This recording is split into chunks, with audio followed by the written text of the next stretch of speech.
You are listening to Supreme Magus by Legion 20, Chapter 1301, The Thickness of Blood, Part 1. That night the rulers of the three undead courts, Baba Yaga's triplets, and even the firstborns that currently lived on Garland had been assembled to discuss the matters at hand. "This is all your fault." Dawn threw the pristine white helm of her Orichalk, armor on the huge round table while looking at her sister knight. "Thanks to our brethren from Giera, we had excellent chances to win this war, or at least to permanently change the balance of power in our favor. Now that the council got involved, the first real opportunity that our race had to become an integral part of society has gone down the gutter." The bright day looked like a woman of untold age, about 1.78 meters, 510, tall with golden eyes without pupils. Her skin was whiter than an albino's while her waist-long hair was pitch black. Dawn's body was covered by a full suit of armor with more facets than a precious gem.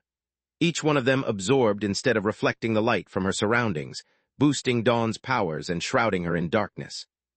Yet the armor was bright, acting as a conduit for the radiance that came from Dawn's real body, the gemstone resting between her bosom. The contrast between light and darkness, between black and white, made her look as if a real dawn was taking place in the war room. "As if you ever cared about our race more than I did." Night mirrored her movements, sending a pitch-black dented helmet clashing against Dawn's.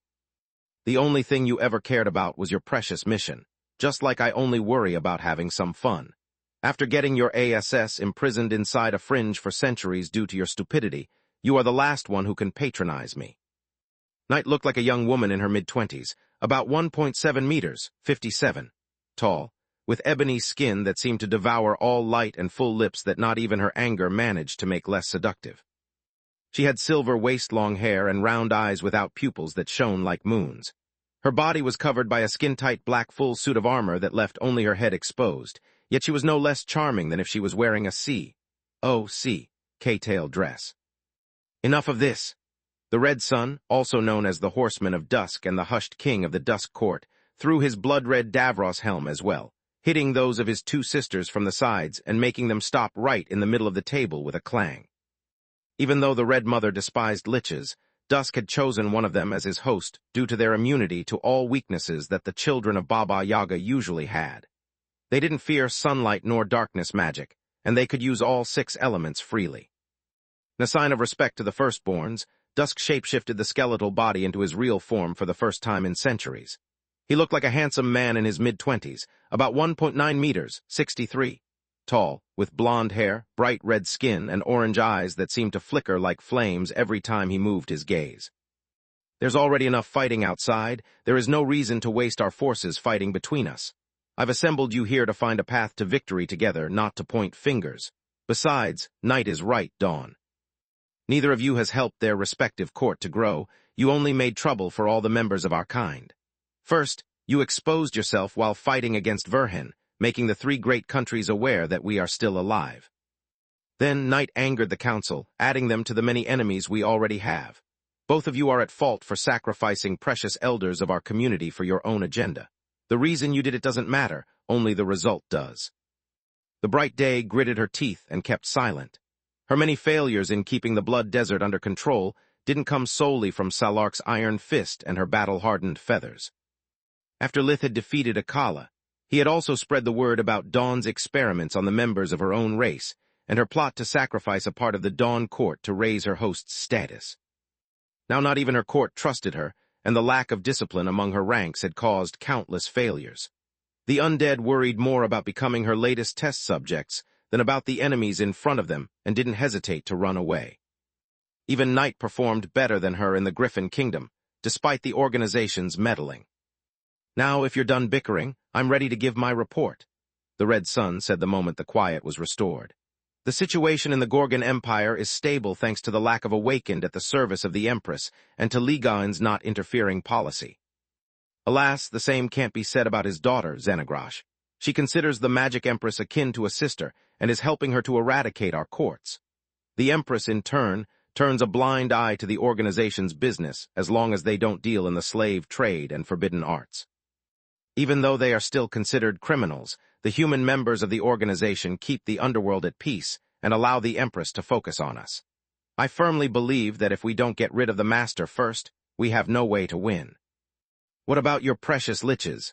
The Black Knight chimed in. You just flaunted your success in leading the Dusk Court. Why aren't the most powerful members of your kin helping us?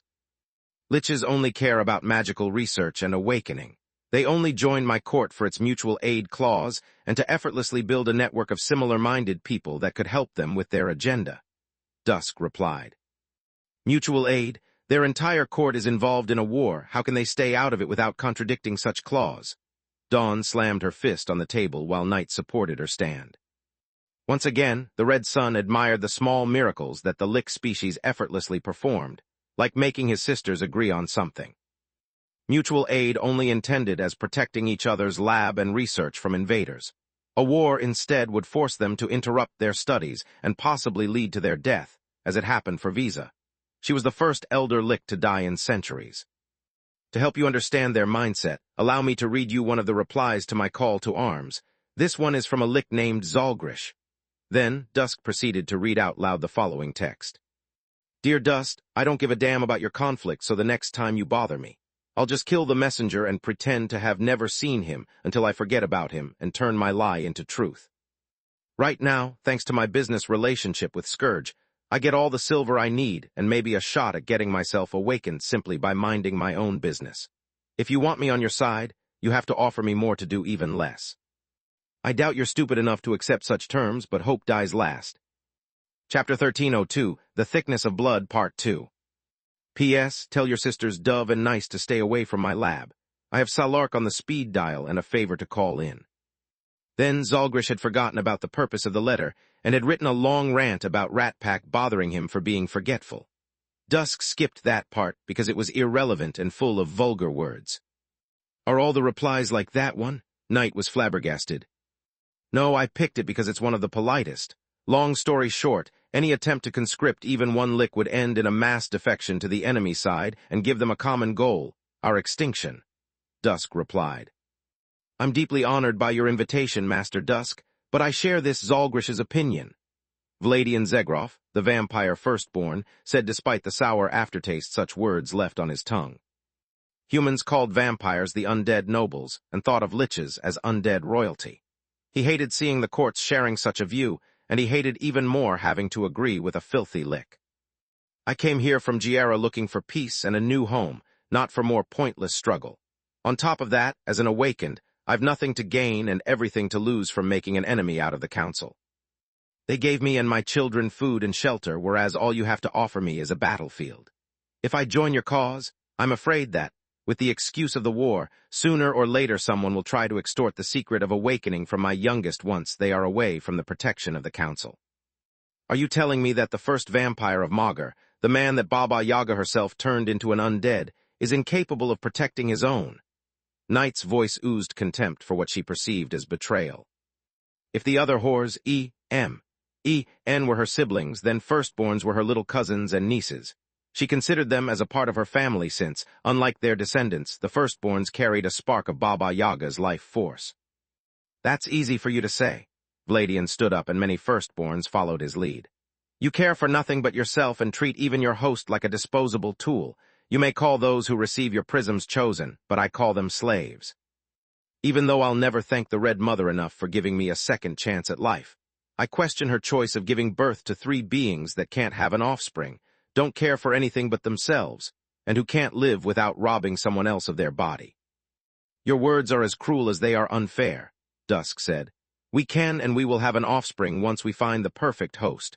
Until that moment, anything else would be a waste of time and effort. It's the same reason why my sisters have yet to forge their Davros equipment. What we lack is the means to establish our own bloodline, not the will. Really, I could believe it if it came from Dawn or Night, but what about you? You have forged your equipment and you inhabit that body for centuries. What stopped you for so long? Vladian's mantle wrapped around his master as he prepared to leave. I've yet to fulfill my purpose and find a way to allow all the undead species to use the light element. The Red Sun replied. Let me guess, once you fulfill your purpose, you'll postpone again to help your siblings with their own. You speak a lot, but all I hear are excuses to not live the life you were given. Farewell, we shall not meet again. Vladian fused with the shadows and reappeared in a dark alley. The sun was still high, but it ceased to bother him the moment his fully red blood core turned into a mana core, restoring his mortality. His physical prowess was gone, and his mana core was blood red. But now he could appreciate the scent of the pretty women of the desert as a man instead of a predator, and there were plenty of different things that could sate his hunger. Vladian looked exactly like when he was still alive. A handsome man in his early 30s, about 1.87 meters, 62, tall, with short black hair and icy blue eyes that were filled with the warm passion of youth. He had the bearing of a general, but the build of a soldier. One look was enough to understand that he had earned his stripes in battle, not by pushing papers and licking boots. His charms would make it easy for him to find a lady willing to overlook his light olive skin, too pale for the standards of the people of the desert, and keep him company, just like his gold would allow him to try the local delicacies to his heart content. Yet he remained there, waiting for his siblings to discuss their next course of action. "Are you sure this is the right choice?" Dusk asked Ilthan Demir, the firstborn Banshee. "Time will tell if it's right. The only thing I know is that it's the best choice for my people." The elf lady had hair of gold, eyes of silver, and a heart still scarred by the man who had ripped it out of her chest in the search for immortality after swearing his eternal love to her. "We are your people," Dawn said. "Your deeds don't match your words. In the past, you never hesitated to sacrifice my children in the name of your research, and you gave me no reason to think that this time it will be any different." Ilthan disappeared, and in the blink of an eye only the whores, E.M., E.N. and their lapdogs from the undead courts remained. "That went well," Dusk sighed. "I never thought the day would come that I would even consider that my host is right." Night Groaned, under the burden of her responsibilities, that now she had no hope to delegate to someone else. "What do you mean?" Dawn asked, open to any suggestion that might turn the tide of the battle. "He says that we should grow a spine and ask Mom to give us our steeds. Whores E.M., E.N. are meant to ride," Night said, making an awkward silence befall the room. "Space. Village of Lucia, Fallow's lair." "What do you mean they went on vacation?" Ligon was flabbergasted. "Lith took the children someplace to teach them magic, and his parents went to enjoy the first true vacation of their lives. As simple as that," Fallow shrugged. "I know that he left. It's exactly the reason why I'm here. Otherwise, who knows what ungodly price would he ask me for some blood, especially after the Kalga incident." "You mean when you sent Lith to Giera to force him to have a world tribulation, endangering both his life and Solas's," Fallow said with a sneer. "That's one cynical way to put it. I like to think about it like giving a gentle push to a promising youth and observing how the tribulations affect his other half," Ligon said with an indignant look on his face. Chapter 1303, Bloodlines and Powers, Part 1. "What do you mean Lith's tribulations affect Solas as well?" Fallow asked. "It's still a baseless theory, so I don't want to get your hopes up. Besides, to share it with you, I would be forced to violate his privacy and reveal some of the secrets Lith keeps for himself," Ligon said. "Then I don't want to know." Fallow's curiosity was strong, but not enough to betray her disciples' trust. "Are you going straight back home, or will you stay for tea?" "Neither. We're going to the Flying Griffin Resort and get my blood samples. I swear that if I receive another damn cigar or a blue ribbon, I'll wage a war so bloody that the undead will be forced to migrate again." "I'm sorry, but I can't leave Lucia," Fallow shook her head. "I promised Lith to protect the village, and I'm not letting him down again." "Nonsense. No one of his family is here at the moment, so there's no one to protect. On the contrary, if you follow me to the Flying Griffin, you will be able to keep an eye on Alina, Raz, and Renaa while also enjoying a nice vacation. My treat." Ligon needed Fallow to introduce him, or he would never be able to approach Lith's parents without the Queen's Corps busting his scaly ASS into jail, let alone ask them a sample of their blood. He could easily fend the security detail off and take what he wanted by force, but that would mean angering Lith again and possibly triggering Tyrus even more. She was already pissed off with Ligon, and attacking her people on her own turf would have made Fenneger's transgression look like a joke between friends.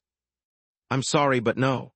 Celia is still here with my goddaughter Fenrir, and I won't risk their lives nor the safety of Lucia for your sake. Everything Lith's parents have is here. If the village is reduced to a crater, all of my disciples and their families will suffer." "Very well, I'll provide you with an excellent stand-in to ease your worries," Ligon sighed while activating his mind link. "I never took you for such a mother hen. You Hydras have taken too much from my side of the family." "I'll take that as a compliment," Fallow said with a thankful nod of the head. What are you doing on Tyrus's turf, old lizard? I hope you two are not having fun without me. Salark looked away from the mountain of paperwork in front of her and turned towards the kingdom, where the link pinpointed Ligain. It was still dawn in the desert, and she usually spent the time until noon dealing with her duties of overlord. Yet Salark would gladly postpone them for a guardian party. We wouldn't dare. I'm just working to get rid of those rumors about Lith being a dragon. I need someone to keep an eye on Lucia while my granddaughter is away or she won't leave her lair. Without her help, I've got no chance of success, he replied.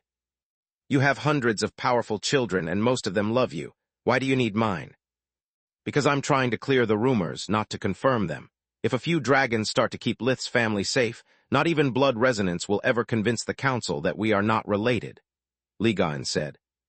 True, but what's in it for me? She said, hoping to get something juicy in return. I don't know, maybe I could give you the information about that lost temple you asked me about instead of it casually getting lost in the mail. Or maybe, if you don't help me, the next time you ask me to create a spell for you, I might put your request on the bottom of my to-do list by mistake. Ligain snarled. Even for a guardian, a day would still have only 24 hours.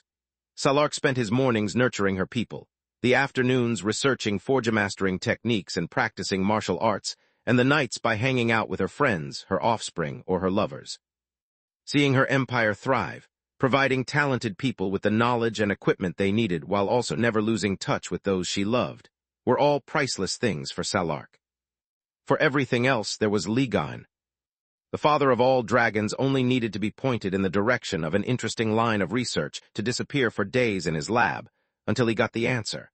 He had become the Lord of Wisdom, thanks to his shut-in nature, just like Salark was the Lord of War because of the amount of time she had spent in actual fights. Guardians had a symbiotic relationship that allowed them to take care of everything in the time they had. Ligain was the to-go guy when you needed knowledge, just like Salark was in charge of major ass-kicking.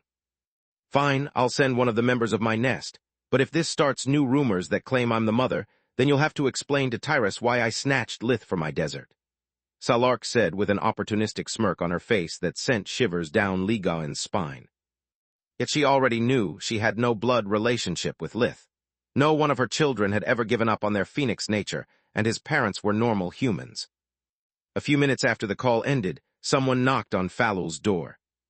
Sorry I'm late, but moving without a warp makes everything slow. The man in front of Falul looked to be in his early 30s, about 1.9 meters, 63, tall, with black hair and a short beard. He had emerald green eyes and the light bronze skin typical of the Blood Desert. He wore an ample white robe, a red mantle, and a small white turban with a phoenix-shaped ruby in the middle. On top of that, ever since his arrival, the sun seemed to have gotten hotter while the shadows of the woods seemed to have grown colder. Who are you supposed to be? She asked. It seems I've left my manners home in a rush. My name is Kreven Jershel, at your service. He gave her a deep bow, putting her status of lord of the region and host above seniority. Sorry, Grandpa, I can't leave like this. He's good, but not good enough. Falul shook her head. I beg your pardon? Kreven felt insulted by those words.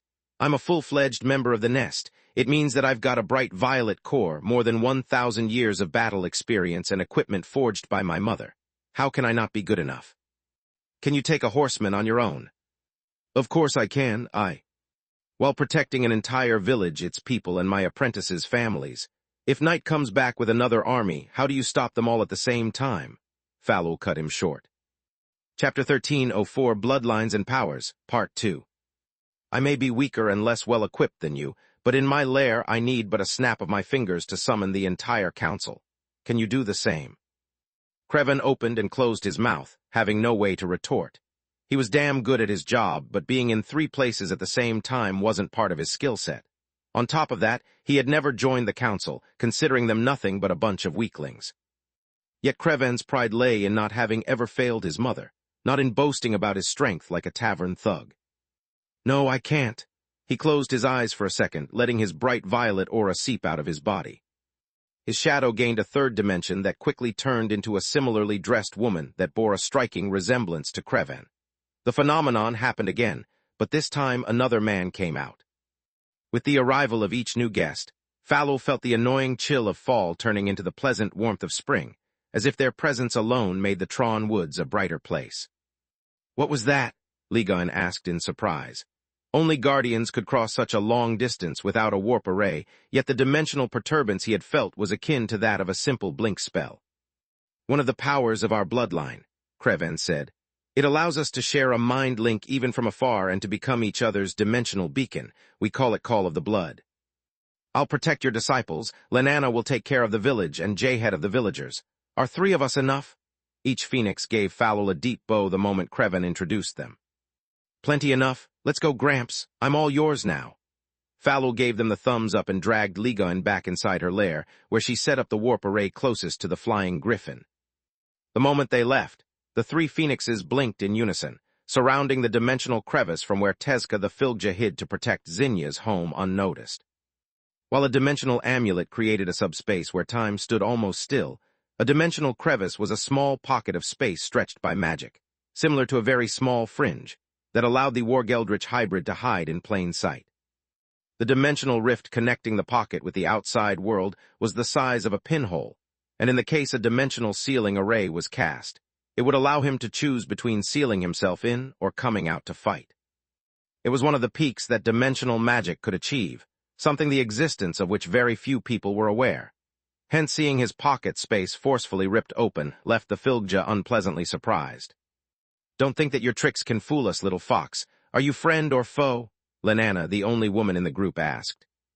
"Don't think that I'm scared of a bunch of hatchlings, young sparrow," Tezca said as all of his 10 tails brimmed with power. "If I meant harm, this place would have been reduced to a wasteland way before your arrival." The members of the nest were flabbergasted by the abomination knowing their mother's secret origin, yet nothing transpired from their faces. On top of that, every single tail but one held enough power to harm them. Unfortunately for Tezca, the atrophied incarnation of his mastery over spirit magic wouldn't have killed a fly. "I can't deal with you without compromising our mission, so I'll take your word at face value for now," Kreven said. "Don't get in our way and we'll return the favor." Tezca replied by warping the entire dimensional crevice to a safer location, while also cloaking it to the best of his abilities. He had no idea if they could still perceive him or not, since they didn't bother searching for him. To make matters worse, he didn't know if they had managed to find him because of their skills or thanks to their overpowered equipment. Either way, a subtle feeling of defeat crept in his mind and ruined his day. "I must tell Baitra to move her ASS and craft like there's no tomorrow," he thought. Meanwhile, after changing her clothes into a lovely light blue day dress and giving her hair a uniform C-H-E-S-T-nut color, Falul opened a warp connected to the flying griffin's gate. The resort was built on a mountain, and it needed its own gate to have access to the important cities of the kingdom. It allowed the flying griffin to always have the best foods, and to provide its guests with anything they might need at a moment's notice. The concierge had worked there long enough to have seen it all. From members of the royal family too drunk to remember their own name to a certain archmage, so enraged that his sight had been enough to make the staff faint. The sight of a lovely lady walking arm in arm with someone he could only hope to be a mage too brilliant to care about appearances didn't make him even raise an eyebrow. "Good morning, we would like to dine here," Ligon said with perfect manners that made the concierge inwardly sigh with relief. "I would be glad to have your patronage, sir, but our restaurant is reserved to the guests for safety reasons. We can't have people freely going in and out of here." He was a man in his late 50s with a gentle face whose kindness didn't extend to his eyes. The concierge had his graying red hair and mustache so finely trimmed that they seemed to have been painted rather than cut. Even though he used no gel, it would have taken a storm to move a single one of his hair out of place. "Fine, I'll take a room." "I'm sorry, but all our rooms are booked. I can suggest you another est." "I'll take whatever you have available." Ligon unceremoniously slammed on the reception counter a black card with a golden griffin drawn in the middle.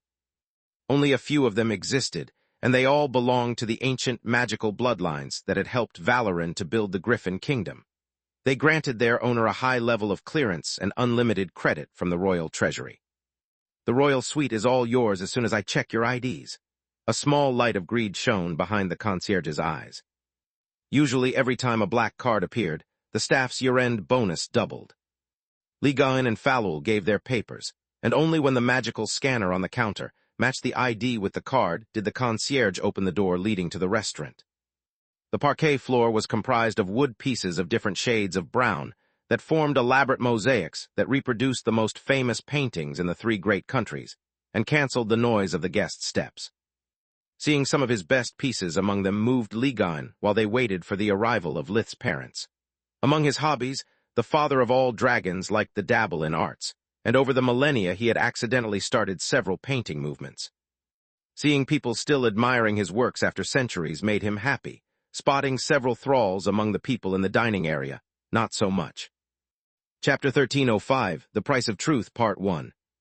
Chapter 1305, The Price of Truth, Part 1.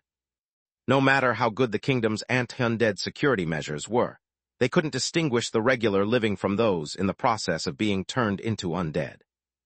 Not even life vision could do it. Even awakened would need to examine everyone present with invigoration to recognize them, and even if they did, many thralls didn't even have a blood core since their master belonged to an undead species that couldn't bestow upon them any power until they were turned. Only soul vision allowed a guardian to identify from a distance the presence of a pseudo-blood core, or the deep-seated despise for the living typical of those who choose to become an undead. Most of them were power-hungry people willing to pay undeath's heavy price, but some of them were just people suffering so much that they would do anything to make the pain stop. They were the two kinds of people for which Baba Yaga had created the gift of immortality. Those willing to sacrifice part of their freedom in exchange for the strength to break the shackles of destiny, and those who suffered from invisible wounds that not even a genius of light magic like Manohar could heal. Undeath would make them strong in both the mind and the body, allowing them to shrug off any form of weakness. "It seems you owe me, dear granddaughter," Ligon said via a mind link as he shared his soul vision with Falul. "What the heck are those?" She now saw through his eyes, and the dining hall looked like a scene from a haunted painting. The elegant cherry wood tables and the comfortable chairs around them were among the few things that didn't appear distorted. Soul vision revealed people's true nature, and what Falul saw wasn't pretty at all. The smiling faces of the resort staff had become filled with envy as they served at the tables or twisted with their daily worries. The guests, however, had now a monstrous appearance. The thralls with a blood core looked like conjoined twins, with their undead side growing stronger as their human side got weaker. The undead twin always bore the mark of their sire, allowing Falul to recognize a ghoul from the still dripping flesh in his mouth, and a blood witch from the arcane runes that made her veins bulge. Yet even more disgusting were the regular nobles sitting comfortably at their tables. Their deathly pale skin reflected the loss of humanity as anything but status and wealth lost meaning to them, while their bloody clothes represented how low they had stooped to get what they wanted. Their faces were twisted in a perpetual smile, filled with fangs that hissed against anyone who they envied or who had wronged them, no matter if the injustice was real or just perceived. The shadows of the nobles were equally expressive. Instead of being black slates, they had faces distorted by greed and unnaturally long fingers that clawed at their neighbors in the futile attempt to steal from them the objects of their desire. Unlike a soul projection that showed solely the dominant thought of its owner, soul vision revealed the true nature and even the history of its subjects, if one knew where to look. "That's the reason why I don't like to go out often," Ligon replied while sitting at an edged table and asking for a menu. "What do you want me to do with the thralls? I can easily dispose of them, but that will cost you." "I don't think that all of them are here for Lith's parents, and not all undead are bad people. I'm not willing to slaughter them just because of their race," Falul replied. Even though she felt as if they were surrounded by enemies, she had a hard time not chuckling when the waiter refused to comply with Ligon's request until he checked the key of their suite. "Since he's paying, I might as well use the suite and the members of the nest to finally have a night out with the girls," she thought. A few minutes later, when Lith's parents arrived, their walk among the tables made many heads rise and murmurs filled the room. Elena looked lovely in her cream-colored day dress, and her choice to not wear jewelry to go as unnoticed as possible only emphasized her delicate features. The red streaks in her hair shone more than any gem could whenever the daylight from the glass walls brushed them. "With this, I've seen them all," a man said with a voice full of envy and scorn. "That guy is either loaded or he's taking advantage of a blind woman." Those at his table nodded in approval, while similarly mean words were spoken at the nearby tables at the passage of the Verhan couple. Such thoughts could only be whispered, since showing open envy was the same as admitting their inferiority, but little could escape the ears of a dragon, be they lesser or not. "What a bunch of losers," Ligon whispered loud enough to be heard. Roz may not be the most handsome of men, but he's a good person and they make a nice couple. Even though Roz was in his early 40s, thanks to Lith's treatments he looked barely in his late 20s. He was about 63 meters, 53, tall, with dark brown hair and deep-seated eyes. The years of working in the fields had given him a lean, muscular build, but also deprived his movements of every grace. Only thanks to Gianni's etiquette boot camps, he managed to not walk on the hardwood pavement as if it was muddy ground. Both he and his wife were a breath of fresh air to Soul Vision. They both looked perfectly human and were surrounded by a golden aura that attested to their clear conscience and the love they had for each other. They look perfectly human, I knew it. They don't have a single drop of dragon blood, Ligon thought. I think you're misunderstanding something. Fallow's silvery giggle drew a lot of envious gazes from the noble dames who, despite their makeup and jewelry, looked homely in comparison. Those men aren't talking about Roz, who wears a stylish black suit and is displaying perfect manners. They are about you. What do you owe, crap? Ligon still had the appearance and clothes of a traveling merchant, the form with which he had gone to Fallow's lair. Compared to him, Roz looked like a dandy, and the timing of the comments was only due to no one noticing Ligon until Alina's arrival had made people turn their heads toward the entry where the Guardian was sitting. It's too late to change now, Ligon said with a sigh. Let's get this over with. I've already made a fool out of myself. The two of them walked to the table of Lith's parents, and Fallow tapped on Alina's shoulder to have her attention. Roz, Alina, sorry to drop by unannounced. Do you mind if we join you? Fallow, what a pleasant surprise. Alina recognized her immediately and hugged her with joy while Roz had 2 more chairs added to their table. Who is this handsome fellow? One of your brothers? He's actually my lots of greats' grandfather. Have you ever heard about Ligon? Grandfather, they are Alina and Roz. Chapter 1306, The Price of Truth, Part 2.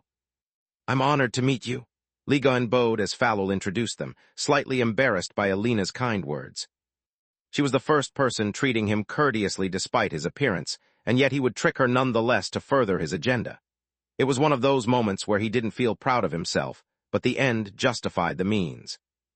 Roz looked at Alina in confusion as he tried to remember why such a name rang a bell while she looked at their guest with eyes wide open. She remembered all too well Ligon. Lith had told her that he was one of the original 6 guardians, the father of all dragons, and maybe even the god of knowledge. But all she could see was the bastard who had endangered the life of her babies. By giving Lith's group the translating pin, Ligon knew that the moment they stepped inside Kalga, they would learn and experience all of its horrors. Even worse, he knew that going there would have triggered Lith's world tribulation. The images of Tista crying while telling Alina how she had been forced to kill Kalia in cold blood to put her out of her misery, and of Lith taking in all the suffering of dead souls haunting Kalga to survive, still pierced Alina's heart. The moment Ligon bowed, his chin went exactly where she wanted it to be. A mean right hook to the side of his head made it almost turn of a full 90 degrees and threw Ligon off balance. Then, before Roz could stop her, Alina yanked up her gown enough to kick the father of all dragons in the gonads with all the strength she could muster. Life in the countryside was harsh for women, but especially for the pretty ones. They all had to learn how to defend themselves from a young age, but Alina always favored attacking rather than reacting. She had taught her children that he who strikes first strikes twice. Ligon fell on the floor, writhing in alleged pain. With his mass and abilities, Alina's hits were barely a joke. Yet dodging would only enrage her more, while taking the hits would break her limbs. If either thing happened, he would have had more chances to bring world peace than to get even a drop of her blood. Ligon let Alina hit him to vent her anger, but moved so that each strike barely grazed him to keep her from getting hurt. I don't know what's worse, being decked by someone who barely weighs 58 kilograms, 127 pounds, or the fact that everyone thinks I deserved it without even knowing the facts. Ligon could see with soul vision the dining hall giving her a standing ovation, even the staff. On top of that, Fallow had yet to move a muscle to help him. Yet he could resent neither woman since, in their shoes, Ligon would have done the same. Calm down, dear. Think of our kids, Roz said while holding her by the shoulders to stop Alina from attempting a finishing stomp with her heels. That's exactly what I'm thinking about, she half said and half snarled, barely containing her fury to not turn Roz into collateral damage. No, I mean remember everyone knows who we are.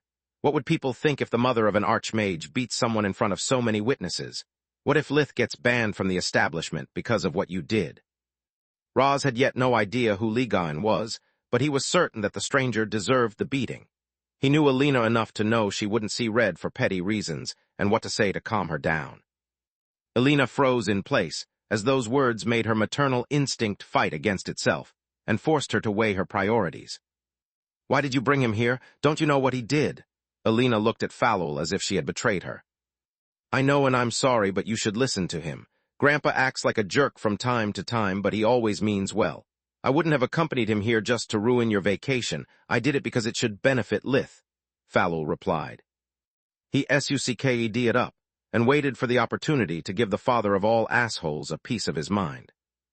Ligon stood straight while dusting his clothes, showing the spectators that he was all right. Then, he apologized for the inconvenience with the director of the resort, who had run to the dining hall the moment the fuss had started. The nobles stared at them a bit longer, hoping for some more juicy gossip. Yet once the poorly dressed man took the full blame for the accident and everything seemed to be resolved, they lost interest. The noble guests started to criticize their peers for being so cowardly that they had done nothing to help a woman in need, as if any of them had done otherwise. "What do you mean he can benefit Lith?" Alina asked. After they sat at their table and ordered their lunch, Ligon explained to Roz and Alina that being a guardian's offspring was a dangerous business. How his enemies might target Lith while those who sought Ligon's help would cajole his alleged descendant.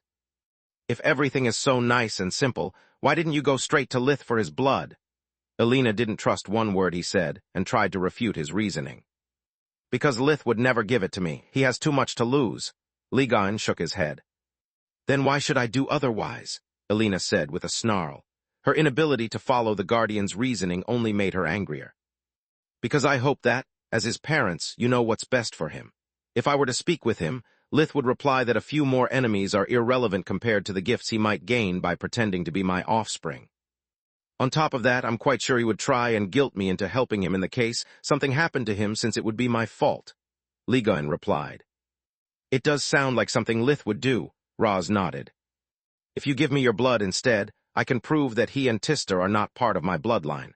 Lith would not get a few magical trinkets for free, but my enemies would leave him alone, making his life easier," Ligon said. "Is he telling the truth?" Alina asked Falul. "Well, yes," the Hydra nodded. "Now everyone knows about Lith's world tribulations, and the idea that someone from a guardian's bloodline might become one as well is bound to stir up a lot of troubles.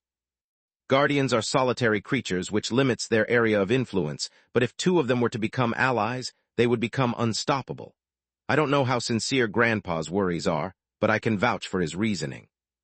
"And so do I," Tyra said. "What are you doing here?" Ligon asked, while the rest of the room stood up and gave the first queen a deep bow. She was wearing a simple lilac day dress, but the royal family's insignia wasn't something that could be ignored. Chapter 1307, Parents and Donors, Part 1. "I own this place, and even if I didn't, the moment you used the ID I gave you, it raised a flag in the security," Tyrus replied. "Do you mind if I join you?" Alina had just straightened herself, and was about to nod when a waiter brought another chair in a hurry. "I knew that, but I hoped you wouldn't bother to come here," Ligon said. "Normally, I wouldn't. Yet after Kalga, I can't afford to underestimate your machinations, old lizard. You have to work hard if you want to regain my trust." Tyrus sat down and looked straight in Alina's eyes. "Don't worry too much. As long as it's not something that Lith brings on himself, I'll protect him against any foreign threat. He already has plenty of enemies in the kingdom, and I have great expectations for him." "Like you protected Floria?" Roz said with a sneer. Aside from a brief stupor, his feelings for his wife made him immune to the first queen's charm. "That was different," Tyrus replied with an apologetic tone. "I was ready to stop any reprimand from the army, but I couldn't stand in the way of almost half the nobility and the magical community without turning the kingdom into a tyranny. On top of that, I firmly believe that if I keep my children from making important decisions, even when I know they are wrong, my people will never learn from their mistakes." Even though he didn't like it, Roz nodded in agreement. As a father, he knew that sometimes the only way to make a kid understand the dangers of playing with fire was to let them burn their finger. As a citizen, he knew that stopping Darius, his allies, and 5 out of 6 academies by force would have caused a civil war. "Thank you both for taking so good care of my son," Roz said. He knew about Tyrus making sure that Lith would take credit for Kogaluga to repay his sufferings and appreciated her offer for protection. As for Falul, she had helped the entire Verhan family so often that they had no way to repay her with their limited means. I hope that you will keep an eye on him in the future as well. No matter your race, a father couldn't ask for a better wife for his son. At those words, everyone choked on their food. Dear, what are you saying? They are much older than him, Alina said in surprise. Age is relative when both partners are hundreds of years old. He shook his head. Lith has Camilla now, and if she decides to become an awakened, she would die after less than 1,000 years due to a late awakening. Roz cut Alina short. Lith might live 3 times as much if he becomes like Falul, or 10 times as much if he really is a dragon. If he really becomes a guardian, then he might live forever, and I don't want him to remain alone, especially after all of us die and he becomes heartbroken. So forgive me if I exploit my only chance to speak alone with such good women to give them my blessing while I still can. Alina looked at her husband with new eyes, admiring him for seeing so far in the future. If I'm so grief-stricken after losing Tryon, I can't even imagine how Lith will feel when everyone he knows is dead. Still, Roz should have been more tactful. Alina thought and changed the topic to lift the awkward silence. Speaking about dragons, why do people think Lith is one of yours? My husband and I are normal humans, and as far as I know, once a hybrid picks their life force, there is no way back. That's correct, but even after our children become fully human, they still carry or blood. Ligan had no way to explain genetics to farmers, so he had to dumb it down for them. All the members of the royal family share Tyrus's silver eyes because of it. A guardian's heritage can't be erased by something as trivial as time. It's a very rare occurrence, but when one of our descendants mates.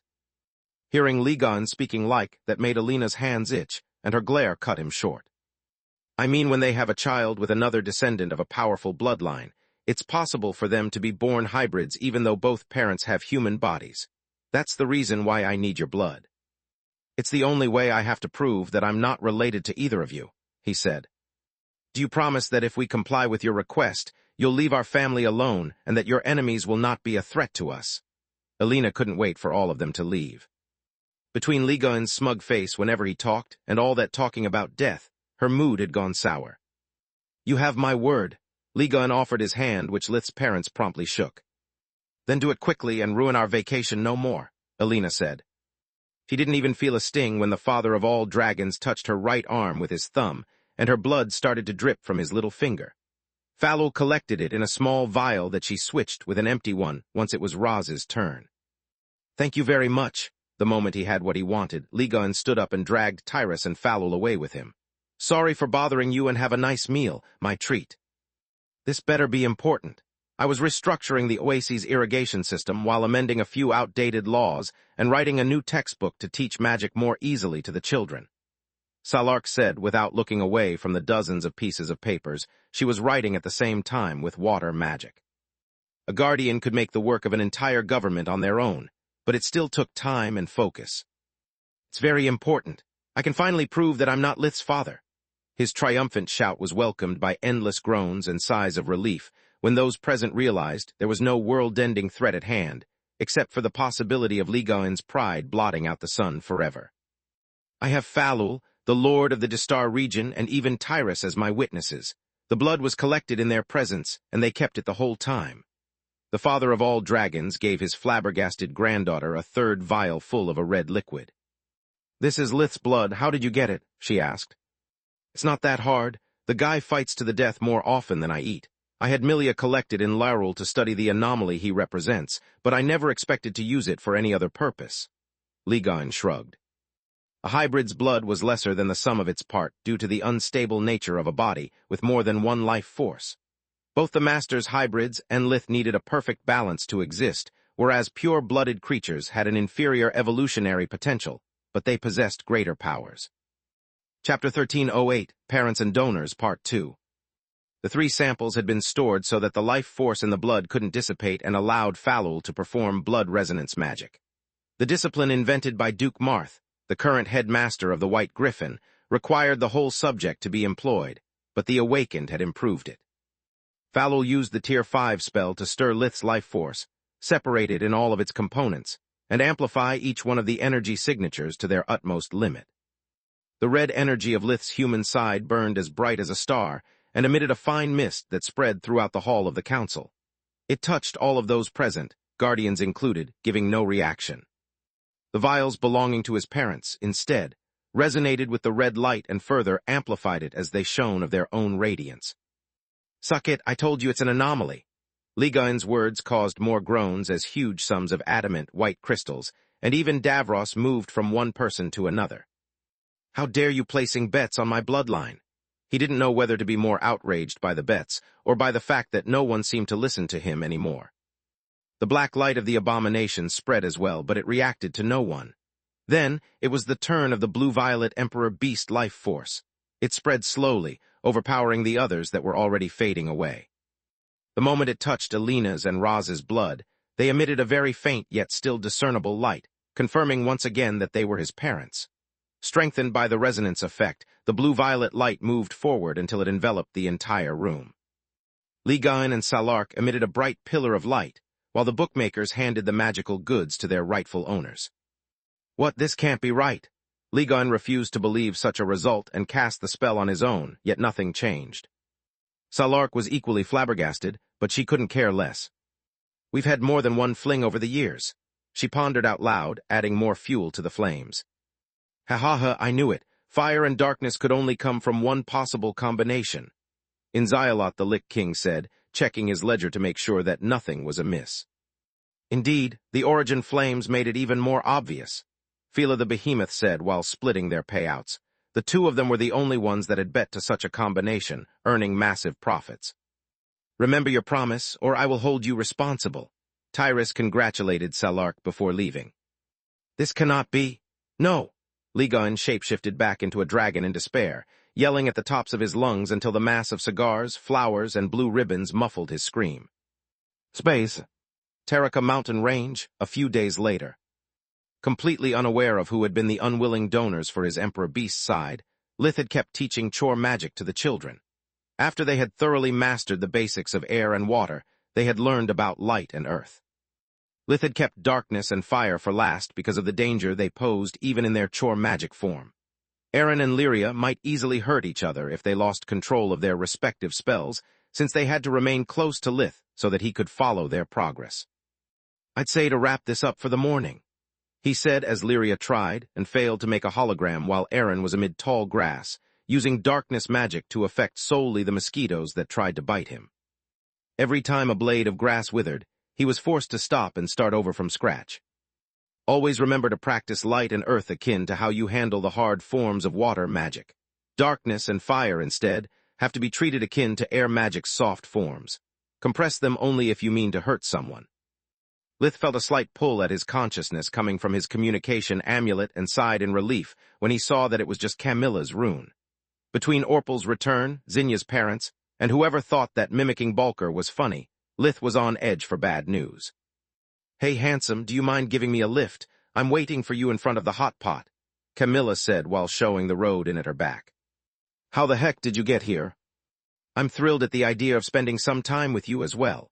Camilla's eyes were reduced to fiery slits of deep orange mana. That wasn't the welcome she had hoped for. "I'm sorry, Kami, I was just surprised." Lith weaved a warp steps as fast as he could and kept his apologies simple.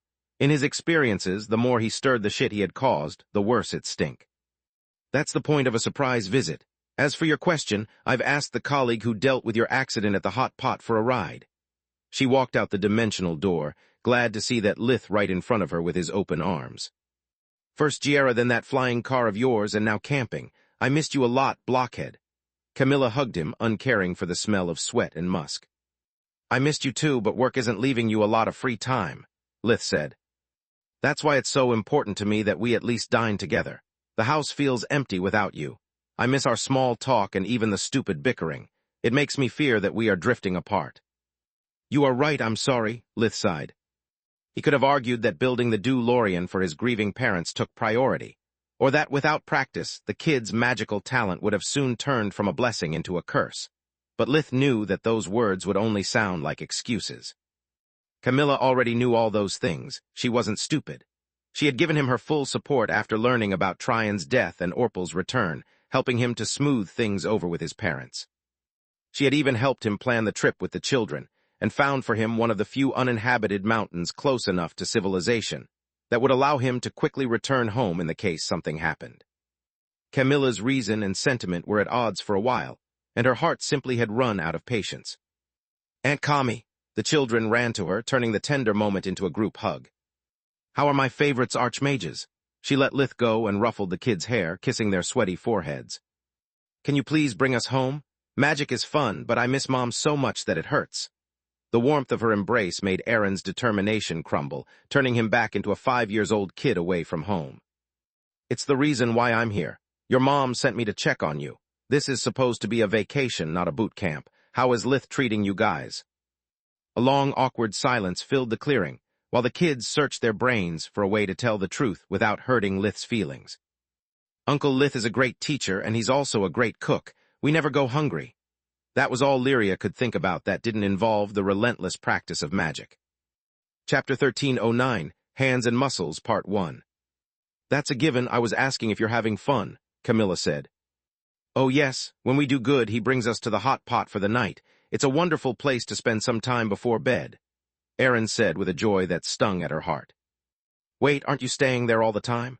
I choose this place exactly because it has a nice inn nearby. Are you telling me that eating something other than bushmeat and sleeping in a bed is your brother's idea of fun?"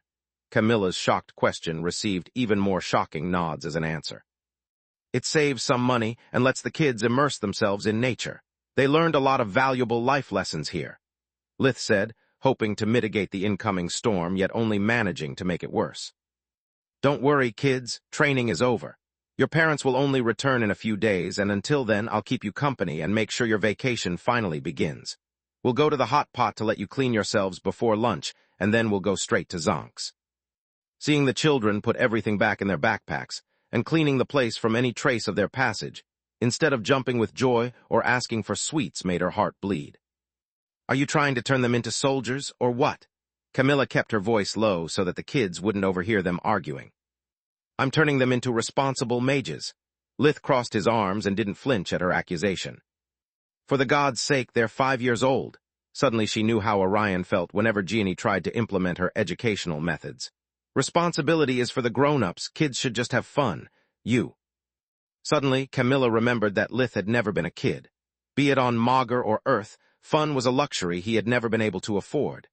Even her shitty parents had given her a carefree life until she had come of age, whereas Lith's had been one of duty. "I can't believe that no one ever worried about how much he has missed, nor that it took me so long to realize why he's so weird sometimes," she thought. "Gods, I'm so sorry you had to go through so much." Neither Camilla's words nor the sudden tender embrace she gave him made any sense to Lith, yet he was glad seeing that she wasn't angry at him anymore. "I promise that I'll teach you how to have fun." "I know how to have fun. I mean outside the bedroom." She clicked her tongue in reply to his tearful gaze. "Then I know nothing of it," Lith shrugged. After returning to the hot pot, Camilla booked their best room, planning to use it just to make the children take a bath before lunch and then leave, yet they had other plans.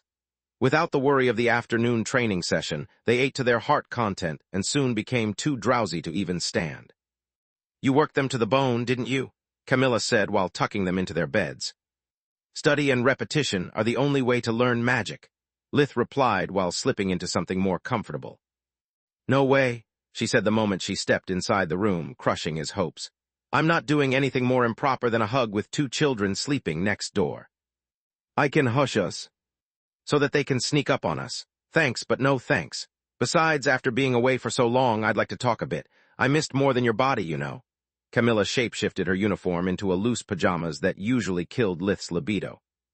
"You look hot in that thing. Is it new?"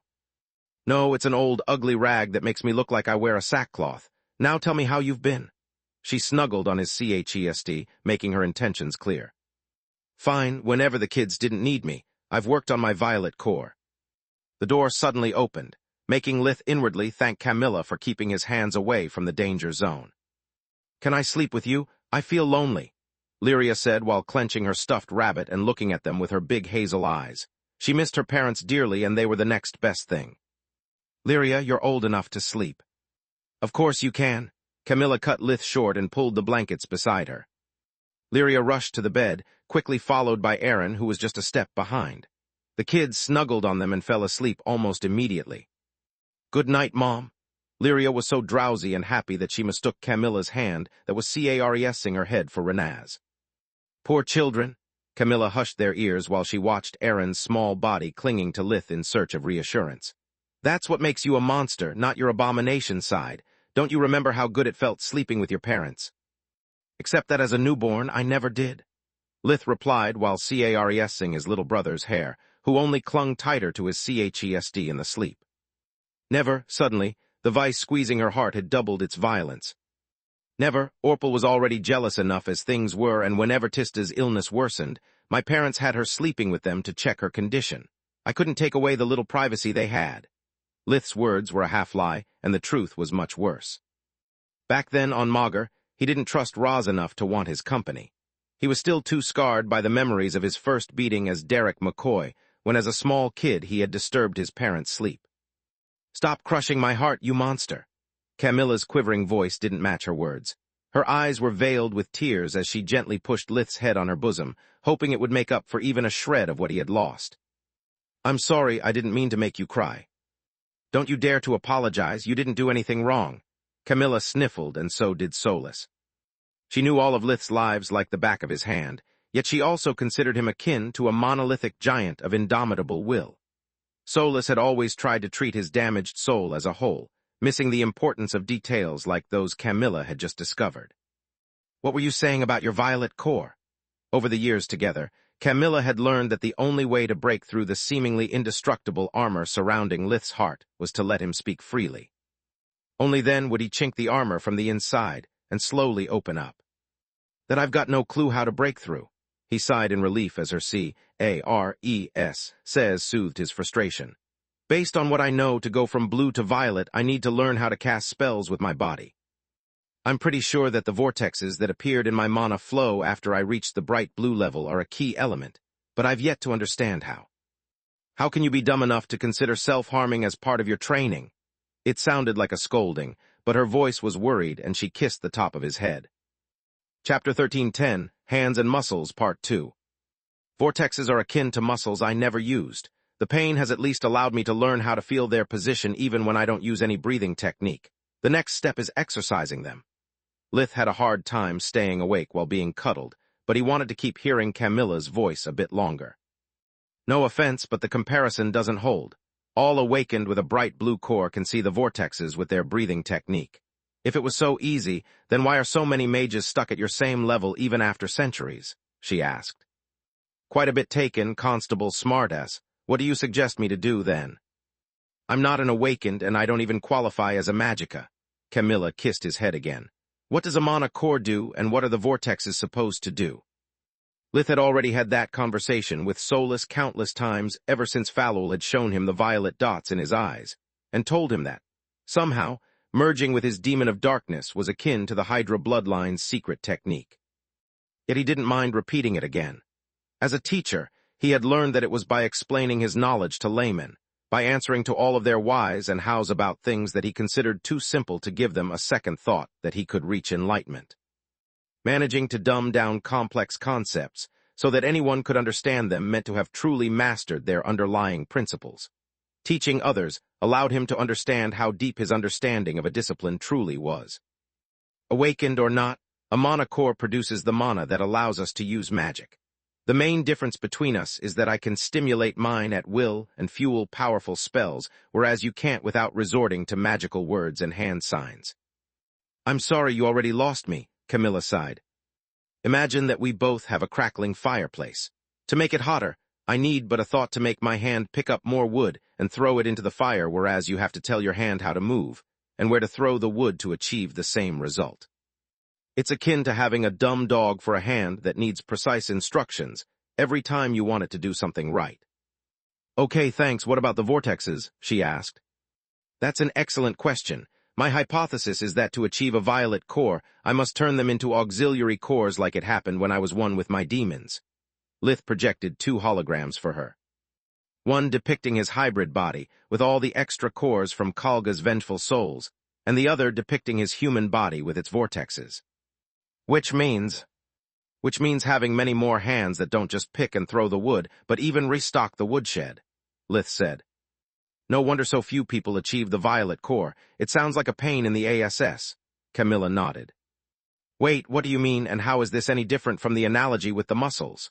Lith said, genuinely surprised by her words.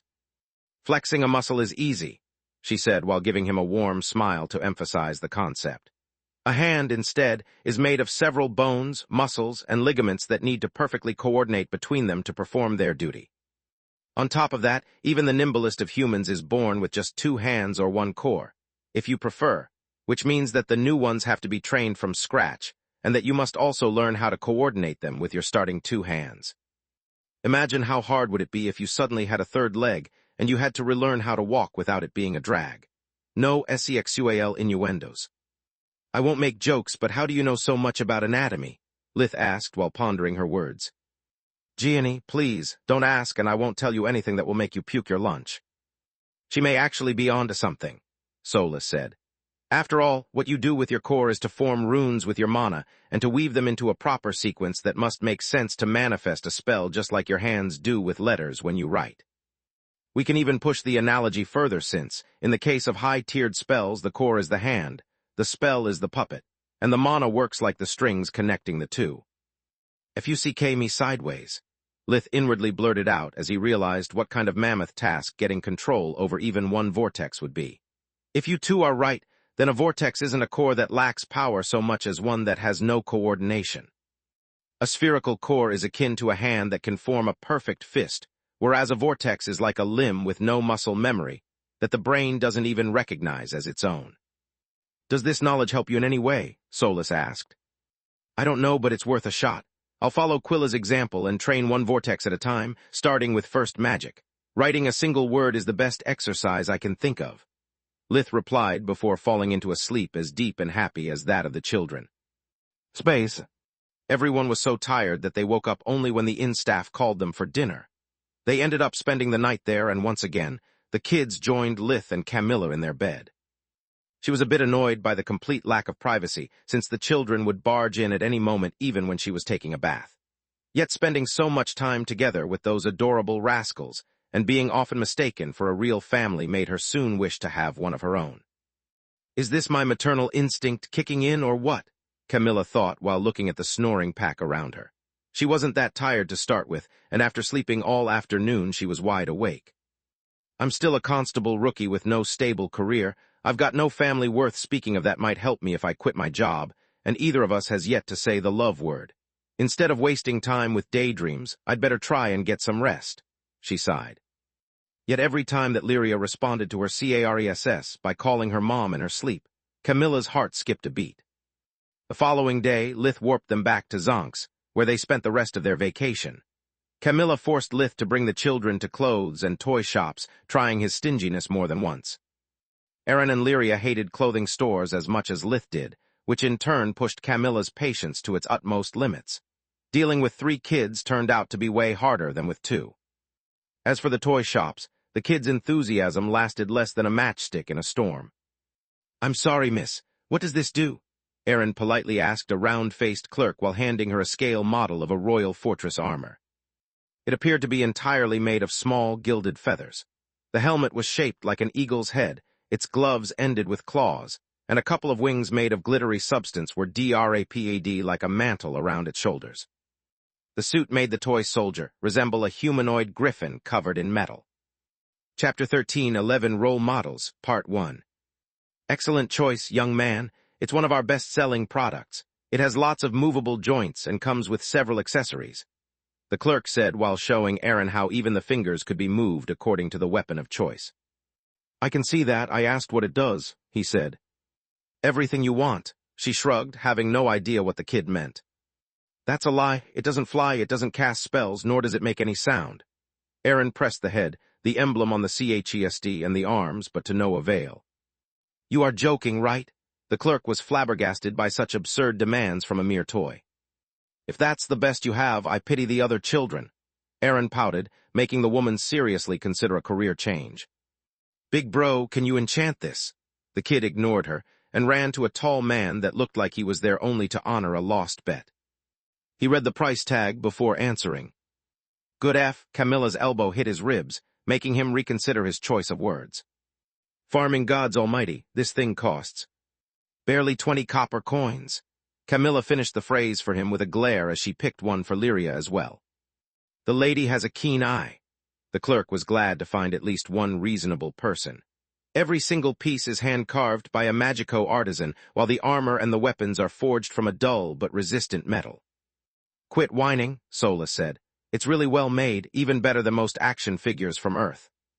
Between the kid's puppy eyes and Solus's and Camilla's glares, Lith had no way out.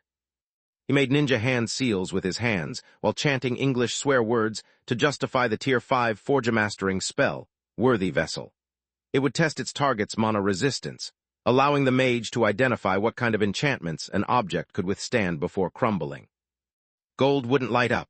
Crappy materials like those of the camellia would barely light one rune, and so on, while silver would be completely covered in words of power. Damn, I mean, yes, I can enchant it, Lith said as 3 runes appeared over the toy, proving the high quality of its materials. Then it's true, you really are a mage. It was one of those rare times when such words were spoken without admiration nor fear, just disbelief. If that amazes you, you should see the face he makes when he brings me to a new restaurant, Camilla said with a sigh, making Lith turn red in embarrassment. We'll take them.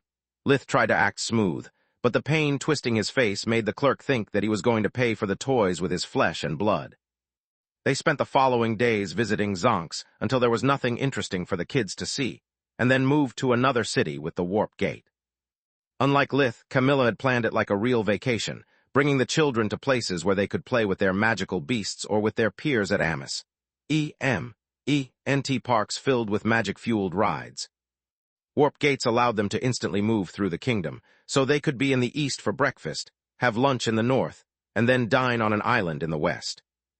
Aaron and Lyria would play in the morning, play in the afternoon, and then usually fell asleep from exhaustion after dinner. Camilla allowed them to train their magical abilities with Lith for 2 hours tops a day before giving them a tour of a new city. This is what a vacation should look like, she said while pointing at Aaron and Lyria playing with other kids on the beach.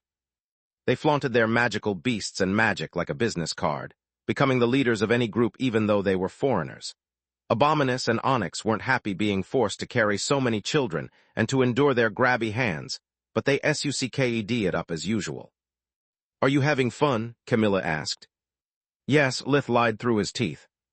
With her planning their days and the magical beasts watching the kids, Lith was free to practice first magic with his vortexes for most of the day, unless someone required his attention. His failed attempts produced no effect, so he could try to cast spells every time he took a step, or moved his arms for any reason. He liked hanging out with Camilla, just like with the children, but to him, going around and wasting money to do what he considered a waste of time couldn't be labeled as fun. Liar, she sighed. At least try to enjoy these moments. If you live only for your work, when in a few years you'll look back at your life, you'll see only spells and blueprints without a single happy memory. She's right, you know. If I had to summarize your past, it would still look like a training montage, Solus said, cornering him. I'm trying, but where's the fun in this? I'm just sitting on a bench while watching a sunset after walking all day through places I don't care about. I could have done the same things back home without spending a dime. If lying wasn't an option, he might as well be honest about it. I guess that you must be in withdrawal after almost a week without anyone attempting to kill you. It would justify the bad mood, Camilla chuckled. Lith was surprised to hear that she considered the scuffle at the inn as a potential threat to his life, but he said nothing. It didn't mean that she underestimated him, just how much she worried for him, and that made him happy. The fun is supposed to be in sitting on a bench with me while enjoying a moment of quiet together after making the kids enjoy themselves the whole day. Fun is not necessarily doing something. It can also be the lack of something. For example, appreciating the silence with my boyfriend without having to worry about work, responsibilities, and death threats is fun to me. The sunset is just for ambience. What really matters is the company. She rested her head on his shoulder while playing with the sand with her bare feet. Camilla had never been on a beach before, and found the experience pleasant even though fall was approaching, and the air near the ocean was a bit chilly. You know, maybe next summer we could go on a beach vacation as you wanted. Just you and me, or... Lith pointed at the kids showing off their earth magic to build sandcastles bigger and better looking than anyone else's. Just you and me. I would like to bring another couple for company, but I don't think I could wear that. Bikini, Lith said. Bikini in front of others without dying of embarrassment. We could still meet our friends for dinner, though. It would be nice. Lith nodded while looking at his surroundings with life vision before allowing himself to relax. Chapter 13:12, Role Models, Part 2. He watched Aaron and Lyria turn the sand into makeshift fortresses, and use the water from the ocean to attack each other, and make the opponent's walls crumble. I wish Carl and I could have done the same. Lith kicked the sand, which turned into a mosaic of his long-lost brother back when he was still a kid. Who is that? His smile kind of resembles yours, Camilla asked. Lith didn't answer, kicking the sand a second time. He could feel the magic coursing through his leg like never before, but it didn't have any direction, so nothing happened. He tried a third and a fourth time, yet the more he focused, the more the magic faded. Why did you do that? She pointed at the ruined mosaic. I'm sorry, he was someone I knew a long time ago, and seeing him brings back painful memories, Lith said while leaning his head until it touched hers. He let go of everything but the feeling of her warmth and the sound of the surf. Then he kicked the sand again, and instead of flying away, it took the form of a beautiful squared sandcastle with a spiral-shaped tower at each of its four corners and a keep at its center. A small figurine dressed like a princess whose face resembled Camilla stood on the drawbridge, while a seven-eyed and four-winged dragon was coiled around the castle keep where another figurine depicting Solus was hidden. Is that us? Camilla chuckled. It's cute and creepy at the same time, just like you. You know what? You are right, this is fun, Lith said. Space. A few days later, Lith was taking a walk with Aaron while Camilla bought some clothes for herself with Lyria. She had discovered that the small girl would enjoy shopping if she considered it as a dress-up game with Camilla as her doll. Lith had given the magical beasts the day off since between sleeping inside stables and having to endure hordes of adoring kids stressed them to no end. Lith noticed that Aaron was quieter than usual and stared at the ground more than at the toys in the shop windows in front of him. What's wrong, little brother? Aaron was too young to have a crush on someone, and he was as fit as a fiddle. Lith checked on the kids with invigoration every day. Do you think I can be as good as Lyria at magic? Aaron asked while clenching his little hand around Lith's in embarrassment. I beg your pardon? The question didn't make sense. The kids were like twins, and so were their cores. Lith had yet to notice any significant gap in talent between them. Lyria has 2 streaks in her hair like Abominus, while I only have 1. Also, she told me that girls are more talented than boys. I mean, a lot of our aunts have magical powers, whereas aside from you and Uncle Nalrund, there are no male mages in Lucia. She was just making fun of you. You complain because you have 1 streak, but I have none. Does it make me a bad mage? Lith asked. Of course not. You're an archmage. Aaron was outraged as if someone had just badmouthed his brother.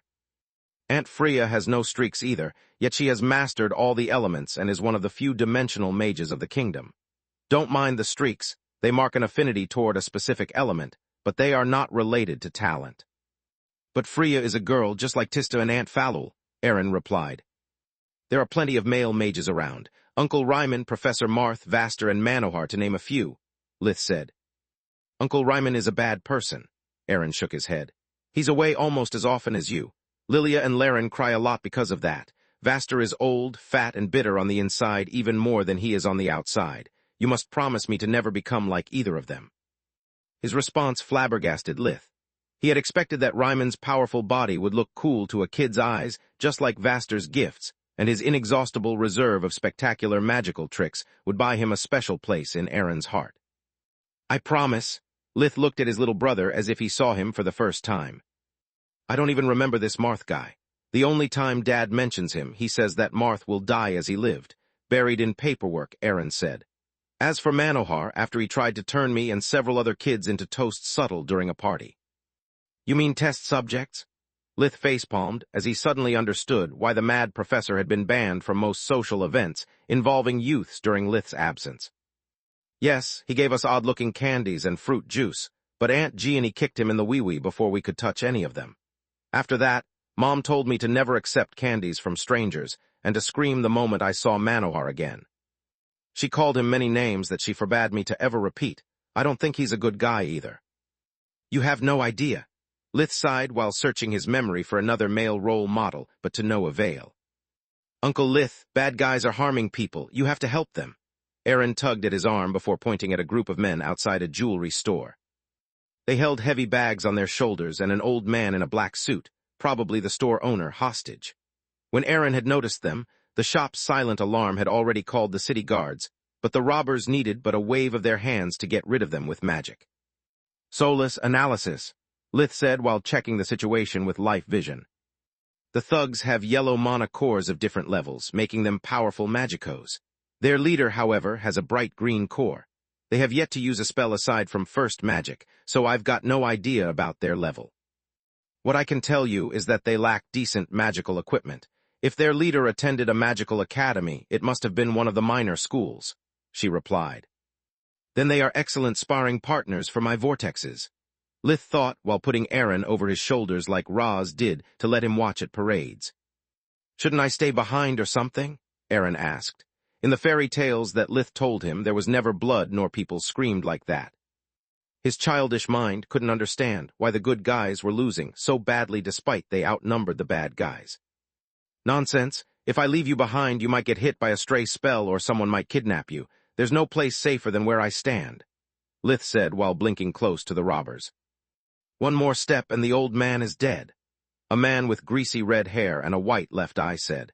He was holding a razor-sharp ice blade against the shopkeeper's wrinkly throat strong enough to make it bleed. Surrender now, and your pride will be the only thing getting hurt. Lith ignored those threats while pressing with his thumb over the tip of his middle finger in an odd okay gesture. Chapter 1313, Hidden Threat, Part 1. The stalemate lasted until a new group of guards arrived, and the one-eyed thug moved the blade away from the hostage's throat and pushed the old man forward before plunging the knife in his back. A corpse would only put them on the high-priority wanted list, whereas injuring him would force the guards to waste time with first aid and delay the pursuit. I'll take that as a no. Lith blinked the hostage to safety the moment the thug was far enough to not be affected by the spell as well and make it pointless. Then Lith released his middle finger in a flick that generated an air bullet so dense and so fast that it struck at the one-eyed man's sternum with the violence of a roundhouse kick. The thug flew back against his accomplices, sending them sprawling on the ground as all of his ribs either cracked or broke, turning every breath he took into agony. A thin man with dirty blonde hair dodged the living bullet and threw a hail of icicles at Lith, who only needed a wave of his left hand to send them against another thug. His mastery over water magic allowed Lith to manipulate the frozen spikes so that the ice immediately spread inside the wound without spilling a single drop of blood. This is no different from the fight at the hot pot.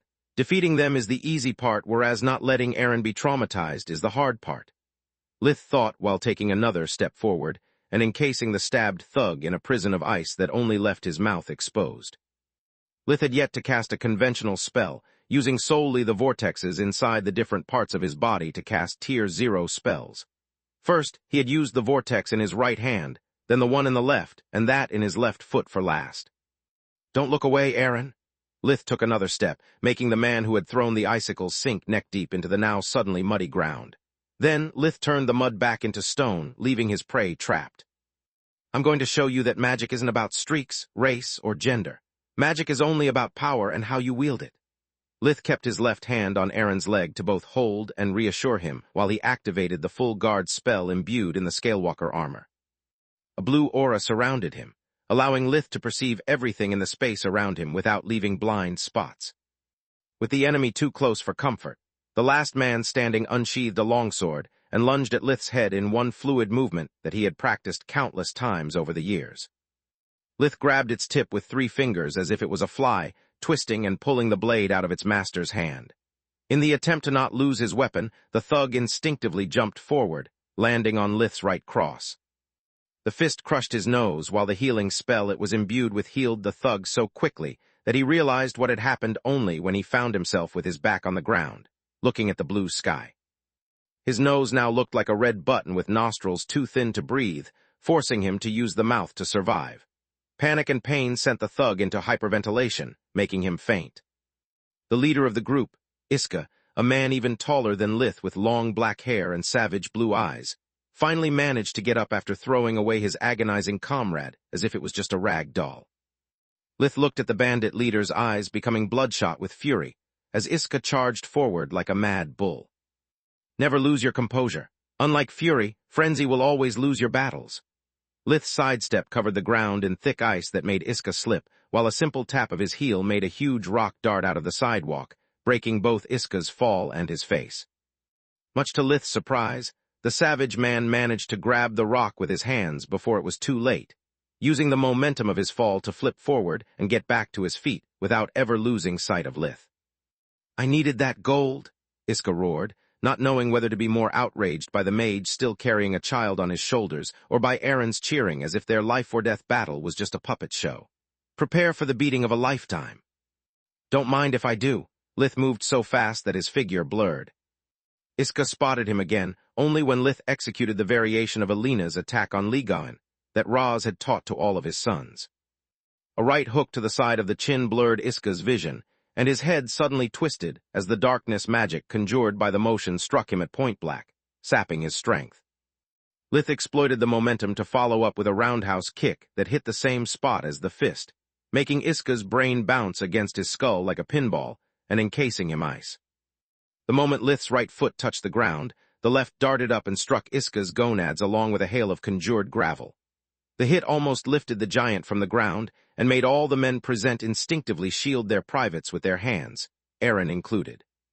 It was an inconsequential gesture for the spectators, but in Iska's case, doubling over left him defenseless.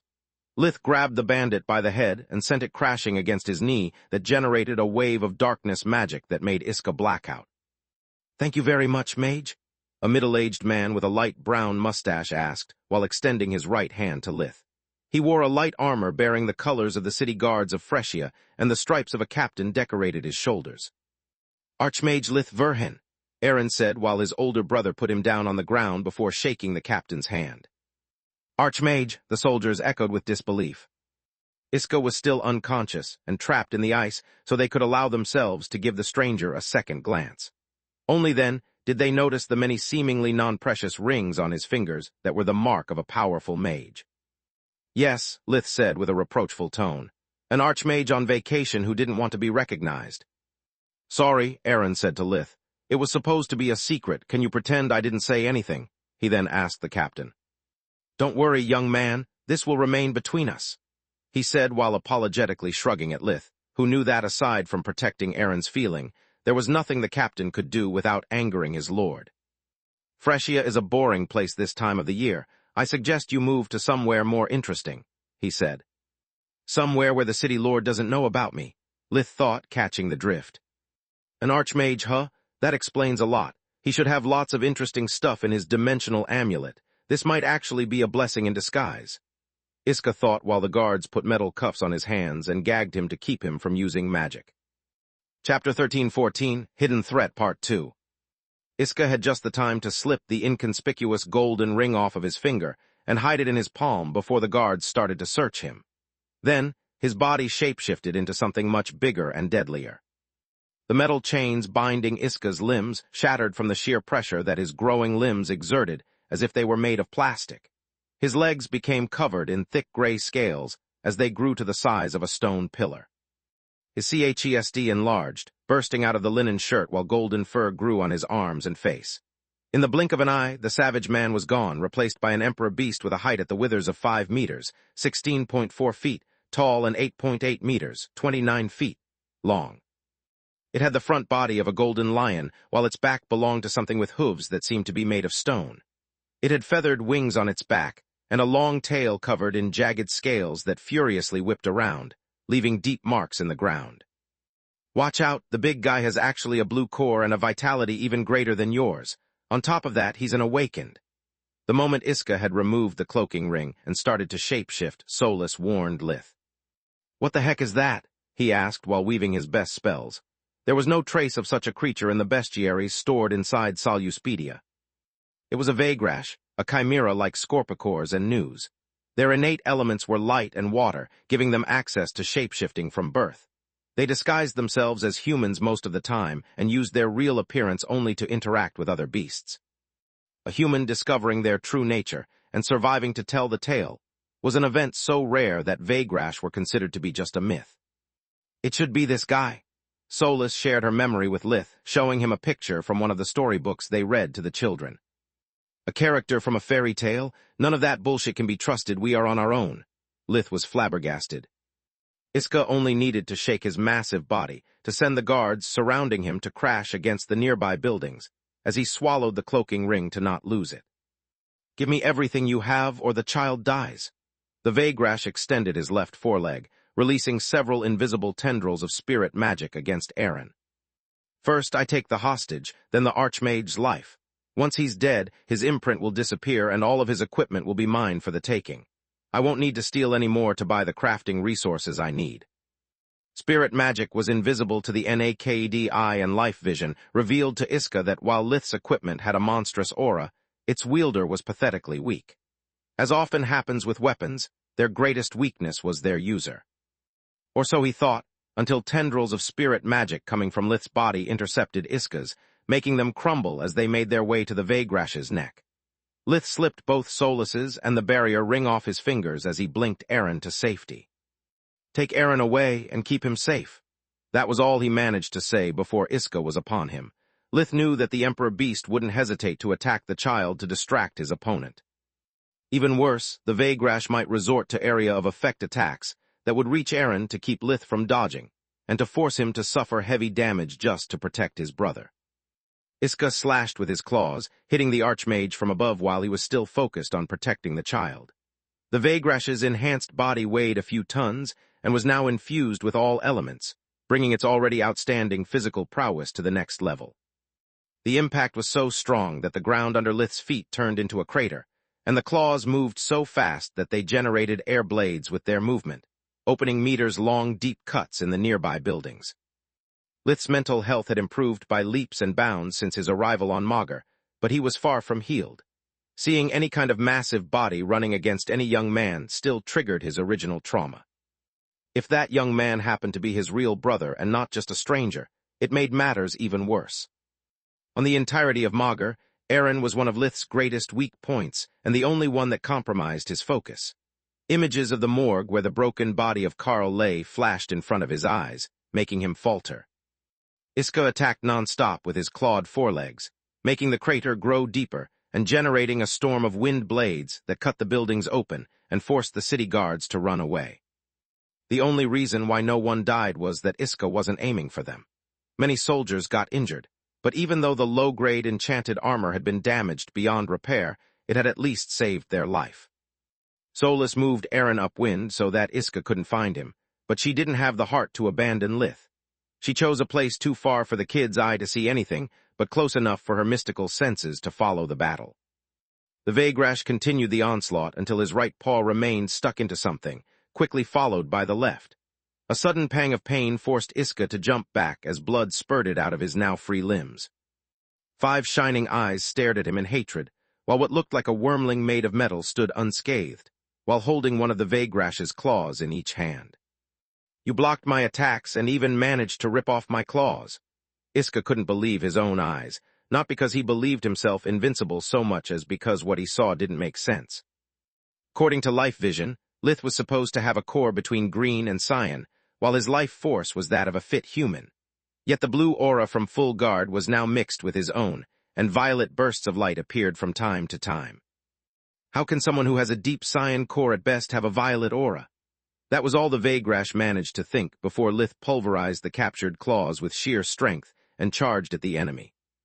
Cloaking rings weren't something one could buy or that such a young runt could craft. Iska had gotten his own as a reward for helping a powerful awakened. He couldn't believe that Lith might wear a cloaking ring as well. Thanks to fusion magic, the Vagrash managed to follow Lith's movements and intercepted the metal wormling with the Tier 5 spell he had prepared while the guards cuffed him, Cruel Winter. It was a mix of water and air magic that would drain the heat from everything around its caster with water magic, while air sucked away the humidity. It would cause a dehydration process that enhanced the cold, turning the area in a frozen wasteland. Lith opened his mouth as if he was about to speak, but a raging river of blue-violet flames came out instead of words. The Origin flames ate at the spell so quickly that it didn't have the time to fully form, destroying cruel winter easily before moving on to Iska. Chapter 13-15, Weak Points Part 1. Unfortunately for the Vagrash, Eren wasn't just Lith's weak point, but his own as well. Normally, Lith wouldn't go all out right off the bat. He would plan several moves ahead and take his time to prepare contingency plans while he studied the most efficient path to victory. Triggering him, however, meant to not put a single dent in his analytical mind, so much as to turn him into a sadistic monster, seeking to inflict the maximum pain possible before giving his opponent an excruciating death. Iska had just wasted the only spell he had at the ready while Lith had none, bringing them on equal footing. Lith took a deep breath to refill his empty lungs with air as war appeared in his hands amid a burst of emerald flames. The fury of the angry blade matched that of its master, making war emit an ear-piercing screech as it got rid of the blood sheath. The Vagrash had just the time to make Orichalk, bracers cover his forelegs before Lith was upon him. Iska blocked a rightward slash that covered his left foreleg in ice, but the impact numbed his limb. Darkness fusion kept him from feeling pain, but it couldn't stop either the vibration coursing through his bones or the cold stiffening his muscles. Another slash coming from the opposite direction forced him to use his other paw. This time, Iska managed only to deflect the blade's course so that Lith could exploit the remaining momentum to lunge war in the ground and use the hilt as a pivot to kick the Vagrash in the snout with his feet. The force of the hit made Iska step back, while the first magic produced by Lith's movement flooded his eyes with darkness, clouding his vision. Something is wrong. Even if there really is a wormling under that armor, he can't be as strong as I am with such a puny body. Yet each blow is heavier than the previous, as if he's gaining mass the more the fight goes on.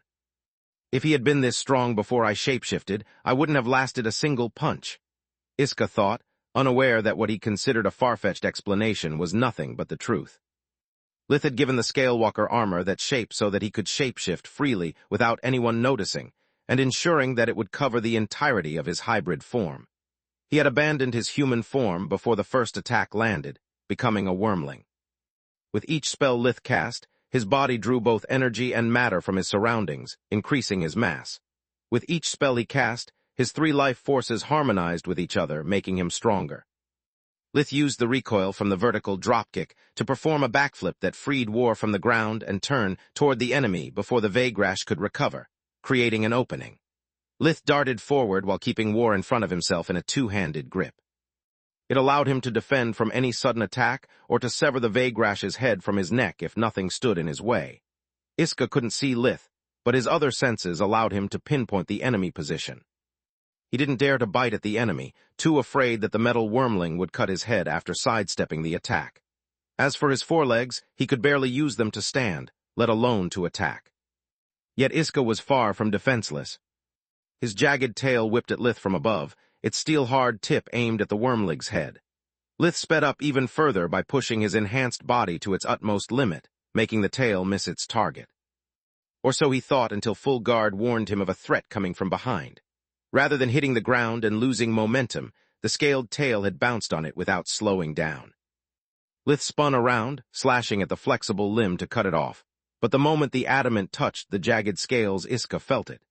The Vagrash flexed his tail, using the muscles that connected the various segments to disperse the impact and extend the tail even further.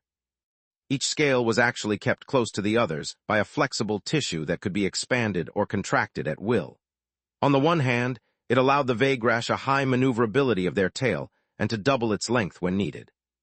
The tail dodged Lith's attack and coiled around War before its tip resumed its rush toward his head. By my mom, that thing is akin to a snake blade from video games.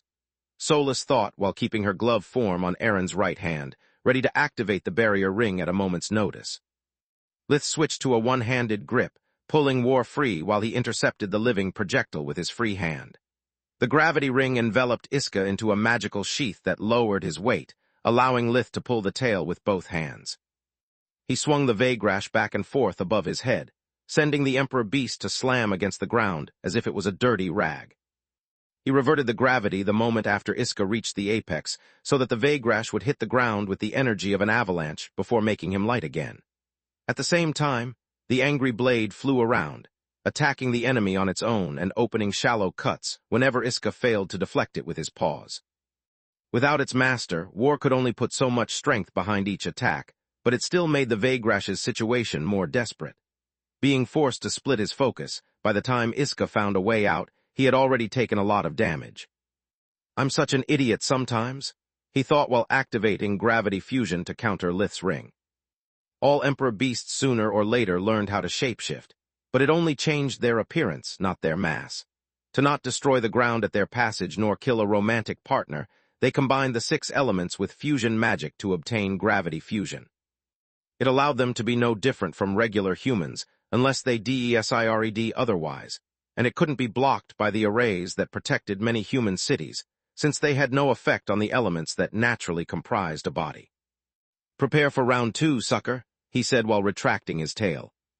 Without the gravity sheath, Lith didn't have the strength to lift such a heavy creature, and the powerful wings of the Vagrash combined with the sudden contraction of the tail's muscles almost pulled Lith off the ground.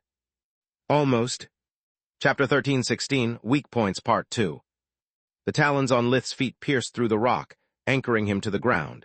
Then, Lith focused the gravity sheath on himself as he yanked the tail down with all of the strength that he could muster. Iska suddenly felt much lighter and soared in the sky, yet he screamed in horror the moment he understood that the reason why he couldn't find his balance was that he had been mutilated. Darkness fusion allowed him to not feel pain, but the blood gushing from the severed limb and the damage on his spine were still there. The former made him weaker by the second, while the latter had turned his hind legs into dead weight. All the while war stung at him non-stop, keeping him from using invigoration. "Fuck my pride, I must escape before." War suddenly ceasing its attack turned Iska's fear into joy, but seeing it dart back into Lith's hands made his joy turn into horror. The wormling moved as fast as a bullet as he plunged the blade into the Vagrash's ribcage. The hit didn't kill him on the spot only because War was too small to reach Iska's heart, yet it was long enough to break his ribs and pierce his lung. An agony that no magic could keep at bay coursed through his body, as the enchantments of the angry blade ate at the Vagrash from the inside. "I yield, we're both beasts, there's no reason to fight to the death." Iska coughed out blood with each word he spoke. The suffering that twisted his snout made his plea even more convincing. Lith stopped for a split second and a smile formed on his face. Iska sighed in relief, without noticing the smile growing wider until it was too late. A sudden burst of origin flames went straight down the Vagrash's throat, but they didn't kill him. They just made it impossible for him to use invigoration or even to breathe. The fall to the ground didn't kill him either. Iska slowly drowned in his own blood, weeping tears of pain until the moment his heart stopped. Only then did Lith recall War and stored the corpse in his dimensional pocket. It would make an excellent vessel for one or more of his demons if the necessity ever arose. "That was so cool, Lith," Aaron said. From such a distance, he had only caught glimpse of the fight, and his childish imagination had done the rest. The injured soldiers had already healed their wounds with potions, and Solus had gotten rid of the blood spatters with a pulse of darkness magic. Damaged estates weren't scary unless you were the one who had to pay for the repairs.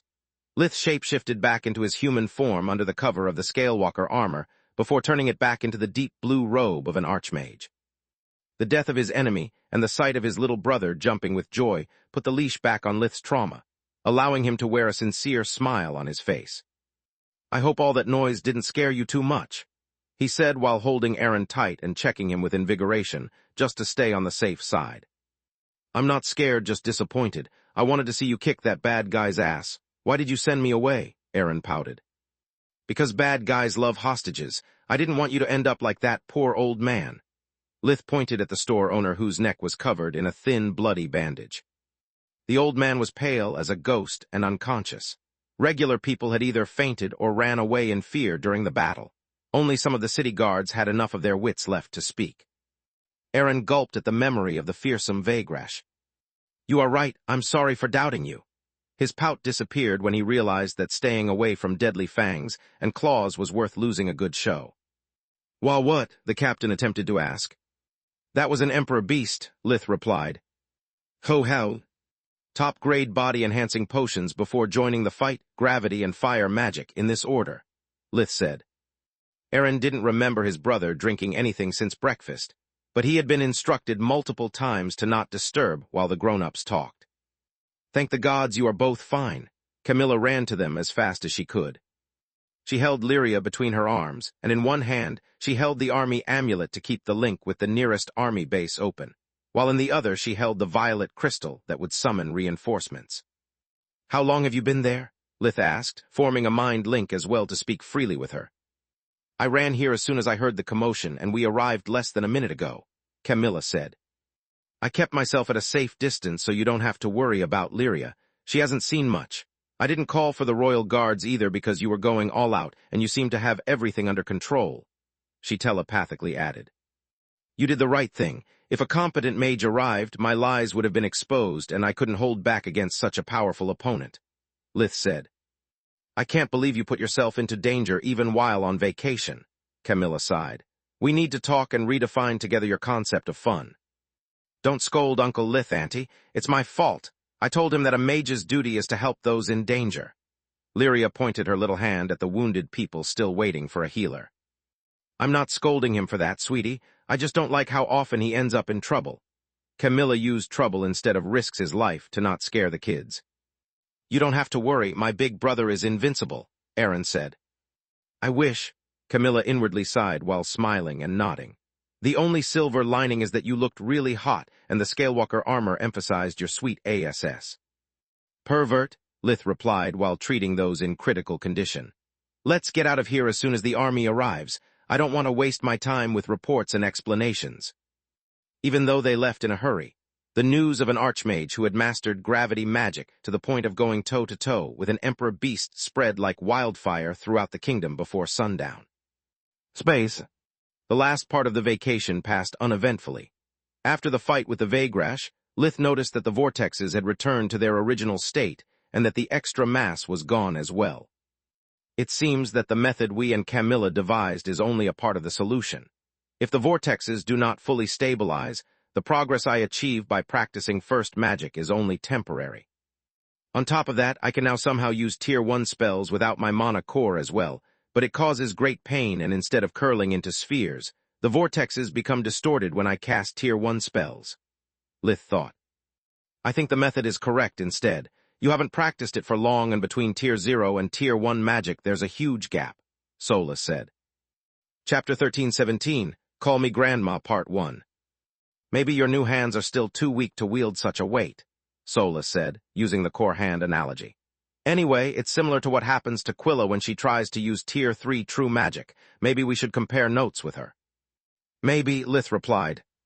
He didn't like the idea of sharing such knowledge, but not because he didn't trust Quilla so much as because he feared for her life. No human before her had become a true mage, and if the process caused the formation of a mana flow, she would die. Once Lith returned to Lucia, everyone seemed to be in a great mood and smiled a lot. The storm that Orpal had caused seemed to have disappeared on the horizon. For some reason, Camilla's parents were gone as well. The farmhands of the Verhins reported that no one had come during their absence, yet they had received quite a lot of mail. "It's all addressed to you, dear." Alina handed Lith several thick envelopes, each one covered in magical seals. "I didn't know you had friends in the Blood Desert." Camilla pointed at a red letter with golden seals. "Me neither. I'm going to read them in my room," Lith said, hoping to not receive any more bad news. Camilla followed him, winking to Alina and having the care to lock the door behind her. "That's overkill. The hush spell of the room is more than enough to contain my fits of swearing." Lith started from the letters from the kingdom. The first letter with the royal seal was a gentle reminder for the incoming gala, while the one from the council notified him that their meeting had been brought forward, but it offered no explanation. "I'm not afraid of someone hearing you swearing at the tops of your lungs. I just want some privacy."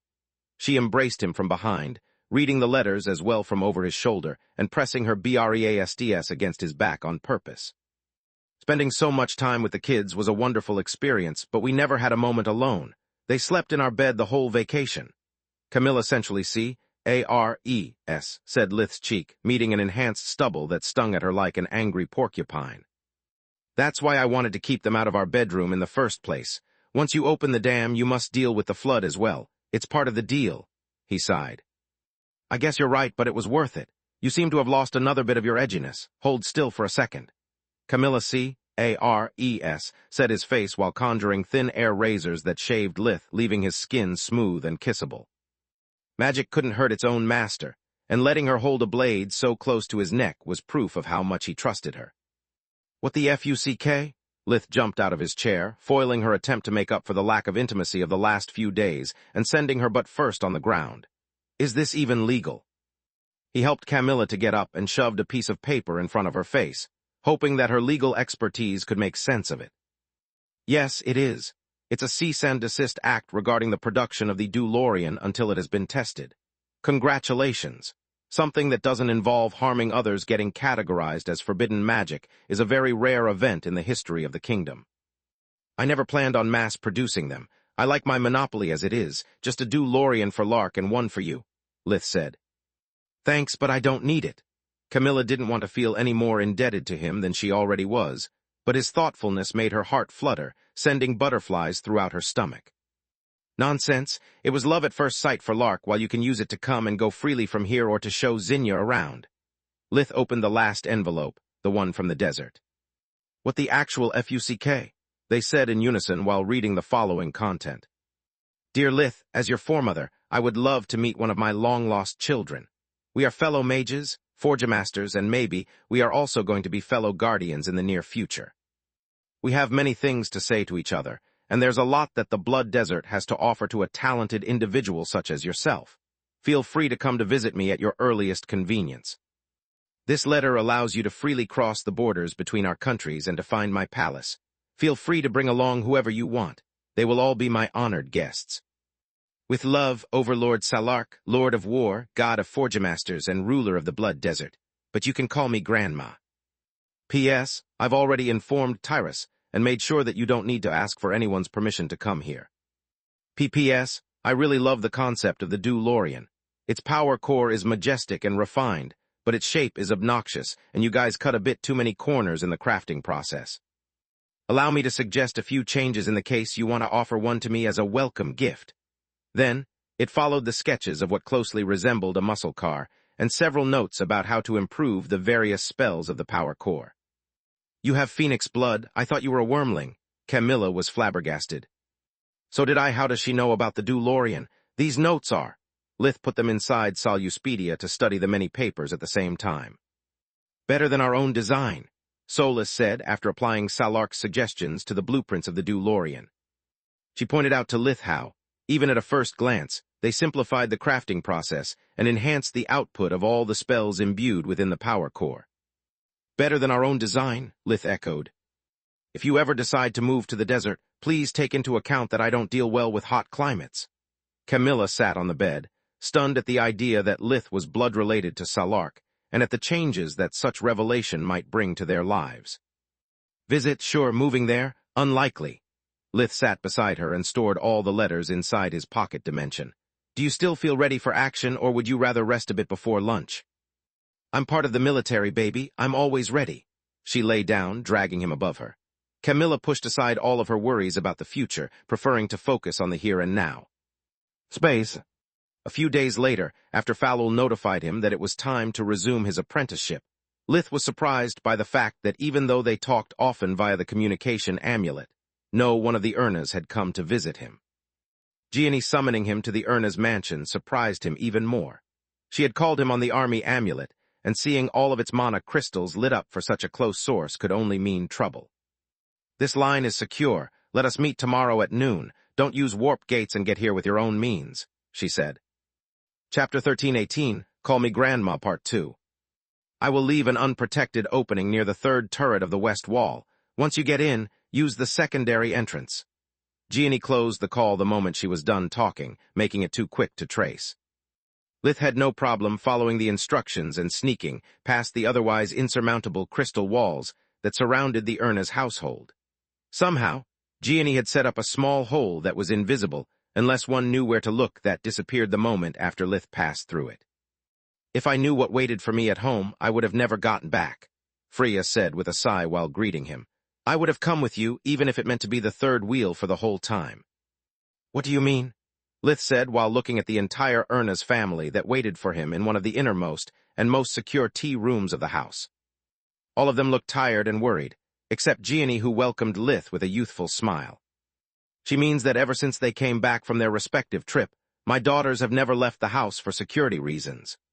Gianni explained to him about the Balker-like cards that many people in the kingdom had received, and how seriously the royals took such a threat. Are you telling me that Lark isn't just the victim of a sick joke? This is no joke. Balker may not be involved, but that doesn't mean that we can afford to underestimate the problem. I've called you here to share with you what we know and how we plan to respond. Gianni said, and Lith nodded for her to continue. As you know, the fall of Kogaluga, the invention of the Dew Lorien, and even your scuffle with the Vagrash have increased your already considerable fame. How do you, aside from his parents and Lark, no one was supposed to know the car's name? Yet Salark first, and now Gianni treated it like yesterday's news. What you probably don't know is what will happen during the gala. According to my sources, between my political plays and Floria's contribution in bringing down the lost city, her trial is almost over. Gianni cut him short. During the awards ceremony, the royals should declare the full refutation of the charges against her, putting an end to the fight between old and new magical bloodlines. That's good news, correct? Lith said. You wish. The timing of your brother's return, of the arrival of Camilla's parents, and the delivery of those cards, it's too convenient to be just a coincidence. Gianni placed in the middle of the table her exclusive Verhen's chessboard limited edition, where silver and gold replaced the white and black. At a first glance, it looks like the work of an idiot that resents you, but let's take a closer look. Using you as a pretext, whoever is behind this managed to involve in their scheme the Urnas. Gianni put a card that said present under the silver queen. Marchioness de Star. She slipped a card that said past under the silver mage bishop. And the three best healers of the kingdom. 3 more past cards slipped under the other mage and the knights. All people who stood in the way of Darius's revenge. The fake Balker offers him a scapegoat and several decoy targets like Lark. Why should he do something so elaborate? Lith couldn't find any fault in Gianni's reasoning. Even on Earth, killing innocent people was one of the best ways to hide the true target of the assassination and the motive of the killer. Because if my sources are right, his window of opportunity to act against us will close after the gala. The moment Floria is acquitted, Darius will turn from the leader of a powerful faction to a lone father stricken by grief. He has to make his move before that happens. Otherwise, once he loses his accomplices, every deal he makes with the undead courts and every underhanded scheme against us will lead directly to him. It's the reason why I forbid my children to stay in the open and to move to any place that doesn't have a warp gate. No matter how good my daughters are, an ambush would kill them. This way, instead, by moving from one place protected by arrays to another through warp gates, not even a small army can harm a single hair on their heads. A snap of Gianni's fingers revealed so many magical formations in the tea room that even a dragon would have been reduced to meat on a slab. Doesn't that mean that the girls will be forced to quit their apprenticeship? Lith asked. Not at all. I already contacted Falul about that. Once the warp gate to your household is completed, the only thing she has to do is to pick them up and bring them back at every lesson. Gianni shook her head. The what to my what now? Lith said after picking his jaw from the floor. A place like Lucia has no good reason to have a gate, not to mention that just the maintenance of such an artifact is incredibly expensive. Lith had spent his years as a ranger in the north, hearing the lords of medium-sized cities complain countless times about their fief being isolated during winter due to the lack of a gate. It happened even to a few cities that played a vital role in commercial routes. Lucia had barely been promoted from a little to a medium-sized village after Lith's fame and fortune had expanded its business, bringing the number of its inhabitants to less than 1,000. So what? All it takes to build one is money and influence. I happen to have plenty of both and no reason to hold back. If Darius thinks that I will let his pathetic schemes hinder the path of the Urna's family, he's sorely mistaken, Gianni said with a sneer. Yet this doesn't mean that any of you can lower their guard. All the preparation on Magur is pointless without caution, and there are a few things that don't add up, she said. Like what? Floria asked. The tags on the cards don't fit Balker's MO nor Darius's revenge. Gianni tapped on the chessboard, drawing all eyes on it. If I were Darius, and I had even just the information available to the general public, I would have sent the future card to the Urnas and the present to the Verhins. Aside from Orion, everyone else was too young to follow her reasoning, so they stared dumbly at Gianni, waiting for an explanation. Past means the total extermination of a bloodline, like Balker did to those involved in the death of his family, Orion explained. Present, instead, is only aimed to the upper echelons of the kingdom, those that Balker considered responsible for not preventing the tragedy that befell him, which meant the heads of the army, the Mage Association, and the royals. You've lived the future card, and it involved the murder of the heirs of the magical bloodlines. Each card marks a precise target, everyone else is just collateral damage. Exactly, Gianni nodded. If Lith really was the king of this play, then exterminating the Lark and Destar bloodlines makes sense, but we should have received Future to let us know that our daughters were the target, not us. Chapter 1319, Second Awakening, Part 1. Darius wants us to experience the loss of a child just like he did with Uriel. On top of that, I find it strange that your family received no card, just like it makes no sense that no Future card has been sent, Gianni said. If Darius is not involved, then who's behind this? Lith asked. Assuming that you really are at the center of this conspiracy, then I can't rule out Knight's involvement since she already played the Balker charade, Gianni said. That doesn't make sense. She didn't attack my allies, she focused on my family and on Camilla. Neither of them has received any card, Lith said. I know, but they call her the Horseman of Chaos for a good reason. That said, I can't rule out the undead courts nor Thrud either. You've made too many enemies in your short life, and all those I've mentioned could use taking out the people who received the cards. Without them, the royals would lose the pillars that keep the kingdom stable. Such a sudden power vacuum would plunge the country into chaos, allowing the undead courts to win the war or to Thrud to seize the power and being acclaimed as a savior. Gianni's words made the room fell into silence for about 5 seconds. Then, the door opened and closed apparently on its own. I said that I didn't want to be disturbed. She stood up to check who dared to defy her orders, just to see a flaming red mass of fur sneak behind the sofas. Since when do you know how to open doors? It's not that hard to do with air magic, especially when I'm hungry. Lucky, the family dog now evolved into a rye, said. The last time Lith had seen him, Lucky was the size of a pony, but he seemed to have gained in height what he had lost in weight. His flabby belly that once wobbled at each step of the canine was gone, replaced by solid muscles. You're always hungry, Floria said with a sigh, taking a mental note that soon he would grow big enough for her to ride on him as she did back when she was still a small girl and Lucky a mastiff. Help me, brother, they are starving me for months here. Lucky rolled on his belly at Lith's feet in the hope to garner sympathy and, more importantly, tasty snacks. Too bad that with his size and wolfish appearance, that attitude made him look more creepy than cute. You're not starving, you are simply on a diet, Orion rebuked Lucky for the umpteenth time. Your family is under attack and you're not a pet dog anymore. You are a magical beast, a warrior. I'd like being a pet better, Lucky WHINED. No training, no diet, just eat and play. If you practice magic enough, you might get a shot at evolving further. You would live longer and get more powerful. Lith tried his best pitch. Curse evolution. The rye sounded like he was on the verge of tears. Once I was a happy creature who spent his days in joy with his friends. It's been years since the last time I mated. Do you know how hard it is to drag a rye here? On top of that, even when Dad manages to find some, the females treat me with disdain. They call me a wimp. Lith couldn't blame them for that. Lucky was a big puppy trapped inside the body of a war machine.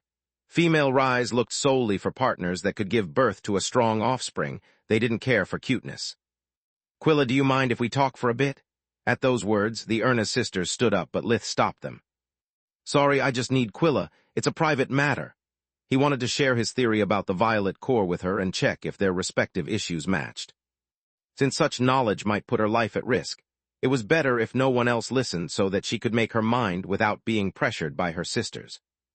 First, you dragged Floria very far from here. Then you holed up with Freya for a week, and now Quilla. You're taking the Erna's name lightly, young man. Gianni clicked her tongue in disapproval.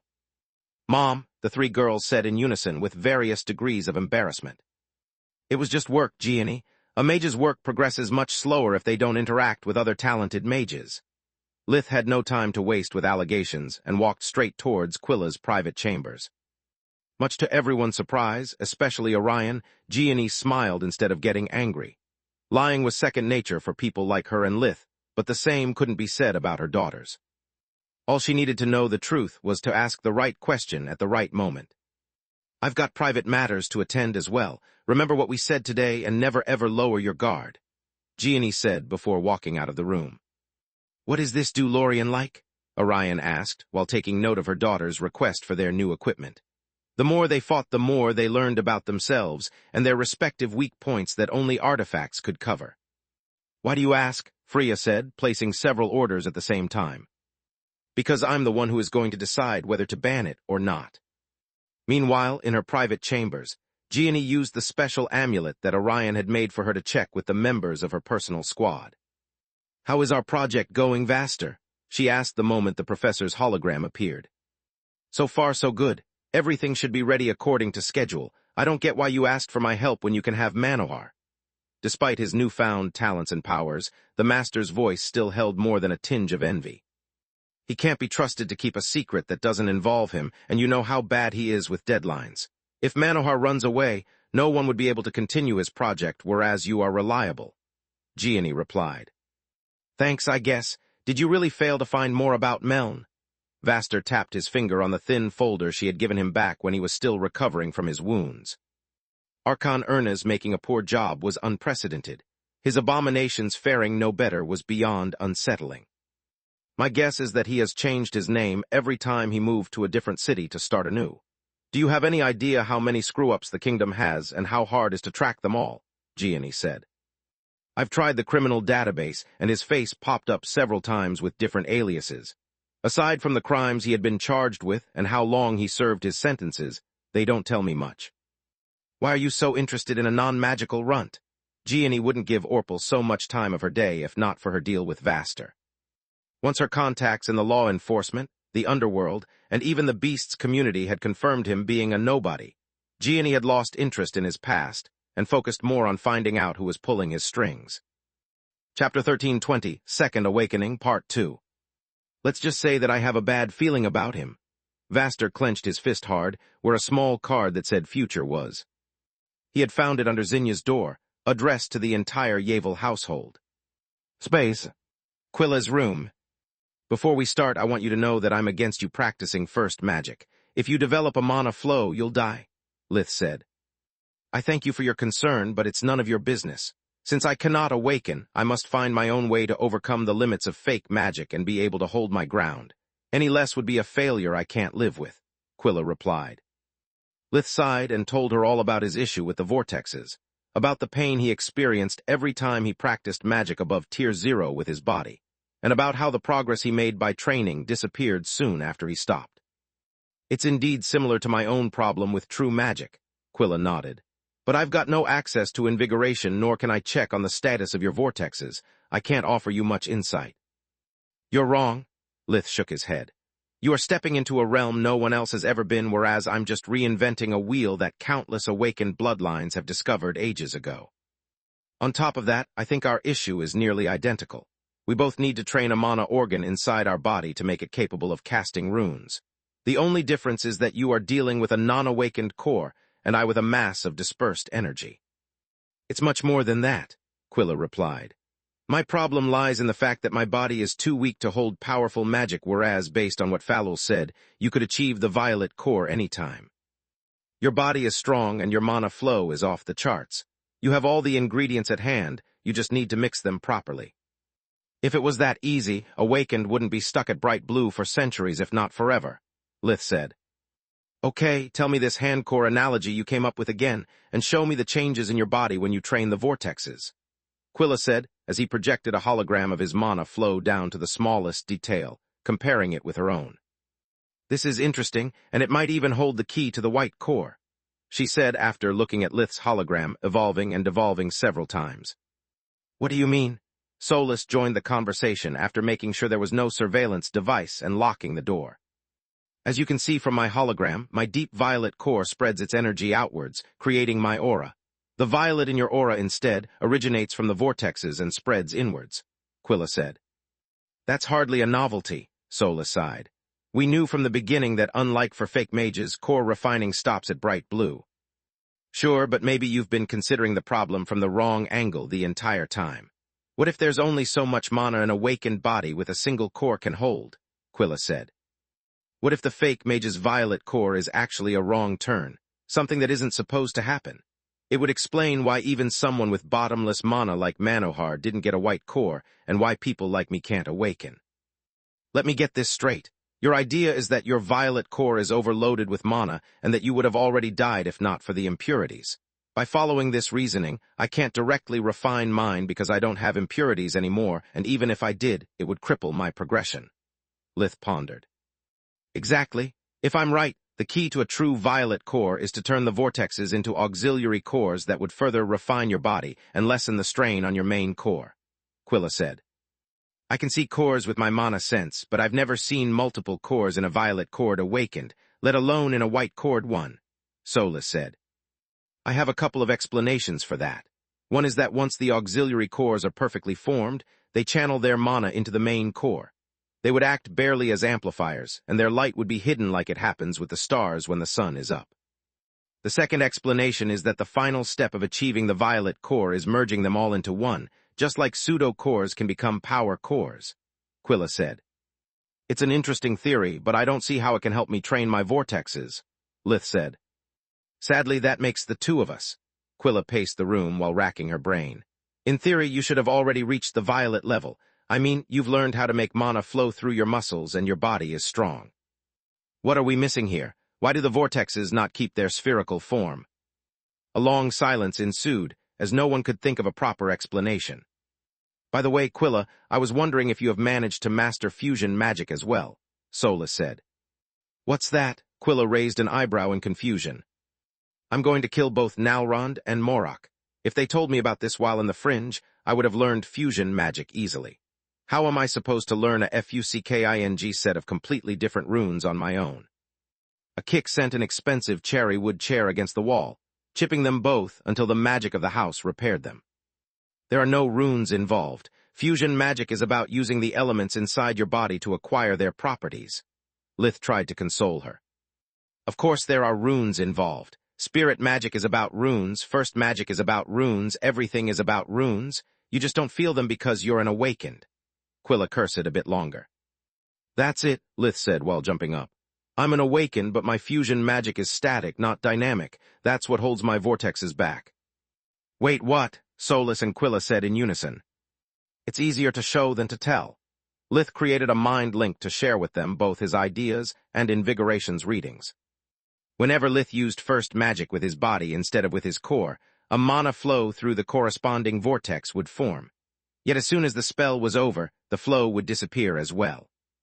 By continuously casting spells and holding the flow long enough, the vortex would assume a spherical shape, yet it would crumble the moment the flow disappeared.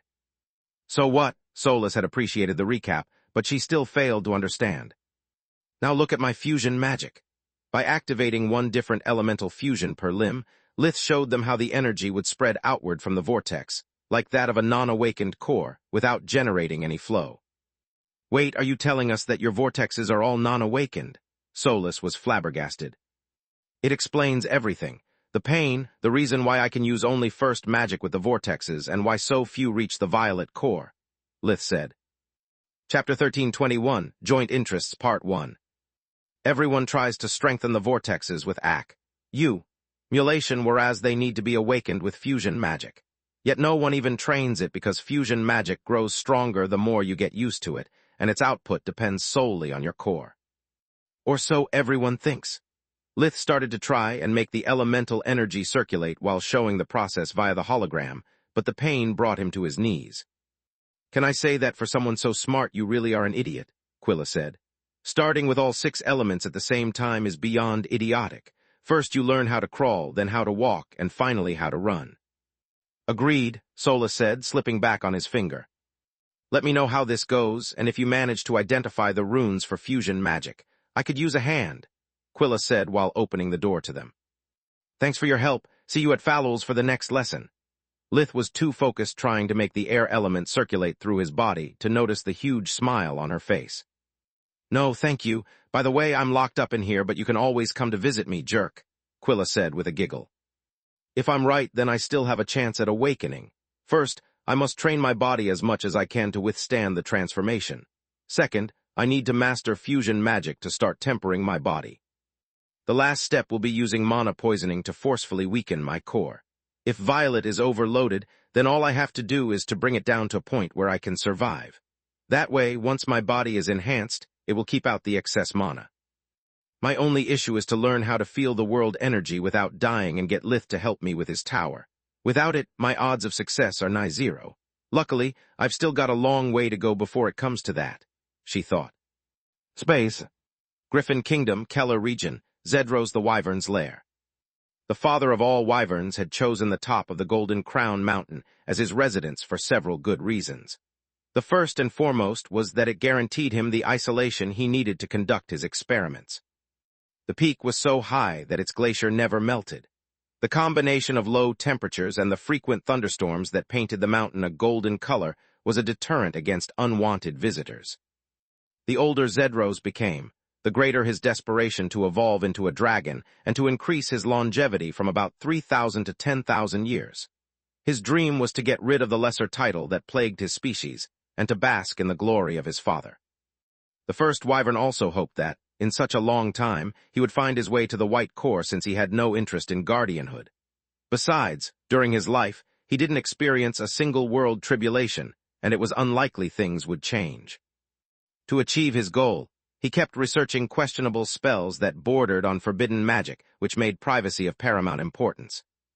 Zedros's cave was hidden by a thick vapor, generated by one of the many protective arrays that the beast lord of the region had set around his home. Usually, the mana imbued within the mystical clouds would keep techniques like life vision from locating the entrance to the lair, so he was beyond surprised when someone knocked on his door. Not the external door, but the one right outside his personal quarters. This can't be Cedra. I've sent him to fetch a few ingredients for my arrays, and his train of thought derailed as the door opened before he could answer, letting 2 visitors in. You must be pretty paranoid to set so many defensive arrays around this dump. If I didn't have help, it would have taken me a lot of time to get in, a woman wearing a heavy armor said while she strode in as if she owned the place. She was 1.78 meters, 510, tall, with hip-length ash-blonde hair that framed the delicate features of her oval face. Her rosy skin was flawless, emphasizing the contrast between her silver eyes and her full red lips. A one-handed sword with 7 different colored crystals on each side of the blade was hung to her heap, making her identity as clear as the day. What does the Mad Queen want from me? Zedros snarled while taking a deep breath. Between his mastery over origin flames and the protections of his lair, he was certain to win.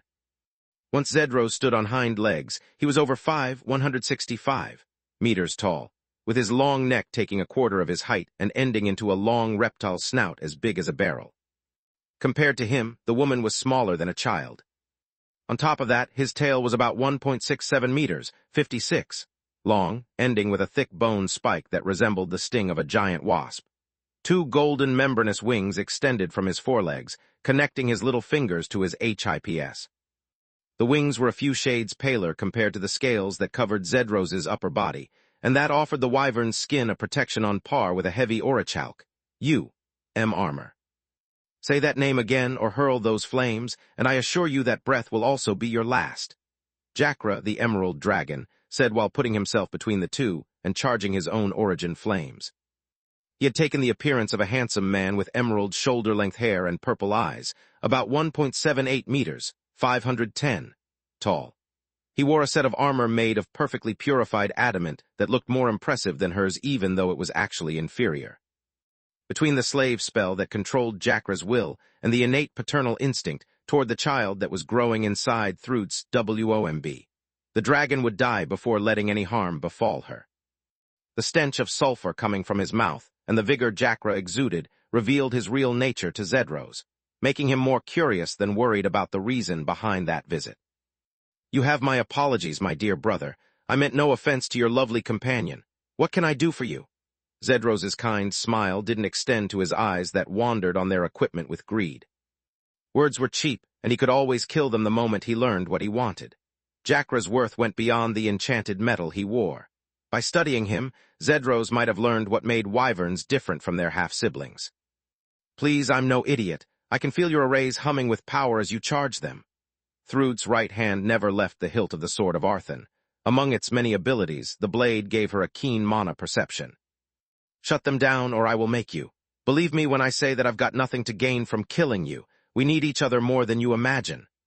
Thrud plunged the sword into the ground, making its power core clash with that of the arrays in the cave. Fine. Zedros powered the defensive systems down only to trigger several silent alarms that would summon help from the Council at a moment's notice. Chapter 1322, Joint Interests, Part 2. Thrud didn't miss his latest deception, but she pretended to, breaking the stalemate. I like a power-hungry imbecile like you even less than you like me, but even imbeciles have their purpose. You have something I want, the secret of awakening, and I have something you want, the secret to becoming a dragon. Would you be interested in the trade? She said with a charming smile. Tell me another. Zedros laughed heartily at those words like he hadn't done in centuries. I traveled to a fringe on my own just to be rejected by Magus. I've spoken with countless dragons, and none of them had a shred of wisdom to offer. Your whelp is still wet behind the ears, and you're not even an emperor beast. How could either of you know anything about the secret of evolution? You're right, I'm no emperor beast, yet Tyrus's blood runs through my veins, Thrud said, never stopping to smile. Among the many horrible rumors you heard about me, did any of them mention how with each cycle, Arthan's madness makes my griffin blood thicker?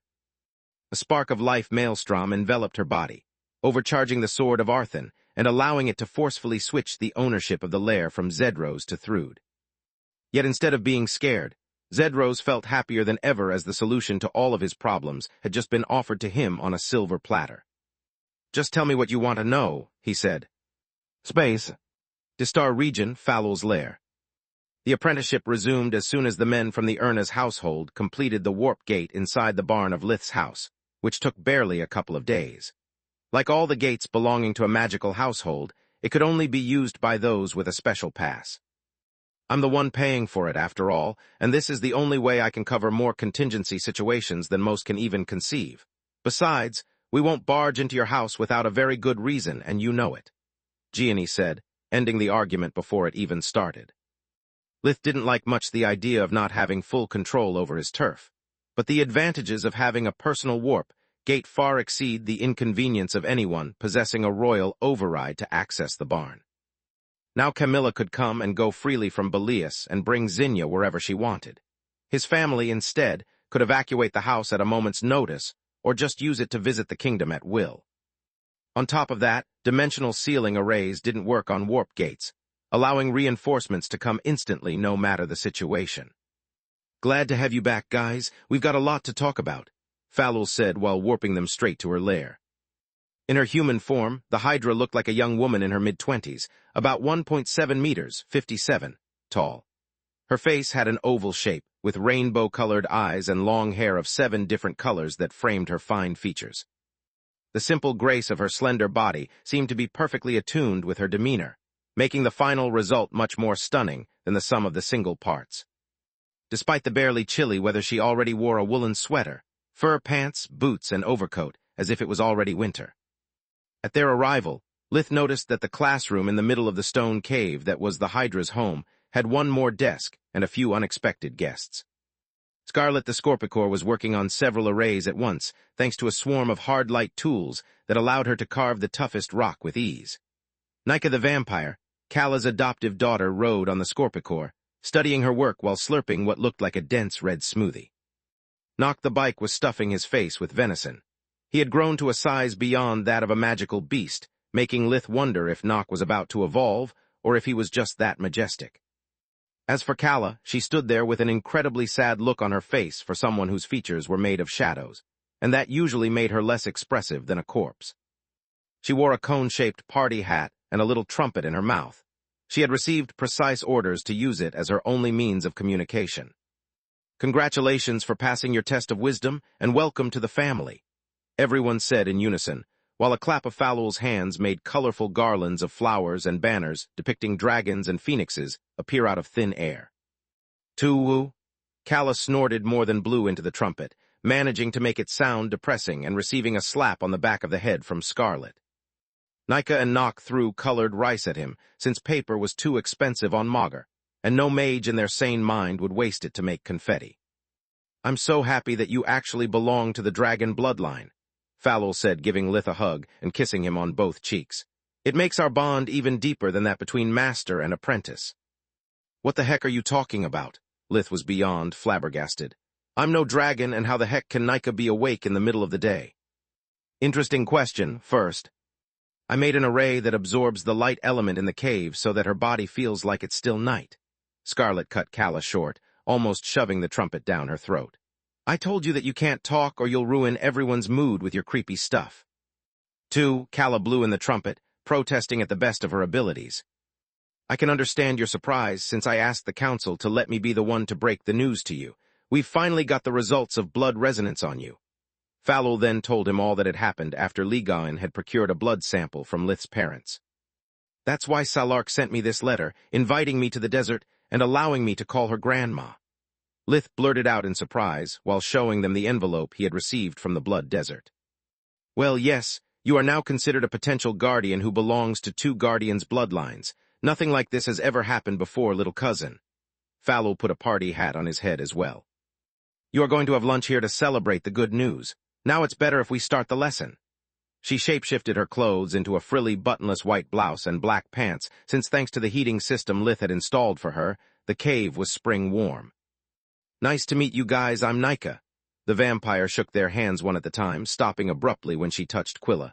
Hello, gorgeous. Why haven't we ever been introduced before? Quilla felt flattered, but behind Nika's flirty attitude, she could feel the vampire's gaze wandering on all of her wrong parts, making her feel like cattle in front of the expert eye of a butcher, taking mental note of the best cuts of meat. The smell of young blood filled with violet mana was intoxicating, and unlike Lith, Quilla seemed completely defenseless. Chapter 1323, The Secrets of Undeath, Part 1.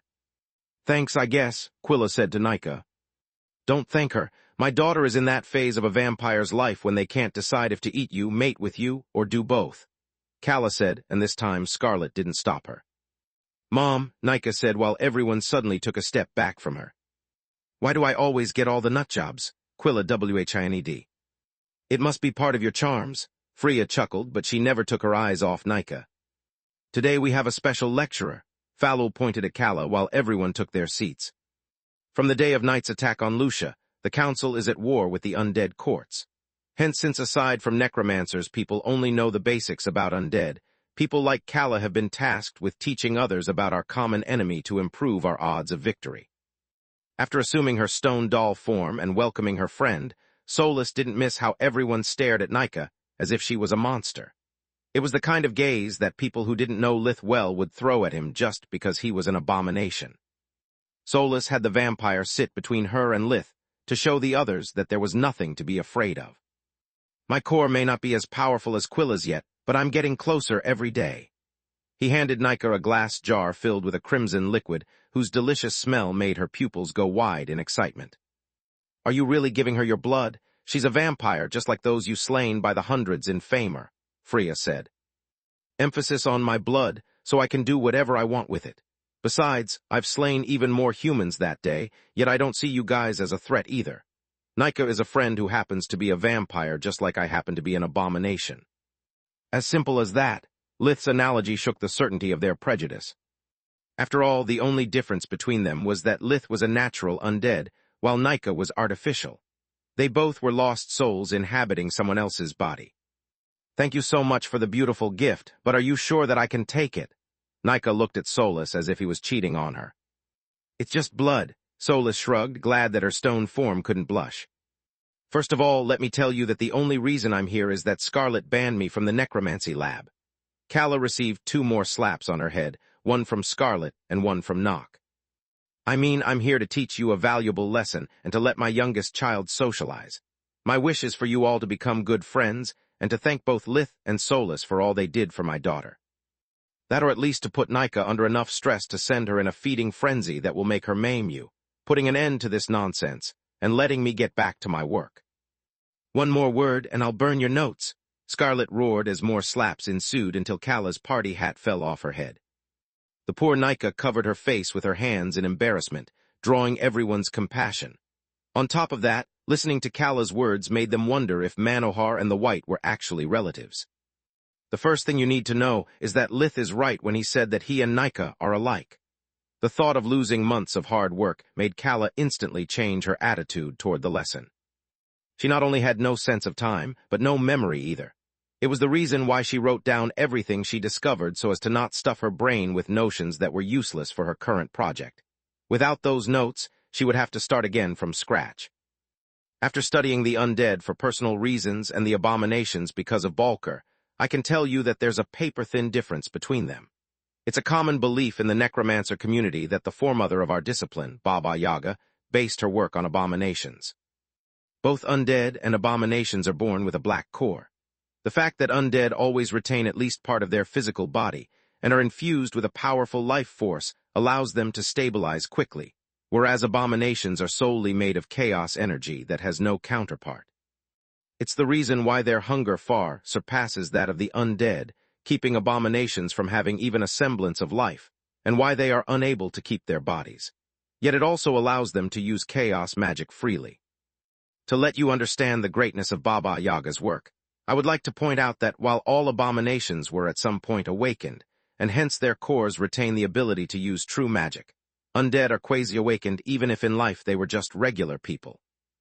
All those who get turned into undead become so attuned with some elements that they can use them as true magic, while their talent for the mystical arts grows with age even though they had none before being sired. By feeding, abominations simply recover the strength they have lost along with their body, and use the light element they rob from others to master chaos magic. Undead, instead, feed on life force, using it to enhance their cores akin to how awakened do with world energy. Both abominations and undead can't feel the world energy easily due to their faulty cores. That's why Baba Yaga made up for that by allowing her children to feed upon more than just the light element. They absorb the life and even the essence of their prey, adding it to their own. As you should already know, the only difference between mana and world energy is the presence of the seventh element, spirit magic. The spirit magic gets absorbed so that an undead can prolong their existence, while the other elements after being reduced to world energy can be assimilated by the blood core. Kala said. Wait a second, as far as I know, abominations can't feel the world energy at all, Lith said. That's one of the main differences between abominations and eldritches. Only the latter are completely cut off by Magur. A newborn abomination can find a mana geyser to stabilize themselves, just like the puppeteer you faced in Giera could use his orc body to feel and manipulate world energy through the crystals. Kala shook her head. Which means that, in theory, an abomination can awaken just like an undead. Their faulty cores make it difficult, and even in the case of success, the progression of their cores is greatly slower than normal. Most awakened who decide to be turned into undead first wait until they have reached the bright violet core or at least the bright blue. That way, once the transformation is over, they can easily bring their blood core back to their previous level by just feeding instead of wasting time with mulation, Kala said. Does the same stand for fake mages as well? Quilla asked. Since I have a deep violet core, would I keep it after being turned? Also, what happens if I die first and then a necromancer makes an undead out of my body? Chapter 1324, The Secrets of Undeath, Part 2. Everyone stared at Nika, who happened to inhabit the body of a deranged killer. Kala had raised her from the dead to torture the cruel woman again, only to discover that the mind of the newborn vampire was a blank slate. Despite her weirdness, the White couldn't stand giving Nika life just to let her die of hunger or daylight, so she had taken Nika in as her own. I'm so envious of you, Kala inhaled deeply and sighed. I'm still at the blue level because I forgot mulation was a thing until a few days ago when Scarlet, that tyrant of my landlord. Scarlet placed a thick pile of papers over a strong flame, forcing Kala to focus. I mean, those are all excellent questions. If you were to be turned into an undead while still alive, your deep purple core wouldn't lose its strength. It would simply be passed upon your blood core during the transformation. Once you die, however, your core dissipates.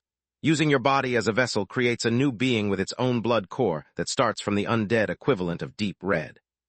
Keep in mind that powerful cores are rare, and even if the new soul had a violet core as well, it would take them a very long time to recover their strength since feeding allows an undead to obtain solely the mana flowing through the prey, not their core.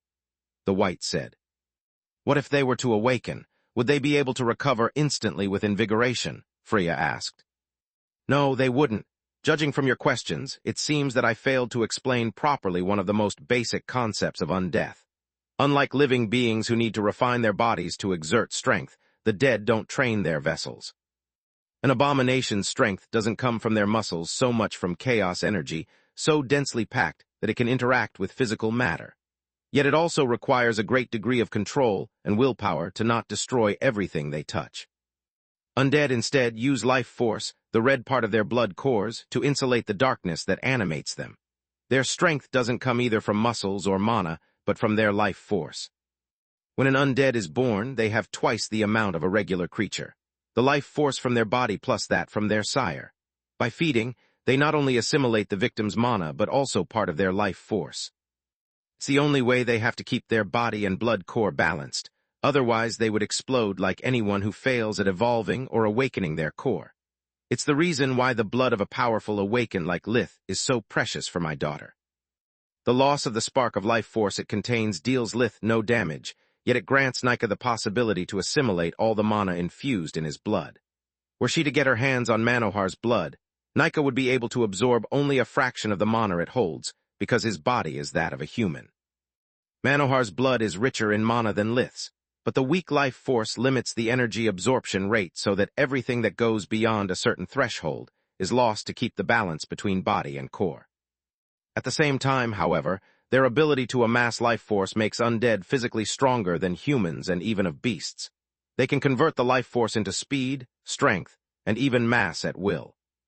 That's how a vampire's chiropteran form or a Draugr's ability to get bigger works, Kala said.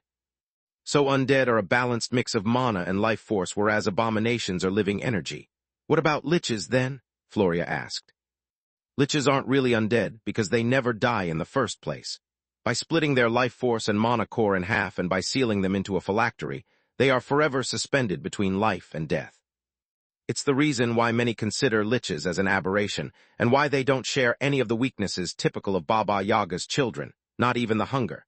They have a set of rules of their own, some of them really annoying. For example, turning into a lich is much easier for a fake mage than for an awakened, since their mana flow is static, whereas an awakened's phylactery needs to be able to preserve the mana flow indefinitely, and even allow it to grow with mulation. If a non-awakened lich manages to awaken, they need another complex spell to transfer their essence into a suitable phylactery, or they die. Some non-awakened tried to go straight for a phylactery suitable for awakened, but it never ended well. The few that survived had their essence unfocused due to the vessel being unable to keep their core and life force compressed, leading to terrible consequences. Best case scenario, they became much weaker than what they were in life and will stay that way until they find a way to awaken. Worst case scenario, they fell into a vegetative state from which there's no return. Last but not least, they don't share the greatest gift that undeath bestows on the other species. According to my sources, Baba Yaga achieved her original goal of giving her children a second chance at life. Once an undead's blood core turns completely red, they become hybrids just like Nalrond. They can switch from their undead form to that of a living being with a regular body and a deep red core at will. On top of that, by sacrificing all the mana and life force an undead mulates to reach a full blood red core, they can return fully alive and start from scratch. If they are awakened, they can work their way up to the violet core again. Liches can never do that. Once the path is taken, they have no way back, Kala said. That sounds like a bunch of nonsense. How can you be so sure? Scarlet asked with a scoff. I know because I saw it with my own eyes. Back when I traveled Magur in search of the secrets of lichhood, I met one creature capable of turning into a living being. The most intriguing thing about awakened like him is that as long as they keep their blood core, once they assume their living form mulation has no effect. His human core remained deep red, and it was unable to improve, Kala said. Everyone was flabbergasted at those words. Even Scarlet, who had slain princesses and rescued kidnapped monsters more than once, found them hard to believe. Yet Kala had no sense of humor and no reason to lie, so they took them at face value. During the lunch break, for which Falul had prepared a small buffet, Lith took her and Kala aside to share with them the missing piece of the events in Kalga away from the Scorpicore's ears. That overgrown cat didn't hesitate to spill my secrets the moment she found it convenient. Sure, thanks to that Falul took me in, but it still pisses me off, Lith thought. He needed to share the contents of his conversation with Magur with Falul, because she was his main liaison with the council, and with Kala because she had proven once again to be the greatest expert about the undead that Lith knew. Chapter 1325, Royal Summon Part 1. I can't risk someone in the council discovering the truth about me with a breathing technique or spell, and then blackmail me or use me as a lab rat. Only Fallow can help me to prepare in the case something goes wrong, Lith thought. As for Calla, she might be able to understand my condition, if not even help me to control the chaos energy. The Hydra opened her eyes wide when Lith told them the events that had taken place in the mindscape while he was in Kalga, and that his abomination side was actually his real self. Yet she said nothing, while pondering the implications that news might have. Oh no, Calla sounded genuinely surprised for almost 1 full second. Anyway, I heard that you might have gotten yourself a big white crystal. Can you give me a piece the size of an apple? I would make a perfect phylactery. The White was the only person besides Solus and Protector who knew about Lith's being from Earth and even about his reincarnation problem. He didn't expect her to be shocked, but not her complete lack of care either. I do have one, but it has been already cut. I can't risk compromising its integrity until I'm done with my own experiments, Lith replied. Fair enough, I'll have to keep looking then. If Calla was disappointed, it didn't show. Based on what you taught us today, shouldn't you get at least a bright blue core before turning yourself into a lick? Lith didn't want Calla to become an undead. He could already feel her drifting apart. Actually, I should. You've got no idea how thrilled I am at the idea of spending weeks just breathing and exercising, Calla sighed. Your kids sure could use their mother for a while. Also, you could help me to accept my condition. We might even study chaos magic together, Lith said. Did you take a hit to the head too many in Kalga, or what? Her red eyes lit up as the shadows that comprised her face turned back into her old fluffy features for a split second. There's nothing to accept. You're a beautiful being as it is, and you shouldn't be ashamed of it, just like me and my Nika. As for chaos magic, did you even bother listening to me?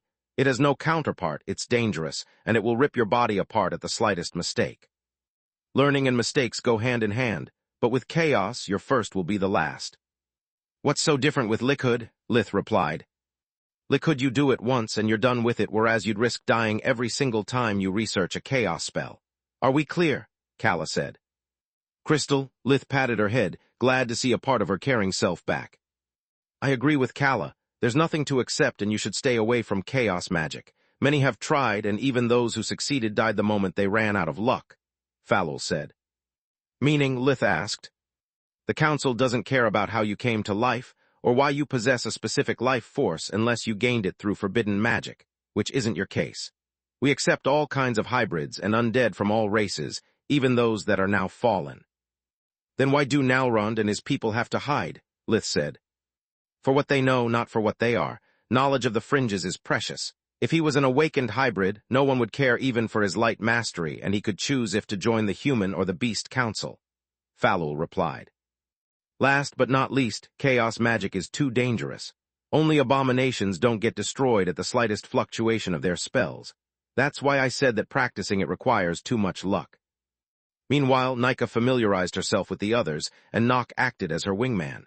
Being a magical beast, he had plenty of friends in the forest surrounding the White Griffin Academy. How does being a vampire feels like? Quilla tried her best to act natural.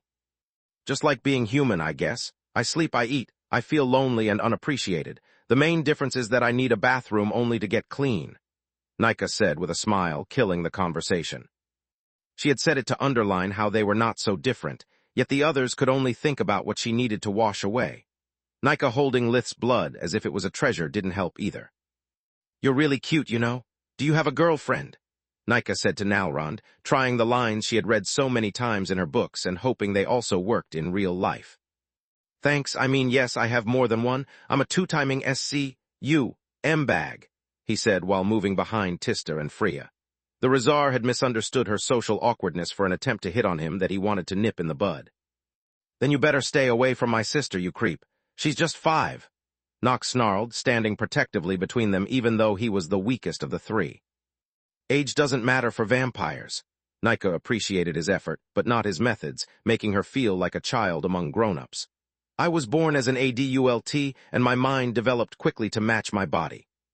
It would be believable if you didn't spend most of your life in a cave with no one to talk but me, Nock snorted. You need to get out more. It's not my fault if we live in the middle of nowhere, and I can't get out until sundown.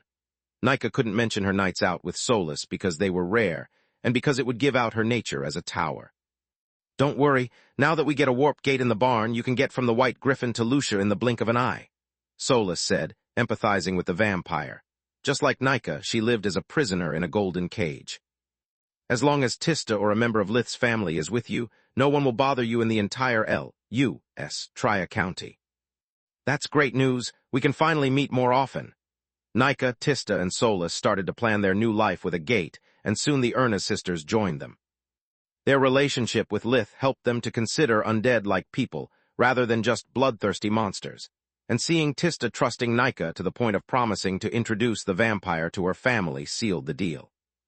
You must thank Gianni for that, Lith pointed at the group of women. It was very kind of her providing us with a warp gate. Kind, I'd rather describe her as careful. Falul showed Lith a piece of paper that said present, quickly followed by Kala. You got one as well. When and how did you get those? Lith asked. I found it a few days ago, nailed to a tree in front of my house, right outside the range of my arrays, Falul said.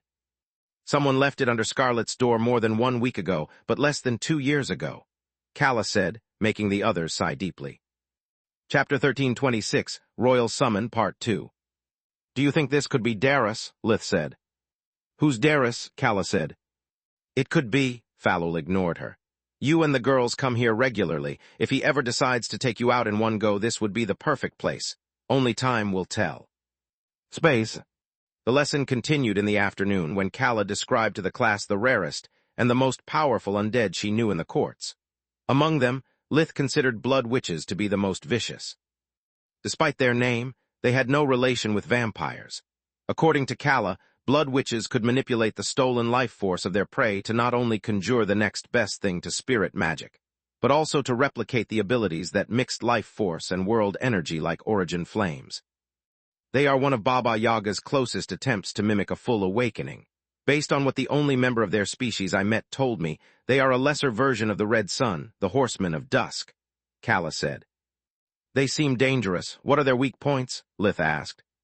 I have no idea since not even I was so rude to ask, and she didn't have any blinking sign of her body that said, "Don't hit me here," Kala said, making the first joke in years and letting the others hope for the best. My hypothesis is that using such powers depletes their energy faster than what spirit magic does to an awakened, but that's not a big issue for them. Always remember that undead are universal acceptors of all kinds of energy but darkness, and only because it destabilizes their blood cores. Baba Yaga made them immune to mana poisoning, and their life forces can recover even from damages that are lethal to any other race. All they need to rejuvenate from any kind of injury is to feed. Once the lesson was over, Lith returned home and kept experimenting with fusion magic while waiting for dinner. He had done it the whole day while Kala talked, since taking notes required but a sliver of his attention. He used one element at a time to avoid hurting his body, but aside from pain and discomfort, he didn't learn much. I wish that spirit fusion was a thing, he inwardly griped. Back when I was a baby, I discovered that everything I learned about spirit magic applied to all the other elements as well. Fusion magic, instead, requires me to learn how to circulate every element in a different way.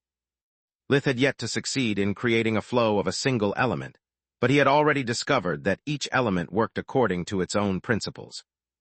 I wish we could find the How to Get a Violet Core for Dummies book you misplaced. Solus's thoughts oozed sarcasm. You've been training for just 3 days, and do you already expect results? What we devised with Quilla is just another theory that we have to put to the test. If you rush things, there's no telling what might go wrong. It's not just a theory. I know it's right, just like I knew that Camilla was right when she compared my vortexes to clumsy hands. I can feel it that we are on the right track, Lith replied. Well, unless your feelings can also point us the way, you'd better take it easy. Otherwise, when the next attack comes, you might be so tired that even invigoration will fail you. You need to rest, Solus said. Yes, Mom, Lith scoffed as his army amulet drew his attention. Who the heck is this, and why are the mana crystals blinking instead of a rune? Good evening, Archmage Verhin. Why are you in a hotel at this hour? The answer to his question came in the form of the hologram of Queen Silpha herself. She had never called him in person before, and she didn't look pleased from either his commoner clothes or from his room. It was as big as a one-room apartment, but for Noble's standards it was too small and poorly furnished. This is actually my home. Lith rushed to kneel down, mostly because he didn't know what to do. There was no etiquette book that told what was the proper reaction to a queen ambushing you. Really? Silpha furrowed her brows in disbelief as she turned towards someone off-screen. Are we paying him so little? No wonder Overlord Salark is trying to snatch him from us. Find those responsible for this madness and have them all executed. Your Majesty, Archmage Verhin received every single coin of his annuities and of his rewards. Everything is recorded and accounted for. A male voice squealed. He was one of those guys whose head was about to roll. Let me get this straight. Archmage Verhin, do you confirm to me that you received all this? Silpha had the hologram of a long list accounting for several deposits in his name that amounted to thousands of gold coins. That is correct, Lith said after checking his own ledger. And that's the place where you live. Silpha was so shocked that she forgot even the basics of etiquette. Correct again. I don't need a fancy palace full of rooms I wouldn't use or lots of servants to keep them clean. I only need a safe place where to live in between my experiments. I spent most of what I earned over the years in highly compressed defensive arrays and the rest to equip my secret labs. That's the reason why not even Night and her army of undead could get to me. Lith replied. But you're a baron, an archmage, and now you even have a personal warp gate. It makes your home a waypoint for all the nobility of the kingdom, including the royal family. Where would you receive the court when the king needs to confer with you privately? In a cozy dining room, or would you have them sit on your bed? Silpha was getting a headache just at the thought of it. The gate is in the barn, so I'd rather go to the court myself, Lith said with a shrug. What about your wife? I'm certain she would like more space and privacy. I'm still unmarried and my entire life is here, Lith replied. Gods, how I hate bachelors and their manholes, Silpha inwardly griped. Are you telling me that even if I built a proper mansion at my own expense, you wouldn't move there? She actually asked. And what should I do with a place big enough to host Manohar's ego? I spend so much time in my labs that I'm barely home. Do you realize that the royals coming to your home, as we did for Archon Erna's investiture, is the greatest honor the kingdom can bestow upon its subjects, and not some kind of twisted punishment? The queen said. I know, but my parents would never move with me, and I doubt that a new home would be as safe as the one I built. It takes generations for a household to be as secure as the Ernaz's, and I won't put my life's work at risk out of pride, Lith said. Wise words for someone so young. Silpha nodded as she calculated in her head how much would it cost to prepare a mansion capable to withstand the enemies currently standing at the doors of the kingdom. All they had to do was to knock, and safety would be the only thing that mattered for royals and commoners alike.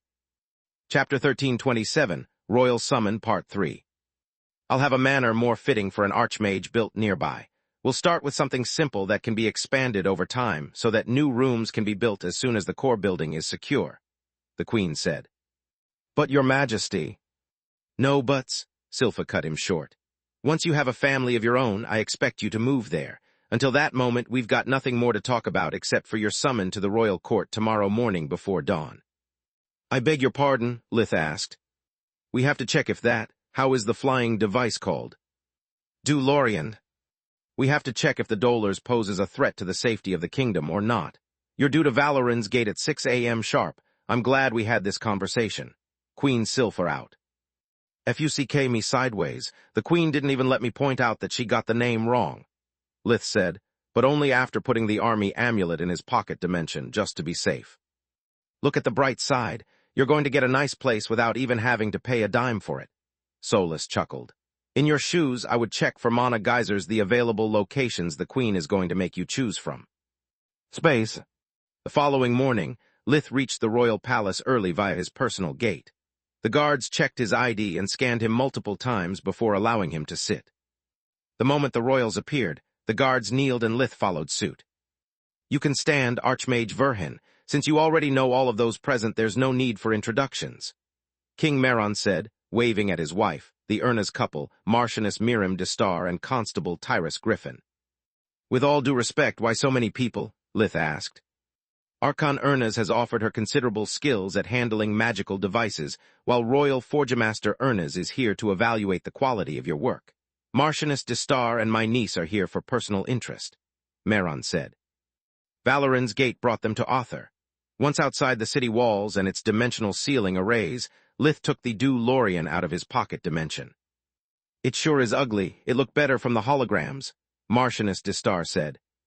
If you can suggest me any shape that can accommodate so many people without compromising aerodynamics or making it look like a metal suppository, I'm all ears, Lith said.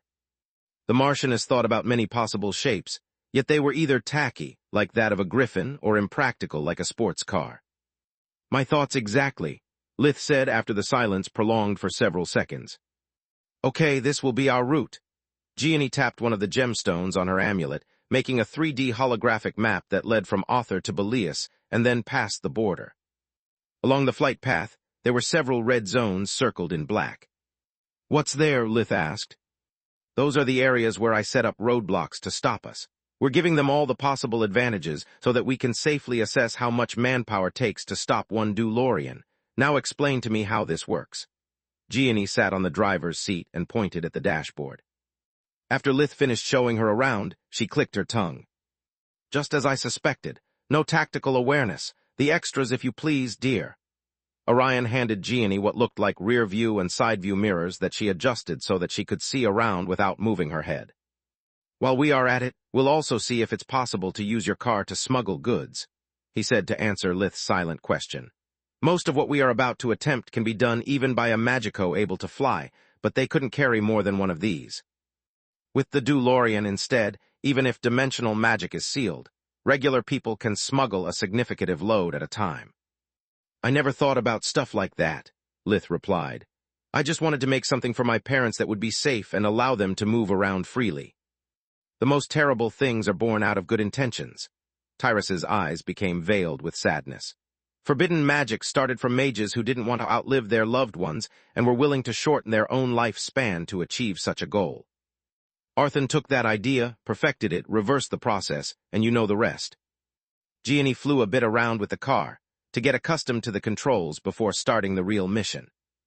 Okay, I'm done, and the change of guard is about to happen. Daybreak is when sleepy guards are replaced by even more sleepy guards, she said while bringing the Dulorian high enough to not be affected by the dimensional ceiling arrays of Author. The guards looked at the sky in front of the walls, so they entirely missed the small dot among the clouds. The Dulorian's air core kept it pressurized so that they had no trouble breathing. Gianni used the view from above to make the city's outline match with the map and find the drop spot quickly. Once the dimensional ceiling array shut down the warp drive, the air core replaced it with a mix of float-add-flight spells. The soldier on the other side took the crate and started a timer to see if in the time to unload a full cargo they would be discovered.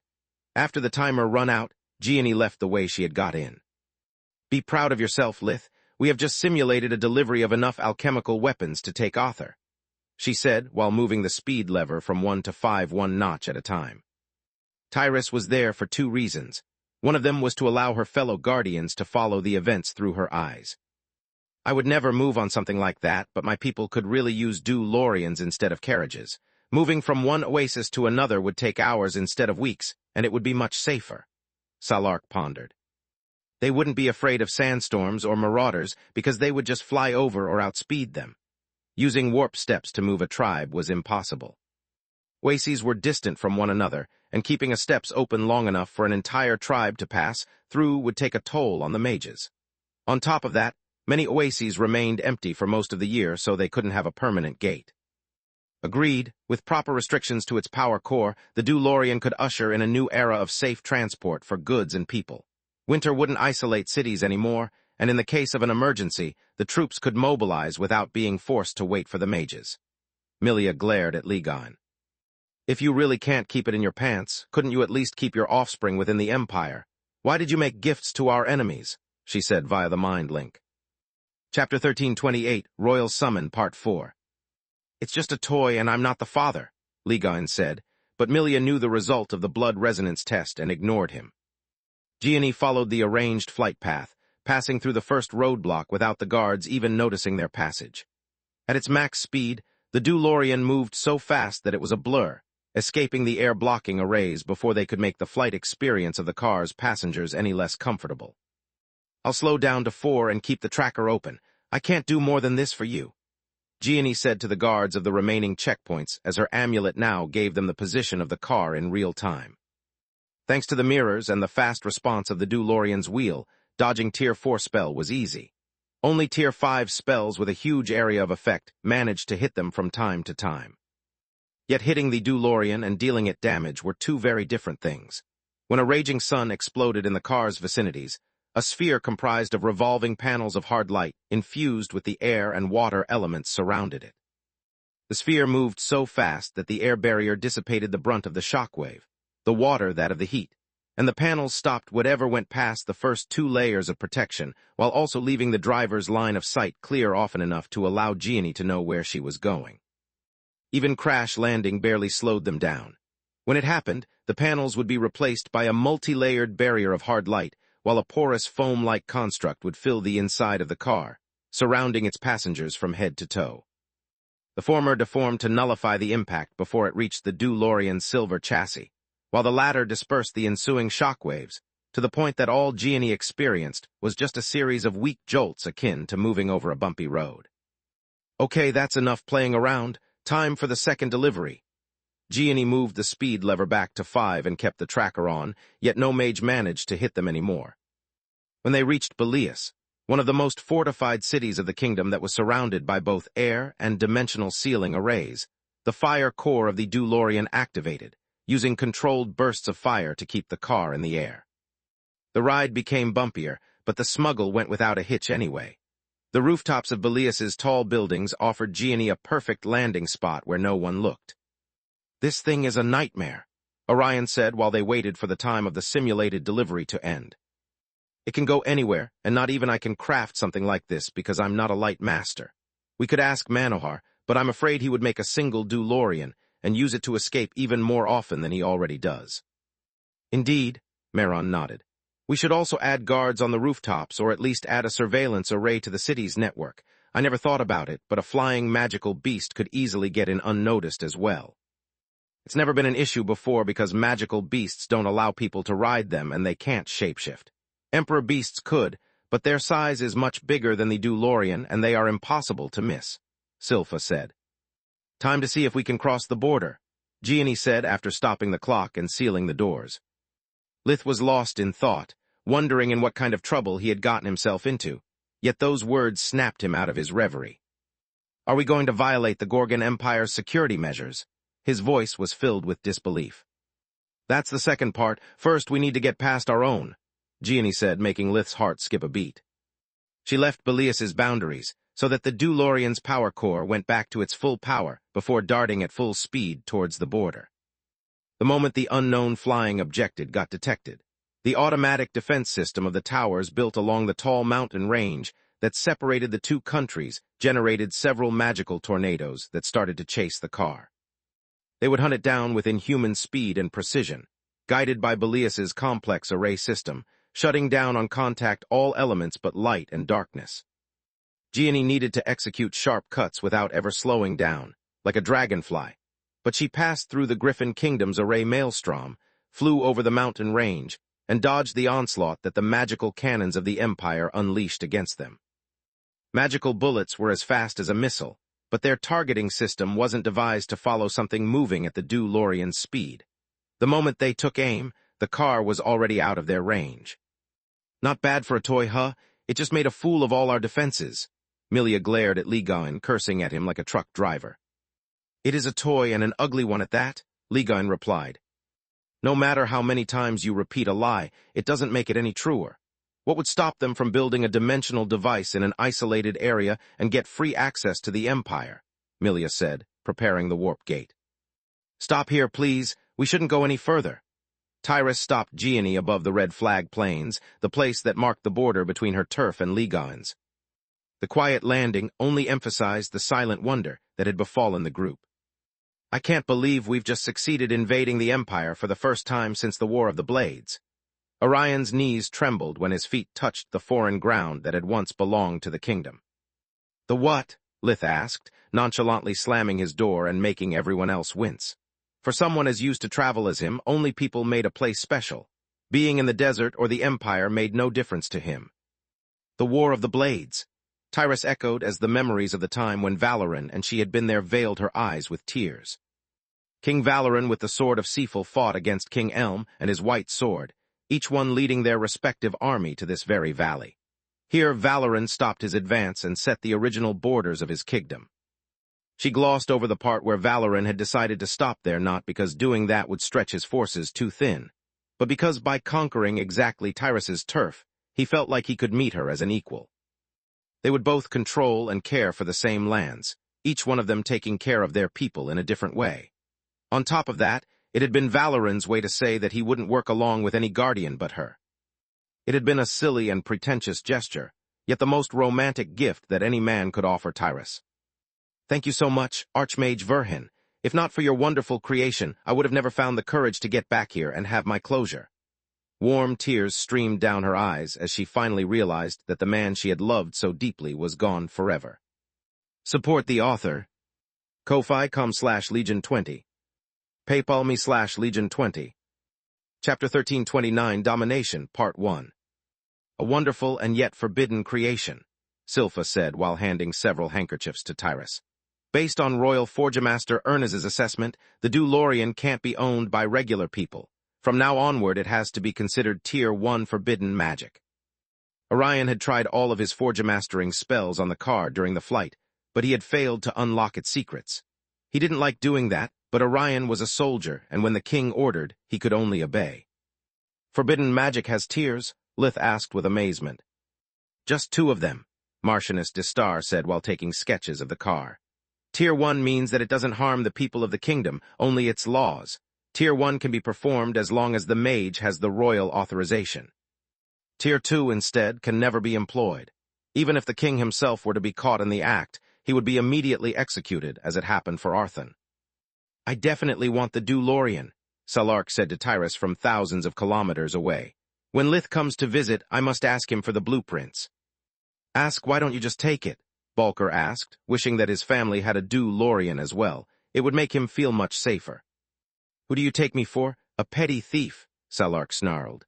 "I made the laws of the desert and I follow them. I never stole from my own subjects, let alone from someone that could become a valuable asset."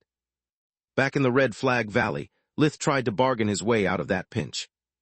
"I never meant to mass-produce the Dulorian, and it requires the collaboration of my associates." He avoided mentioning Freya to not drag her into that mess, and saying that the constructs were actually Solus's work to keep her existence a secret.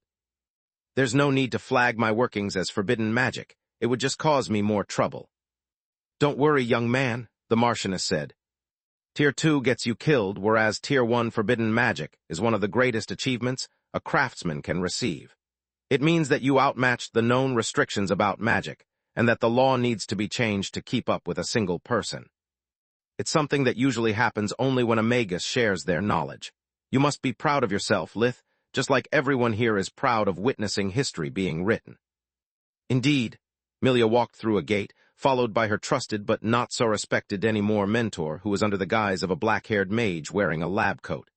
"Any country would be glad to have such an innovator among their ranks, especially the Empire. We are the most advanced magical community on Garland, and I would spread your creation instead of keeping it hidden like something you must be ashamed of." "Nonsense," King Meron said. "Spreading something like that would only bring chaos and create more problems than it would solve. In the wrong hands, it might be weaponized and unleash a war none of us is ready to face."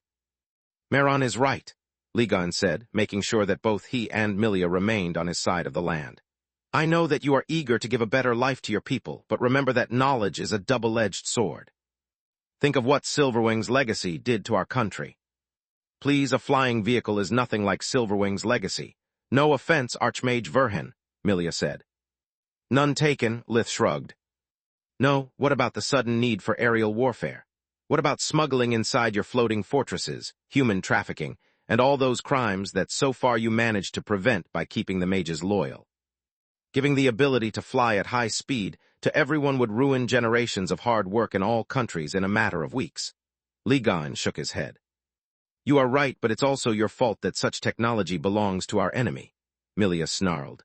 "Archmage Verhin, you'll always have a place here. As for you lot, get out of my land, or I'll consider this an act of war." The royals gave the Empress a small bow that she quickly returned before disappearing through another gate. They owed her that much for overlooking their transgression and allowing them safe return on the way back. "Do I get to at least keep the Dulorian?" Lith asked, now worried about the possible consequences of his invention. Of course you can, Marchioness de Star said. Destroying it would be a crime against magic. Quite the contrary, we need you to manufacture some more with the same specifics. I beg your pardon. In the right hands, it's a magnificent tool. I'm in desperate need of a DeLorean so that my family can finally have a normal life, the Marchioness said. The same stand for the royal family. Queen Silpha handed Lith a royal order to suspend all his current activities until he delivered 2 cars, one for the Marchioness and the other for the royals. Your Majesty, I was thinking about gifting one to Count Lark as a thank you for all he did for me and another to my girlfriend. Do I have your permission? Lith asked. Lark is a loyal subject of the kingdom, and having received many death threats he is eligible for such a gift, if you truly wish so. Constable Yavel, however, is not unless you've decided to marry her, King Meron said while trying to keep his voice neutral. Aside from her job and her sister, Camilla had no ties with the kingdom, just like Lith, whereas a high-ranked noble like the Ernas would have been an unbreakable chain. I'm still young. Why should I marry someone for 1 car? Lith was flabbergasted. Young, at your age, I already wore the crown and my wife was waiting for our firstborn. Also, such an artifact can't be anything less than a betrothal gift. This is how much the kingdom values your work. Meron handed him a piece of paper with the word gold followed by more zeros than Lith had ever seen in his life. Being a limited edition doesn't make it cheap. Quite the contrary, it makes it priceless. That amount should compensate you for the costs of research, your craftsmanship, and the necessary crystals. The rest of your reward will come in the form of the mansion that my wife is building for you. In the case you haven't noticed, we want you to consider the Griffin Kingdom as your one and only home. Space. Fallow's lair, just in time for the lesson. It's the first time you don't come early and you didn't answer to either amulet. Is everything all right? The Hydra asked, seeing Lith's half-shocked and half-confused expression. He barely noticed that Morok was there as well, and that the others had already started training their bodies, while golems with Fallow's appearance taught them how to fight an awakened who possessed a core of their same color and their skills. Chapter 1330, Domination, Part 2. I'm in quite a pinch. Call Freya, please. She needs to hear this as well, Lith said. After Lith finished telling them about the latest events, Freya was on cloud 9. In your face, she pointed at Tista, Quilla, and Floria in this order. Serves you well for calling me the less skilled in the group. My baby is worthy of the Magus title. I can't wait to tell Mom and Dad. To get yourself a nice collar and a leash of matching color, Lith said with a sneer. I left you out of it not to hog all the glory so much as to not force you to choose between your family and your apprenticeship. Helping a fellow disciple with his project is one thing. Disclosing to someone else the forge-mastering techniques and the hammer that Fallow bestowed upon you is another.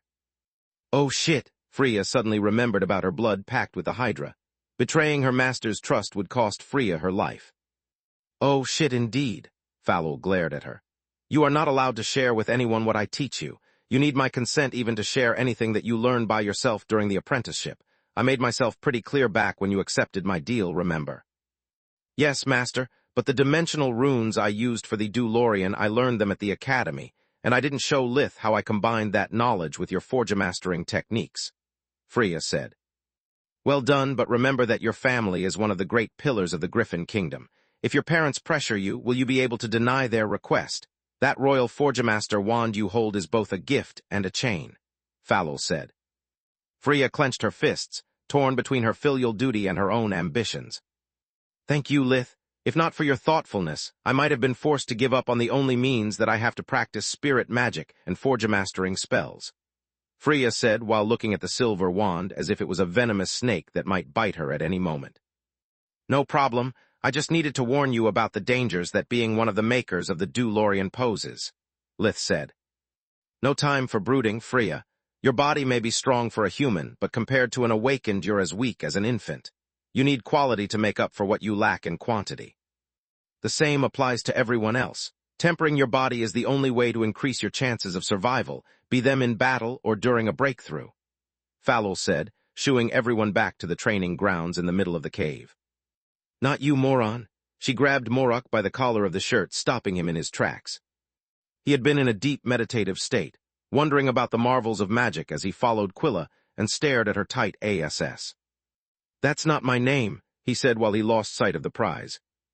That's up to me to decide, whelp. I didn't bring you in here to enjoy yourself, but because your master asked me to help you. Is it true that you unlocked your fifth eye and yet you still refuse to awaken? Falul asked. Yes to both. Opening the eye was a child's play thanks to the fringe, and awakening still looks more like a curse than a blessing, Morok replied. For someone of our species, achieving the third eye by 25 is the mark of a genius, yet you got 5 of them. On top of that, countless people risk their lives to achieve what you so easily dismiss as an annoyance. Life truly is unfair, she sighed. Anyway, there's a reason why I sent everyone away but you 3. Today I'm going to teach you the secrets of domination. Wait, our species, Morok scratched his beard. I'm a tyrant, you're a hydra, but what is he? Also, are you telling me that this isn't just one of your toy golems?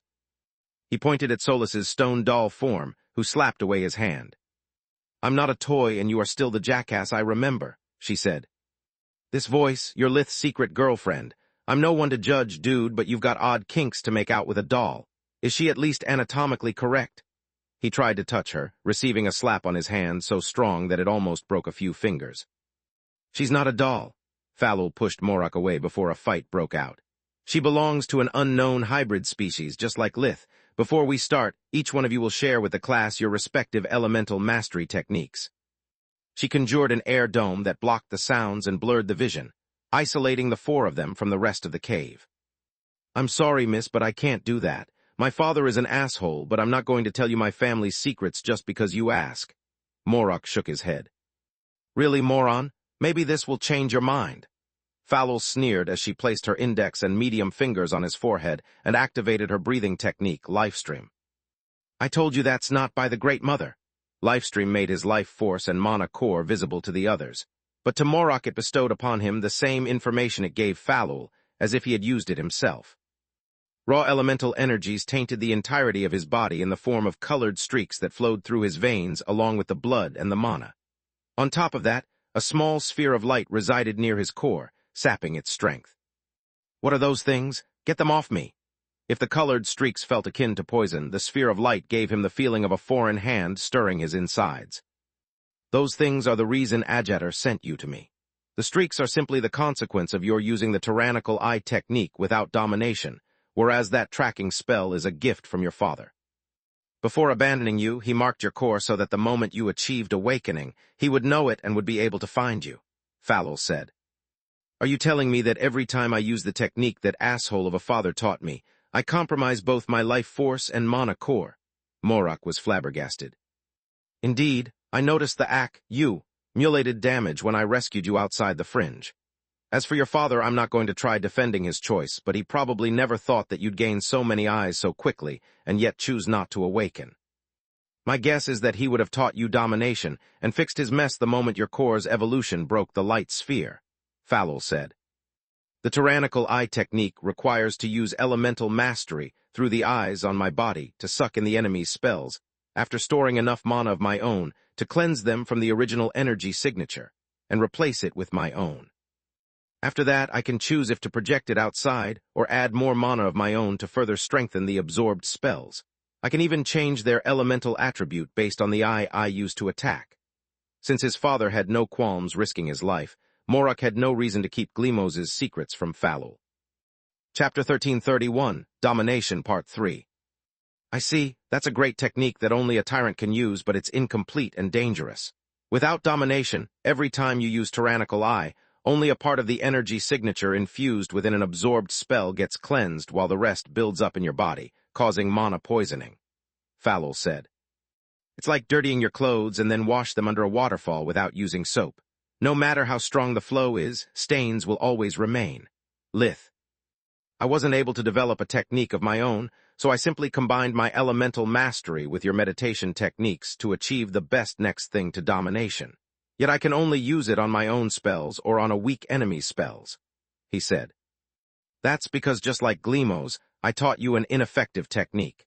It was only meant to help you control your abilities and perceive the elements so that opening the rest of your eyes would come naturally to you. Unlike Glimos, however, my technique didn't endanger your life, nor did it make you dependent on me for your long-term survival, the Hydra said. The next time I meet Glimos at the council, I'm going to kick his ass, she actually thought. First, Lith and I developed our technique together, so I'm in the same situation as him. Second, Why did both of you teach an ineffectual method to control the elements? Solus asked. Because domination is the secret behind the survival of all of our species.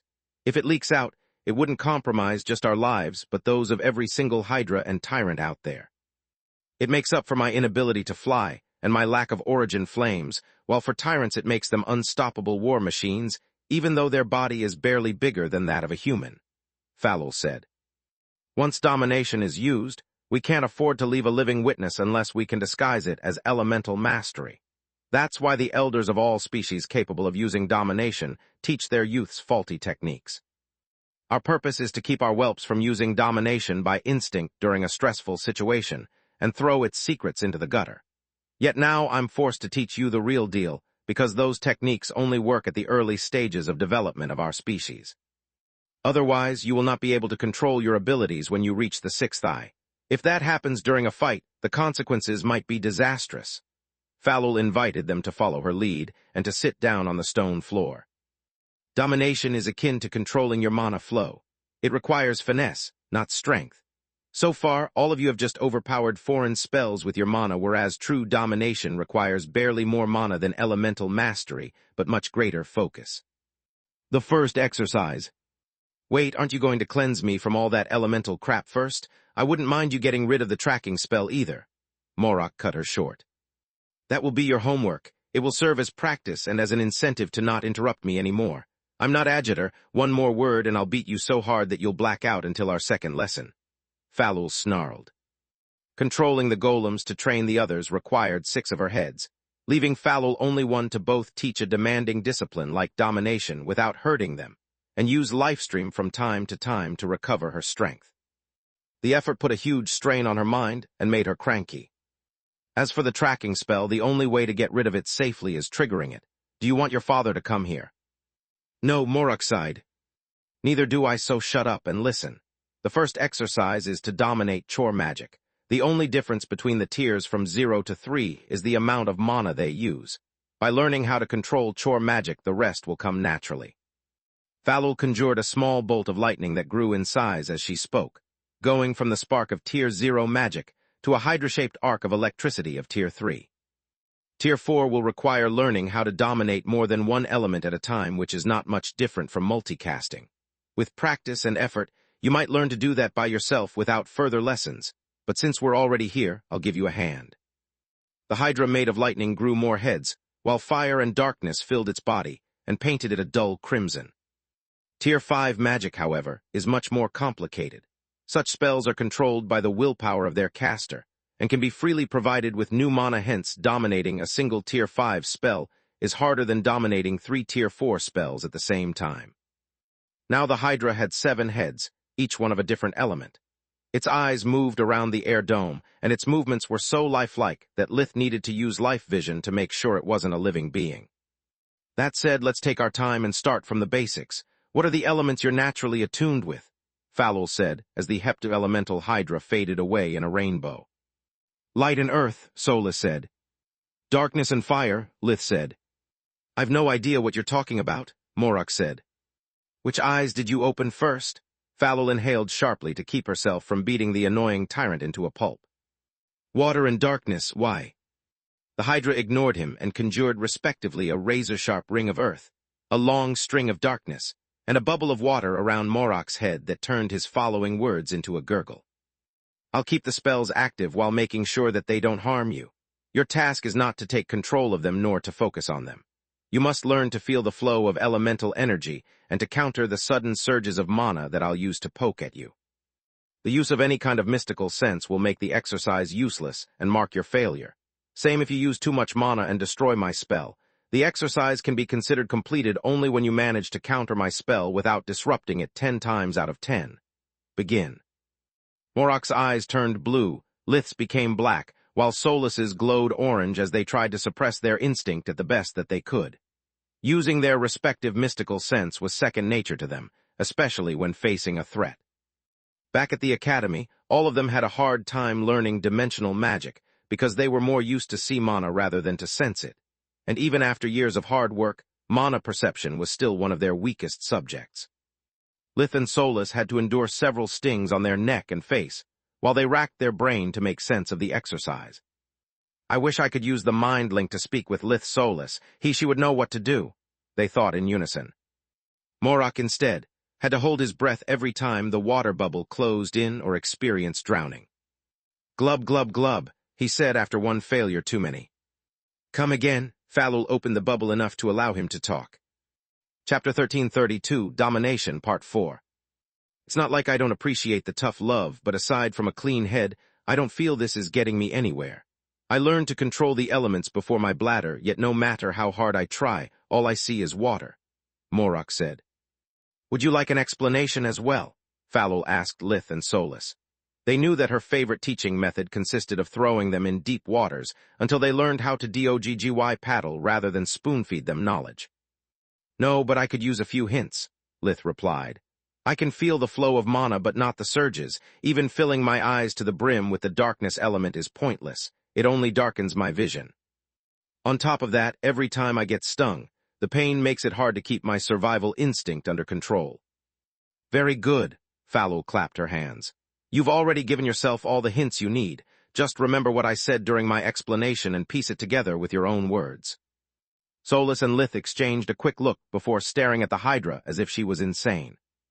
Can we at least use our link? I remember your words and he seems to be onto something. Together we could make it, Solus asked. Absolutely not, Falul said with a firm voice. You two are more than partners, you are codependent. Think with your own head and walk with your own legs or you won't get far in life. One last question. Are you sure that the colored streaks in a human's hair work the same as a Hydra's head? Because I don't feel like I have domination, Solus said. Damn sure, now get back to work. As for you, moron, do you still want an explanation? Falul asked. Maybe it was because of the constant stream of insults, or maybe because, having the same number of opened eyes as Lith, Morok felt some sort of rivalry with him. Whatever the reason, he answered, glub, even though the open bubble allowed him to speak. I'll take that as a no. Falul sealed it shut again and used Lifestream to recover her dwindling strength. Okay, what would Solus say if she was in my head? Lith thought while trying to remember Falul's words along with what he had just blurted out in frustration. She would tell me to calm down and remind me that this is just an exercise, not a matter of life or death. Then, she would probably repeat both speeches word by word, and we would solve this mystery together. He took a deep breath, letting the mana emulated in his eyes fade as he focused on the riddle. Lith was so lost in his thoughts that when the spell stung him again, he snapped. Instinct and annoyance turned his eyes black again, releasing a pulse of darkness magic that took control of Falul's wisp and made it crumble. Again, the Hydra conjured another black dot that started to circle around Lith like a shark following its prey. Wait a minute, I really am a moron as well. Falul told us that the faulty techniques are taught to not accidentally reveal domination when in danger, which means that we're naturally able to use it at Tier 0. My black eye is a symptom, not the cause of domination. I got it the other way around the entire time. Lith let go of the mana in his eyes and waited for the next attack. We are supposed to fail a lot before succeeding, Solus thought. The attacks are supposed to trigger our instinct just like we are supposed to control them rather than blindly repress them. Domination must become second nature to us, otherwise it will be pointless in battle. The meditation technique she taught us is too slow to be useful because our enemies are bound to use fast spells that we can't analyze safely. She let go of the orange mana in her eyes as well, fighting the pain rather than ignoring it. Solus let herself feel fear, becoming tenser each time the rock cut her stone form. Domination isn't about keeping about thinking, it's about reacting the moment you perceive a threat. They thought in unison as if their mind link was active. We must leash out until we manage to recognize the feeling of domination biting its leash, and then learn how to control the amount of mana the ability uses.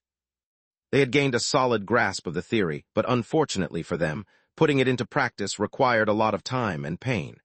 They needed to empty their mind to feel the fleeting moment when fear sparked domination into action. Then they had to learn how to control their impulses in a split second. Too relaxed, and the threat would be annihilated by spending twice the mana necessary to cast Falul's cantrip. Too tense, and they would snuff out domination before it could do anything, receiving another sting as punishment. The lesson ended sooner than usual because Falul had ran out of mana, and Lifestream had become useless to her. By the time that happened, Lith and Solus had managed to counter up to 3 attacks in a row before having to start over. Morak instead sometimes arrived up to 6. "Thank you, master." He gave the exhausted, stinky, and covered in sweat Hydra a deep bow. "You were right. I didn't need an explanation, only to trust myself. You might not be hot, but you sure are an incredible teacher." Something like grace and elegance was lost on the tyrant's eyes, who, by comparing Falul with Freya, saw the former as an ugly duckling. To make the Hydra's mood even worse, she had meant dominance as a lesson of humility, yet it had ended up nurturing Morak's already overgrown attitude. Luckily for the tyrant, she was too tired and too old to care about such small details. "Seriously, how did you do that?" Lith asked without bothering to hide either his surprise or envy. "Dude, I'm ashamed of myself for failing to complete the exercise already. Keeping my mind empty and following my gut is something I've done my whole life. Thinking is for the weak," Morak said. "And yet it's exactly what I've been doing my whole life," Lith nodded. Due to his paranoia, he would always overthink things, and his mind was rarely empty. Even while talking with the tyrant, he was circulating fusion magic and training his vortexes by casting Tier 1 spells. "Seriously, you should rest a bit," Sola said, yet she didn't fare much better. Between their mind link and her tower half, Solas's mind was always filled with countless plans. Lith's worries were her own, and she constantly searched for a way to relieve his endless to-do list. On top of that, her tower side flooded her brain with information about how to improve each of its floors and abilities that she had to constantly update. Chapter 1333, Poke and Pillow, Part 1. "Master Falul, please take the girls home. I'm going to take a walk," Lith said. "What about?" Falul warped Morak back to Agitor's lair, while the tyrant was still talking to Quilla. "A date?" "I'm flattered by your feelings, but I'm your master. We'll talk about this once your apprenticeship is over." Agitor laughed his ASS off while saving that moment on a recording device. "As if I'd ask a scaly ASS like you out. What's that device for?" "Blackmail material," the Drake kept laughing for a few minutes. "Solus is right. Training non-stop can leave you exposed to an attack." Falul's panting slowly returned to a normal breathing as her violet core drew world energy from her surroundings. "Once I get home, I'm not going to have enough peace of mind to train. Don't worry, I'll get plenty of rest," Lith replied.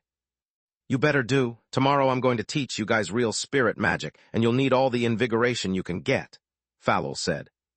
"Seriously, why walking? Isn't it boring?" Quilla asked. "Watch me, little one." Lith waved the rest of the group goodbye as he and Solus left the lair. What the heck? Nalrund had a hard time believing his own eyes. Each one of Lith's footsteps left behind a glowing rune that slowly faded as Falul's protective arrays countered them. "Interesting, he's casting while walking, and judging from the runes, he's attempting a minor array at that," Falul replied to everyone's silent question. "Can it work?" Floria asked. "No, arrays need to be circular to contain the mana in a stable form. The way Lith is doing it, instead, makes the runes fade before they can combine to form a proper string of command, but it's still good training." "Why Solus isn't doing it then, and can Floria and I do it as well?" Tista asked. "None of you can. Below the bright blue level, the core hogs most of the mana, leaving the body not enough energy to attempt even first magic." Falul shook her head. "Now let me get you home. Tomorrow will be a big day for you as well." While the Urnas walked through the gate in Lith's barn, Tista and Nalrond went back to their respective households. "The more I train my human half, the more my beast side feels respect rather than contempt towards me. Even better, since we left the Fringe, I've been trying to use my tribe's meditation techniques to communicate rather than to suppress my other half. I'm pretty sure that once the two sides match, my beast half will consider me as an equal and will finally be able to commune our intents," he thought. "What do you want to do tonight?" Lith asked while circulating one element at a time, casting one rune of an impossible array with each stride he took and using invigoration to replenish his energy. "Camilla is surely waiting for me at home." "She's always waiting for you at home." Solus half sighed in annoyance, half smiled, happy for him. Ever since Camilla had learned that Lith had no childhood memories aside from work and duty, she was doing everything she could to shower him with the attention and tenderness that he had lost until that moment. Lith was used to be the one who always took care of problems, be they his own, his family's, or Solus's. Being for once on the receiving end, and Camilla caring for his happiness with no strings attached slowly melted even his frozen heart. "I don't have much of a choice. The tower can keep my strength but not replenish it, so I have to come with you. Remember what Falul said and take 8 full hours of sleep." Solus had to walk briskly to keep his pace, and the height gap made her feel even more like a child. Yet walking hand in hand through the Tron woods made her happy nonetheless. "Yes, Mom," Lith sighed. The moment they reached the house and opened the door, Solus slipped back to his finger, enjoying the warm welcome of their family. "Welcome back." Elena hugged him with joy as if he had been gone for days instead of hours. "How did the lesson go?" "It went well. It's one of those disciplines hard to learn and even harder to master, so it will take a while, take some time to make some real progress. How is Aaron behaving?" Lith could feel his vortexes relaxing the moment he stopped casting. Solus confirmed to him that the moment they lost their quasi-spherical shape, the violet that had spread throughout his aura had turned back into blue. "Splendidly. Ever since you got back from camping, he always takes care of the house chores as you did as a child. Sadly, he can't cook for his life. He tries to be like you, but not even Onyx can stomach the meals Aaron makes for her." "That said, I'm more worried about Tista," Elena said. "Why is that?" Lith raised an eyebrow in curiosity. "She's already very strong, and now she's getting muscular as well. I'm afraid she'll end up like Floria, with only suitors that care about her status.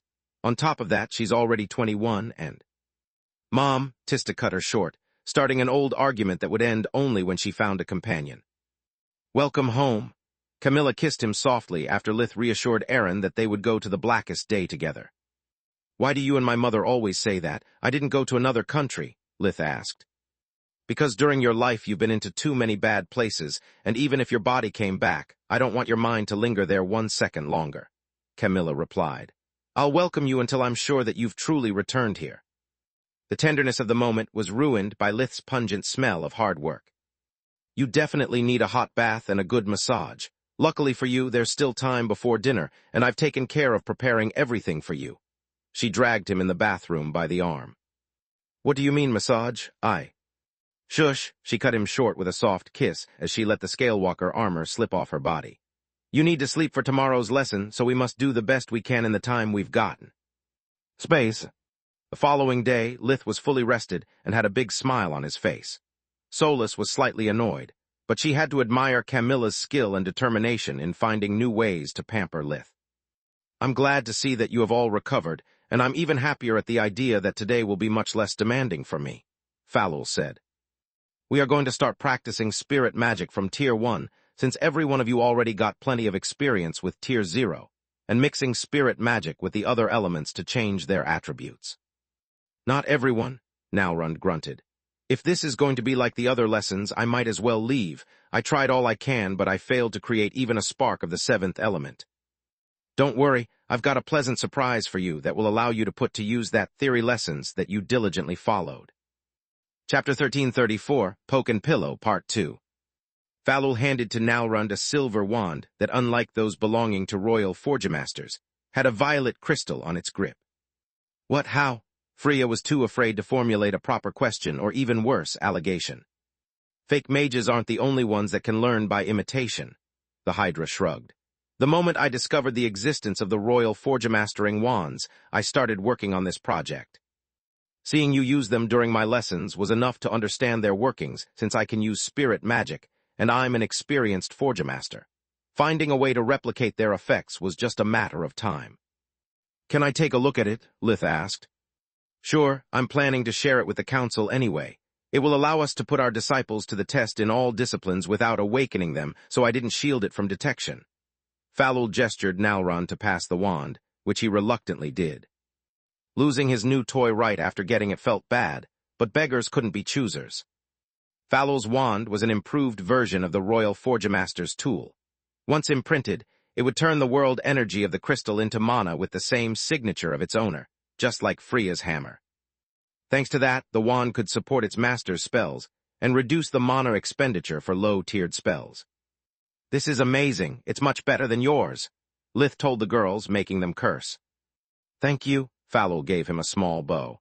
"I made it as a learning device specifically for fake mages who can't use invigoration. This way, people like Nalrund should be able to keep up with you during basic practice." "Can't we have one as well?" Freya asked. "Of course." Falul handed a wand to each one of them. "Yet none of you is allowed to bring it out of here. If a soldier of the kingdom sees my wand, you'd be forced to either explain their origin and be killed by me, or be charged with treason and be killed by the association. Now that you're properly equipped, let's make a quick recap about spirit magic before starting the real deal. How many of you have tried to develop spirit spells on your own? Aside from Nalrond, they all raised their hand. How many of you succeeded? Every hand came down. I tried weaving spirit magic like I do with light mastery, Lith said as Nalrond loudly cleared his throat, sending him a clear shut-up message. But it didn't work. Spirit magic can't sustain itself without an elemental scaffold. On top of that, conjuring enough mana for a spell takes a lot of time, whereas the slightest interference disrupts it, Lith said. All correct. Otherwise, I wouldn't have needed several lessons to learn light mastery, and all awakened who can use spirit spells would also be light masters. What about you girls? Falul asked the rest of the class. I tried weaving spirit magic akin to Forgemastering spells, but it always failed, Floria said.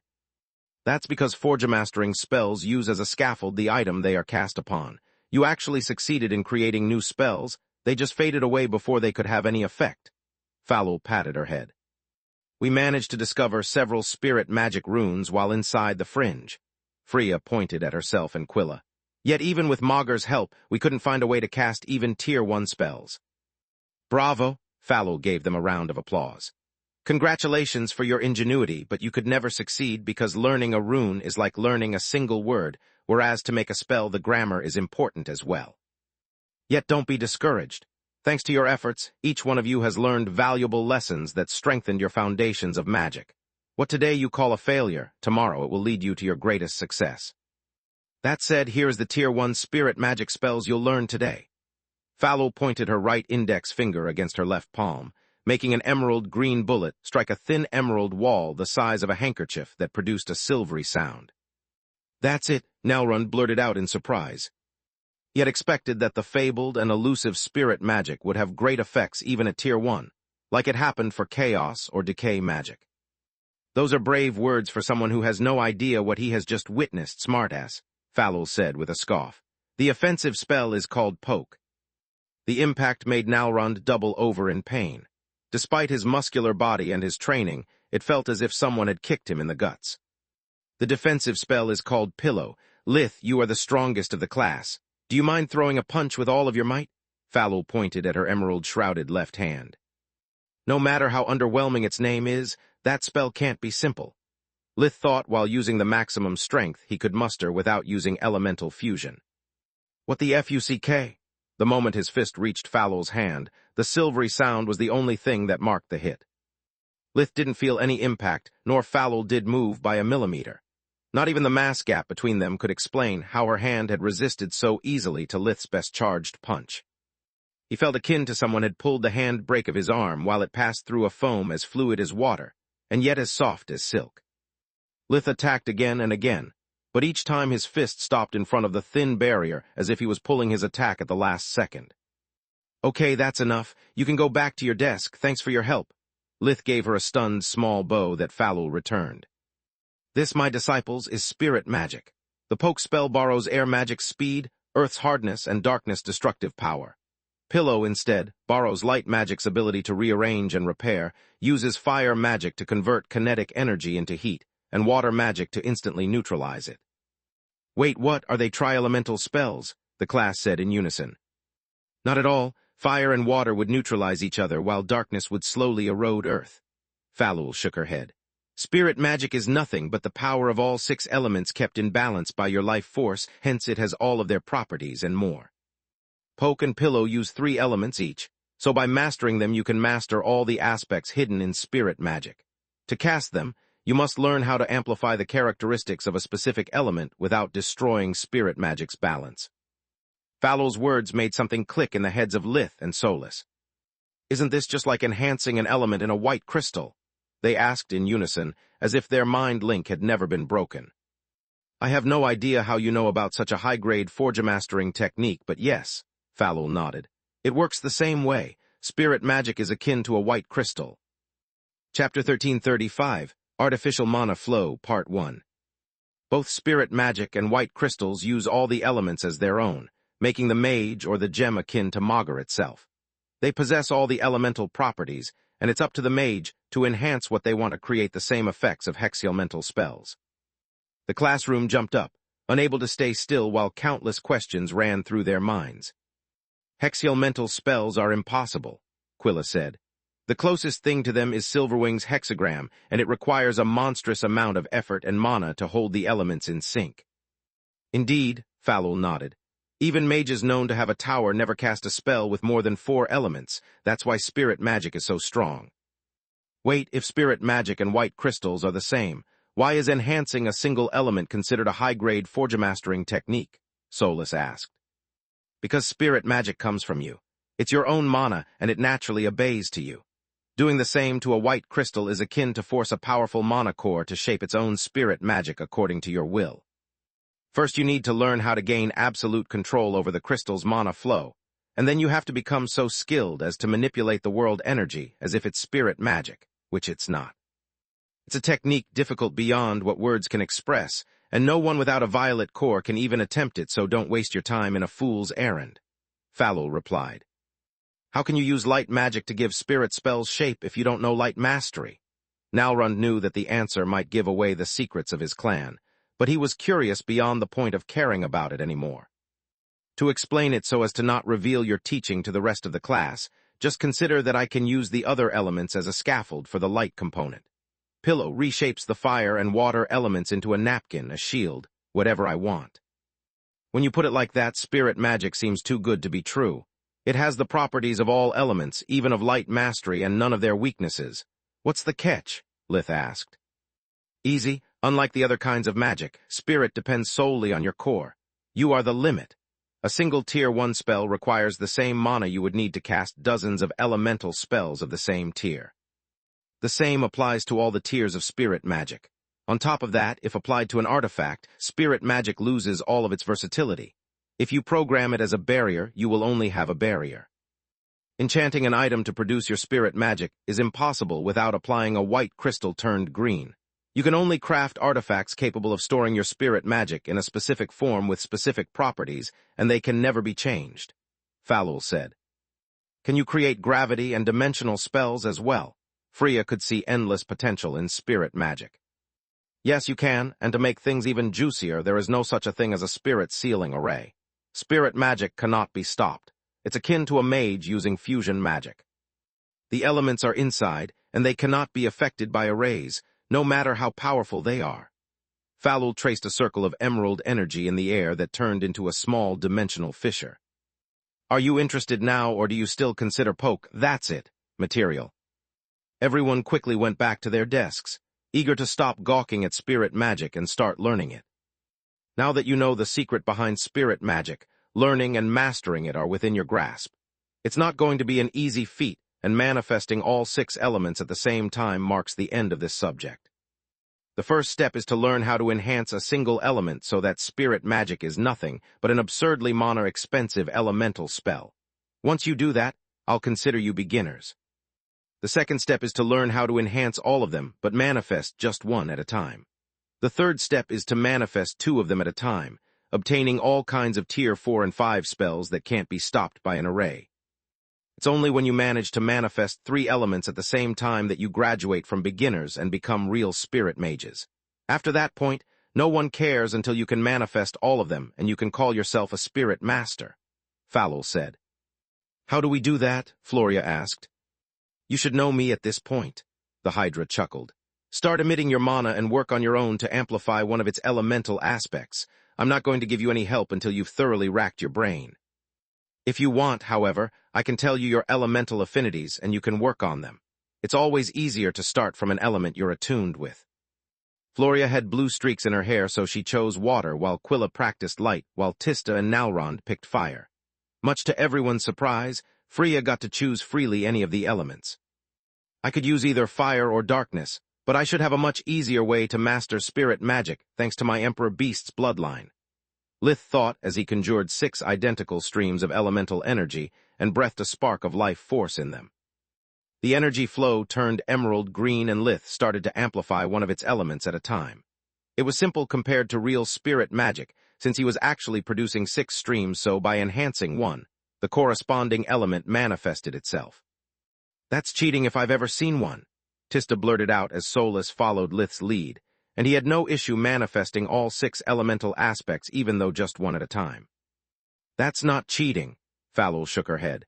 Just like Quilla is undoubtedly a genius and Freya has the same level of affinity with all elements, Lith can breathe his file force. It's a natural talent. And what about the rest of us? Floria grumbled.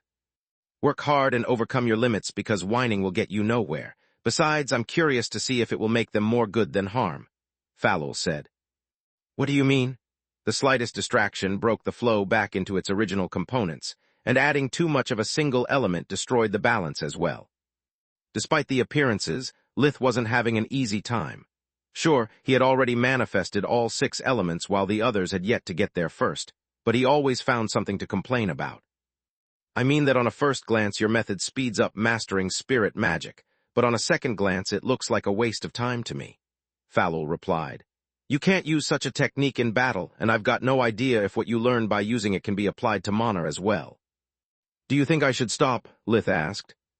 I'm no dragon, so I've got no opinion. Worst case scenario, we all will learn something new and you'll have to start from scratch. It's no big deal. Falul shrugged. Chapter 1336, Artificial Mana Flow, Part 2. It's a big deal to me, Lith and Solus thought as their mind was suddenly filled with doubts. FUCK me sideways. I knew it was too good to be true. Before throwing the towel, I'm going to master a single element and try to apply what I learn in the process to regular spirit magic. If my discoveries don't work on natural mana, then I'll stop wasting my time. They thought in unison. He now focused on the darkness element, because it was one of his affinities while Solus focused on earth. I've got a question. How do I know that I'm doing it right? Freya asked. You'll know because your first magic will have the same elemental properties of the aspect you enhanced, Falul replied. Heat for fire, cold for water, and so on. Fire it is. Freya put a bit of dry grass near the tip of her wand so that she could notice the slightest hint of heat. Tista and Nalrund whistled in approval and followed her example. Soon it was clear that Lith's and Solus's method presented different issues from that of the others. The former had to keep the elemental balance, whereas the latter had to break it. On top of that, while Lith and Solus had the issue of keeping a single element from going haywire, the others had to find them first. The perfect balance of mana made it so uniform that without Falul's earlier demonstration, they would have never realized its true nature. They spent the whole time before lunch emitting pure mana and trying to identify the element of their choosing. Lith, instead, after grasping how to keep the elements balanced, discovered that real mana was too stable for his technique to work. Damn it, I've just wasted a lot of time, he grumbled with all of his might. I'm not so sure about that, Falul said to him and Solus. One of the most difficult things that you'll have to learn once you can manifest more than one element is to keep the mana balanced. You are taking a different route from others. Your start might be slower, but you might be able to pick up the pace later. She suddenly hushed them before saying, On top of that, I think it might help you to master domination. That kind of balance is akin to that you have to reach in order to take control of a spell without bursting it. Lith looked at Solus for answers, since she was the one who had come up with that technique after retrieving the hands of Menadian. Beats me. The only way to know is to keep practicing. It's worth a shot, she shrugged. Using pure mana consumed a lot of energy. Even with the aid of Falul's wands, the non-awakened needed invigoration as much as the awakened, and all of them ate like famished trolls. If you get tired of magic, you could always open up a restaurant. I would gladly fund the project and take food as my share of the profits, Floria said. It was the first time they ate with Falul, and every single one of them regretted having been denied such a blessing until that moment. Thanks, but no thanks. The Hydra took the compliment at face value since her apprentices wolfed down her food as if they hadn't eaten for a week. What's your status? I think I'll get seconds of this delicious stew once more before moving on to the dessert, Nalrund said. I meant with spirit magic, not your stomach, she giggled. I think I'm getting the hang of it, Tista said. It's hard to explain, but I feel like the worst part is finding the right element. Once you start to dig it out, the closer you get it to the surface, the easier it gets to manifest the element. The others nodded at her words, lacking better terms to describe their experience with spirit magic. Lith took note of it and used such information to try a new approach once they started the afternoon session. After he created the emerald green flow, Lith focused on making the 6 different elements match until he couldn't tell them apart any longer. It took him time, focus, and effort, but he managed to do it before the end of the lesson. At a first glance, it might seem a fool's errand, but it's far from it, he thought. Just like the others, I can't make heads or tails of the natural mana flow. Yet unlike them, I need but a thought to enhance a single elemental aspect of the artificial flow. My ability to twist the balance of the artificial flow, it will allows me to learn how mana reacts when you do things right. This way, once I move on normal spirit magic, I can easily find the best method to enhance all elemental aspects, and know on the first try if I'm actually making progress or not. By the end of the lesson, the others started to manifest their first element. Lith, instead, had studied how fire and darkness reacted when they were stimulated in the artificial mana flow, but had failed to manifest them in spirit magic. I hope you had fun today, because this is what you'll do from now on aside from physical training, Fallel said to the panting, stinky mass of sweat that once had been a group of fine-looking people. The good news is that whatever you learn about spirit magic also applies to the other elements, so it's like you are studying all specializations at the same time. The bad news is that the effort it takes, it's not much different from the real deal. Eat and sleep a lot. Without invigoration, none of you would have lasted this long, and to use it again tomorrow you need to reset its effects with a good night's sleep. Overwork yourself, and your next lesson will last minutes instead of hours, Fallel said while warping them at Lith's house. He was so tired that he gave up on walking and focused solely on keeping his eyes open. Alas, such a demanding day was destined to have a fitting epilogue. I'm so glad you gave our armor self-cleaning properties. Otherwise my clothes would have become see-through with the amount of sweat Tista chalked on her words the moment she walked through the door and discovered that the privacy of her home had been violated. She didn't mind Camilla's presence since Tista considered her a part of the family, but the same couldn't be said about Zinnia, the parents of the two women, Professor Vaster, and more importantly, Orpal. Lena wasn't expecting guests, so, after finding her long-lost son on her doorstep, along with her potential in-laws, she and Zinnia had sent their children to Celia's home. Both women had high hopes for reconciliation, but knew there was no limit to how ugly things might get, and they didn't want to involve the children in their own mess. Tista took a deep breath, letting invigoration fill her up with energy as she needed sheer willpower to not emit a bright cyan aura in front of witnesses. Chapter 1337, The Prodigal's Return, Part 1. Lith used invigoration as well, but unlike Tista, his face remained expressionless as he studied his enemies. Orpal had become surprisingly tall, almost as Lith. He stood 1.826 tall with the muscular build of an athlete, black hair and brown eyes. Despite all the harsh IP as he was supposed to have gone through, Orpal didn't look a day past his 25 years of age. This is bullshit. He wasn't this tall when he was kicked out. Sure, he had yet to hit his growth spurt, but no one in my family developed such a physique without my treatments. Soulless, Lith thought. Bright orange core and regular life force, but we know it doesn't mean much. We wear cloaking device ourselves. The idea that Orpal might have access to state secrets was simply absurd, but even though Soulless had just met Lith's older brother, the intensity of her hatred for him matched Tista's. She wouldn't lower her guard as long as he drew breath. As for the Retta's, Camilla's, and Zinnia's parents, they looked like a nice couple, reminding Lith that looks are often deceiving.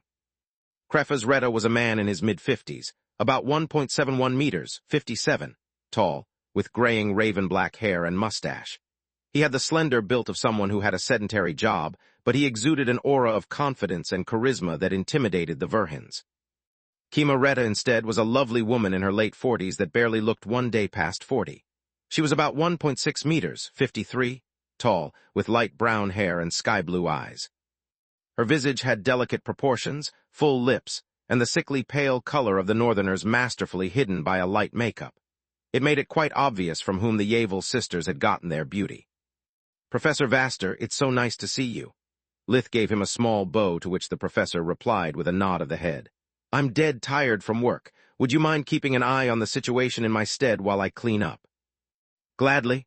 Vaster's stone-cold voice matched his gaze as he clenched the Yggdrasil staff so hard that his knuckles turned white. The Dominator armor shielded his black core from mystical senses, whereas his weapon shone like a sun to Soulless's mana sense. Thanks, please follow me, darling.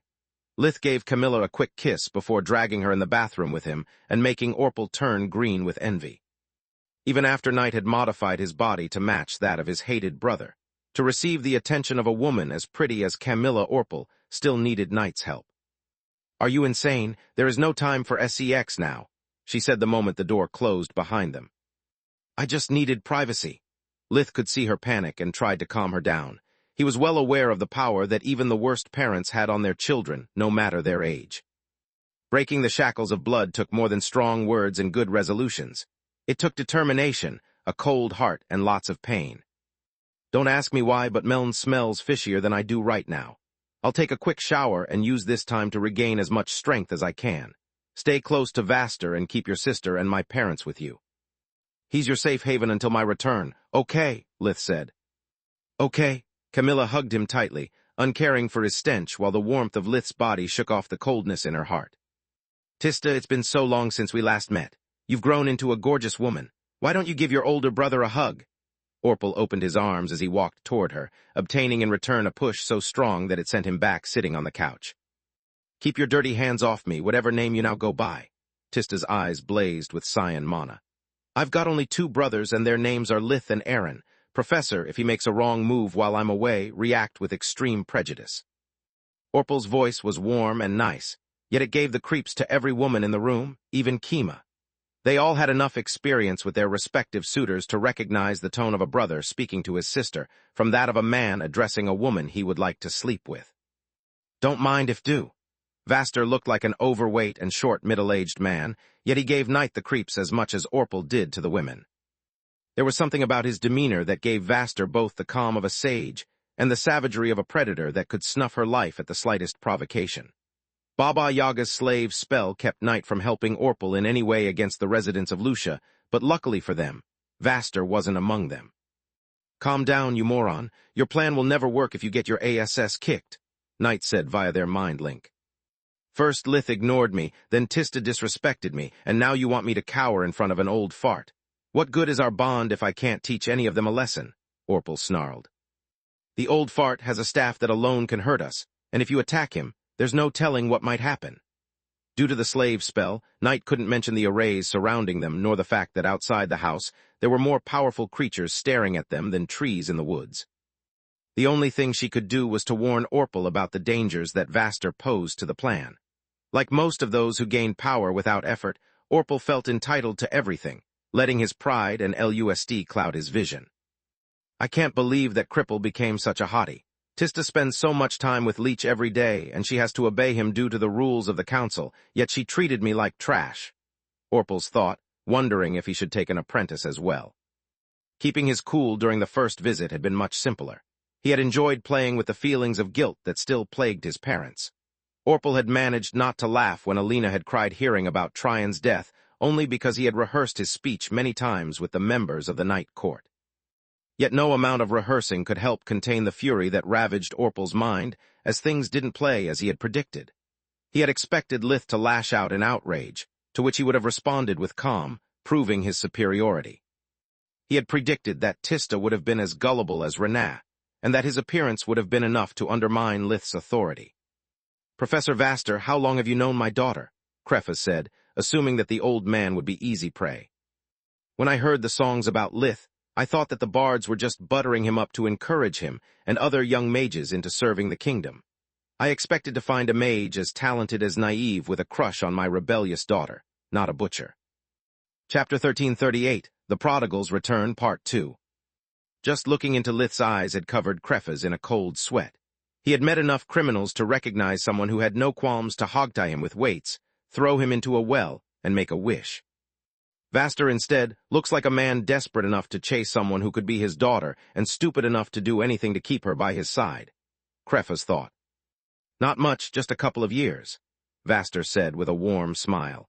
Yet it took me less than 1 hour to notice the abuses she was subjected to.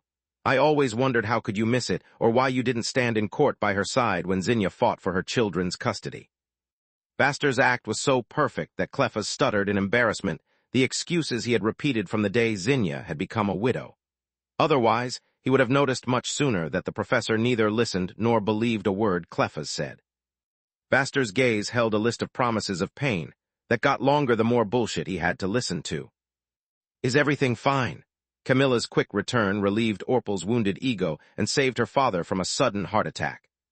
Peachy, Your mother and I were just telling Zinnia how lucky she is to have found an outstanding man like Professor Vaster.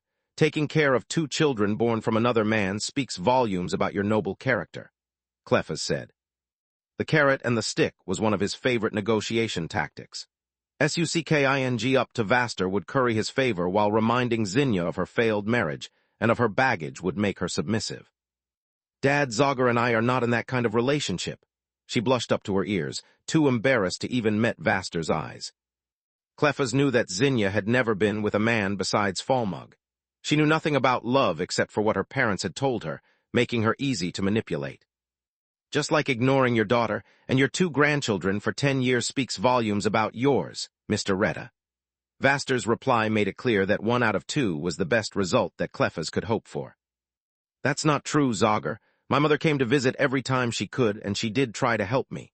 Sadly, between the gap in status between the conflicting households and my father's economic issues, Falmug always had his way, Zinnia said. She was too happy for being finally able to see her parents, after being blind from birth, to question their words or their honesty. I hope you are right. Vaster had tried and failed to find any evidence that the Retta had reported Falmug's abuse or of their attempts to take their daughter back, so he assumed that didn't even try to. By the way, how did you meet with Meln? With no evidence, however, the only thing he could achieve by expressing his suspicions was to hurt Zinnia's feelings, so he moved to another unclear aspect of that situation. It happened by chance at Lucia's only inn. Mr. Narchat was about to leave when we arrived. Clefas didn't miss the allegations hidden in Vaster's question and rushed to clear his position. We heard the innkeeper talking to him after recognizing Mr. Narchat as a member of the Verhan family, and we naturally became friends, Clefas said with a huge smile on his face. Not only it was the truth, making it impossible for Vaster to dig more dirt on them, but it also helped Orpal, making him feel indebted. Clefas had left out the part where, after calling Orpal several unpleasant names, the innkeeper had refused to give him a room, claiming that he could only stay in the stables if the beasts stooped so low that they would accept his company. Indeed, Orpal nodded, grateful for that moment of respite. We both had issues with our respective relatives, so we decided that for our next visit we would visit together. The Retta couple were victims of Orpal's manipulation as well. He had timed his return so that he would meet his parents alone, and that when Camilla's parents arrived, they would strike the iron while it was still hot. He didn't trust the Retta couple farther than he could throw them, and Orpal couldn't risk exposing to them his real goal or nature. He considered them as a disposable means to his end. The destruction of everything that Lith had built. Tearing down Camilla's life as well was just a lucky coincidence. It makes sense. Lith came out of the bathroom while dabbing his still wet hair with a towel. His white shirt was partly unbuttoned, and he wore the elegant clothes that he had liberated from the night court during the mission in Author. He was blatantly overdressed, and together with his studied entrance that came straight out of Erotica. It made all the women with no blood relation with him blush in arousal. Orpal clenched his fists so hard that his knuckles popped. He was well dressed, but having come to play the part of the prodigal son, he had to appear modest and remorseful, not like a dandy. Lith had no such problem, and he knew that with Orpal everything was a competition. Knight wasn't the only one who had planned that meeting for a long time, and Lith had no qualms poking his brother in every conceivable way. He wanted Orpal to lose it and reveal his real nature to their parents. No matter how much Lith wished to use violence and kick Orpal's sorry ass into oblivion. Without a good reason to do it, he would be the bad guy. I didn't make him a martyr back when we were children, and I'm not going to make that mistake now. His pride will be his downfall, Lith thought. Cover yourself, we have guests. Camilla tried to button up his shirt, but the adamant obeyed only to its master, and her hands trembled in excitement too much to succeed anyway. I've still got this effect on you after all this time, he asked her via a mind link as he allowed her to fix his shirt. I told you many times that I'm a pervert for you, she replied. Don't you dare to show yourself in such a way in front of another woman again, let alone my sister. It's all part of the plan, babe. I'd tear your stupid plan off along with your cloth. Camilla blushed wildly at the thought and ran into the bathroom to cool off. What business do you have here, Mr. Retta? Lith ignored his brother again, pretending to not care about what Orpal had been doing during all those years nor about how did he get a noble last name. I see what you are doing, but it's not going to work, Orpal thought, yet he kept clenching his fists and twisting his face into a grimace of rage that scared Alina. No business, just family. Clefas shook his head in his best impression of a concerned father. I know that I'm not a perfect man and that I've made so many mistakes in the past that my daughters are now estranged from me, but I always cared for them. Chapter 1339, The Prodigals Return, Part 3. When I heard that my girls were involved with two of the most powerful men in the kingdom, I had to make sure that they treated my daughters right. Once again, Clefas attempted the carrot and the stick. Archmage Verhen, I heard that you've been dating my Kami for almost 3 years. Are your intentions honest, or are you just playing with her feelings? He was seconds away from shitting himself in fear, but he knew that the greater the risks, the greater the reward. Anything that Lith said could be used against him in the noble circles, and by acting as a good parent, Clefas had the opportunity to get on Camilla's good side again. If they ended up not marrying, Lith's political opponents would pay a hefty sum to stain his reputation, whereas if they did, the Retta household would be entitled to a share of Lith's income from both the silver mines and as forgemaster. Or so he thought until the bathroom's door burst open, letting Camilla out. Don't you dare to call me Kami again. That's family only and I've disowned you. She took out the legal papers and shoved them under Clefas' nose. As for what we do with our relationship, it's none of your business. Dear, do you have to be so rude? Your father and your fiancé are trying to have a civilized conversation. Maybe if you wore something different from your constable uniform, you wouldn't be so judgmental. Kima managed to make her feel like an unruly child by criticizing Camilla for her clothing and demeanor at the same time. Don't be so harsh on her, dear. Camilla has a point. Our family did drift apart over the years, and that's because we worried more about our money issues than about our own blood. Warm tears streamed down Clefas' cheeks, yet Lith was unimpressed. Compared to Zekel, the man had much to learn about crying on cue. Tell me about it. Lith held Camilla's hand, making her sit next to him on the sofa. Maybe I can help you. If we ever have kids, they should have the opportunity to enjoy the company of all their grandparents. His words filled every one of those present with joy for a different reason, especially Kima, who had yet to regain her cool from Lith's entrance. My husband is too humble. We have plenty of promising business opportunities. The only thing we lack is the necessary funds. Without dimensional storage items, and due to the tight security measures that the kingdom enforced after the war with the undead began, making a profit has become difficult. Lith nodded for her to continue, and Kima was happy to oblige. As Lith casually played with the buttons of his shirt or took an incredibly expensive item out of his dimensional pocket, Kima's tog became looser. He couldn't stop her without raising suspicions, and Kima was actually doing an excellent pitch that the shortest pause would ruin. Interesting, I'll talk about it with the administrator of my finances, Lith said, making the Retta couple inwardly jump with joy. What about you, Meln? What are you doing here? Lith's soft smile stung at Orpal's pride for the umpteenth time that night, almost making his mask crumble. Almost. First you ignored me, then you cut me out of the conversation as if I'm just a piece of furniture, and now you use my new name to remember everyone that I'm not part of this family any longer. Well played, Leech. Orpal kept his cool solely thanks to Knight's training. Between his memories and her previous fight with Lith, Knight knew how sly he could be. She had predicted most of his moves and had Orpal get used to such taunting by having an undead shapeshift into Lith before rehearsing the present conversation. The wet shirt move, however, was outside of her expectations. Man, if he's hot. Knight hid that thought from Orpal to keep him from ruining all of their hard work out of blind envy. I'm here to reconnect with my family in the hope that they can forgive me. I may have not had an exciting career like yours, but I still got far in life. I'm here because Mom and Dad deserve someone who can take care of them.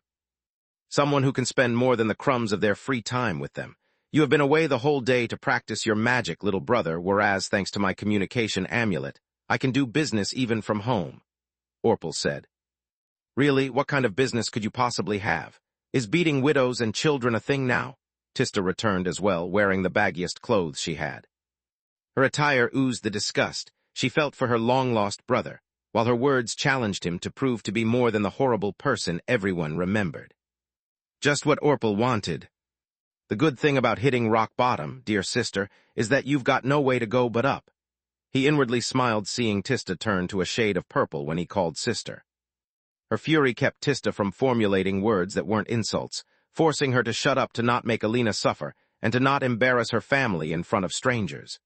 Now she was the one clenching her fists and unable to speak, making Orpal feel reborn. Then he told them his story, not the one about him losing a leg in a prison shortly after moving to the Gorgon Empire and being forced to live as a beggar on the streets until night had found him.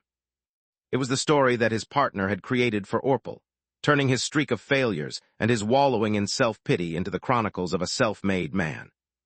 It was finally Orpal's moment to shine, and he enjoyed it to its fullest. Like all good lies, it was based on truth. He didn't hide his failure as a soldier nor his petty crimes and multiple incarcerations while he was still in the kingdom. Orpal's fiction started only when he had allegedly turned over a new leaf in the empire, starting from scratch as a shop apprentice in a smithy.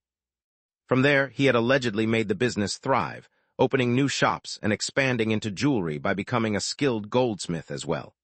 Every part of his story was devised to make him stand on par with Lith.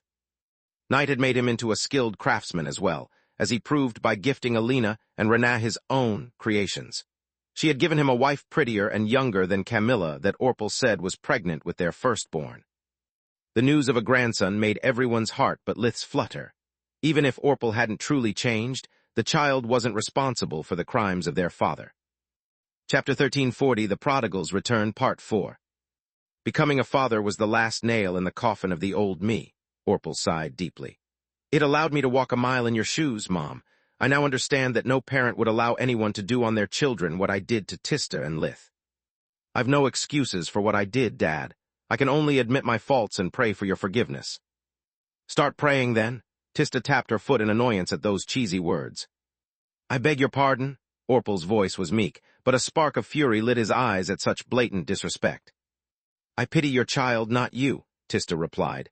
I heard a lot of pretty words but saw no sincerity behind them. Tista, how can you say that? Renaa said as the idea of reconnecting with her twin and meeting her sister-in-law filled her heart with hope. By using my lips as well as my brain, how can you believe him when every time he apologized, he did it to Mom and Dad? Meln kept as vague about his faults as he did with his success. Zekel is a great craftsman and a shameless merchant, yet he doesn't have a communication amulet nor a dimensional item. Tista pointed at the luxury goods that Orpal so casually flaunted. Renaa had to admit that even with all the business that Zekel made with Lith, he had gone nowhere close to afford a communication amulet since he invested most of the money he earned in his own shop. Zekel is a small-time blacksmith who lived his whole life in a small-time village like Lucia. I instead started my career in Hamwer, one of the Empire's most important trading hubs, Orpal replied.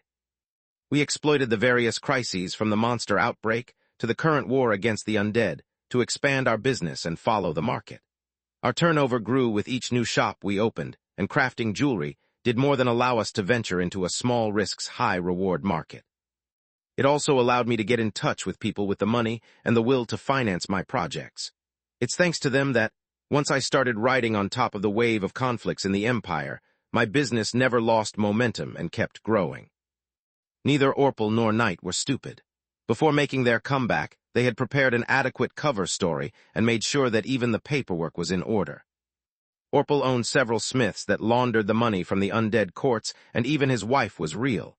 She wasn't actually pregnant, but she would be, for the right price. Bravo, Meln! Lith gave him a round of applause without breaking eye contact, smiling at him with a joy that didn't extend to his eyes. There's just one little tiny hole in your story. And what's that? Orpal asked. The same that plagues the story of Camilla's parents. Too many details. A good lie has to be kept simple because once a single piece falls apart, the rest quickly follows. Lith stood up as both Orpal and the Retta couple feigned indignation. Yet they stopped the moment Lith opened the door of his house and let Gianni Ernas in. Did you hear everything? He asked. Down to the last word. The Archon waved a quick greeting to the Verhins while never stopping pushing the buttons of the holographic pad of her amulet. You've got a talent for making people talk. Thanks, but I can't take credit for Meln. He just loves the sound of his voice, Lith said. Who's that woman?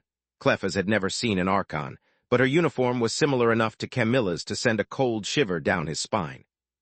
Knight shared his impression and warned Orpal about Gianni. While Lith exuded an even greater power than that of the last time they had met, and Vaster looked like a crouching tiger, Gianni was akin to a ghost. She had no presence, showed no emotions, and her pulse was clockwork. Her frail appearance was balanced by an aura of confidence that made the horsemen fear to be in the presence of a creature more ancient and vicious than her mother. "The administrator of my finances," Lith said with a cold smile. "I never get in business with anyone until they get cleared of suspicions. I can't have my name tainted by shady entrepreneurs."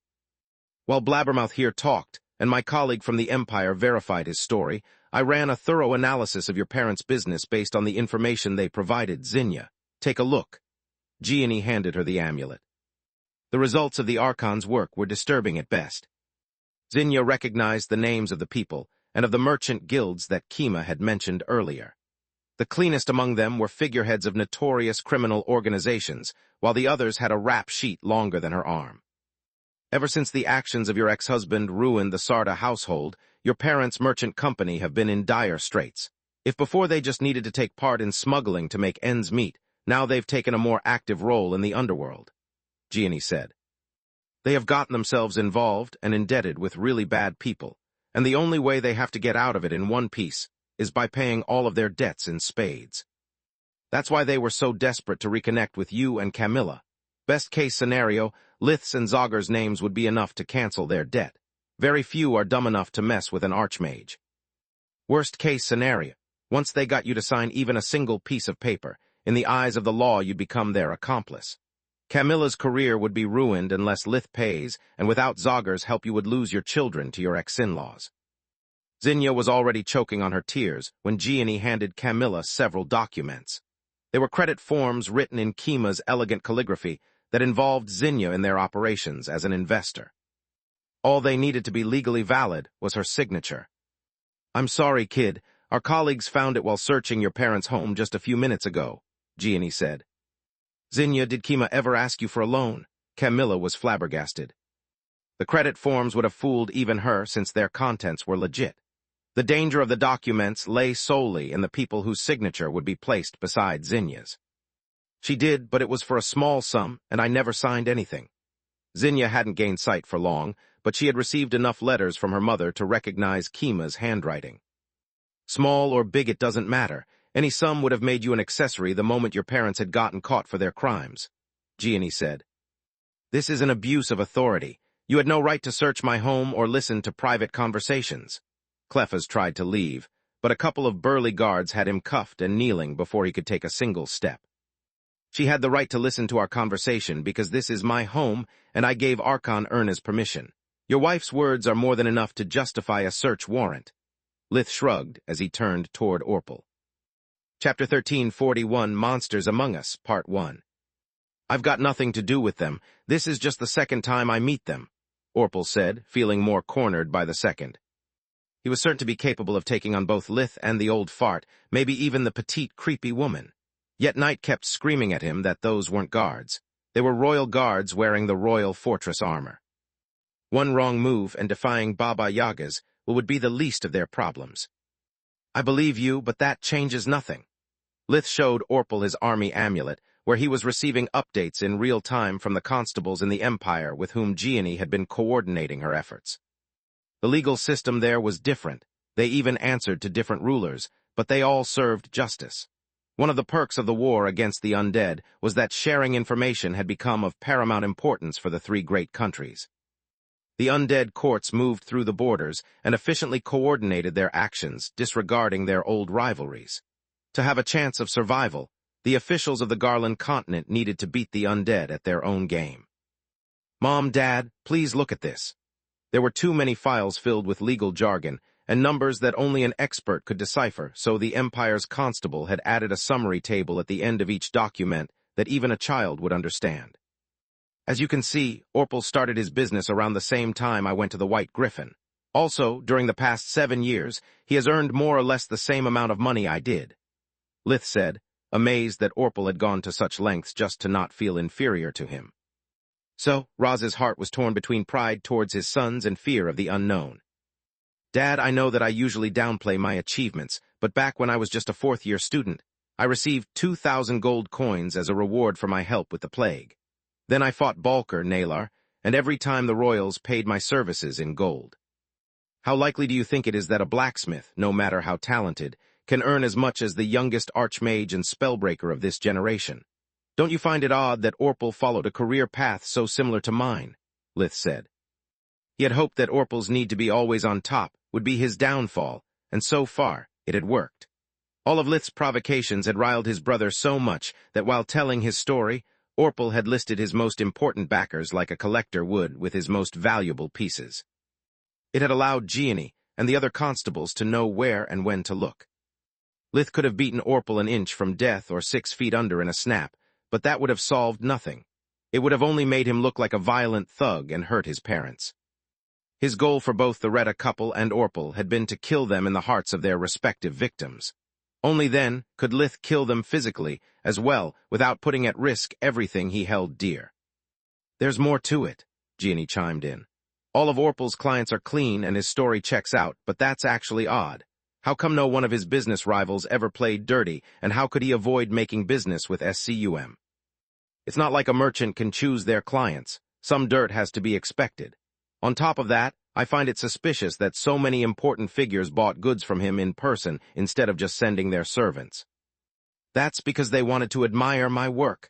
Orpal couldn't accept that even the highest of nobles might treat him as an inferior. Son, when I like an artisan's work, I empty their shop, but I never went to visit one. They all give their merchandise to my staff that then bring it to my home.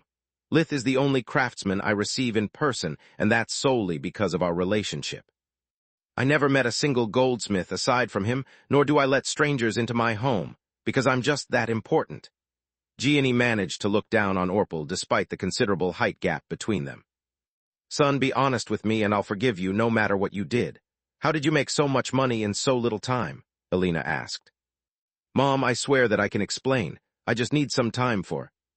Time? Roz cut him short while sitting on a chair before his knees gave out.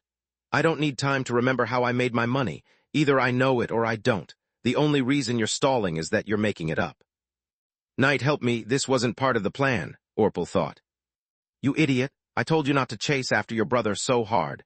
No one has such a clean career, not even Lith. He has failures on his resume and made lots of enemies on his way, whereas you made your story too perfect. That was all she could say. Baba Yaga's slave's spell kept her from harming the people of Lucia directly or indirectly, and making up lies was covered by the latter. Knight could help Orpal if the one questioning him was Gianni or someone from the Empire, but not Alina. And admit that I'm inferior to him? Never. Everything he can do, I can do it better. He replied while Alina cleared her throat and snapped him out of his reverie. Before you get out of my house, Mel Narchet, apologize to my children for what you did to them in the past. If you don't remember some of your wrongdoings, I'll be glad to jog your memory. All of her words marked Orpal as someone who didn't belong to the family. Orpal's pride bled as he felt as if his mother was disowning him a second time. I didn't do anything wrong, I just tried to open your eyes. She was nothing but a parasite that sucked the life out of us. Orpal pointed at Tista, who grinned in reply, making his anger rise. And Leech is a monster. From the moment he came into my home, he took away from me everything that made it home, and you let him. How can you disown your own blood and keep a monster under your roof? Gianni's fist answered his question by striking his solar plexus and making him double over in pain. Awakened or not, his nerves were still in the same place as regular humans, and it took little strength to harm them. I'm a monster as well, and you've made my friend shed a tear too many, she said while twisting his arm and dragging him out of the house like a dog on a leash. That was as brief as it was unpleasant. Vaster stood up and looked at the misery in the room. Zinnia was crying in Camilla's arms, barely able to stand. Alina and Roz, instead, had dead eyes as if they had been notified of Trion's death again. They didn't cry nor speak. Their minds were still buried under the rubble of their broken dreams. Chapter 1342, Monsters Among Us, Part 2. Yet it was a small price to pay and avoid much worse damage in the future. Lith shrugged after hushing himself and Vaster. There was nothing he could say to his parents that would make them feel better. Quite the contrary, in their grief even the sweetest word from him would sound like a told you so. You're harsh, Lith, the professor said. Life is harsh. I just make sure to keep it to a minimum, but I'm no miracle worker. They should have kicked him out the moment Meln appeared on their doorstep, Lith replied. Being a parent, it's the worst scale of gray you'll ever find. Vaster shook his head. You always wonder how much of your children's mistakes is due to their stupidity and how much is just a ripple of your own faults. If you say so, Lith scoffed. Let's have this talk again once you get a little monster of your own. I bet you won't be so confident then, Vaster said. First my parents, then my friends, and now you too. Why is everyone so fixated on children? Lith said with a sigh. Because these are turbulent times and you are a mage, Lith. Thrud, the undead, Darius, whoever is sending those cards, you're going to be on the front lines against all of them, and your life force is already crippled. Don't delude yourself into thinking of being immortal. Why do you think that Orion, Gianni, and even I married so soon? Because once you step on the battlefield, you don't know if you'll come back, Vaster said. You didn't marry early, Professor? Lith raised an eyebrow in disbelief. It was early according to my plans. An academic like Marth can take his time, but Vaster couldn't tell Lith about his work as a High Master. Let's just say that I remained a bachelor for so long because those were peaceful times, and that I married as soon as things changed. You're like those who lived under Balker's shadow. There's no telling which year will be your last. Aside from Lith and Tista, no one replied to Vaster's goodbye as he left the house, but he didn't care. The Yggdrasil staff kept him calm, but there was only so much rage it could repress. Can I kill them? He asked Gianni while pointing at Zinya's parents. No, we need to squeeze everything we can out of them. Besides, if I let you, Zinya wouldn't be able to see past the blood on your hands, Gianni replied. I can live with that. Then you are a moron. Are these dirt piles worth your effort? Why stain your clothes with trash when the system will do it in your stead? Gianni had the Retta sent away through the gate in the barn. This one, however, you can play with. She kicked Orpal's butt, sending him face first in the dirt. Don't kill him, not now. It would make me look bad with my colleagues in the Empire, and I would have to fill a lot of paperwork. Hearing someone talking about him like an official stamp, something irrelevant, but that it would be bothersome to replace outraged Orpal. You have no idea who I am? He said while throwing a punch, but Vaster intercepted his arm and twisted it at an unnatural angle. I don't care. Vaster shoved the staff down Orpal's throat the moment he opened his mouth, cutting Orpal short and keeping him from screaming. Vaster healed the limb and broke it again, and again, and again, pushing the staff deeper down each time Orpal tried to escape the professor's grip. The resistance that an awakened body of that level offered to Vaster's abomination strength was barely noticeable. I don't like you one bit. Vaster took the staff out abruptly, ripping off a chunk of meat from the throat. The injury filled Orpal's mouth with blood and muffled his screams into gurgling sounds. You hurt those people, my people. A swing of the staff broke both Knight's hidden armor and Orpal's left kneecap, making him gurgle harder. The only reason I'm not going to kill you now is to not make Lady Verhin suffer more. Another swing shattered the remaining kneecap, making Orpal thank the gods for not giving him a third. One day, when Lith is home and has plausible deniability, I'll come for you in the Empire. A third swing broke his left arm along with the ribs, turning breathing into an agony. Orpal activated fusion magic, ready to rip apart the two ants in front of him. Are you insane? Knight forcefully sealed his abilities. There are about 100 magical beasts, 6 royal guards, 3 phoenixes, 2 emperor beasts, and 1 dragon eye looking at us. And that's just those who don't bother hiding their presence. We came here alone and unprepared. I don't even know if we can take down the old fart, let alone the others. Kill you? Orpal gurgled with a hatred that burned like a sun and left his torturers unfazed. Speak up, son. I can't hear you over the cliché dick in your mouth. Vaster healed him so fast that Orpal almost fainted with exhaustion. You won't need to come for me. One day I'll come back and I'll kill you two first, he said. Let me add death threats to an Archon and to an Archmage, to the many charges already on your file. Gianni sounded annoyed from the workload he was giving to her, not scared. I'm Archon Gianni Ernas, and this is my business card. Come visit any time and you'll find me ready. She put the piece of paper in his mouth before shutting it close with a fist. Orpal passed out cold, while Knight tried to understand how could a regular human punch an awakened so hard and come out unscathed. Space. About a month later, the veil of grief had been lifted from Lucia, and the blackest day had arrived. Lith was now able to react with domination to all the elements of his 5 eyes, but only up to Tier 3 spells.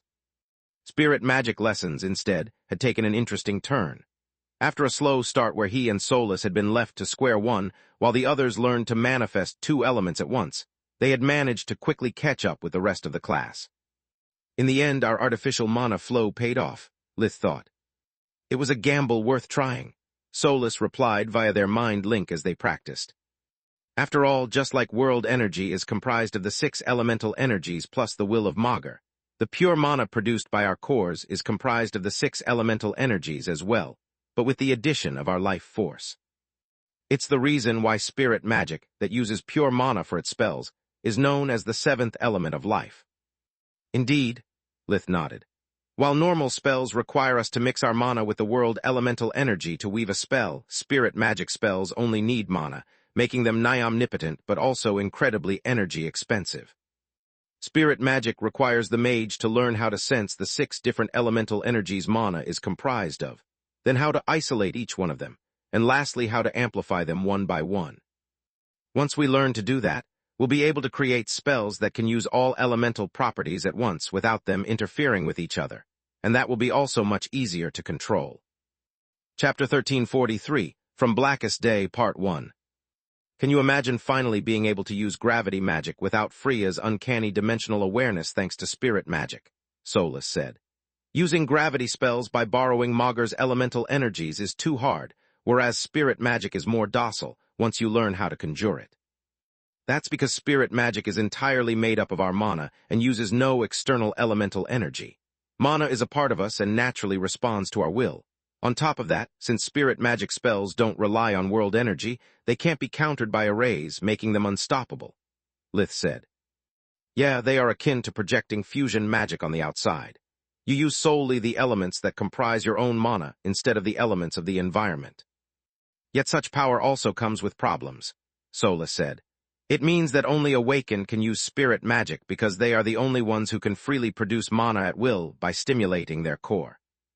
Also, it explains why all mage towers are built to be capable of moving. If dimensional sealing magic can't stop a spirit dimensional spell, then once you let someone into your home, they can get in or out at any time. You can have arrays perceive their arrival or attack them, but there's nothing to stop them from running away. Even powerful households like Geonies are vulnerable to spirit magic, Solus sighed. I hate you guys so much, Freya said while trying to conjure the poke spell and snapping Lith and Solus out of their reverie. Even at Tier 0, isolating and enhancing 3 elemental properties of the mana was hard. None of the group had yet managed to manifest 4 elements at the same time, let alone using them for a Tier 1 spell. Why is that, Miss Talented, rich and gorgeous? Nalrund grunted as his makeshift pillow spell shattered under her attack. The latest exercise required them to use poke and pillow at the same time to practice all the elements. They had to relearn how to multicast while splitting their focus into opposite tasks. Because you can go out for the blackest day, whereas I'll be stuck home. Again? Freya didn't know whether he was trying to make her lose concentration with flattery or if the Razar was just too tired to mince words. Aren't you too old for a children's holiday? First, I'm not old. Second, I just want to get out. Her next poke blew Nalrund's pillow into pieces and almost did the same to his hand. Too much enthusiasm. Remember that he wears no armor. Fallow blocked the attack before it was too late and healed the injury at the same time. About that, when do I get one? Nalrund asked. When you bring me the materials. You're not really my apprentice. We're just exchanging the light mastery legacy of your tribe for my knowledge. If anything, you owe me, not the other way around. It's true, I made the Scalewalker for me and Solus while Orion crafted those of the girls. The only one who received something from Professor Fallow is Freya, but that's because of the Harbinger Pact, Lith said. Fine, Nalrund grumbled. Protector didn't have the Orichalk. To craft something for Celia, let alone for him. The Skull still wore the Skinwalker armor prototype that Lith had gifted him years back. Is your mother really that paranoid? 2 months have passed since those Balker cards arrived, yet nothing happened. Do you really have to keep staying holed up home? Nalrund said. Paranoid is my mother's legal middle name, Quilla Whined. She's so worried about that stuff that she doesn't even nag me about my suitors anymore.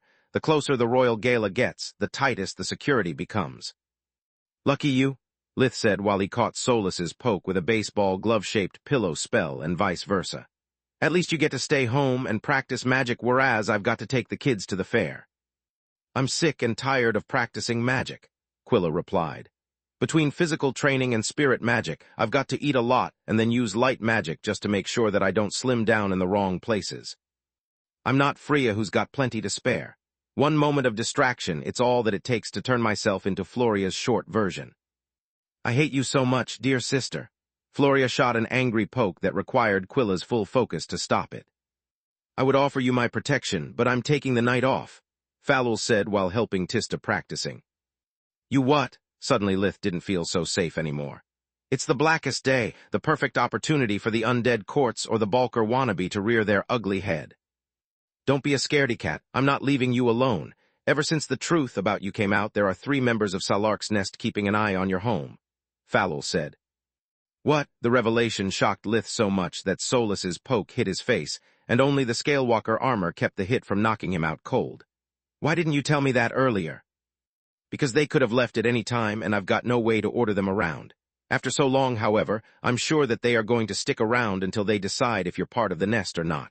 Salark is quite possessive, and her children leave no one behind. Falul laughed at his expenses. Lith was tempted to make war talk and return the scare, but without a warning, even the others would get hurt while Nalrond might risk his life. The spirit magic session ended early like usual because of how expensive its practice was. Using 2 spells at the same time helped them to improve quickly, but it also drained their strength even faster. Damn it, I've used invigoration so much that now it restores barely half of my full strength. Let's hope that the vortexes help me recover a bit before we have to go trick-or-treating, Lith thought. Your constant complaining would sound more believable if you had actually stopped training, Solus replied with a scoff. Even while walking back home, Lith was practicing spellcasting by using his body instead of his mind. He was already able to conjure spells up to Tier 3 and weak arrays. Each one of his steps left on the ground a rune that created a different effect based on its element. Lith used them one at a time in a cycle, hoping that it would make him able to use spirit magic as well. Earth made his footprints disappear. Water covered the nearby grass in dew.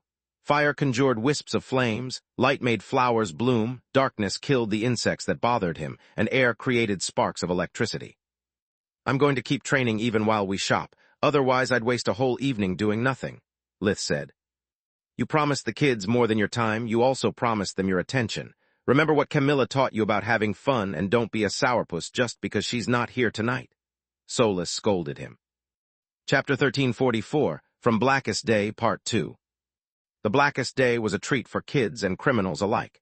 Each city and village of the kingdom held its own fair, bringing a lot of money to local business and lots of thieves in the streets.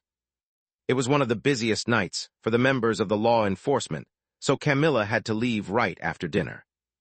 The members of the Yavel and of the Fastero families dined together at the Verhins, because putting the children together was the only way for the grown-ups to have some quiet.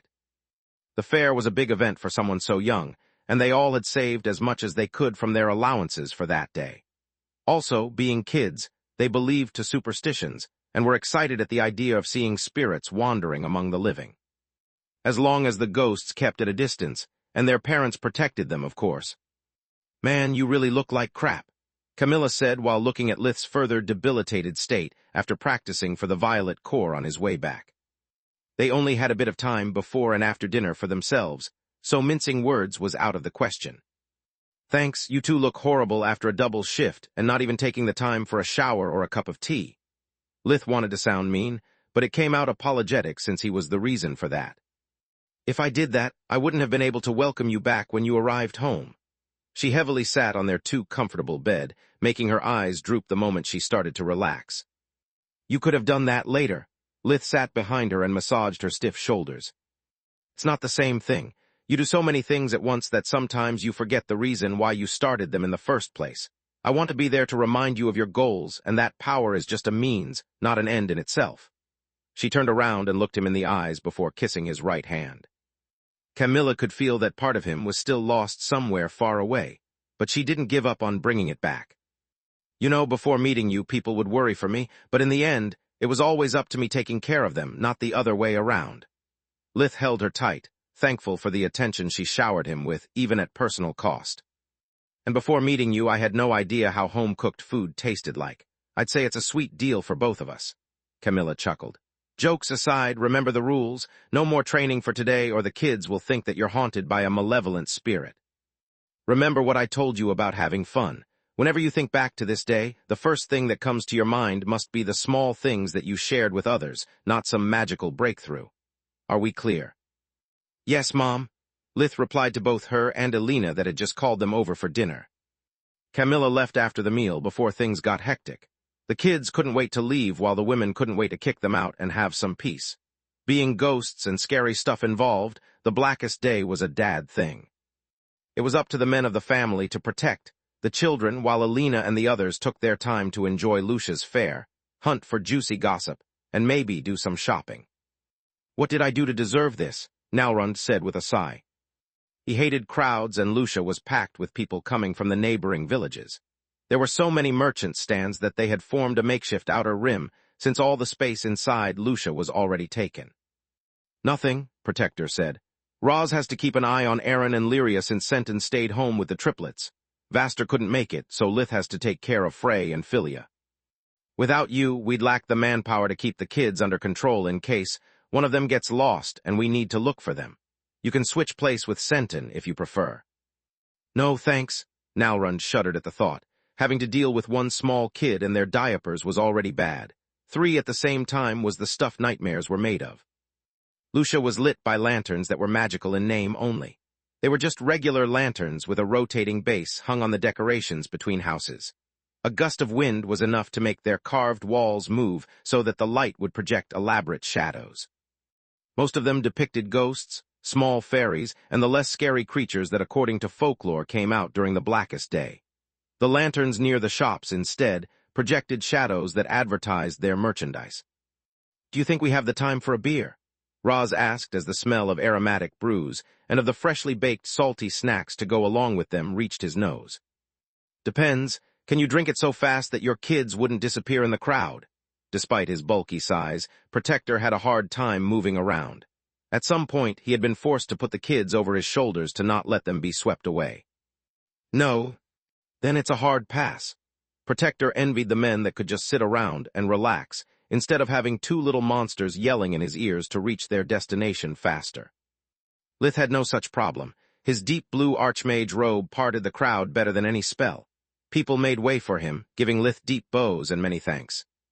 "Without you, Lucia would still be a village comprised of just a few dozens of homes," a man said. The village had never stopped expanding since Lith had become a great mage, and now that news of his personal gate was spreading out, even more people would come. "If not for the awful reputation you gave to this place, I would have had to work hard tonight." A guard and his colleagues raised their beers in a toast to Lith. Lucia was known as the Graveyard and had the all-time record for the lowest crime rate in L.U.S. Tria County. Aside from petty thieves and pickpockets, the moment a criminal set their sight on Lucia, they would soon change their address to a coffin. "You should also thank Count Lark. He has poured a lot of resources in this village, and he's also the one paying your salary," Lith said, while keeping an eye on Zinya's children. On the one hand, he was glad that they behaved so well that aside from holding their hands he didn't have to do much. They would politely tug at his arms to draw his attention and ask for sweets or toys with such a small voice that it was hard to hear them. On the other hand, however, Lith could see the shadow of fear in their eyes whenever they talked, afraid that he might get angry and beat them up. Falmug was gone, but his shadow still haunted their lives. Chapter 1345, Into Blackest Night, Part 1.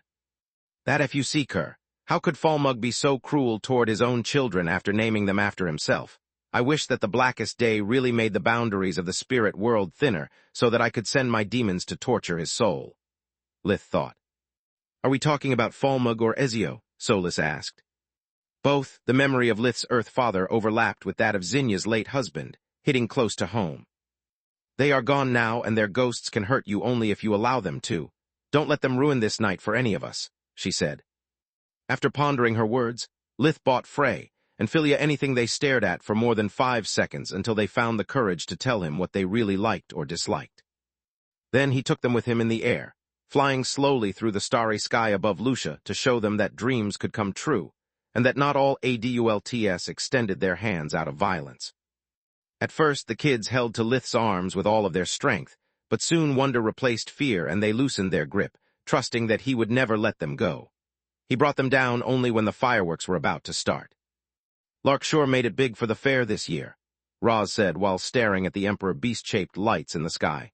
"I hope he makes his appearance soon so that I can get a bit of rest." The ruler of the county always took part in Lucia's blackest day. Lark usually arrived when the celebrations reached the zenith, and he had a special table set up for him by the village elders. It was the only not crowded place so that Lark could get in and out quickly, leaving him enough time to chit-chat before moving to the next village. The Count would always welcome Roz as an honorable guest, and after bouncing around like a pinball, he could use a chair. Lark household that very moment. During all of his life, Trekwell Lark had always considered magic as the source of the amazing marvels, and of the awe-inspiring miracles that happened in every corner of Magur, even in his small, irrelevant fief. Until that night, he had never understood how truly terrifying the other side of that coin was. His beautiful garden was on fire, and the statue of the first Count Lark that for centuries had stood sentry over the very home he had built was now in shambles. An earth blade had cut Pontus, the old butler, in half, filling the air with the stench of guts, piss, and shit. Hylia, the head chef, had been burned alive by some kind of heat ray, and her corpse smelled like overcooked pork. She had annoyed Lark for years with her obsession for Roz being his son, and now the Count would never hear her petulant voice again. The left and the right wings of the mansion had been destroyed by the same rain of spells that had killed the members of the Queen's Corps that, unbeknownst to Lark, had been assigned to his protection. They had fought valiantly, but the air-sealing array surrounding the Lark household had kept them from blinking, flying, and even from calling reinforcements before it was too late. The Count couldn't stop crying at the thought that the greatest demonstration of magic he had ever seen would also be the last. All because of one man, Draped in the deep blue robe of an archmage that now flapped in the chilly wind of the night. How could you do that, killing so many innocent people? Lark looked at the ruins of his house, wondering how many were buried under the rubble. Maybe they were still alive, but not for long. After all this country has done for you, how could you betray it? How could you betray your oath to protect it? Lark stood tall, unwilling to die on his knees in front of a filthy traitor. I've given all my life to this shithole, and what have I gotten in return? Nothing. His voice was coarse, filled with the poison of deep-seated hatred and grudge. The kingdom has taken everything from me. It's only right that I take it back. The man pointed a slender finger, conjuring an ice shard that pierced Lark's head and another that blew a hole where his heart was. The Lord of L.U.S. Tria County died painlessly, his eyes closed only after the light had already disappeared from them. I did warn you, Lark. You should have listened. The man dispelled the array and took flight. It took him only a few words and gestures of his hands to make so that the corpses and the rubble formed one word. Past. Space. Village of Lucia, that very moment. Thanks for allowing me to spend some time with the kids before going to the Flying Griffin, Calla said, while mowing down the crowd with the grace of an elephant. She looked like a woman in her 30s, about 1.75 meters, 59, tall, with cold blue eyes, shoulder-length raven black hair, and a lithe frame. Yet she still had the mass of her white form and no hesitation to use it to force people to move away from her path. Minnie turned around, ready to curse at her and her ancestors, but her stern expression and the odd way the shadows of the lamps seemed to avoid her made the odd woman look like something straight out of a ghost story. Don't mention it. Scarlet had her human appearance as well. She looked like a villager in her 30s, about 1.67 meters, 57, tall. Her shoulder-length ashen gold hair had red streaks all over, and she wore a gold-rimmed pince-nez on her nose. The body Scarlet had shape-shifted into was pretty enough to get hefty discounts for the huge amounts of food that she bought from the stalls that caught her nose's attention, but not gorgeous enough to cause her problems. The Scorpicore had even shape-shifted Nock into a burly and hairy young man, over 2 meters, 7 tall. Most citizens of Lucia had wardrobes smaller than him, which coupled with his raven-black long hair and beard made people think twice before approaching the odd group. Nock didn't like standing on 2 legs and even less wearing clothes. To make matters worse, Scarlet used him as a porter, forcing him to keep several huge plates filled with local delicacies on his head, shoulders, arms, and even on his forearms. He looked like something in between a professional waiter and a juggler. The Scorpicore occasionally throwing food in his mouth to keep him from running away made the scene even more absurd. Don't you think that your children are a bit old to enjoy the blackest day? Falul asked. I never brought them to any fair, so no. Besides, Nika should learn to appreciate the traditions established by the Red Mother, Calla said. I beg your pardon. Today is actually the Black Dawn, the moment when the undead can spend more time outside than the living. Ghosts have nothing to do with the celebration. It's just the way the humans teach their children to be afraid of strangers they might meet in the dark, Calla replied. Chapter 1346, Into Blackest Night, Part 2. A little louder, Mom. I don't think that all the guards heard you. You have to put in a bit more effort if you want people to chase us with pitchforks, Nika said with a sneer while chewing food from the plates. Everything tasted like rotten garbage to her, which made the young vampire envious of her little brother, who seemed to be enjoying himself a lot despite his awkward condition. She couldn't swallow solid food without puking in a matter of minutes, so Nika munched for a bit before sending it inside her dimensional ring and washing her mouth with a splash of her strawberry juice. Your brother is right, you did develop an attitude in my absence, Kala chuckled. I missed you a lot, dear. I'll try to be more present for you. I missed you more. Nika smiled as she fluttered her eyelashes and used Mesmerize to reassure a member of the army.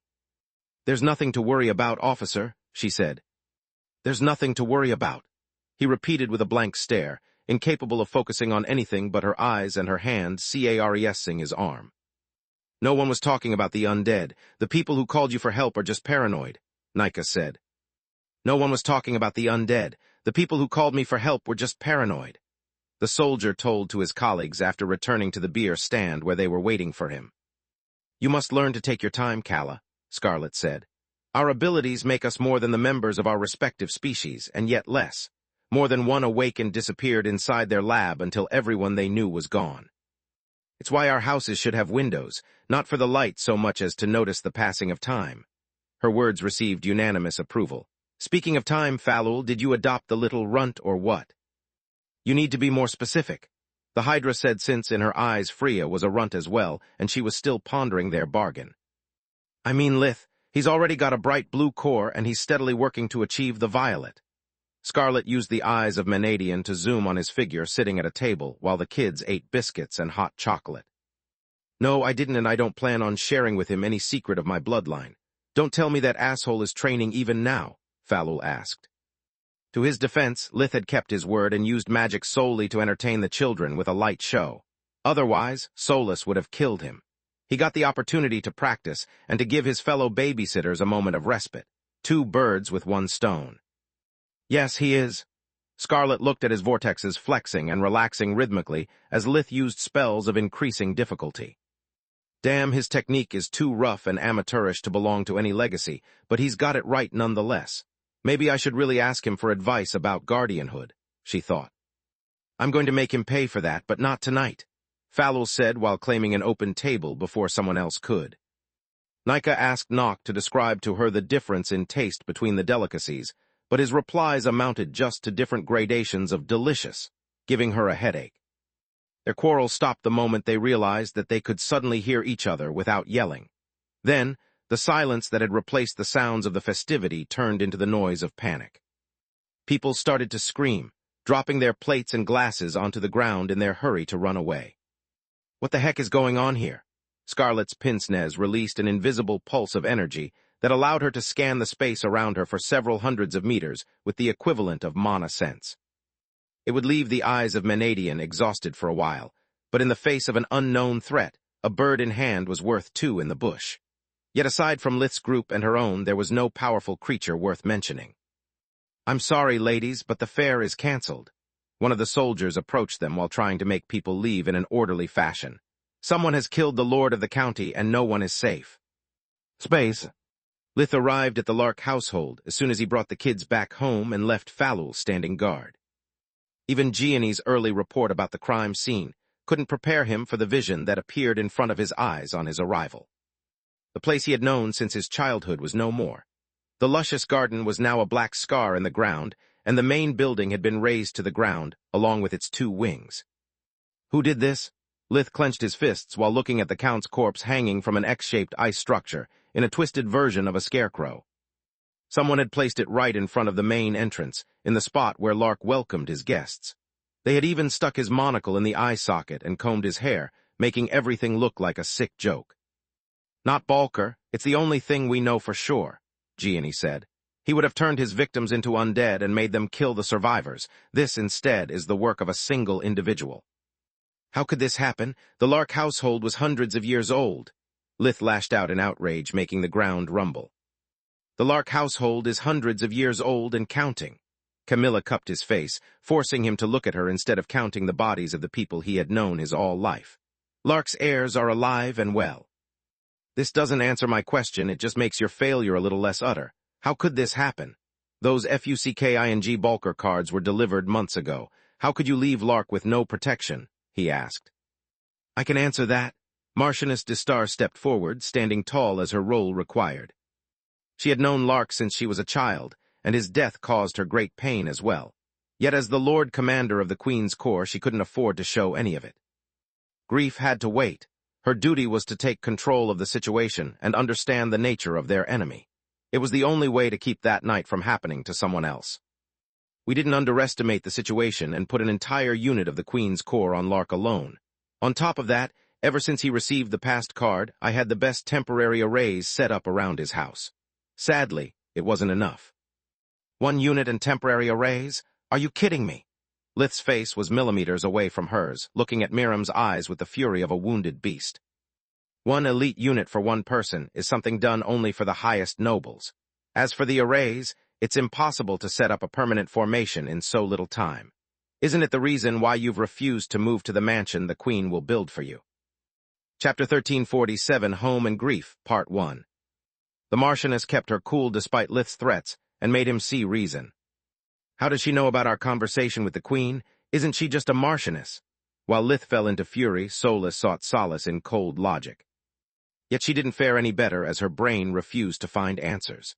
She hated her own inability to close her eyes to the horror around them, and her senses that picked up the slightest detail of the wounds on Lark's body. Solus would have liked to weep, but she had no tears. Solus would have liked to scream, but she had no mouth. The only way she had to express her feelings was through Lith, but he was already burdened with more than he could take. I'm very sorry, Lith, but there's only a limited number of Royal Fortress armor, and you have no idea how many of those cards we have received. Miriam showed him her own along with a list containing several names. The detail was perfect. Reinforcements arrived barely a minute after the arrays were breached, yet it wasn't enough. If you want to blame someone, blame me, but know that I did all I could to keep Lark safe, as I always did for your family. Lith couldn't refute her words. For a long time, he had a single unit of the Queen's Corps assigned to his entire family, and it had taken him years to fortify his home with proper arrays. Yet logic didn't relieve one bit of his grief. If there's anything I can do for you, just tell me. The Marchioness tried to touch his shoulder, but Lith pushed her hand away. I want Lark back, or at least know who I have to kill. Give me a name. Lith clenched his fists as his eyes turned into blue-violet pyres of mana, whose bursts of energy rose of several meters in the air before fading away. Solus was doing her best to keep his aura from manifesting, but there was only so much she could do, even with the help of the 2 cloaking rings. Sparks of lightning surrounded him, and clouds started to gather. A low rumble spread throughout the ground, rising in intensity by the second, and making the guards think that a second attack was incoming. Calm down, Lith. If you release your aura, everyone will know you're an awakened, Solus said. We need to go back home before the cloaking rings break. You're pushing them too far.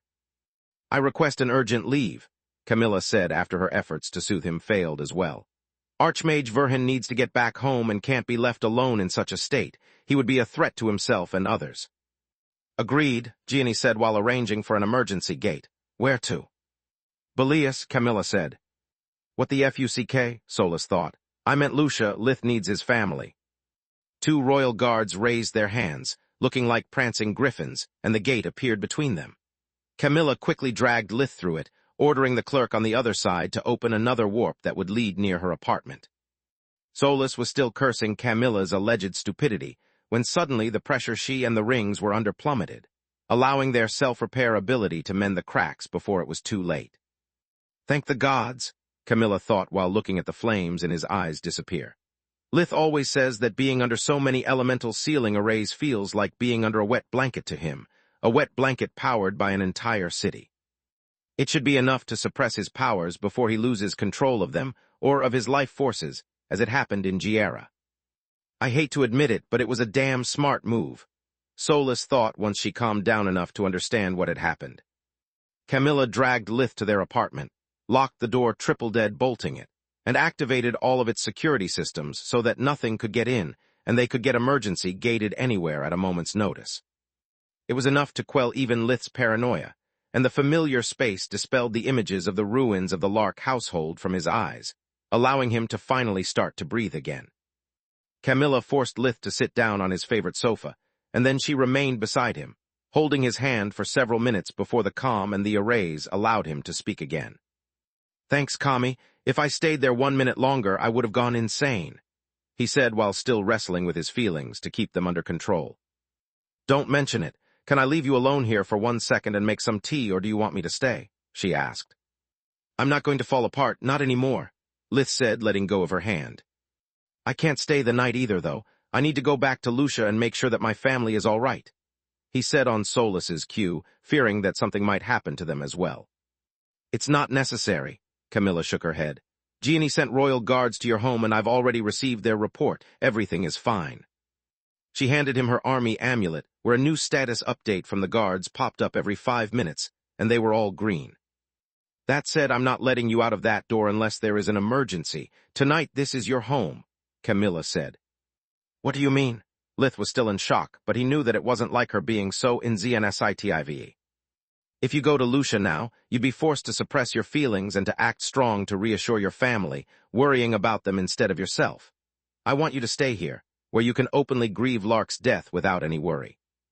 If you keep your emotions bottled up for too long, they will leave a scar that will never heal, and you already have too many of them." Camilla placed a steaming cup of tea in front of him, along with some biscuits, before sitting beside Lith again. "Everything is fine and we're safe in here," she said while putting her amulet where he could see the latest green notification. "It's just you and me now. You can scream and cry all you want." Camilla never let go of his hand, nor did she touch her cup as new notifications kept piling up. They just sat in silence, without even moving while the tea got colder. Her tenderness moved Solas, who started to weep as she could finally let go of her feelings without the worry that they would negatively impact Lith. She sobbed, mourning both her loss and the realization that she was too close to Lith to offer him the help he needed in times like that. When Lith suddenly embraced Camilla and started to weep as well, it flabbergasted her. It usually took him days to manifest the slightest emotion to others. Away from the scene of the massacre, away from the burden that caring for the grief of others was, all the good memories Lith had with Lark flooded his mind, making him realize that the Count was gone and that they would never speak again. Chapter 1348, Home and Grief, Part 2. Lith thought back at their first meeting during the spring festival in Lucia, when the Count had brought his latest protege, Ricker Trahan. It had been the youth's arrogance that had led Nana to humiliate Ricker by showing off her future apprentice. Lith had just used magic on Lettuce to entertain the noble, yet that small, insignificant event had intertwined their lives to the bitter end. Lith clung to Camilla as he remembered about his absurd ploy to fake the presence of ghosts to smoke out the traitors that Koya, the Count's wife, had planted among the staff. He remembered Lark's silly face while covered in flour, laughing like a child while Lith made him fly with magic. It was all so cartoonish that he could almost hear the Countess say, "And I would have gone away with it too, if it weren't for that meddling kid," while the Mage Association destroyed her household for attempting on Nana's life. That thought made Lith laugh, and then sob again when he remembered how Lark had put his life and his household on the line for him against Linnea, the headmistress of the Lightning Griffin who had refused Lith's admittance for political reasons. "If it wasn't for him, I wouldn't have ever met the Marchioness or gone to the academy. Everything I have, everyone I know, I owe it to Lark, yet he never asked anything of me, and I called him only when I needed something." Slowly, the tears stopped as they turned into self-loathing and rage. The former for his inability to ever pay back the Count, and because he had died because of Lith. The latter because Lith started to plan what he would do once he found who was responsible. His hands shape-shifted, and his fingers turned into claws, trying to vent his violent thoughts.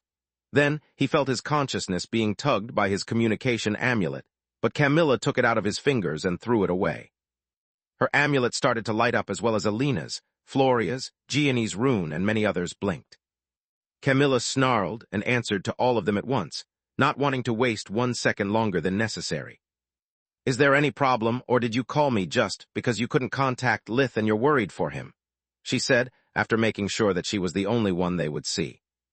After confirming that everyone was safe, she cut them all short. "Thanks for your concern. Lith is fine as well, and if you really care for him, then you should just leave him alone." She hung up the call with a decisiveness that made Solas feel inadequate. I cared for Lark too much to get hold of my own feelings and take care of Lith properly. I loved the same people he loves, and my first thought was to go back to Lucia, where he would have spent the night consoling others rather than being consoled. To make matters worse, even if I managed to make the right decision and brought him to the tower where I can hold him, I would have let him take that call. I care a lot for Alina, as if she's my own mother, whereas Camilla cares much more for Lith, Solus thought. Yet the call had still managed to break the moment and to remind Lith of his duties. After venting his grief and rage, he felt much calmer. Whoever is behind Lark's death, they are far from done with me. The Marchioness was right. There are too many cards and too few royal guards to protect everyone. They targeted Lark because he was the easiest prey. I need to assess the situation and check who's likely to be the next target, he thought as his mind cleared up, allowing him to even devise traps and countermeasures with Solus. Lith let Camilla go and stood up from the sofa. "Where do you think you're going?" she said. "Thanks for everything, Kami, but there's no time to lose. I need to get back to Lucia and help the Marchioness with the security details. You're doing nothing of the sorts. You need to calm down, get your head in order, and get some sleep. Have you already forgotten how tired you are and that invigoration has yet to reset its effectiveness?" Camilla cut him short and stood firm in front of the door. "It's not a big deal. Between my bright blue core and the vortexes, I've regained most of my strength already. I don't have the time to sleep with an enemy at our door," he replied. "No one with half a brain would make a move with the entire army and association mobilized. The only enemy you have tonight is the one in your head. We both know that if you don't sleep now, you won't lay down for days." She resisted all of his attempts to move her away. "Look, I appreciate your concerns, but—" Lith choked on his words when Camilla let her Scalewalker armor slip away, revealing her naked body. "How can she even think to bribe me with SCX in a moment like—" His mind went blank, and his face turned pale when he noticed the red bruises all over her body where he had clung to her. Small puncture wounds still bled where his claws had dug into her flesh, filling him with dread and horror.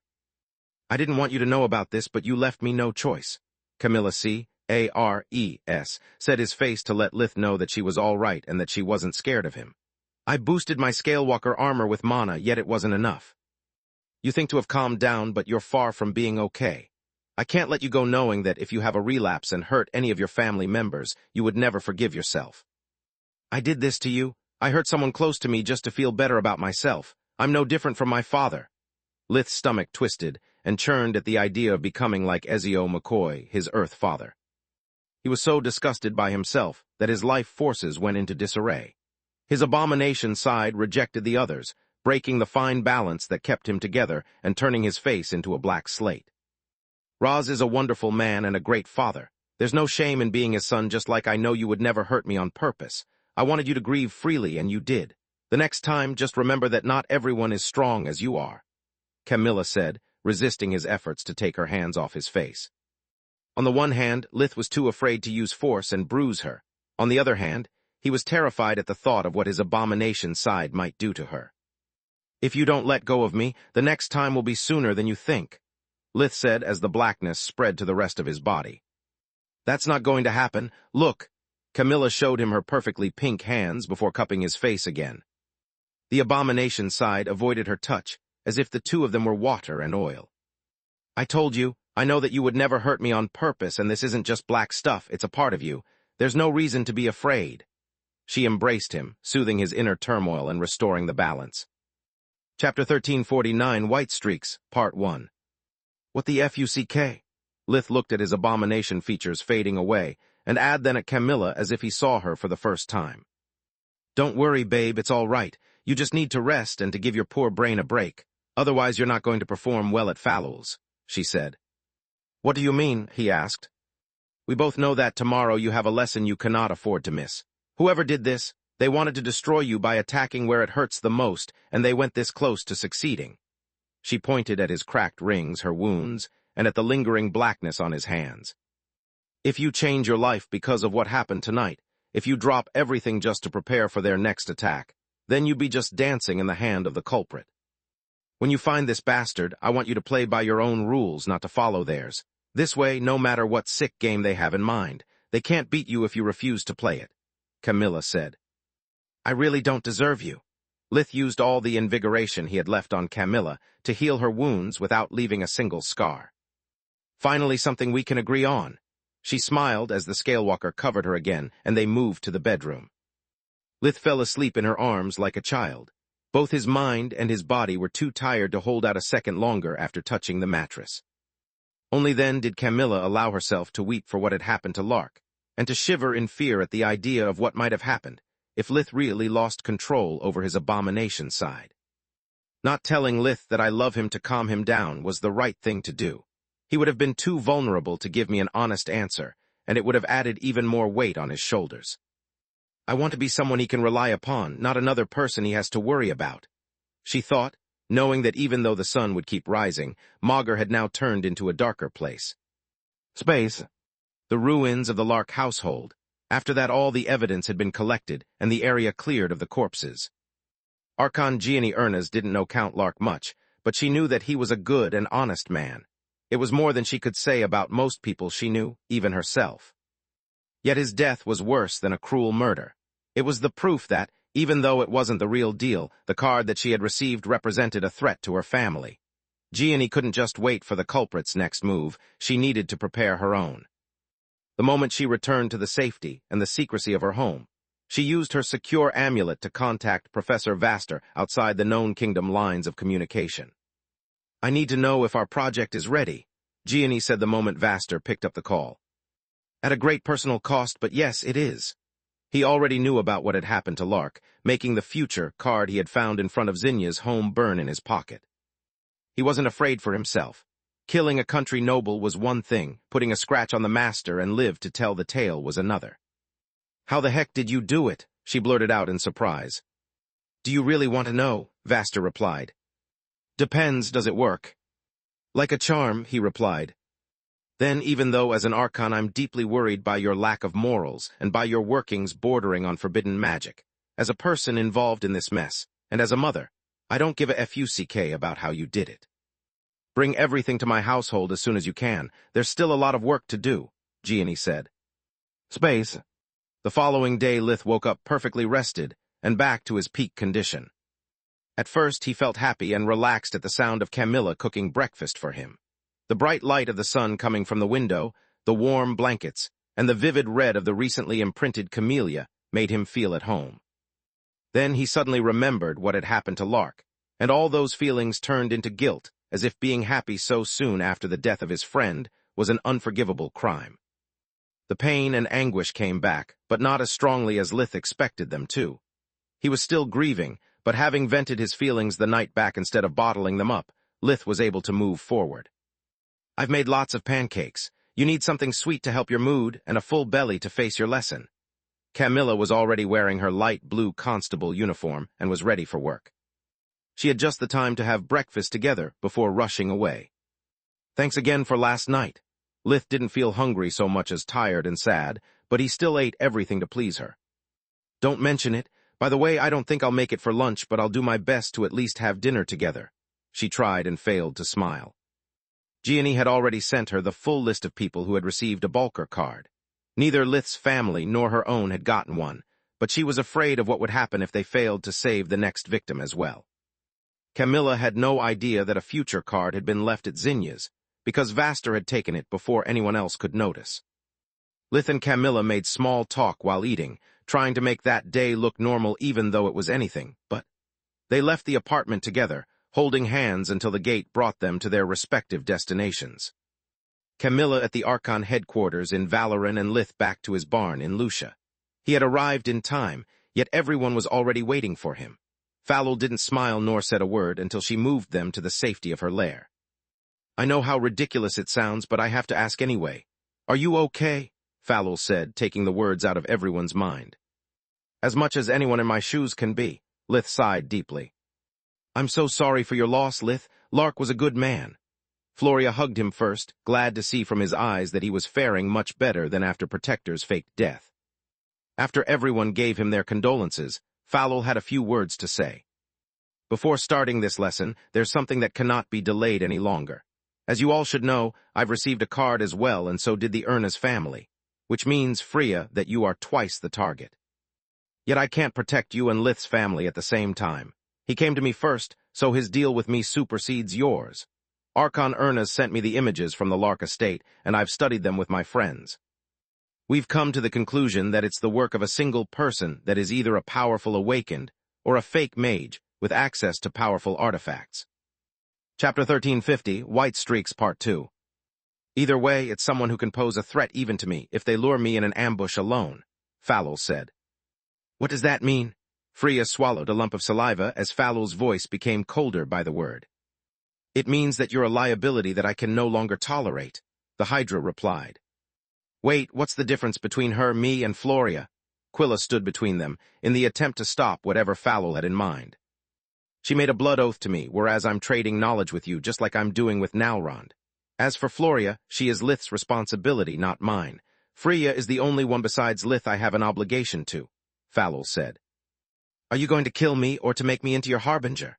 Freya needed sheer willpower to not make her voice quiver. Death was far from alluring, while becoming a harbinger meant losing all of her privacy and part of her free will. Neither, you've passed all of my tests, but you've yet to gain my full trust. Luckily for the both of us, there is a third way. Come. Falul beckoned at Freya as she shed her human form and turned into a 20 meters, 66 feet, seven-headed hydra. Freya gulped again, but this time in wonder.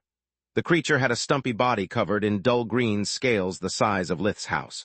Her necks, instead, moved with an almost hypnotic grace, and each one of them was covered by scales of different colors as big as a tower shield. Without much of a choice if not to trust her master, Freya moved past Quilla and walked right in front of the Hydra. Just relax and remember to breathe. The seven heads spoke in unison while triggering the arrays of the lair. I'm not going to give birth, right? Freya winced at her own joke as a sudden pillar of world energy engulfed her. She felt as if the air had become as heavy as lead, making it hard for her even to remain conscious. Freya's whole body burned like fire, while the flow of world energy became so strong that it lifted her in the air. The seven heads wrapped around her and used Lifestream, Falul's breathing technique, in unison. As the pain grew until it became unbearable, Freya's life flashed in front of her eyes until she was reminded of everything she had learned inside the fringe. Suddenly all the voices and whispers she had heard there made sense, awakening her core.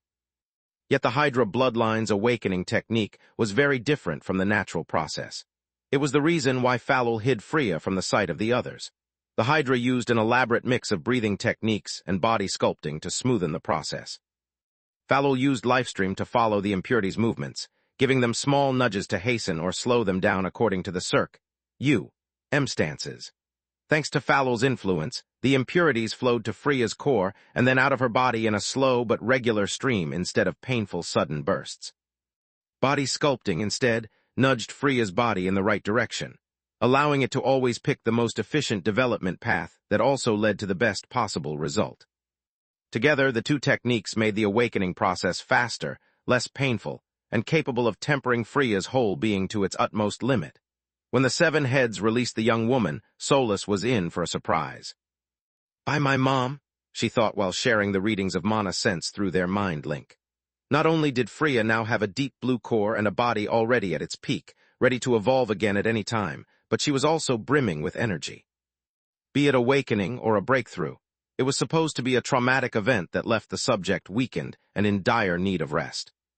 No shit, Sherlock, Lith replied while sharing with her what he saw with his regular eyes.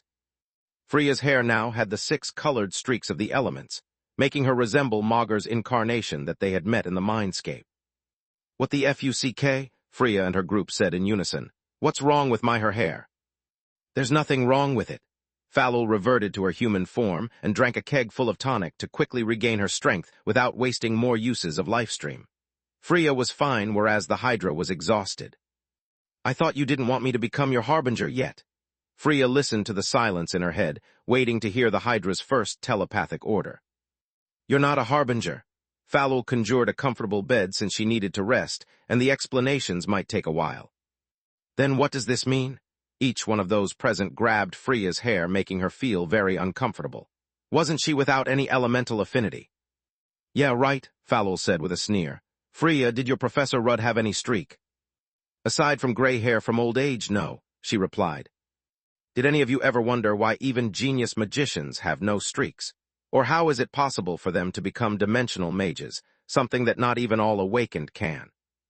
An awkward silence befell the room as the class racked their brains for an answer. I'm tired, so I'll keep this short. The hair of a human works exactly like a white mana crystal, Fallal said. What? Their reaction made Fallal wonder if it was her being too old and tired, or them being a bunch of morons. You heard me. A colored streak is nothing but an imbalance in the mana flow due to an elemental affinity that overpowers the others. It works just like enhancing a specific element in a crystal. Do you follow me? After they nodded, she continued. If all elements are balanced, they are colored white, but unlike a crystal, hair has a natural dye that covers it. Wait, does that mean that all people with no streaks like Lith have all elemental affinities? If yes, then why didn't he get any even after awakening, and why has nothing changed for Floria and Tista? Quilla asked. Heck no, have you been listening to a word I said? Fallal snarled in annoyance. It's like the damn crystals. Normal people have no elemental affinity, like Lith. He has two because of his beast and abomination side, hence even awakening did nothing because it's not related to his human body. Awakening worked for both Floria and Tista, making their streaks more vibrant. Freya, instead, is a natural with all 6 elements, which is very rare and makes her look like a regular human. Did you really never wonder how could she practice dimensional, and even gravity magic so well without affinities? Everyone felt dumb at those words, even those like Solus who considered themselves brilliant. Long story short, Awakening gave her affinities a push as well, splitting them like a prism does with light. Freya, if you work hard enough, you might even get the 7th, so don't let me down, Fallal said. Wait, what? Isn't it supposed to be visible from the start? Lith asked. Have you ever seen someone with just emerald green streaks? Fallal said with a sigh. No, only people who also had the other 6 streaks had them, he replied. My point exactly. Spirit magic is not an element, it's the sum of all elements once they are imbued with life force. Chapter 1351, Pecking Order Part 1. Now stop wasting my time and start practicing spirit magic, Fallal said. Am I really this good? Tears veiled Freya's eyes as she couldn't decide whether to cry or jump in joy. First, being so happy right after someone died is bad manners, child. Show some respect to your colleagues. The Hydra stared at her coldly. Second, I own your ASS for the next 100 years. If by then I don't trust you, I will not hesitate to put you down. Third, you'd better get to work. You're still a liability, I just gave you the means to defend yourself. Whoever killed Lark might target you the next since it would mean striking at the Urnas and me at the same time. Space. 1 month later. The death of Count Lark caused a delay in the royal gala. Security had to be strengthened, and the investigation required the help of many important figures in the kingdom, leaving them no time for parties. Yet the Council of Awakened had no such problem. Lark was a speck of dust to them, and they didn't care for anyone but their own kin. Securing Calla and Fallal took them little effort, especially since everyone did their part in order to meet Lith as soon as possible. This is unfair, Quilla Whined. Now I'm the only one who can't come to the council. That's not true, babe. There's always me and Mr. Mopey Face here.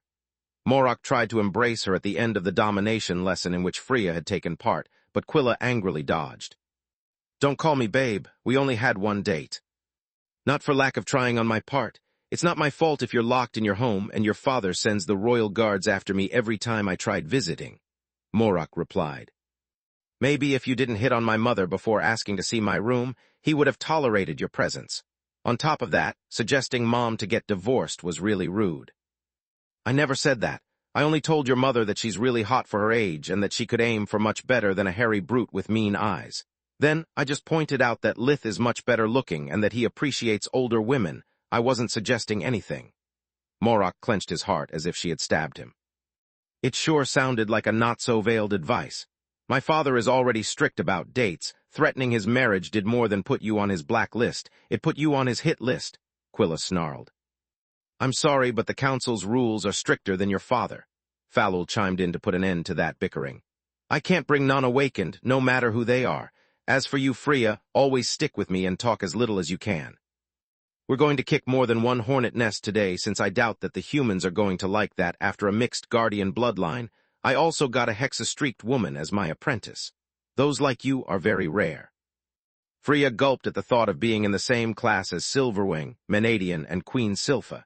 If before her competition was tough, now making a name for herself would be nigh impossible. Don't worry, Quilla, I'll try to bring back home a hot stud for you as well. she said in an attempt to calm her nerves. Don't you dare, Morok said. Fingers crossed, Quilla replied, almost making him cry. What the heck are you doing? Falul said, after noticing that her disciples were following her in random order. She was wearing an elegant suit of armor made of adamant that was as light as silk but sturdier than a mountain. It had mana crystals of different colors on its gloves, shoulder pads, chest, and tights that powered up its power core. The armor could grow in size with her, covering even her Hydra body, and changed color according to the element that Falul needed to boost. Whenever a ray of light touched it, a small rainbow would appear. Walking toward the warp gate, Lith shrugged. Kid, this isn't a mere formality like the last time, this is a formal introduction visit. You walk behind me on the right. Freya, you do the same on my left. Tista, Floria, same as them but with Lith at the center. What, why? Freya didn't like her sister being treated as a servant. You two belong to me while they belong to him. The pecking order is a big deal during official visits. It determines who can speak with who and the degree people can mess you with. Falul replied while forcing everyone to shapeshift their armor from clothes into its original form. Freya wore an adamant armor identical to Falul's, but with violet crystals. You can't go in there looking like that, she said to Lith. No one is interested in your human form, only in your bloodline. Do you mind telling me what's so different from the last time? Lith said while shapeshifting, which turned out to not be enough. During your first visit, you were just an oddity. Lith Verhin, the talented anomaly, was just one of the many reasons the council had assembled that day. Falul forced him to take out his 4 wings. She made him fold the first set around his shoulders like a cape, and the second set around his hips like a kilt. This time, everyone is coming to witness a successful hybrid between the phoenix and the dragon bloodline that might not turn to be a lesser species. It never happened before, but there's always a first. My advice is to stick with me, smile a lot, and talk only if questioned. Lith nodded while inhaling sharply with nervousness. I've barely got over Lark's death, and now this. I can't shake off the feeling that picking the blackest day to kill one of my people had a significance. The start of my very own dark age. If I'm right, the next attack will happen during the winter solstice, after my birthday, or as soon as the culprit thinks it would hurt the most. Killing many people at once would not only be difficult, it would also have a much lesser emotional impact, he thought. By the way, you're young so it doesn't matter, but for future reference, remember that giving good stuff to your apprentices is a sign of wealth and authority, Falul said, snapping him out of his reverie. Floria is okay thanks to Orion's equipment, but Tista looks like your neglected daughter. Why do you think I gave Freya one of my armor? I did the best I could with what I had at my disposal. I don't have enough adamant to gift people, Lith said. Orichalk, M is still good, but those puny crystals scream I'm just a prototype. Being a cheapskate is fine, flaunting it to the rest of the world not so much. Now shut up and follow me, Falul said while Tista made rude gestures at Lith and they all walked through the gate. Great Mother Almighty! The Hydra had just failed to follow her own orders, but she had also expressed everyone's feelings at the sight of what waited for them on the other side. Chapter 1352, Pecking Order Part 2. On their right, there was a long line of honor guards from the dragon bloodline who wore a ceremonial black suit of armor. Each one of them held a long pole flying Ligaon's gold and red banner. On their left, there was an equally long line of honor guards from the Phoenix bloodline who wore a ceremonial red suit of armor. Each one of them held a long pole flying Salark's silver and black banner. Under Falul's group feet, there was a long red carpet that led to the council hall, and to make matters worse, their gate closed the moment they crossed it, meaning that the gate had been set up exclusively for them. Is it me, or are they making a big deal out of this? Lith asked via the mind link. No shit, Constable. Now turn this off. Everyone here can see a mind link, making it a very rude gesture. Falul replied while walking through the hallway with the bearing of someone who wasn't just used to such a treatment, but who felt entitled to it. The Hydra was actually worried sick, yet she couldn't afford to show any weakness until she understood what was going on. The members of the Honor Guard were so surprised at the sight of Freya's hair that some of them even widened their eyes a bit. It was barely noticeable, but still considered an unforgivable act of rudeness for someone of their upbringing. Falul and her apprentices followed the red carpet, unaware of being watched by the council through a surveillance spell. It was usually meant to gauge an ambassador's strength and prepare contingency measures in the case a mediation with the guest's faction was impossible. During her first visit, Xenogrosh had received the same attention, allowing the council to estimate her strength and that of her equipment. In Lith's case, however, it had been used simply to allow everyone to take a good look at him. There were too many awakened, and if he had to meet them one by one, it would have taken days. Also, it was a form of respect towards his alleged ancestors who were both attending the meeting. Tyrus was there as well to congratulate Salark in person and make sure that no one attempted funny business. Having the 3 guardians of Garland assembled in the council was a rare event, made even more extraordinary by the appearance of a hexa-streaked human. People moved their display from Lith to Freya non-stop, not knowing where to look. This awakened Academy of Falul proves to have one more merit, Lotho, the treant and plant representative, said. Not only did she find and nurtured a new hybrid species, but she also discovered a white crystal in the rough. Well, yes, Fila the behemoth said with a nod. But it's too soon to talk about academies of our own. The others are just unremarkable awakened, and Falul might have just been lucky. They are still young, Lotho shrugged his massive shoulders. I consider the fact that they have yet to jump at each other's throat a success. Lith was already the topic of many conversations, but Freya's appearance had triggered a heated argument about Falul's proposal of following the fake mage's example and open academies for awakened. Ragu, the human representative, had a lot to say about it, but she was too busy not drowning in her own bile to speak. Keeping a calm appearance required her sheer willpower, and she was seconds away from snapping in outrage. What a story! First, you missed the opportunity to get the offspring of 2 guardians on your side, and now the beasts also rub a hexa-streaked human in your face. Isn't it tiring being always wrong? Inzialot, the Lich King and alleged undead representative, said while patting her shoulder. Many incredibly rude words flashed in Ragu's mind. Words that would have crushed the Lich where he stood, and that would have made hundreds of years-old creatures blush in embarrassment. Words that might have even triggered a war. Yet she kept her lips sealed and threw Inzialot a glare with enough killing intent that even his phylactery hidden dozens of kilometers away shuddered. This is odd. My pickup line was supposed to make her understand that I empathize with her failures and that I offered her my shoulder to cry on, yet she seems to have taken it like some sort of insult, he thought. Have social rules changed so much while I was locked in my lab for my research, or am I doing something wrong? I was quite a player back when Valoran was establishing the kingdom. Can I have lost my edge during these last few days of isolation? Dad, you managed to screw up in more than one way this time. Why did you deny that Lith was our brother just to shoot yourself in the foot? Gentor the Golden Dragon said. Fucku, that's how. Ligon replied from under the pile of cigars and blue ribbons he was buried under. Also, hosting so many people of different species required much more space than the council hall could offer, forcing everyone to shapeshift into a human-sized appearance and making the father of all dragons look like a mole. The phoenixes, instead, didn't like Lith's total lack of feathers and of any bird-related feature. They grumbled a lot about their blood being drowned in dragons, but before voicing their doubts, they would wait for the blood imprint. Little Fucking bastard. Zedros the wyvern belonged to the dragon species, yet he was more pissed off than any phoenix. Lith failed to hide his omni pocket from me, but he managed to fool me nevertheless. I thought him to be a lesser dragon as well, otherwise I wouldn't have ever let him go. By killing him while he was still just a ranger, I would have gotten his omni pocket and learned the gods know how many secrets from his body. The envy at the idea that Lith might not belong to a lesser species, but be part of a new powerful bloodline burned Zedros's mind with the heat of 100 suns. On top of that, the fact that the wyvern had lost a lot of precious materials with the bet about Lith's origin added insult to the injury. Falul's group had reached the antechamber of the council hall when they were forced to stop by an equally numerous group walking in the opposite direction. They all wore formal robes typical of the Blood Desert, except for the woman leading them. Salark had the appearance of a stunning woman in her mid-20s, about 1.76 meters, 59, tall. She had silky black waist-long hair, emerald eyes, and a bronze tinge of skin so clear that it seemed to emit a gentle radiance. She wore an emerald green robe, the Blood Desert equivalent of a K-tail dress that left exposed her fair shoulders. Whenever she stepped forward, her slender legs appeared from the dress side slits. Overlord Salark, this is against the council's protocol.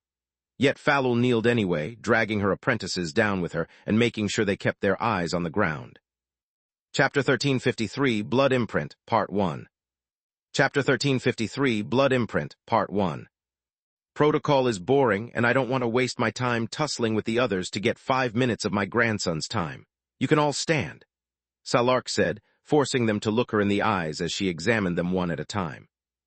I'm disappointed that you never visited nor did you even bother replying to my letter, Lith. There was no address to reply to, and I don't have your contact rune, he replied while giving her a deep bow. I am grateful for your advice about my latest creation, but I think there's a misunderstanding. I'm not from the Blood Desert, and neither is anyone from my family. You shouldn't waste your blessings on a stranger. Are you afraid that I'll make you pay for them with interest once I learn that you're not one of mine? Salark chuckled, guessing Lith's worry on the first try. He had spent his life staying away from powerful beings for an excellent reason. Once they got you in their pocket, there was no way out. I would never do something that distasteful. I simply gave advice to a fellow forgemaster I respect. Besides, I'm here to clear this mess once and for all. Salark stepped forward and took Lith's hands in her own. He inwardly thanked his paranoia for entrusting Solas's ring to Falul. He had no idea who he would have met that night, and he couldn't afford Solas being discovered by a touch of invigoration. Human magic may fail, but blood never lies. What do you am? Salark's eyes suddenly lit with an emerald light that spread to Lith's, cutting him short. His body and mind resonated with hers, sharing Lith's dominant feelings. The worry for his family, his love for magic, the love for Camilla's tenderness, and the grief for Lark's death. What the actual fuck? Lith blurted out in surprise, with no care for etiquette. His scales had turned into red-veined black feathers that now covered his wings as well. Yet it wasn't that the reason for his surprise. For some reason, Salark was crying, and so were all the phoenixes present, even those of the honor guard. He felt as if he had shared his burden with many, making it lighter and yet heavier at the same time. Phoenixes were social creatures beyond what any other race could think. Latu dizimq ovu azir fifquil, ovuas gimsharu f gayal, hfq dizimq ovu tunjim rt ovo lvf sut. Io fimjat ovuk omaremo root ovu siempiri frt au film qftu ovuk uzidwer larhu qualer jav mru md ovuk plfio quafro qualer jav fe, md ovuk. It's called blood imprint, and it proves that you are one of mine, Salark replied while wiping her tears. I renew my invitation to move to the desert. As long as you accept to follow my laws and traditions, you'll be always welcome there. Thank you very much, Grandma, Lith said while his feathers went back to scales. Falul shuddered at his lack of respect, but since Salark herself had given him permission in the letter, no one else cared.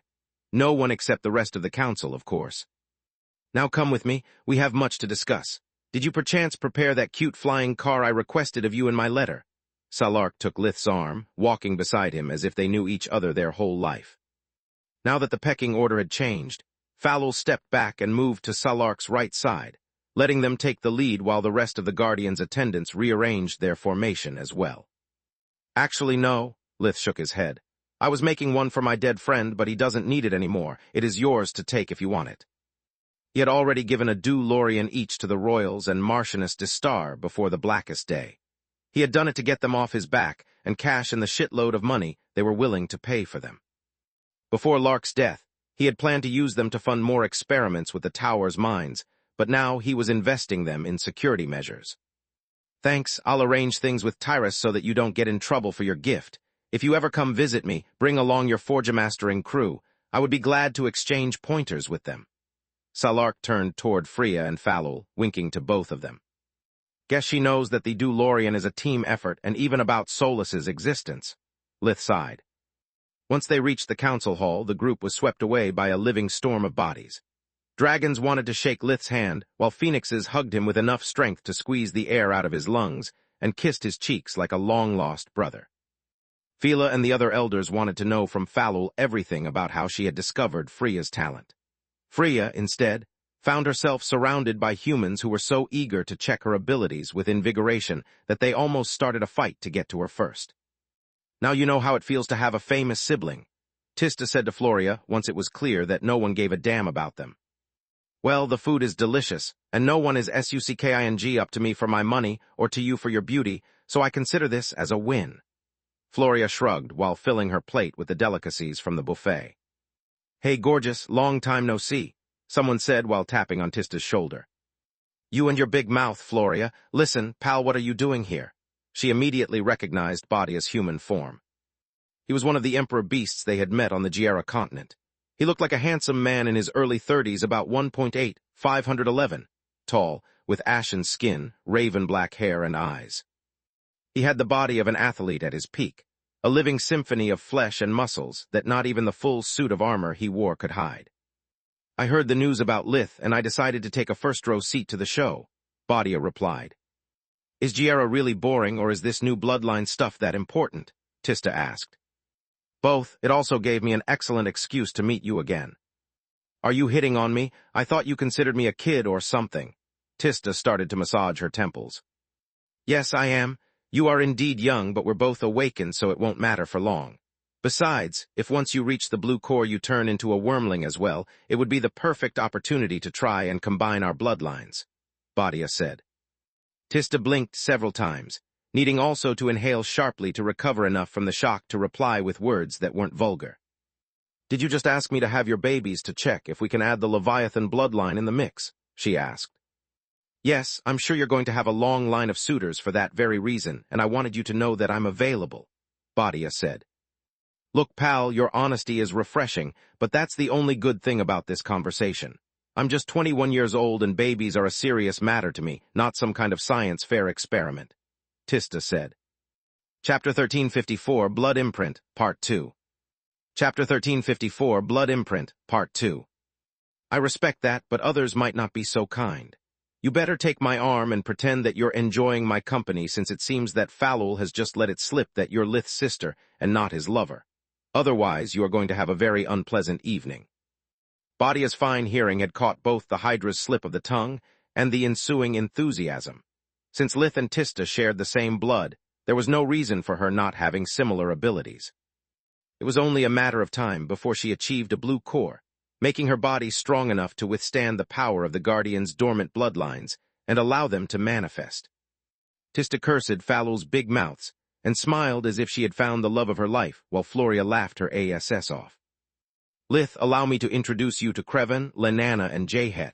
They had been tasked with the protection of your family during Falul's absence, but after they learned about the results of the blood resonance test, they volunteered to stay after her return, Salark said. Nice to meet you. I'm grateful for your assistance, Lith said while shaking their hands in turns and letting them use their breathing technique on him. Feeling so many energy signatures coursing through his body in such a short time was an unpleasant experience, but he had to suck it up. Not to sound rude, but if Falul is here and you three are here as well, who is guarding my house? Fila put another elder in Falul's place, and we had 3 other phoenixes took over while we're here, Creven said with a tinge of annoyance for the blatant lack of trust. You're welcome, little brother, Lenana chimed in to lighten the mood. Yet know that we won't stay in Lucia for long. What do you mean? Lith asked. At first, we stayed behind because our mother's debt to Ligain couldn't be repaid in a single day of service. Then, we choose to keep our guard to celebrate the reunion with a long-lost brother. Our allegiance, however, comes at a price. Every member of the family can choose to stay in the nest or to leave. If you pick the latter, you'll have no obligation towards us, but neither will we. Loyalty is a road that goes both ways, Lenana said. Don't listen to her, little brother, Gentor the Golden Dragon said. Dragons always lived on their own and were doing fine. Stay too close to someone and they'll smother your creativity. Our kin help each other in time of need without too many strings attached. Until the too many part, Gentor had piqued Lith's interest. Don't listen to either of them. A charming blond man with ice blue eyes, about 2.2, 73, tall said while shaking Lith's hand. Phoenixes and dragons are the same. Always talking about family when picking the right friends is much more important for survival. Family is something you're born with, like the color of your scales, whereas the people you surround yourself with are the result of your choices and say a lot about your personality. Thanks for the advice, but who are you? Lith felt well-hidden hostility coming from the stranger. That and his brood siblings, Clicking their tongues in unison, gave out that something was wrong. I'm Kaisel the Wyvern. You should have already met my father, Zedros, and my little brother, Gadorf. I hope that you murdering a member of the dragon bloodline in cold blood doesn't make this family meeting unpleasant. Why should any of us care about that? Gentor said with a low growl.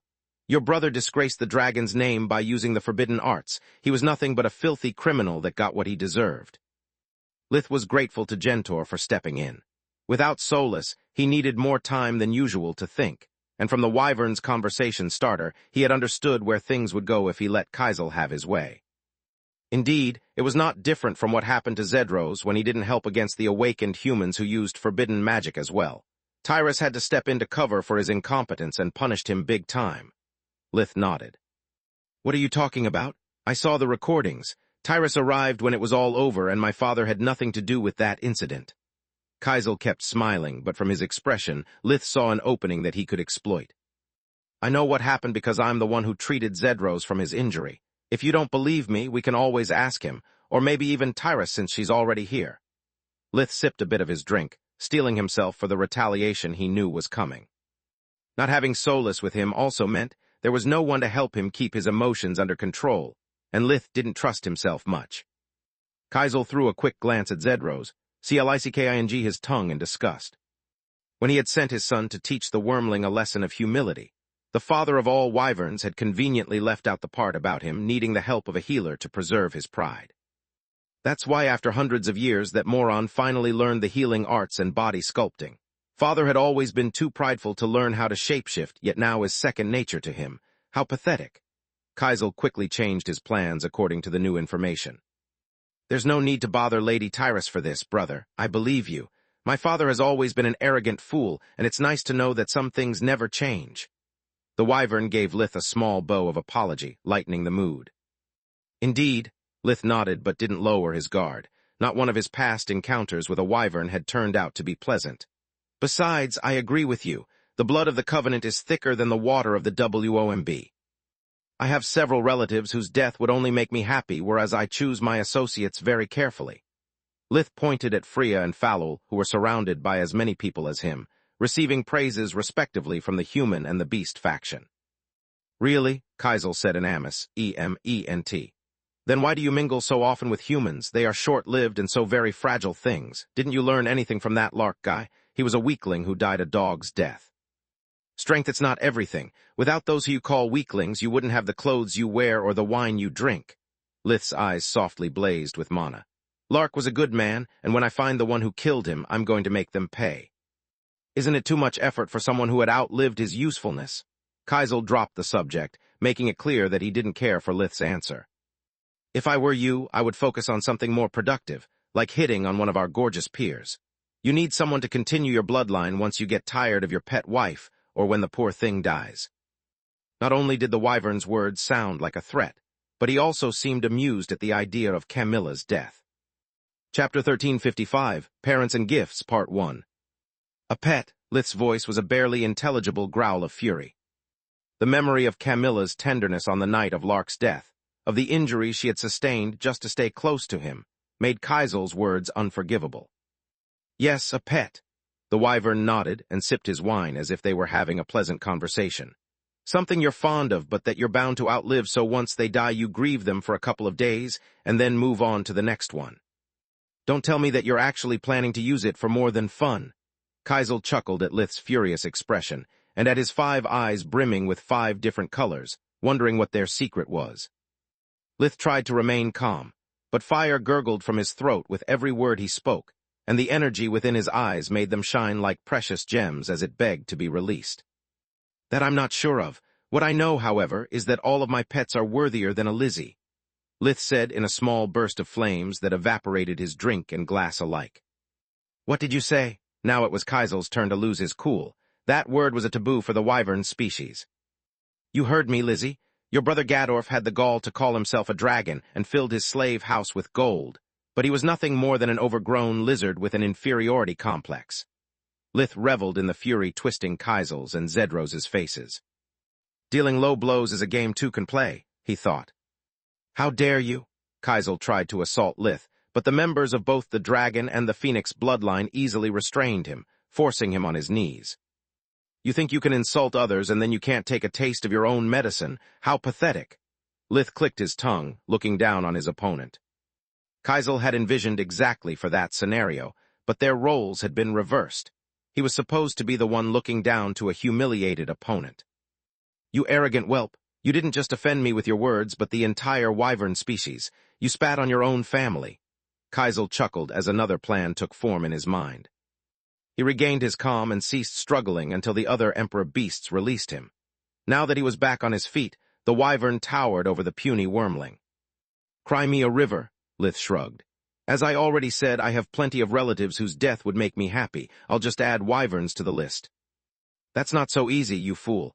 I demand satisfaction and invoke my right to a spirit duel," Kaisel said as his body suddenly brimmed with emerald green energy. "Bring it on, sucker." War appeared between Lith's hands in a burst of emerald flames, twisting and pulling its blood sheath like a man trying to get rid of a straitjacket. There was no point hiding the existence of his Omni Pocket, since Zedros knew about it, and he was likely to spread the word now that their relationship had gone sour. "Make me feel it. Make me feel alive again." War's seals and latches clicked furiously, forming intelligible words that made silence befall the entire council hall. Even the old monsters who had been commenting on the children's squabble and making bets on it were now too surprised to keep talking. "Here we go again," Ligain sighed. He was the only one knowing the whole story, and he was certain that one way or another people would find a way to pin the blame on him. An Omni Pocket was the only kind of dimensional storage that could bypass sealing arrays, and everyone knew that there were very few people still alive capable of making them on Garland. Salark and Ligain were among them.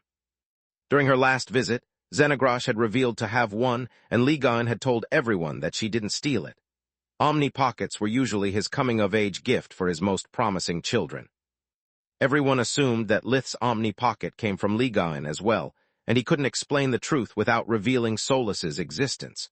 Many dragons who didn't have an Omni Pocket glared at the innocent Ligain, but no fury could compare with that of the wyverns. "Fuck you, father," they all thought in unison. "You never bestowed one even on the father of all wyverns, yet you gave it to a half-blood." The talking blade, instead, made several glasses slip from the hands of their owners in surprise, Falul included. A symphony of shattering glass spread throughout the hall as the eyes moved from War to Salark. According to logic, if the Omni Pocket was a gift from the father, the blade had to come from the mother. It wasn't a cursed object, yet it was semi-sentient, something that only the god of Forgemasters was supposed to be able to do. Salark's eyes lingered on War for a while, smiling in reply to all those who stared at her, without confirming nor denying their silent allegations. "Find everything about Orion Erna's Sinmara. I want it yesterday," Salark said to her right-hand woman, a stunning redhead in a scarlet dress. Sinmara nodded, and used the call of the blood to go back to the desert despite the dimensional sealing arrays. "Put that away before someone gets hurt." Salark stood between the wormling and the wyvern, holding Lith's arm while being careful to not touch the hilt of the blade. "Interesting, this thing only has pseudo-cores, yet it has learned how to handle them as a power core would, exceeding the abilities its maker has infused the artifact with. This Orion guy is someone I definitely want on my side," she thought. Despite all the cloaking seals Orion had covered the blade with, and the use of an original forgemastering technique exclusive to him, Salark needed but a glance to recognize his handiwork. "Why should I if that Lizzie wants a duel?" Lith asked with fury. "First, stop saying that. It's a racial slur and it's very rude of you to say that in front of your family. Second, no weapons are allowed in a spirit duel," Salark said. "Let me get this straight. He can talk shit on my people and piss on the grave of my friend while I can't return the favor. No matter how much you cared for him, Lark was a non-awakened human and you are a beast who's insulting his own bloodline. There's a big difference. As for Captain Yavel, unless you bring her into your nest and she gives you children, she's irrelevant as well." Salark shook her head. "If she ever bears one of my grandchildren, however, and something were to happen to her, I will exterminate the entire wyvern bloodline for your words. Are we clear?" She looked at Kaisel now, her voice unchanged, yet terrifying nonetheless. Contrary to everyone's expectations, Lith seemed even more scared than Kaisel. "Wait, are you telling me that if I get my girlfriend pregnant, you would protect her?" Lith asked, fearing the consequences that either answer would have. "How could I possibly ignore the bearer of my blood, of the first member of a new bloodline at that?" Chapter 1356, Parents and Gifts, Part 2. "You may turn down my offer, but your offspring might show better judgment. If anyone messes with my blood, with a child at that, there would be no place on Magur where they could hide from me." Salark looked at Lith as if he was insane for asking such a dumb question. "And I would help you." Tyrus put a hand on Salark's shoulder to calm her down. "And so would I," Ligain rushed to say before his children beat him to a pulp. "This is great," Lith's thoughts oozed sarcasm. The best way I have to keep any woman I care about safe is to have a baby with her. Fuck me sideways. Are you certain about the spirit duel? Ligain asked Kaisel. Lith is young and not even a full member of the council, whereas you provoked him on purpose. How despicable of you! The wyvern pointed his finger at Ligain with a fury that made Orpals look like a firefly in comparison. You hid him from us for years. You showered him with gifts along with your... No matter how angry he was, Kaisel wasn't suicidal, so he bit his own tongue before it was too late. Offending Salark wouldn't lead to a spirit duel so much as to close casket funeral. Your spouse, and now that he has slandered an entire bloodline, you stand by his side instead of with the victim. If I had any doubts before, now I'm certain of it. I demand a spirit duel. Salark giggled and Ligain shuddered at the word spouse. They had several flings in the past, yet they all had ended due to Salark being bossy and Ligain being a couch potato. There were many embarrassing anecdotes about their relationship that the father of all dragons wanted to stay forgotten. When are you going to take me to a nice place, darling? Salark whispered in his ear while she hugged him from behind and pressed his full BREASDS against his back. You heard the man. Let's get this duel started. Ligain broke free from her embrace, feigning to be too busy to answer her question. Yet everyone had already made their mind. Between Kaisel's words, the intimacy between the two, and the existence of a possible successful mixed breed, the whole council could easily see through their facade. There was clearly something going on between the two guardians. What did I tell you about not speaking unless questioned? Fallow rushed to Lith's side, who avoided saying he started it, only because it sounded childish even to him. What the heck is a spirit duel? He asked instead. The way the council handles all kinds of disputes among its members that don't require someone to die. When there are fewer free turfs available than applicants, they get assigned to the winner of a spirit duel. The Hydra said. I meant, what are the rules? For humans they are pretty simple, but for us beasts not so much, she sighed. No equipment is allowed, otherwise those that inherited a powerful magical legacy or who practice forgemastering would have an unfair advantage. No spells are allowed either, except for those born out or infused with spirit magic, hence the name of the ritual. It's the only way to ensure that the fight wouldn't last days due to spirit magic's cost. Since both parties have access to invigoration, a single misstep is enough to heal all wounds and recover their mana. Using normal spells would mean to drag things over and cause meaningless destruction, whereas this way it's a battle of wits. Does that mean I can't use fusion magic or origin flames? Lith asked. You can use them both because they are considered to be a part of your body, like your claws. Beasts compete physically as well, making size relevant to the challenge. Fallow replied. Think carefully about your next moves. Your opponent is a natural at flying, is much bigger than you, has thicker scales, and his tail is not useless like yours. You are going to start on your back foot, and you'll be forced to focus on defense until you find an edge. Do you have any useful advice? Lith noticed that Zedro seemed to be coaching Kaisel, just like Fallow was doing for him. Only one, don't use even a spark of domination. Otherwise some of the old monsters here will understand what happened and I will have to kill you, the Hydra replied. I meant to win, Lith snarled. Sorry, but no. One of my children would have the same problems facing a wyvern, but you belong to an unknown bloodline, so I've got no idea what your abilities are. Neither do I, Lith sighed. Don't worry too much. This isn't a fight to the death. Worst case scenario, you'll get your ASS whooped. Live and learn to kick ASS another day, I say. Lith had to give her all of his items, remaining stark and AKED. The more he thought about Fallow's words, the more he realized how screwed up he was. The time has come. Please follow us. Ligain opened several warp gates at once, allowing all those present to reach what looked like an underground arena. Lith remembered that place. It was where he had fought the Menios, and it reminded him of the Roman Colosseum. The arena had an elliptical shape that was several hundreds of meters long and about half as wide. The father of all dragons looked at Lith and nodded whereas when he looked at Kaisel, he flicked his middle finger at the wyvern's forehead. You have 1 minute to cast your spells, starting from now. No cheating, Ligain said before hitting the unruly youth and making all the spells he had weaved until that moment disappear. Kaisel inwardly cursed as he had to start everything from scratch. Lith took several deep breaths, but not to use invigoration so much as to calm down and ponder his course of action with a clear head. No solace, no full guard, no equipment. For the first time in a long while, I'm against a stronger opponent. Instead of matching his fury, I must force Kaisel to play by my rules or I'm fucked, he thought while looking at the wyvern's mighty build. While standing on his hind legs, Kaisel was over 132 meters tall, with his long neck taking a quarter of his height and ending into a long reptile snout as big as a barrel. His tail was about 1.34 meters, 4.4 feet, long, ending with a thick bone spike that resembled the sting of a giant wasp. Two golden membranous wings extended from his forelegs, connecting his little fingers to his hips.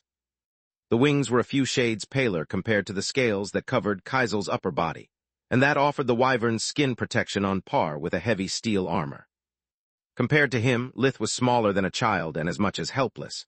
With his small, thin scales and barely over 2 meters, 7, tall hybrid form, he didn't pose much of a threat.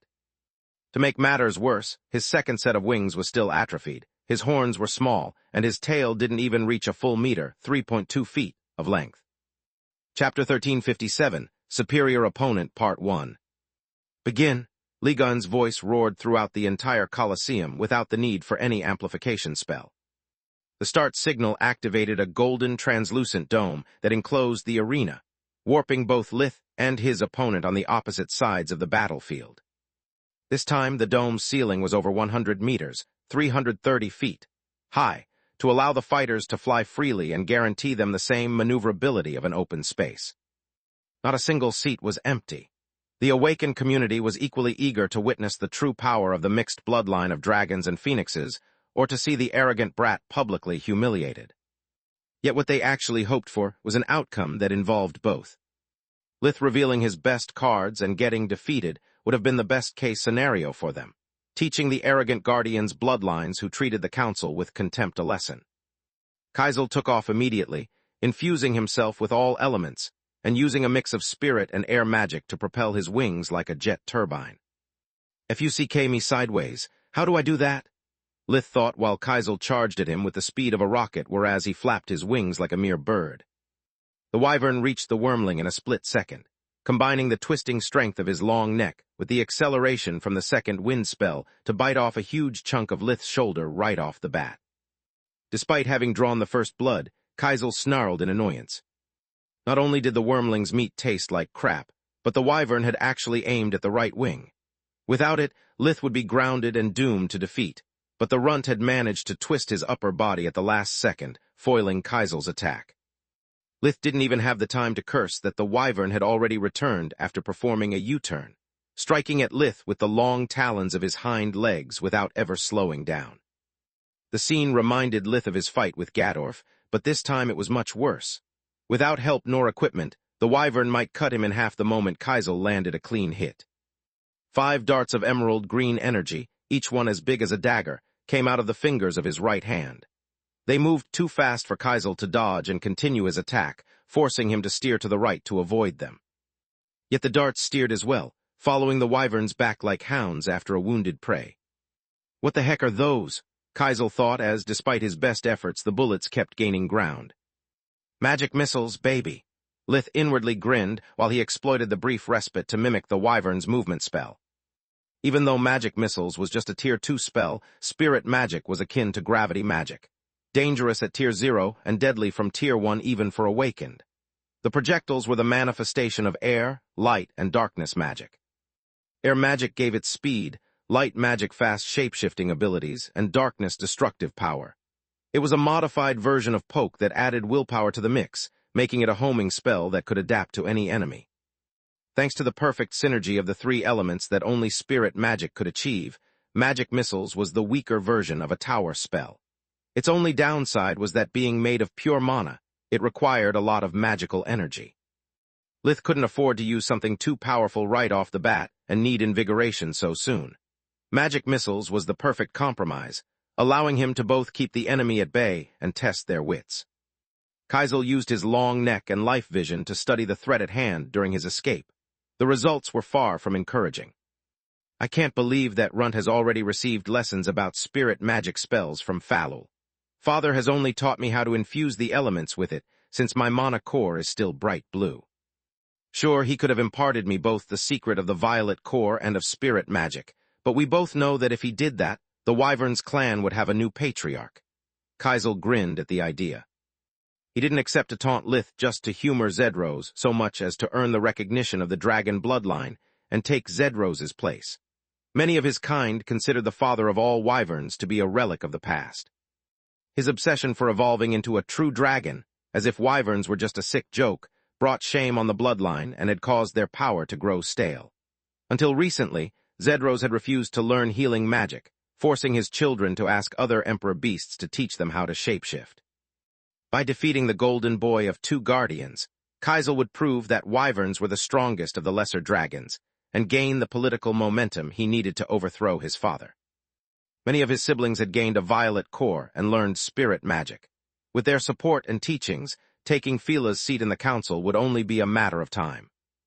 Kaisel cursed Zedrose's incompetence and conjured a hard light shield infused with spirit magic that appeared out of thin air, intercepting 4 out of 5 projectiles. The construct shattered, while the last missile struck at the wyvern's back with such energy that it bent the scales that protected his spine. Kaisel coughed out a mouthful of blood, but he didn't slow down.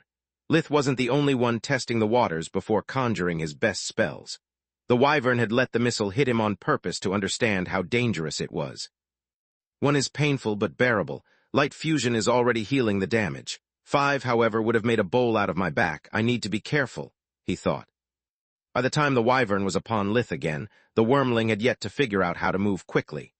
Lith's eyes could follow Kaisel's movements, but compared to the opponent, he moved through the air with the agility of a slug. The wyvern's teeth sank into Lith's flesh, biting his whole right wing off his shoulder blade and making him fall onto the ground like a brick. Kaisel swallowed it whole, to not leave behind anything that the wormling might reattach later. Bursts of black flames erupted from Lith's back as the agony forced him to use darkness fusion to not lose his focus, and with it all the spells that he had at the ready. Darkness fusion, however, was a double-edged sword. It made him insensitive to pain, but it also kept Lith from noticing when one of his limbs had taken too much damage to still be useful. Usually, it was up to Solus to check on that and manage his injuries, but this time he was alone. Chapter 1358, Superior Opponent Part 2. Lith had barely touched the ground that the wyvern was back, diving on him like a bird of prey on a dumb rabbit. Kaisel had his wings spread open as he aimed his talons at Lith's chest to impale him. At the same time, his tail whipped the air left and right with its thick bone spike, making it impossible for Lith to sidestep the talons, and a raging river of bright blue origin flames erupted from Kaisel's mouth. The wyvern exploited his powerful body to its fullest, executing a 3-pronged attack that left Lith no way out.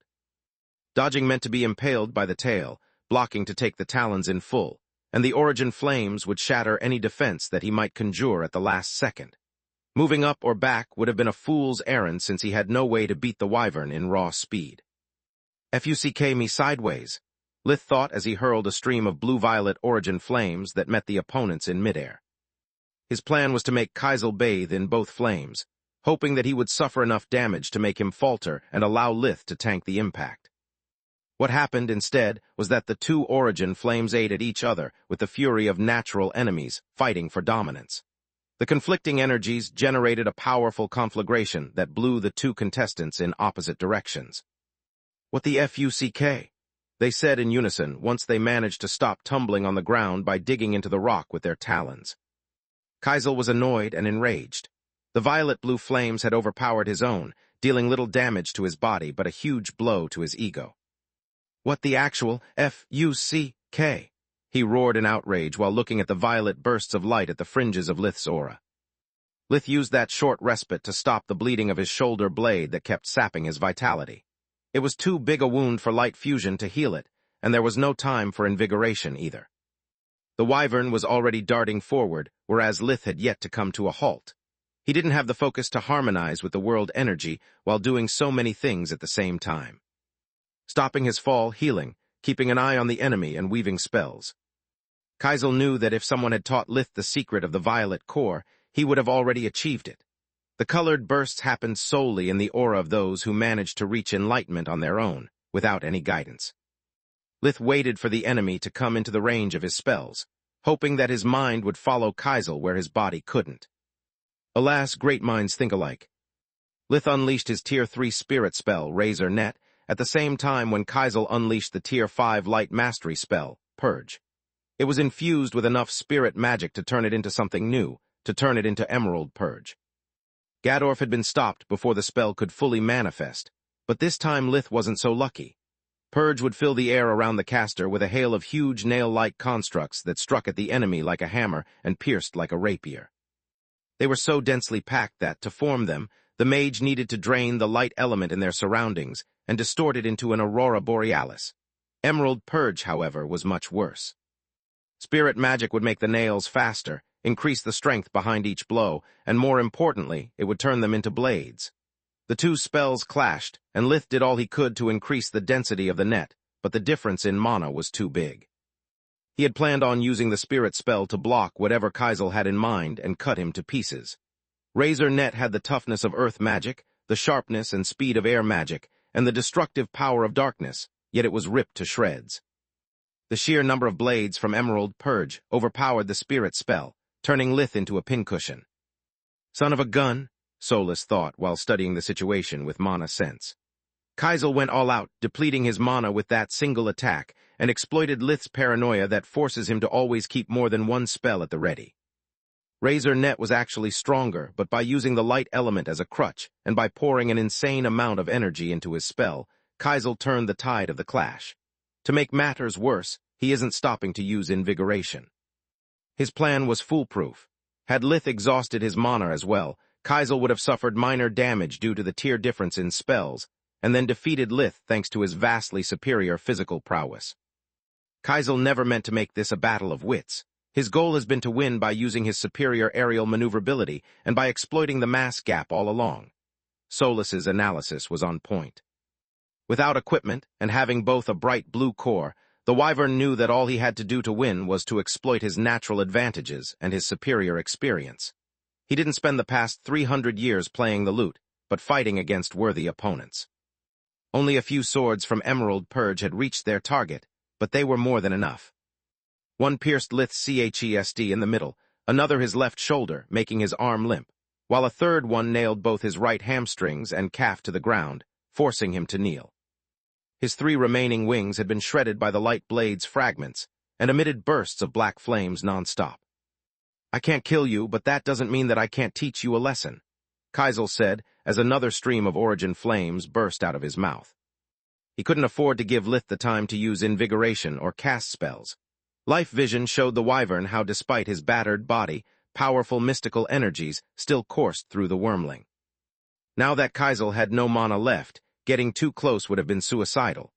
Origin flames, instead, were the perfect solution against an opponent too weak to dodge. "Idiot!"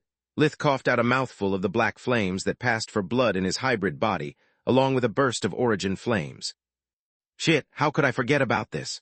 Kaisel inwardly cursed at himself, while the explosion caused by the conflicting flames separated them once more. "There's just you and me in here, pal. The difference between us is that I'm not alone. I'm never alone," Lith thought while using the Tier 3 spirit spell, Mother's Embrace. Emerald tendrils burst out of his wounds, shattering the hard light constructs that pierced his body and healing his wounds at a speed visible to the Naked. Mother's Embrace used all the elements of creation, light, earth, and soft water, to conjure the best healing spell Lith had in his arsenal. Chapter 1359, The Power of Blood, Part 1. The tendrils picked up the bits of Lith's flesh and blood that lay around while light magic pieced them together like a puzzle, before reattaching them to their place with minimal consumption of his vitality. At the same time, the tendrils also extracted the nutrients from the ground and the water from the air to reduce the burden on Lith's body to the minimum. He would still be very hungry, but that was a familiar feeling that didn't make him weaker, only angrier. "No, you don't." Kaisel managed to stop his fall while Lith was still tumbling and compressed the muscles of his legs like a spring before leaping in the air. Second wind was still active, allowing him to reach Lith before he could draw a single breath. Or so the Wyvern thought until strong hands grabbed his feet, calves, thighs, and tail, turning his jump into a face-first dive onto the ground. Kaisel hated to waste precious time, but he needed to understand what was happening. He thought that the Guardians had stepped in to stop the fight, yet what he witnessed was the result of his second mistake. Spreading Lith's blood around wasn't a good idea, not after Kalga. The spurts of black flames had aimlessly seeped into the ground until Lith had fed them with his earth, fire, and spirit magic, turning them into demons of the lava. The spirits of the dead that always followed him now inhabited the molten rock, giving it the appearance of wormlings whose eyes brimmed with emerald light. The wyvern roared his fury, unleashing a storm of origin flames to get rid of those pests. No matter how scary they looked, all demons fed upon Lith and couldn't exceed his strength. Thanks to life vision, Kaisel could gauge the amount of energy they were comprised of. The creatures would pose a threat to him only if he allowed them to swarm him. Alas, Lith knew it as well. The wyvern tanked the damage from the demons and his own flames, relentlessly resuming Lith's chase, but it was too late. Mother's Embrace, the healing spell named after Alina, had already finished regenerating Lith's 4 wings in a blaze of emerald flames. The new limbs were still upside down, yet covered in red-veined black feathers. Kaisel expected Lith to run away and stall for time, but he charged forward instead, carried by his new wings. There's no point in running away, Lith thought. If I create an opportunity to use invigoration, Kaisel will use it as well and we would just go back to square one. I am the only one with spells at the ready, and the mana to use them whereas he is injured. It's a small advantage, but it's all I have. The emerald flames that had regenerated his wings had also spread to his eyes and outside the dome, painting the eyes of the phoenixes green as well. They wouldn't clap their hands until the match was over, but they stomped their feet on the ground to cheer for their brother. The dragons did the same, chanting with the phoenixes one word. Rise. This is cheating, Zedros snarled while looking at the multitude of glowing eyes. The phoenixes are not allowed to help him and the dragons should remain neutral. Aren't wyverns dragons too? That's not cheating. Salark threw a mean look at him that squashed Zedros to the ground like a bug under an invisible heel. Lith is still under the effects of the blood imprint which enhanced his phoenix blood. That's why his wings regenerated with feathers. As for the eyes, they are nothing but a sign of our communion. The power of a phoenix comes from their blood. She pointed at the remains of the demons of the lava. It gives us more than strength, it also allows us to share our fury. While dragons were creatures of cold intellect, phoenixes were beings of fiery passion. It gave them the ability to share mind links and abilities that defied distance. She's right, Ragu said, and Inzialot quickly nodded. There is no flow of energy going in or out of the barrier. What are you seeing is Lith's strength. The phoenixes are just rooting for him in their own way. We are cheering for Lith and not for Kaisel because we're tired of your rants, Zedros. Gentor the Golden Dragon said. Our race respects wisdom, not power. Without wisdom there's no achievement, just folly. You are the living proof of that. Our race instead respects growth over seniority, Sinmara the Phoenix said. Age is meaningless if you learn nothing despite the passing of time. Power without change leads to staleness like it happened to your bloodline. Life is meant to break us down. It's up to us to rise again and be better for it. My son, you are the only one who gives any importance to the lesser word, Ligaen said. The reason why neither race respects you is that you have done nothing to deserve it. Age and power are meaningless if they bear no fruit. Your obsession to become a dragon has made you lose your way and waste your talents. It's not too late to wake up from this nightmare of your own making. Meanwhile, in the middle of the arena, Lith and Kaisel were seconds away from clashing. The wormling had charged forward in a straight line to add his momentum to that of the spells, and strike so quickly that the wyvern wouldn't be able to dodge. Kaisel had done the same, but he kept second wind active and enough air in his lungs to counter any sudden spell with origin flames. The former allowed him to easily dodge Lith's Tier 3 spirit spell, Void Spear, by circling around him without the need to decelerate. The focused beam of air, darkness, and earth couldn't pierce what it couldn't hit. Even its tracking ability was pointless in the face of raw speed. Before Void Spear could turn around, the origin flames would have put an end to the fight. Kaisel kept life vision active to make sure that Lith wouldn't blink and hurled a stream of flames at his back while the spell was still taking form. The origin flames burst forward, yet they hit nothing but air.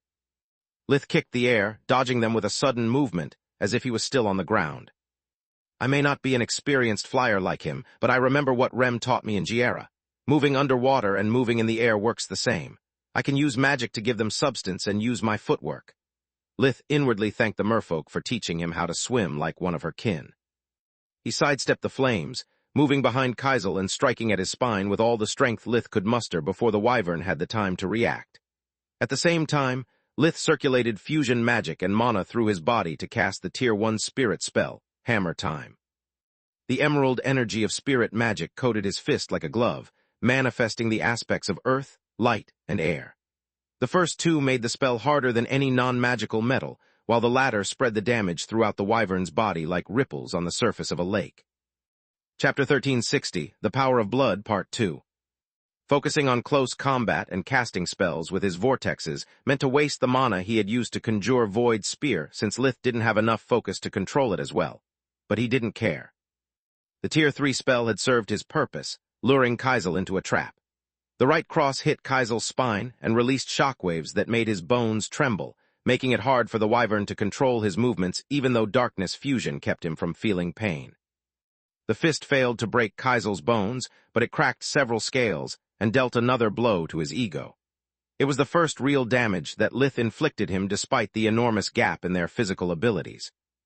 The wyvern darted up thanks to second wind, but Lith kicked the air again, using his footwork to keep up and stay glued to the enemy's back. Nice trick, but there are two huge flaws in your plan, Kaisel thought. The first is that without a proper flying technique, you can follow me only for a short distance. The second is fighting me as you would a human. Unfortunately for Lith, the wyvern was right. No matter how quick he was, there was a small pause between his kicks to establish his foothold with magic again, whereas Kaisel moved non-stop. It allowed him to dodge the Tier 1 spirit spell, Frozen Void, that Lith had conjured from his vortexes. Kaisel just turned his body 90 degrees, making the left palm strike aimed at his spine that manifested the ice, air, and darkness aspects of magic miss its target. The wyvern used second wind to spin on himself like a revolving door and turn around to face Lith again. At the same time, he used his 1 meter, 33, long neck to bite Lith's head off from above while his tail struck at him from below. There was a reason why wyverns, just like dragons, had such long tails and necks. They worked as extra limbs in battle, and in the case of wyverns, it made up for their lack of arms. Kaisel's maw struck something very hard and sharp that made his head snap back, opening a deep cut in his neck. At the same time, something pointy whipped his tail away from the sides, foiling his two-pronged attack from Lith's blind spots. "Surprise, Lizzie," Lith said to the flabbergasted wyvern as his double palm strike hit Kaisel dead on his chest, unleashing the effects of both Hammer Time and Frozen Void. The former spread vibrations through the ribcage to the rest of the body, hindering its coordination, while the latter used air and ice to spread a cold wave that stiffened the muscles, slowing down Kaisel's reflexes. "What the fuck?" The wyvern was so surprised that even Lith using a slur escaped his attention. Just like everyone else in the arena, Kaisel was focused on the changes the wormling's body had undergone in the last few seconds, and didn't care for either his words or the blue aura of the spirit-infused full guard surrounding him. Ever since Camilla first and Quilla later had helped Lith to understand the secret of the violet core, Lith had constantly practiced it, except that during Falul's lesson or during his sleep. By combining the body spellcasting with the circulation of fusion magic, his vortexes stabilized much faster than before. Also, the closer they got to an auxiliary core, the greater the changes in Lith's hybrid body. He was now over 3 meters, 910, tall, with long curved horns coming out of his forehead that had stopped the bite, and a long, jagged tail that had deflected the wyverns. The vortexes didn't just avidly suck the world energy, making the violet bursts flood Lith's aura, but they also absorbed matter from the outside, increasing his mass. Even the second set of wings didn't look atrophied anymore. "Rise," Salark stood up, joining the other phoenixes in their chant. "The skies are ours, make them yours and show me your true appearance." She could feel Lith's mass increasing by the second, as his life forces merged more with every spell he weaved. Salark crossed her fingers and hoped that the wyvern would be the spark to light the flame from which her lost son would be reborn. The coming of age of every phoenix would reveal to her once, and for all the scope of Mager's plans. Lith unleashed a flurry of fists at Kaisel while casting cantrips non-stop to keep increasing his size. He didn't use that method right off the bat because, unlike the wyvern, he wasn't used to his extra limbs nor to the extra mass. They made his movements clumsier than usual, so he could only use them after setting up the field to cover for their shortcomings. Hammer Time and Frozen Void served that purpose, bringing the wyvern's prowess down to his level. Lith was now 4 meters, 13, tall, with a mass on par with that of Kaisel. He clenched both his right hand and the upper right wing that now closely resembled a thumb-down fist. They struck respectively at the wyvern's chest and head, throwing Kaisel off balance. "What the fuck are you?" he said while hurling a jet stream of origin flames. He didn't care if they hit or if Lith countered them with his own. All that mattered was to get some distance, get rid of the spells that disrupted his body, and find a moment to use invigoration. A battle-hardened veteran like Kaisel had needed but a glance to notice the many openings that the sudden growth had created in the fighting style of the wormling. The problem was that his body couldn't keep up with his eyes, making such knowledge pointless. "One breath. I need only one breath of invigoration to restore my body and regain enough mana to kick Lith's ass into oblivion," he thought. Lith hurled a jet stream of origin flame as well to protect himself, just like Kaisel had predicted. What he had failed to take into account, however, was that Lith's upper wings would wrap themselves around the wyvern's, keeping him from getting away. When the explosion caused by the conflicting flames took place, Lith tightened the grip of his wings on Kaisel's and stretched them out to their limit. Then, he struck at the shoulder blades of the wyvern with a double knife hand, cutting them off. "Damn it," Salark roared, slamming her fist on her throne with so much strength that the armrest shattered. "Couldn't that moron last a bit longer?" "Who's the pet now?" Lith said while slamming Kaisel's head against the ground before starting to run at his full speed. No word could bring Lark back, but Camilla was still by his side, and Lith hated the wyvern the most for the things he had said about her. Lith made a full round of the arena, flaying Kaisel until his skull became visible. Then, he held the neck of the wyvern with one hand right below the head and the other right above the body, keeping the neck stretched. Lith opened his maw, revealing a row of fangs lit by the flames that still burned down his throat. Chapter 1361, The Verhin Mansion, Part 1. Chapter 1361, The Verhin Mansion, Part 1. "Stop, have mercy." Kaisel was so scared seeing Lith's fangs closing into his exposed jugular that he forgot about the rivers of blood that were spurting out of his amputated limbs, painting the floor red. "Enough, this has never been a fight to the death." Ligon followed Salark's lead and stood up as well, but instead of just cursing the defeated wyvern, he sent a wave of mana that reattached Kaisel's wings and mended his wounds. It also warped Lith in front of the two guardians. "You proved your point already. Any more would just be wanton violence," he said. "What point?"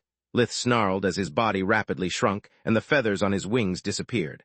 Once again, the moment his auxiliary cores relaxed back into vortexes, all the extra mass was lost. "That Kaisel is a rude asshole," Ligon said as all the dragons and phoenixes in the arena stood up, giving their brother a standing ovation with the worst possible timing. To the rest of the council, their reaction appeared as not only a response to Lith's victory, but also to Ligon's words. In their mind, the father of all dragons had just stated that wyverns were scum, and the members of his extended family had unanimously approved. "I couldn't agree more." Salark clapped her hands as well, adding napalm to the fire already burning on the wounds of the wyvern bloodline. Zedros stared at her in hatred, but he wisely swallowed his anger along with his wounded pride. "We'll see if you will still be this arrogant once I become a true dragon," he thought. "Thrud was right and I was wrong. I only have to care about myself. The council is nothing but a tyrant and its rules are only meant to keep our heads down, not to help its members." "Let's go, Cedra. We're done here," Zedros said to Falul's son that was now his apprentice. "But master, I have yet to even greet my mother."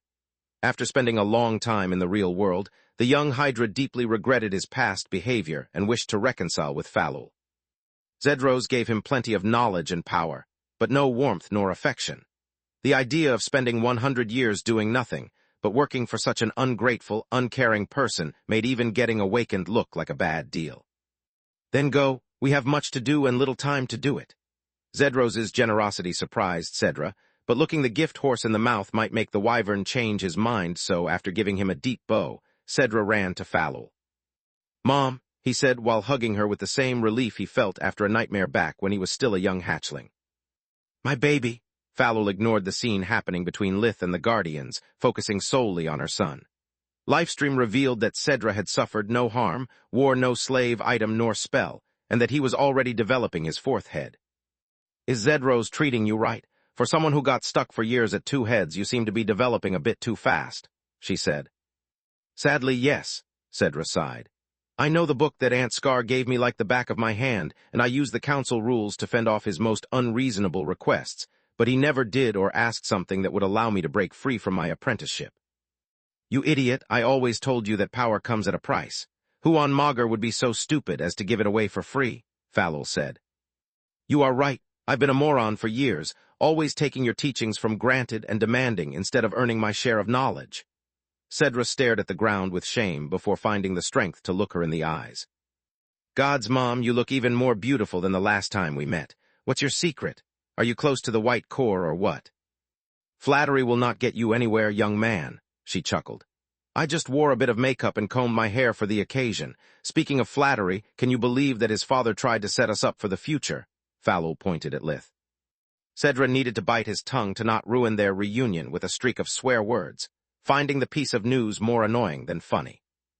Laugh all you want, Zedros thought while following their conversation from a distance. This is the last time you see your son, Falul, and the more happiness I allow him to bring you, the greater will be your pain. Meanwhile, Lith talked with Ligain and Salark, yet none of his requests for all the gifts they didn't give him over the years got fulfilled. Ligain just warned him about the dangers of power without control, while Salark renewed her offer to visit the desert. Space. A few days after the council meeting. No matter how much Lith tried, as soon as he stopped spellcasting with his body and circulating fusion magic, his vortexes would revert from spheres into their original state. The silver lining was that he made progress anyway. Now the vortexes would retain a spherical shape for a while and reverted slowly instead of instantly. On top of that, he was now able to circulate 4 elements at the same time with fusion magic and was getting close to 5. Once I get to 6 elements, I must ask if spirit fusion is a thing. I've tried multiple times to infuse my body with spirit magic, but to no avail. Maybe once I can create a flow with all elements and mix them with my life force, things will be different, he thought. Right, a new discipline is exactly what we need right now. Solas's voice oozed sarcasm as she followed his movements with her energy body and circulated her own energy. She hoped that such practice would help her to get her human body back faster.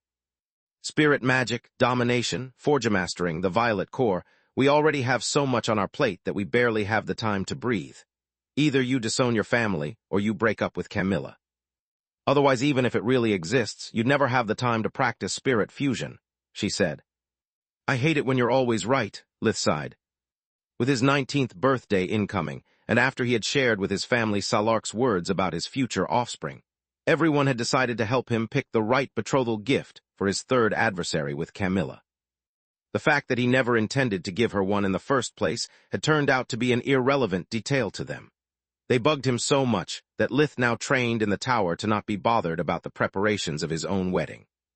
Speaking of domination, Freya went on cloud 9 when Falul let her join our lessons, Lith said. You bet, now she doesn't feel like the weakest of the group anymore. It adds a lot of skills to her toolbox even in the case dimensional magic gets sealed also. Hold that thought, Lith said as his army amulet pulled at his conscience. Chapter 1362, The Verhan Mansion, Part 2. Chapter 1362, The Verhan Mansion, Part 2. The blinking rune belonged to Martianus Distar, the ruler of the Distar region and the person in charge of the security of Lith's family. Lith immediately picked up the call, fearing that something bad might have happened again. Nice to see you, Lith. How are you doing? The hologram of the Martianess asked.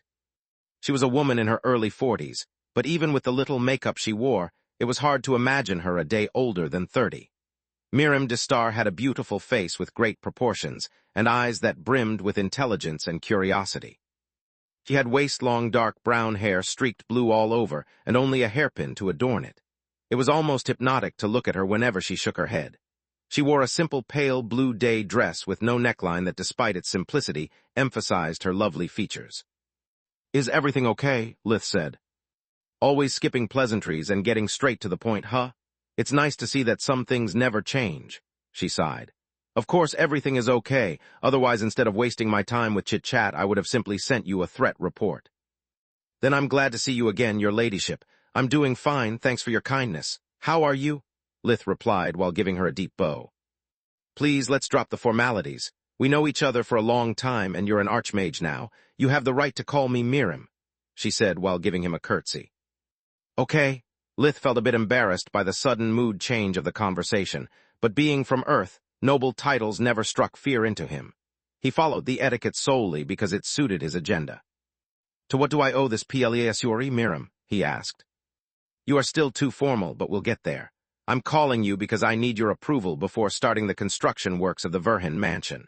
There are several available locations, and since you're the one who's going to live there, I'm letting you take your pick," she said.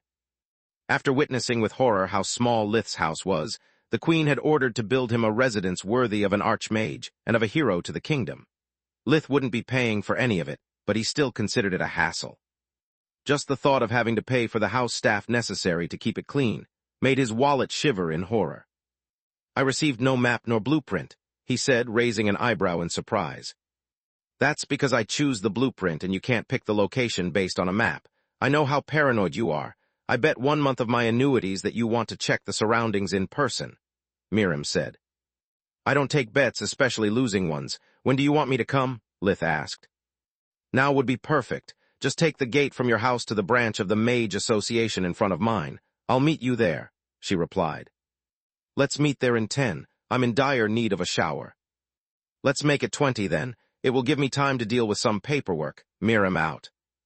20 minutes later, the two met in front of the very same gate that 7 years back had led Lith to Linjos's office. The death of the headmaster of the White Griffin had never stung at Lith's heart, but that was before Lark's murder. Lith remembered all too well how much the Count loved harassing the poor Linjos with an endless stream of questions about the most trivial aspects of magic. The headmaster had been too kind of a man and respected the elderly too much to disappoint even such an annoying guest. "I know, I miss them too," Miriam said, snapping Lith out of his reverie. "At least Lark had a long, happy life, but Linjos died too young. As far as I know, he left no heir to his legacy, nor did he even fall in love once." "F-U-C-K Nalar," Miriam said with a snarl. "F-U-C-K Nalar indeed," Lith snarled as well. The first location the Marchioness led him to was well connected to one of the main roads of the region, but Lith didn't like it exactly for that reason. Anyone could just pretend to be a traveler and scout his house unnoticed. The second was atop a hill, but Lith discarded it because he wanted the children to have an inner garden where they could either play with their friends or practice magic safely. "Great Mother Almighty," Lith said after several hard passes. There was a huge clearing on the east side of the Tron Woods, where once stood the Wrath household.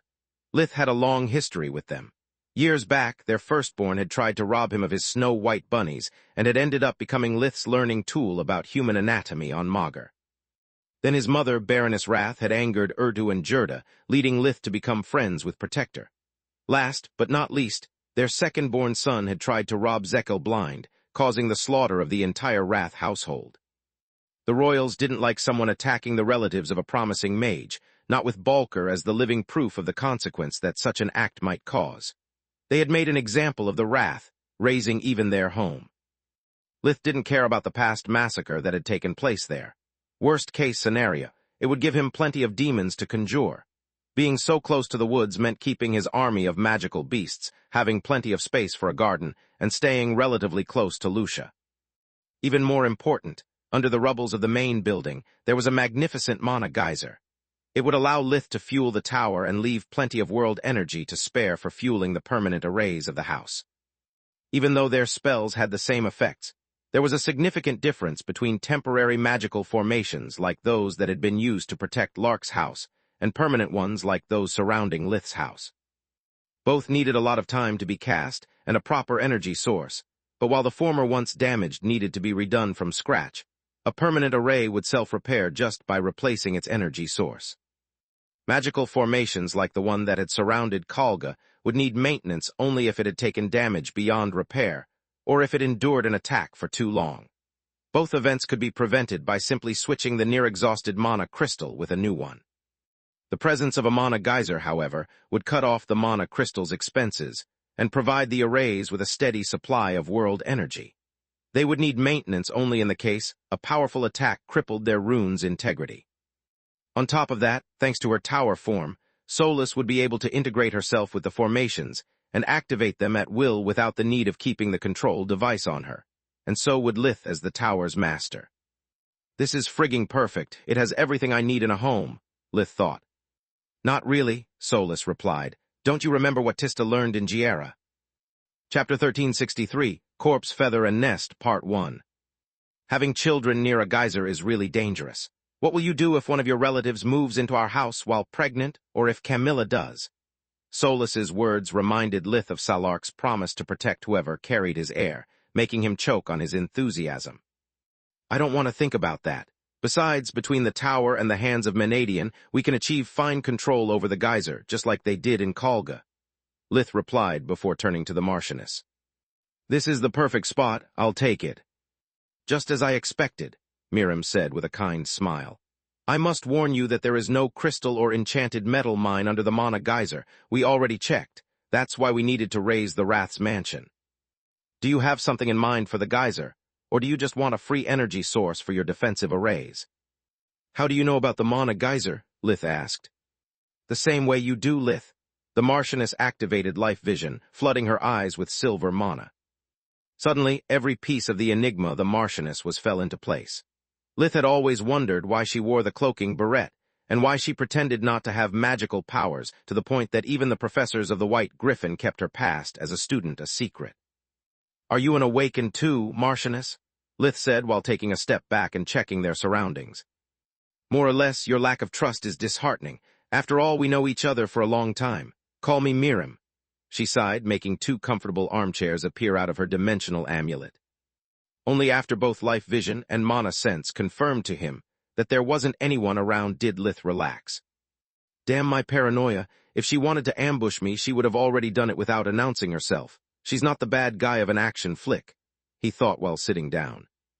This should make things clearer to you. Miriam took off her beret, revealing to have a bright violet core and a physical prowess that put Lith's to shame. Please remove your cloaking device as well. If you have a cyan core, then I'm a guardian. You indeed have a powerful mana flow, but there's something off about it. Also, what did you mean more or less? Lith asked while giving Solus his cloaking ring. It's a long story, but you deserve to know the truth now. She took a cherrywood tea table out of her dimensional amulet. It had a steaming teapot and several plates full of sweets. By the time the Marchioness was done telling him about the existence of the fake awakened, the teapot was empty and the plates were clean. She had not only disclosed to Lith the existence of the Queen's corpse, but also of Salark's feathers. After proving my loyalty as the Lord Commander of the Queen's Corps, Lady Tyrus shared with me the gifts of awakening, making me a member of the corps. In time, I became its Lord Commander as well, she said. It makes it easier to coordinate the 2 organizations without them interfering with each other. That's why the security around my house has always been ironclad, Lith blurted out. Why are you telling me this now? Because of this, Marchioness de Star handed him her past card. With all the threats at hand, we need all the help we can get. Thrud has been sighted in the kingdom, and this Balker copycat has proved to be a formidable foe. Despite Lady Tyrus's attempts at misdirection, the royals are certain that you're an awakened. They even considered asking you to join the corps, but I decided against it. It's better to keep you as a free agent and maintain your contacts with the council, whereas if you joined us, you would be shunned by the awakened community, Miriam said. What do you mean? Lith asked. The main difference between true and fake awakened is that we lack your breathing techniques. Even though we can use spirit, fusion, and true magic, we are cut off the world energy just like any other mage. It means that we cannot improve our cores without a guardian's help, and that we cannot recover our strength at will like you do. Also, the council considers us nothing more than the puppets of our guardian and refuses to acknowledge our existence. If you were to join the corps, you'd likely suffer our same fate, she said. Can you really use spirit magic? Lith was flabbergasted. Yes, Miriam replied by emitting a tendril of mana that shook his hand, and a poke spell that Lith intercepted with a pillow out of habit. Both his head and Solus's were spinning so fast that they needed a moment to collect themselves. I recently met Salark. She had plenty of phoenixes working for her in an organization called The Nest. What does she need fake awakened for? He said, hoping to squeeze as much knowledge as he could and clear his head. The corpse and the feathers both consist of fake awakened, but that's the only thing they have in common. The corpse takes care of all the threats too dangerous for the army or the association to handle. We can even break the law if necessary. The corpse's secrecy allows us to do what needs to be done without compromising the political balance and gives the royals plausible deniability. The feathers, instead, are a publicly known group of people whose duty is to take care of their respective tribes. The Blood Desert is even bigger than the kingdom, but its population density is nigh zero except that near the oases. Each tribe is so big and needs to defend against so many threats that no human leader could possibly shoulder the role alone. The phoenixes of the nest only take care of the desert and its natural resources, making sure that they don't get plundered. It is them that cull the monster tribes and keep oases from going dry, Miriam said. What do you need my help with? Lith asked now that he had a clearer understanding of what becoming part of Salark's nest would imply. Right now we don't need your help, but things might change at any moment. Miriam shook her head. You must understand that if the kingdom's forces weren't stretched so thin, we wouldn't be having this conversation. So many people received those damned cards that the members of the corps had to give up on their royal fortress armor to give the royals the power to protect everyone. Killing Lark-like that was supposed to be impossible, yet it happened. Many people are scared because if the royals prove to be incapable of protecting their most loyal subjects, the country will plunge into chaos. Wait, aren't royal fortress armor just standard equipment for royal guards? Lith asked. I wish. They are powerful artifacts crafted by Lady Tyrus herself back when King Valoran was still alive, just like the sword and the armor of Seaful. There's only a few royal fortress armor, and they were supposed to be worn solely by the members of the corps and by the bodyguards of the royal family, Miriam said. Chapter 1364, Corpse, Feather, and Nest, Part 2. Valoran? Lith opened his eyes wide at that name, remembering Solus's dream about the white crystals and the sword. If they date back to almost 1,000 years ago, how can they be that powerful? Back then, Menadian had yet to invent decent runes, let alone modern ones. Magic has improved by leaps and bounds since then. No matter how powerful their enchantments are, now they should be crap like the Odie equipment. You are indeed right, they should, Miriam nodded. Yet they are not. Every time there is a breakthrough in the mystical and the forge-mastering arts, Lady Tyrus upgrades her spells accordingly. Then she makes a trip to the desert to update all of her creations. Does Salark has an endless mine of Davros and white crystals, or what? The more he heard, the harder Lith found it to believe. No, but she has the next best thing. She's capable of something called creation magic that allows her to take apart an artifact without damaging any of its components. Miriam replied. Are you telling me that? Yes, Salark allows Tyrus to endlessly recycling the same materials and keep all of the kingdom's artifacts up to date. If you ever decide to move to the desert, you could ask her to teach you. Miriam cut him short. Shouldn't you doing your best to keep me here instead of praising the competition? Lith asked. That's exactly what I'm doing. Miriam chuckled at his naivety. I'm proving to you how open the kingdom is with you and how much freedom you have as one of its subjects. Salark has a lot to offer to you, but with it comes at a great price. She has no use for mercenaries or free agents. Either you submit or you get the heck out of her hair. No matter if she makes you a feather or, since you're a true awakened, a member of the nest. Your obligations would be the same of a full-time job, if not more. The Empress, too, will try to recruit you, but remember that she has no fake awakened to help her. If you move to the Empire, you would have to dirt your hands in politics. Miriam gave Lith the time to ponder her words while she prepared more tea. He remained in deep thought for a long while. Now Lith knew what being a member of the nest meant, but the Empire looked even worse. He had no idea what the dragons would ask of him to become an integral part of the family, and he couldn't ask Miriam without revealing the secret of his hybrid nature. A warp gate opened, letting Amila Farg through and derailing his thoughts. I'm done with Scintilla's Dusk Court branch. It was what's he doing here? She said while activating Life Vision to take a good look at Lith. Farg was a woman in her early 30s with chin-length red hair streaked orange all over. Farg was very tall, almost 1.8 meters, 511, high with the muscular build of a frontline soldier. There was something noble about the grace of her movements. Each one of them seemed to be full of strength, yet incredibly delicate. She exuded an aura of power that Lith had rarely met during his travels, and that usually marked a natural-born leader. Amila Farg had been his professor at the academy after Balker's attack, and had helped him defeating Nalar. She now had a deep violet core and a physical prowess similar to Lith's. We're having a conversation about the future of the kingdom, Amila, Miriam replied while conjuring a seat for her as well. Lith, I suppose you remember about Professor Farg. She's a member of the corps as well. Amila, this is Archmage Verhan, a true awakened. Please sit. What the fuck? Farg couldn't believe her own eyes. Between her rich experience with Life Vision and Tyrus's teachings, her readings were almost as good as Mana sense. She could see the violet bursts in Lith's aura, and they made even less sense than his physical prowess. Farg was less than 4 centimeters, 1.58 inches, shorter than him and had been bestowed her enhanced physique by Tyrus, yet despite her violet core, there was almost no difference between them. As if, for some reason, he had a superior mass, something in between a human and a magical beast. How can Verhin have almost reached the violet core before 20?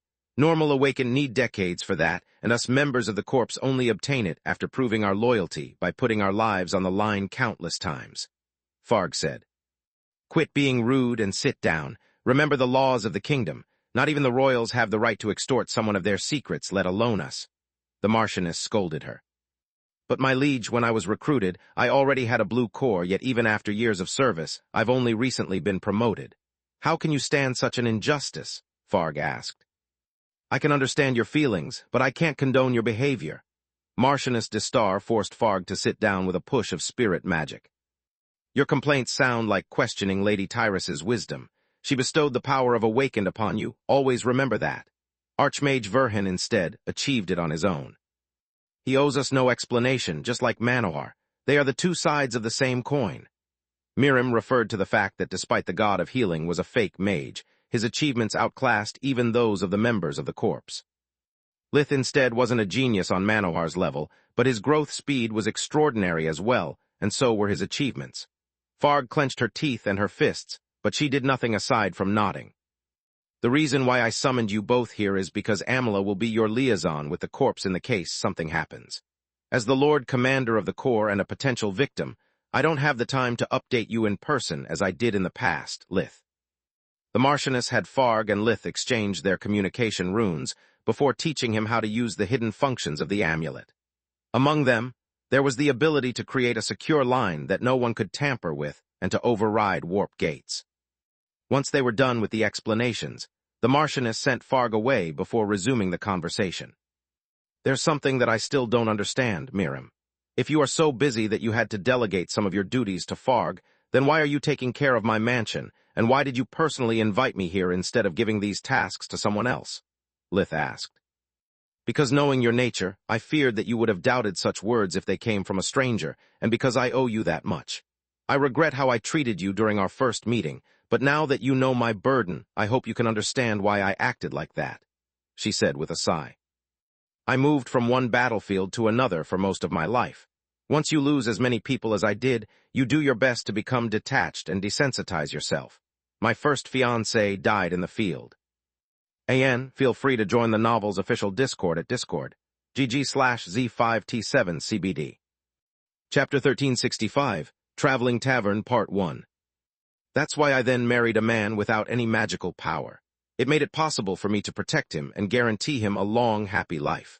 My family is the only people that I can afford to love, and with my daughter's life in danger, I didn't have the patience to deal with an arrogant little runt. I know in your shoes I would have done the same, Lith said. How is Brynja faring? Splendidly, thank you for asking. She's betrothed to my right-hand man, Aints, and we're making the final preparations for their marriage, the Marchioness replied. Right-hand man, is he? A member of the corps? No, he only helps me with the Queen's core business. He has his own ambitions, and he's planning to use this marriage to achieve them. Brynja accepted his courtship only after she got tired of waiting for your calls, Miriam said. I'm really sorry for ignoring your daughter, but I was with Floria at the time, and later I had too much on my plate to consider a relationship with anyone, Lith said in embarrassment. Don't be, my daughter never cared for you, only for your magical powers. Brynja lives her lack of talent for magic as if it's somehow her fault, and she's desperate to make up for it with the family by marrying a powerful mage, no matter who he is. No offense, Miriam said. None taken. Nevertheless, she waited for you for years. Yet Brynja got over it as soon as you started to date Captain Yavel. My daughter could accept the fact that you were looking for a spouse gifted for magic, whereas she found unforgivable that you preferred a commoner non-mage to her. The Marchioness chuckled. Hearing how quickly Brynja's relationship with Aints had developed, and how much she cared more about a magically talented offspring than anything else, Lith felt like he had dodged a hail of bullets. I also want to apologize for being so distant after Lark's death, but that damn card doesn't endanger only my life, but that of my entire family. I had to make sure that what happened to Trekwell doesn't happen to me as well, she said. I completely understand, Lith replied. You owe me no explanation. You just did what you thought best for yourself, just like I do every single day. Here's where you are wrong, Miriam shook her head. Ever since our first meeting, I closely followed your achievements. Over the years, Lark and I brought you to all the royal galas as if we were your parents, and you always made us proud. The gods gave me no children after Brynja, and I never got the opportunity to walk her to the award ceremony of the 6 great academies, but they made it up for it by making us meet. Between taking care of you as your political backer and of your relatives as the commander of the Queen's Corps, I'm not ashamed to say that I almost consider you as a member of my own family. I always kept myself at a distance because I was afraid to admit that you had cracked through my armor. It's only once you let someone get close to you that they can hurt you. Yet after Lark's death, it's up to me to step up and take his place. The Marchioness stood up, walking in front of Lith and taking his hands into her own. No matter where your future brings you, you'll always have a home here, a home that I'm building for you. Never forget that. I know that I've failed you with Lark, but as a soldier, you have learned that no one can always win. Sometimes a defeat ends with just a retreat. Sometimes we lose good people. What matters is to stand up again without letting pride or grief blind you. Always be careful and never give up on your heart. Every time we lose someone that we hold dear, a part of us dies with them. Yet it's that pain that teaches us how precious life is and how to appreciate those who we love, no matter how annoying they are. Miriam leaned forward, kissing Lith's forehead before bringing them back to Dirio's. Space. A couple of weeks later, the city of Catrish, west of the kingdom. By the gods, this country is like a dimensional amulet full of secrets, each one holding another dimensional amulet. Camilla said after Lith had finished telling her about his meeting with the Marchioness. I guess every country is like that, Lith shrugged while looking around with curiosity. Catrish was south and west enough from Lucia to have a much warmer climate despite the season. Some flower beds were still blooming, and thanks to the artificial lights, the roads were lively and crowded with people even after sundown. Being one of the border cities between the kingdom and the desert, the city was a hybrid of both cultures whose beauty came from harmonizing them over the years. The people of the desert treasured greenery above all, while those of the kingdom loved order. Each city block was a perfect square, comprised of rectangular buildings of different heights based on the wealth of their owners. Every one of them had its own garden and another green area on the rooftop. The mix of vibrant colors of the buildings, and the scent of foreign spicy food from the various establishments that surrounded the young couple made Lith's gaze wander around like a kid visiting a park for the first time. Ever since Lark's death, Camilla had gone an extra mile to make sure that Lith wouldn't fall prey to his paranoia and disappear into his lab in search of power for days at a time. He would always attend Fallow's lessons and dine with his family, but he had become more distant the more he became more powerful. In his mind, mastering spirit magic, dominance, and acquiring a violet core were utmost priorities. He dedicated to them all of his energies to make sure that when his enemy revealed themselves, he would be ready. Yet, his quest took a lot of time that he couldn't devote to his family anymore. In a way, he was slowly turning into Kala, postponing everything after just one more experiment only to rinse and repeat after a new promising discovery. Camilla was Lith's anchor to reality, forcing him to realize the passing of time by threatening him to break up more often than she liked. It was a card that only her could play, breaking him free from his obsession like not even his parents or Solus could. It was very kind of Marchioness Distar to search for a place with a mana geyser for you, Camilla said. She wore a light blue shirt over a knee-length black pencil skirt. Her long black hair was down. That together with her black eyeliner and light red lipstick emphasized her pale skin. Those were the same clothes of their first date that she considered as her lucky charm. She hoped that they would jog Lith's memory and keep his mind from getting lost in thought during the date. What do you mean? Lith had yet to tell her about Solus. He had only shared with Camilla the fact that he had asked Miriam to build above the geyser an empty keep big enough to hide the tower entirely. Chapter 1366, Traveling Tavern, Part 2. Marchioness Distar knows that you're a cheapskate, and she found a way to let you save money on mana crystals. Camilla chuckled. Yeah, I really appreciate that. She has done a lot for me over the years, both in front and behind the scenes. I owe Miriam a lot, maybe even more than I owed Trekwell, Lith said, sighing at the painful memory of his dead friend. Then be a good boy and prepare a great gift for her, like a full optional DeLorean built according to Grandma's suggestions. Camilla chuckled while walking arm in arm. It still felt weird calling such a powerful being with a familiar nickname. The idea that Salark might pop up unannounced for Lith's birthday only made things more amazing. "Thanks for the suggestion, but I had already thought of that," Lith said while looking her in the eyes. "More importantly, I'm struggling to find a special gift for a very special person. Constables get a lot of magical trinkets, and I hate gifting clothes." "Are you sure you don't want to do Lorien as well?" "Thanks but no thanks. It's too big of a gift and I didn't do anything to deserve it," Camilla replied while looking away. She appreciated the thought, but she hated it when Lith failed to realize that he was offering her a betrothal gift, especially since there was no intention of proposing to her behind it. "We'll have to agree to disagree," Lith shrugged.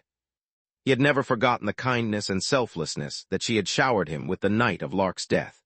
It was only thanks to her that grief had left no permanent scar, and Lith was eager to find a way to return the favor. Yet without Solus, he was oblivious to the implications of his own words. She would never follow them during their dates, hating the role of the third wheel. Solus had remained in the tower with her friends to make the best she could of her own life. "Where are you taking me tonight?" Lith asked after the silence lasted long enough to be awkward. "It's a new establishment that one of my colleagues found by chance. He told me that they have a great selection of beers, all kinds of spicy foods, and reasonable prices, so it should be your dream place." She giggled. Lith stopped abruptly while holding her hand tight. "Should I be jealous?" "Always, never take me for granted." She looked him into the eyes before giving him a quick, soft kiss that was barely a peck. "I never do." Lith returned it in a longer and more passionate fashion that garnered them a number of reproachful looks. Public displays of affection were considered rude in the desert as well. "Stop it, silly, you'll get us arrested." She pushed him away with a giggle. "It would just give us a room for the night that I don't have to pay for. Are you threatening me with a good time?" he said with a chuckle. "Pervert," she laughed and dragged him away. "Thank the gods we've arrived. It will save me from further embarrassment." From the outside, the establishment didn't look like much. A rectangular one-story building made of stone with several squared windows and a door that sealed all the noise inside except for the brief moment when it was opened. The most peculiar thing about it was a huge neon-like insignia that said, "Hog's Traveling Tavern." Once they stepped inside, Lith's expectations turned upside down. The floor and the walls were comprised of small, hard wooden boards, giving the place a warm and cozy ambience. Most of the tables were taken and the place was full of people, but everything had been spaced so that it didn't feel crowded, leaving to each group of customers their privacy. Equally comfortable padded chairs and bar stools allowed people to choose between sitting in groups at a table, or at the bar counter at the top right corner with the bartender as their only company. In the top left corner, instead, there was a bandstand from which musicians were playing, reminding the couple of their second date. The song was good, but it made Lith cringe because it was about him. It told about the exploits of Archmage Verhen, that made him a source of both hope and fear for all the people of the kingdom. "Welcome to Hog's Traveling Tavern," the bartender said before Camilla managed to introduce herself and ask for their reservation. "Miss Yavel, your reputation doesn't do your charms justice. It's always an honor to have such a lovely lady in my humble abode. Your presence makes him Lith Verhen. Feel free to sit down while my staff sets up your table. The first round of drinks is on the house to apologize for the wait. I always like to give first-time patrons a good reason to come back. Over the years, I discovered that hospitality is the best policy." The two bar stools right in front of him moved back on their own at a wave of the bartender's hand, making Lith give a second look at everything. The front of the tavern was as big as the whole building seen from outside, yet half of it was supposed to be taken by the kitchen. The place was spotless, too much for a crowded restaurant during a busy night. Lith's enhanced sense of smell, further boosted by his beast half, picked up several odd scents the moment he managed to filter the smell of food and spices. Much to Solus's dismay, he had even taken the time to train his nose. If you see me sideways, undead, beasts, and even plants, this place is the full package, yet no one bothered hiding their smell. This doesn't make sense, Lith thought while staring at the bartender. He was a man in his mid-30s, about 1.8 meters, 511, tall with brown hair, eyes, and a well-groomed beard. The orange and yellow streaks in his hair were hard to notice in the soft lights of the bar. He had broad shoulders, but due to the loose white shirt that, along with the black pants, waistcoat, and bow tie that comprised his uniform, it was hard to tell if he was thin or muscular. "How do you know our names?" Lith said while making his eyes blaze with mana to hide the effects of life vision. It revealed that the bartender had a violet core and great physical strength. The whole building was heavily enchanted, and none of the customers was a pushover either, making Lith fear that they had fallen into a trap. You really are as paranoid as the rumors say. If I were your enemy, I wouldn't have gone to such lengths to bring you here just to reveal myself like that. On top of that, I thought that the song would set the mood right. The bartender replied. Only two things are infinite in this life, arrogance and stupidity. I don't even know your name, let alone if you're half as smart as you think you are. Lith said while slowly stepping back to the door, making sure that Camilla stayed behind him. Gods, what a party pooper. Fine, my name is Parmigiano Hogg, elder of the Human Awakened Council and owner of this fine establishment. Are you happy now, or do you want to see my family tree as well? AN, feel free to join our official Discord. GG/Z5T7CBD, and remember to read Supreme Magus on its official site WN, the only one that supports me, where you can vote the novel with power stones. Chapter 1367, Traveling Tavern, Part 3. Hogg rolled his eyes, cleaning a glass mug in frustration with so much strength that it cracked for a second before the mug repaired itself. Only after Fallow confirmed Hogg's identity to Lith and reassured him that the traveling tavern was a neutral zone did his aura stop, making the walls tremble. The guy is a bundle of nerves and a piece of work. You could easily find a better boyfriend, Miss Yavel. I can even introduce you to some fine gentlemen myself. Hogg clearly didn't like his hospitality being pissed upon before being thrown back in his face. I'm sorry, I swear that I had no idea this place belonged to an awakened, Camilla said to Lith.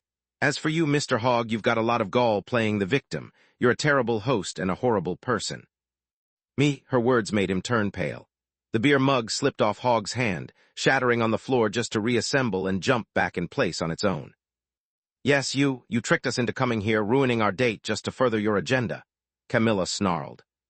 That's not true, Did you go to such lengths to bring us here, just to offer us dinner or because you need something from Lith? Camilla quoting Hogg's words only made him feel more guilty. Yes or no? She cut him short, killing the long-winded explanation Hogg had ready before he could even start it. Yes, I did it because I have a business proposal for Archmage Verhen, he admitted. So you've just ruined our date, my knight, and possibly several weeks of my life by putting my boyfriend into danger. How does that make you a good person? Camilla snarled, receiving nods of approval from both customers and staff. Sick burn, sister, the female lead singer of the band said, revealing to be a black-haired dryad wearing a K-tailed dress made of orange autumn leaves. She's right, you're a fucking jerk, Hogg, deal with it. A man with long hair said, raising his blood mug in a toast to Camilla, quickly followed by his living companions. Despicable bastard, this place is supposed to be a safe haven, not a job center. A woman whose face was covered in glistening scales said while she flexed her membranous wings. If the guy wanted a job instead of a good time, he would be checking the message board, not making a reservation. Not cool, bruh, I want a raise, a waitress said, clicking her tongue in disapproval. Would you please sit down and accept your damn drinks before I lose the last shreds of my dignity? Everything is on the house, just make them stop. Hogg WHINED, as he was suddenly everyone's hot topic and not in a good way.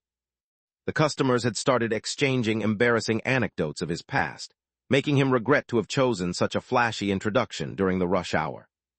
Lith could feel that the only hostility in the room was addressed toward the bartender, and could see with life vision that none of the enchantments in the room was meant to attacking or restraining their targets. That together with Fallow's reassurance of being a frequent customer sealed the deal. I'll take your most expensive beer for starters. Then I want you to cut to the chase and tell me what's your angle. Lith sat on the bar stool while Camilla stared at Hogg with such a fiery gaze that no one would have been surprised if he suddenly caught fire. Fine. Hogg put a 1-liter, 2.1 pints beer mug in front of Lith and filled it with Crimson Garuda, a double malt red ale of which Mikosh produced only a few barrels per year. I need your help to deal with something that's killing the children. That was a bit too concise even by my standards. Say that again, but add a few more details. Lith sipped his beer, smacking his lips in appreciation and prompting Camilla to sit on the bar stool next to him. She was still royally pissed off and was considering to have her knee meet Hogg's gonads, but the moment Camilla heard about the threat at hand, she regained her cool. She took a deep breath and sat down while she inwardly kissed their romantic evening goodbye. I'd do it if I knew anything about it. It's still a mystery, and I'm asking for your help because strength is pointless if you have nothing to hit. What I need is a hunter, and your reputation precedes you," the bartender said. "Leave the keg here. I'll keep it for later. Everything is on the house, remember," Lith said. "Later as in to consume it over dinner?" Hogg asked. "No, later as in to bring it back home," Lith shamelessly said, putting the keg inside his dimensional pocket and making the bartender inhale sharply in annoyance. "Beer aside, I call bullshit." Camilla had taken a sip from Lith's mug, and she had to admit that it was delicious. "I haven't heard about any missing children report, let alone a mass murder." She ordered a pint for herself, to have a smaller mug suitable for her limited strength. Hogg took out another keg, filled her glass, and Lith made it disappear as well with a wave of his hand. "For the gods' sake, seriously, I've only got 10 of those, give that back now," Hogg snarled. "Make me?" Lith didn't even bother raising his eyes from his now half-empty glass while he spoke. "You're embarrassing me. Please take that keg out," Camilla said while ordering some appetizers to go with her beer. "As for you, Hogg, what children are you talking about?" Lith emitted a low puppy whine, but did as requested. "Thank the gods you're here, Lady Yavel. He's not only as paranoid, but also as cheap and petty as the rumors say," Hogg said while giving them salty snacks along with small skewers of steaming hot meat and vegetables that he cooked over a small grill on the counter. "Don't misunderstand me. We'll consume part of it during dinner and bring the rest back home as a souvenir. Everything is on the house, remember," Camilla said, making Hogg turn pale and the rest of the restaurant toast for the couple. "Make me ask for it again and we'll leave. What children?" "They are not human children, otherwise, as you have pointed out, every constable on Garland would be working on the case. I'm talking about the offspring of the undead," the bartender said with a spell that made his words impossible to overhear. "What? Why should I care, and most importantly, why do you care about them?" Lith almost choked on his beer, putting his glass down until the conversation was over to not waste more precious nectar. "I'm sorry, but it's confidential information. I can't tell you more unless you accept my request." Hogg shook his head. "And I'm not accepting your request unless you tell me more. I'd say we have a problem here," Lith replied, and Camilla nodded in approval. She had much to say, but she also had her mouth full of appetizers. "This food is amazing. This Hogg is as good as a cook as much as he's a jerk," she thought. Chapter 1368, Traveling Tavern, Part 4. "I had prepared a long speech to explain the situation to you, but since there's no trust between us, I'll try to keep it short," Hogg said with a sigh. "Do you see Tartania there at table 3? He pointed at a young woman with red hair streaked blue all over that dined alone at a table for 4. She only drank water, and there were more glasses in front of each one of the 3 other chairs. Tartania seemed to be saving them for her friends, who had left each a piece of clothing on the chairs. She was the first of her group to awaken. They were just a bunch of kids with no mentor who had stumbled upon our secret on their own. They threw a party here, getting so drunk that those morons decided to follow her lead immediately. Awakening while in a drunken stupor is already a dangerous business, but doing it while your body isn't strong enough is just suicide. After that, I had to enchant the ceiling with a self-cleaning spell like the rest of the restaurant. Tartania, instead, took a vow to never drink again, and after decades she's still upholding it," Hogg said. "So what?" Lith asked. "So we awakened are a society that doesn't give a fuck for their youths and only cares about their precious legacies. Those kids were good people, and yet died on their first bender only because they had no one caring for them," Hogg snarled. "Heck, even I am not blameless. If only I kept an eye on their ever-growing tab, I might have saved them. Yet I failed them just like I failed my own apprentice. He died fighting a losing battle because he was too afraid to ask for my help. Because even though I loved him like a son, I never treated him as such. Patting his back was the greatest praise I ever gave him because men don't hug nor cry. We barely nod in approval." The plate he was cleaning shattered under his grip, and then the pieces reassembled themselves like nothing had happened. "Not to be in ZNSITIVE, but even I am completely missing your point," Camilla said. "My point is that the children are our future, and that the council is just a bunch of old greedy bastards. They are ignoring the problem under the pretense that we are at war against the undead courts, but the victims don't belong to any of them. They are free people who only want to live in peace," Hogg said. "Let me sweeten the pot by talking about your pay. If you accept my request, I'll share with you the secret of my violet core, and I'll tell you the identity of the person who murdered Count Lark." What? At those words, All the pain and grief that Lith believed to have overcome during the last few months squeezes his heart like a vice. Yet instead of tears, they triggered an unbridled rage. Tell me who killed my friend now, or I'll raze this place to the ground. Even if it costs me pledging my alliance to my Salark. Every time that Lith thought about the Count, the images of his corpse displayed like a scarecrow overlapped with his smiling face or with his monocle jumping around. By messing with Lark's body, the culprit had done more than just kill him. They had poisoned all the good memories that Lith had about him. Only by avenging the Count might Lith hope to rid his mind of those images and remember Lark for how he lived instead of for how he died. Lith's blue-violet aura burst out with great violence as the mana from fusion magic circulated through his body, weaving spells.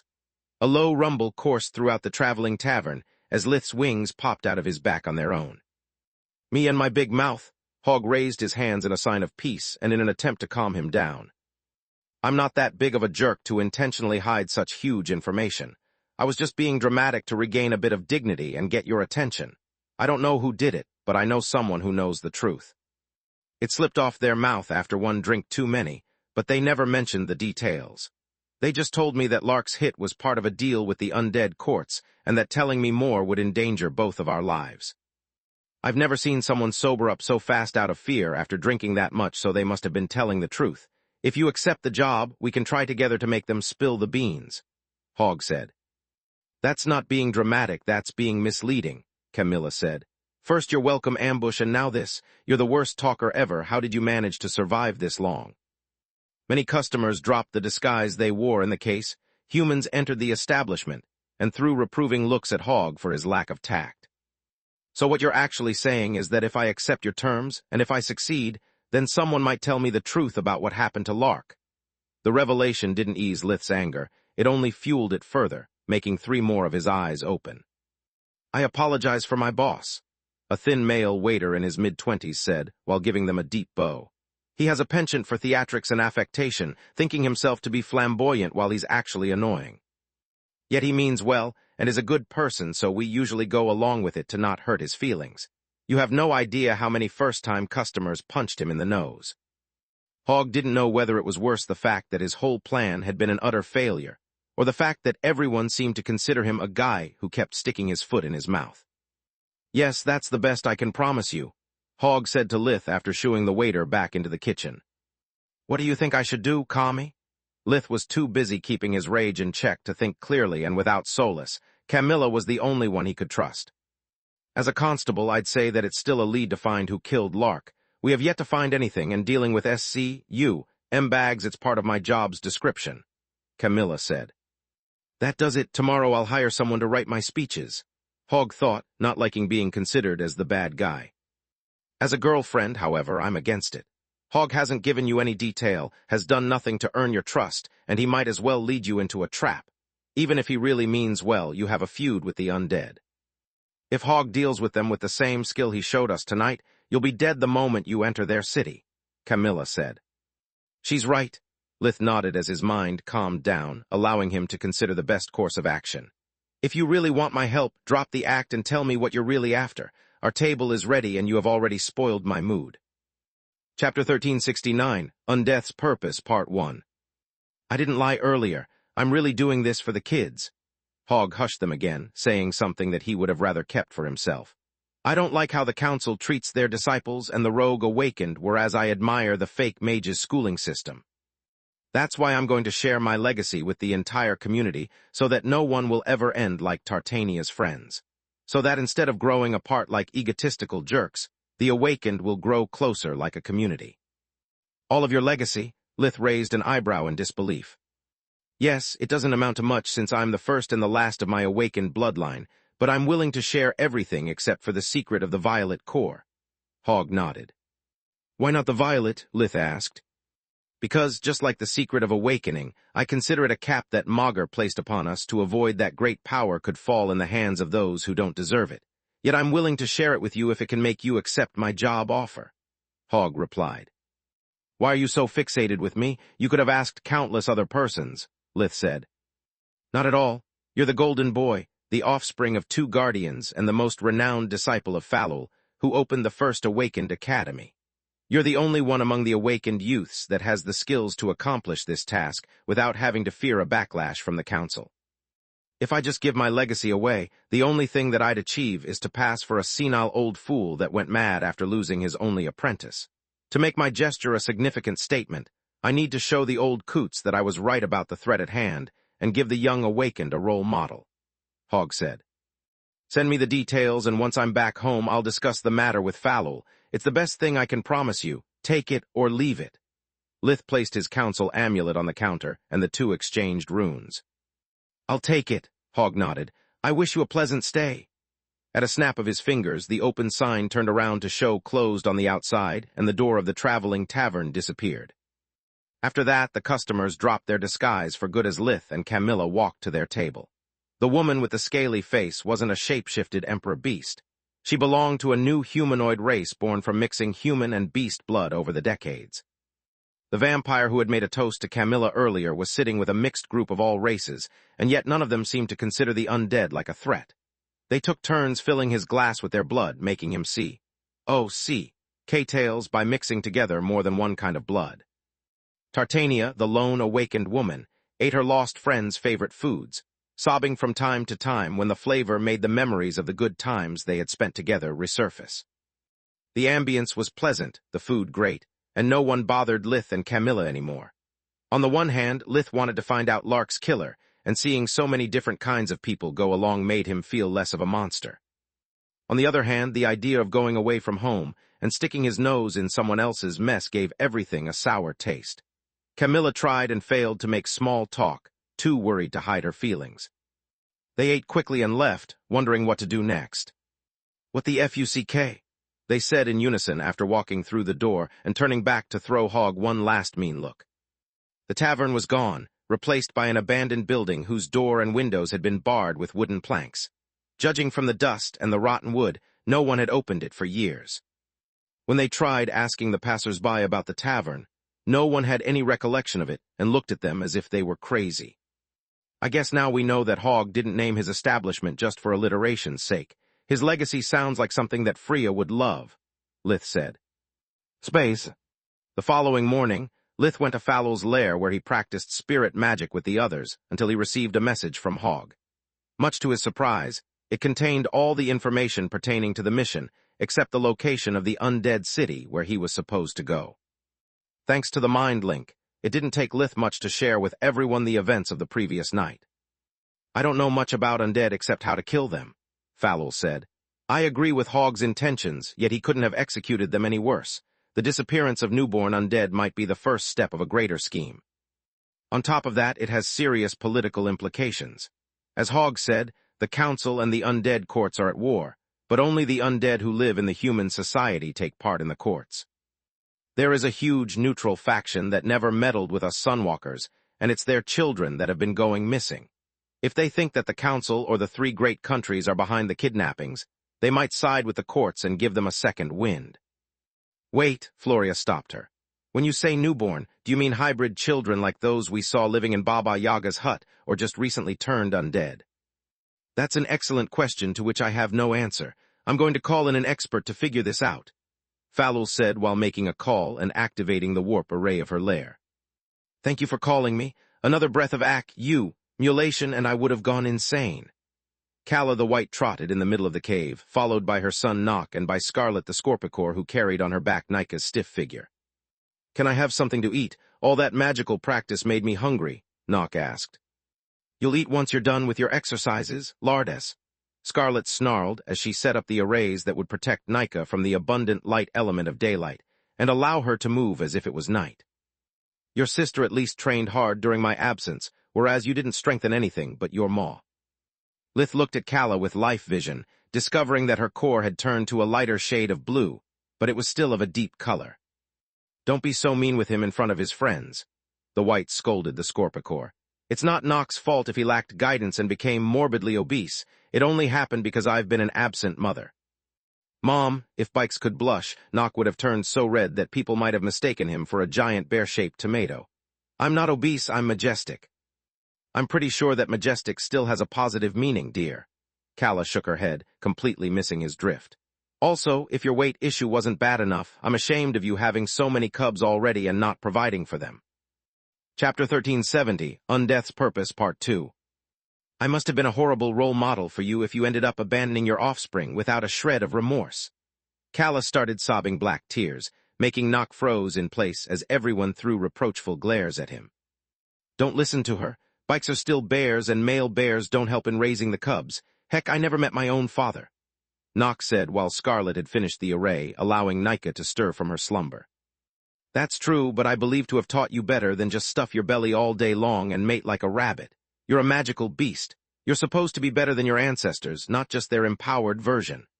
Calla kept sobbing, destroying with her tears all the handkerchiefs that Falul handed to her. You're a hypocrite, big brother. Nika pointed an accusatory finger at him. You kept me away from potential mates while you bred like there's no tomorrow. A 7-year-old bike is not the same as a 6-year-old vampire. We grow faster, Nock said. And vampires don't grow at all. In theory, once I learned how to read, write, and talk, I was already an adult, Nika rebuked. As much as this conversation amuses me, I'd like to know why the heck we came here. Scarlet stopped their bickering and helped Calla to blow her nose with a hard light handkerchief, the only thing that could withstand the darkness magic that comprised her body. Lith explained everything again before passing to them, his council amulet where Hogg's message was still displayed. Those that went missing are people who have recently been turned into undead, Calla said. Hybrid children are a rarity due to undead's low fertility, and they are treasured dearly by the community. Only a madman would miss the chance to truly extend their bloodline. Then what about those in Baba Yaga's tower? Freya asked. As I said, madmen, Calla snorted in disgust. I know this city where you are supposed to go, Lightkeep. It's part of the Eclipsed Lands, the underground network of metropolises that the undead built over the centuries to thrive away from sunwalkers. Eclipsed Lands? Tista asked while handing Nika a cup filled with her blood. It wasn't as tasty as Lith's, but the vampire accepted it with gratitude. As you can easily imagine, the surface world is just a fraction of Magar. Below, there are hundreds of kilometers of rock that extend in every direction. Baba Yaga never meant for her children to mingle with humans nor to rule over them, Calla said. Undead were supposed to live in the Eclipsed Lands, safe from the threat of the sun and far away from the prejudice of the living. It's up to Baba Yaga and her 3 whores, to find a way to fix the undead's flaws. Only once they are done with their task will the undead join the other 3 races as equals. Until then, they will always be dependent on the living for any major breakthrough. If Dawn is supposed to make feeding pass over knowledge along with life force, Night to remove the weakness to darkness magic, and Dusk to make them capable of using spirit and light magic, doesn't that mean that the undead's weakness to the sun is intentional? Quilla said. Precisely, Calla nodded. Baba Yaga never wanted to create a master race nor to threaten the other species. Undead are predatory by nature, and without a weakness to balance their extraordinary powers, they would extinguish all forms of life. Being turned into an undead is supposed to be a growing step, while the individual becomes stronger in both mind and body. A chance to amass knowledge and power to keep the misfortunes of their first life from happening again. All of Baba Yaga's children are supposed to achieve the full red blood core and become alive again. Undeath has never been intended to be a permanent state so much as a means of salvation, the White said. What do you think that Lith should do? Is it safe for him to go to Lightkeep? Nalrund asked. I think he should accept. This Hogg fellow is way beyond his depth, but the bounty at hand can't be underestimated, and the same stands for the implications of the events he described to Lith. Calla became a living mass of shadows as she pondered her next move. What do you mean? Lith said. I mean that Hogg's legacy can help a lot of people, me included, hence it's quite convenient to me if you take the job. On top of that, don't forget we're helping a powerful and rich undead community. If we solve their problem, they'll reward us handsomely. I could get my white crystal, if not even a way to safely achieve lickhood or at least awaken Nika. Greed lit Calla's eyes, making her muzzle resemble Lith. I meant the implications you mentioned, Lith said with a scoff. And what do you mean, we? Oh, that? First let me answer Nalrund's second question, Scourge. Going alone is suicide. Even the inhabitants of the Eclipsed Lands know about your exploit as a mass murder of undead. You need my help and Nika's if you don't want to be attacked on sight, Calla replied. I've already been to Lightkeep, and they know me. Having a vampire that cares and vouches for you makes an enormous difference.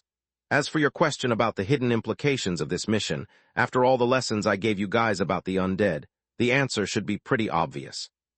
What's supposed to be obvious, Mom? Nika tilted her head in confusion. Not even she had any idea what the white was talking about. That we're probably dealing with some kind of forbidden magic. Calla rolled her eyes in annoyance while Nika choked on her drink and everyone else flinched. Did you listen to a word I said? Undead are naturally immune to mana poisoning and are capable of converting any kind of life force into their own with varying degrees of efficiency. Compatibility is a road that goes both ways. It makes them not only universal acceptors of mana and life force, but also universal donors. Newborns are easy to capture and have the highest conversion rate since their blood cores take some time to become picky about food. Are you serious? Falul asked. Of course I am. I told you they start with a black core like abominations. During her first days, Nika could draw nourishment from beasts, plants, and humans alike without wasting a single drop of energy. She was so cute when... Not that. Falul clawed her own head in frustration while Calla stood on her hind legs and mimicked the gesture of cradling Nika with the forelegs as if she was an infant instead of an adult. I meant the forbidden magic part. Again, yes, I am. I've long pondered if doing something similar to increase my chances at lickhood, but I decided against it after having my baby girl. One more word and I'll have to report you to the council. Please shut up and let me think. Falul cut Calla short again. There's nothing to think about. Lith, Nika, Solus, Scarlet, and I will depart as soon as we're done with the preparations. The white shook her head. Chapter 1371, Quality over Quantity, Part 1. Wait, what? The Scorpicore who had snored through Calla's rant suddenly woke up at the mention of her name. Why should I come along? Because you're a tracker even better than Lith. Also, I'm too weak to ensure my own safety, let alone that of my daughter. You'll serve as both our bodyguard and Lith's aide in the case something goes wrong. The white said. No way, I'm glad if you spend some quality time with Nika, but don't drag me into this mess. Whenever I ask the council for help, they always turn me down. I've got no obligation toward anyone here. Scarlet stood tall with a stone-cold gaze. She didn't like the council nor Lith, and she liked the undead even less. Either the forbidden magic went awry and bit the undead's ASS, or it succeeded, forcing the council to move theirs. The Scorpicore would win just by doing nothing. Please, you're extremely gullible and easy to manipulate. Calla gave a nudge to Nika, who caught her drift and hugged Scarlet's huge snout. Please, Aunt Scar, we need your help. You know that Mom can't be trusted when books are involved, and once Lith is out hunting, I would be all alone surrounded by strangers, she said. I said no. Scarlet's NZNSITIVE heart took Nika's big puppy eyes head-on without flinching for almost 5 seconds before starting to beat with motherly love. Okay, fine. Slow down. We need to contact the council and share with them your analysis of the situation. Forbidden magic is considered a crime even by awakened. There must be something they can do, Falul said. Sure, but do you think they want to? Calla shook her head. I'm pretty sure this hog fellow addressed the problem to the council before trying to get Lith involved. They have much better experts than me, yet they didn't care. Awakened only care for crimes committed by other awakened. That's why back in the day the council did nothing against the slave collars in the Empire or against Hathorn. They were fake makes, hence none of the council's business. Guardians follow a similar policy. Ligon washed his hands of the Empire just like Tyrus considered Nalar's ploy a price that her people had to pay to learn their lesson. On top of that, Lightkeep isn't in the kingdom but in the Empire. My money on Ligon not caring one bit, Inzialot making excuses to not leave his lab, and the rest of the council bickering for so long that before they are done, will be gone and back, the white said. Falul contacted the council nonetheless, and when Calla's prediction came true down to the last detail, she had to admit that the white may be an airhead, but she had done her homework about politics. I can't believe our gang is hitting the road from the first time. Tista hugged Solus and Nika, eager to share an adventure with them and to visit an undead city. You're not coming, Lith, Calla, and Falul said in unison. What, why? She asked with eyes wide open in surprise. Because you're too weak, Lith said. Someone at the Bright Scion would be a liability. I'm close to reaching the Violet Core while Scarlet is going to have her hands full with Calla and Nika. Not by my choice, Tista angrily pointed at Falul. I worked my ASS off day and night, but she forbade me to use ACU, mulation. How can I have a breakthrough without it? I understand your anger, child, but your body isn't ready yet. Falul used Lifestream, her breathing technique, to show Tista her condition along with a hologram depicting a perfect cyan cord body. I know that compared to Lith I awakened later, but I survived the process. Compared to that. Wrong, Falul cut her short. Don't you remember Mager's words? To alter Lith's bloodline, they messed with your parents. If it affected yours as well, then the blue level means the awakening of your beast's life force. You'd become a hybrid, and your body would undergo deep changes that would make the breakthrough way more dangerous than usual. You are already 21, past the age when normal hybrids have to choose their final nature. I have no idea if you're going to turn into a wormling nor if you have to choose your life force right off the bat. That's why I won't allow you to use mulation until we've done everything we can to ensure your survival, the Hydra said. Don't worry, Tista, we'll take good care of your brother, Floria said while she and Freya patted her back. Right, I have to stay home because I'm the only non-awakened in the group. Quilla sighed deeply, knowing they were right. A human among undead would have been as helpless as a roasted chicken, and drinking too many body-enhancing potions would have killed her of mana poisoning. I wish I could swear that I'll work even harder to become an awakened, but that would be idiotic. I'm already doing my best, and without caution, I'm more likely to become either a corpse or an abomination, she thought. Don't worry, Quilla, they're not coming either. Lith and Falul seemed to share a mind link, finishing each other's sentences. This isn't fair. I've finally awakened, I'm incredibly strong, and I even have Silverwing's hair, Freya said, flaunting her 6 elemental streaks. You still have to get accustomed to your new body and powers, let alone converting all of your spells into true magic. Lith shook her head. You are an awakened who still fights like a fake mage. In a way, you're weaker than when you were human. Agreed, Falul nodded. What about me? I've awakened for a while and Dad even gave me new equipment, Floria said. I noticed and I know they are all masterpieces, but you have Tista's same problem. Without mulation, your body is even weaker than Freya's who awakened with the Hydra's bloodline technique, Lith said. This isn't Giera. I'm not going to explore my beast side or making new experiences. This is a mission in hostile territory, and all of you would be liabilities. That's not all, Falul said. Your mother has forbidden you to leave home, and your disappearance would make noise throughout the kingdom. There would be no way to stop Gianni from searching for you, and her absence would compromise everyone's security. It seems it will just be you and I, sister, Nika said while hugging Solas's stone doll. No one asked Nalrun to come, and he was happier that way.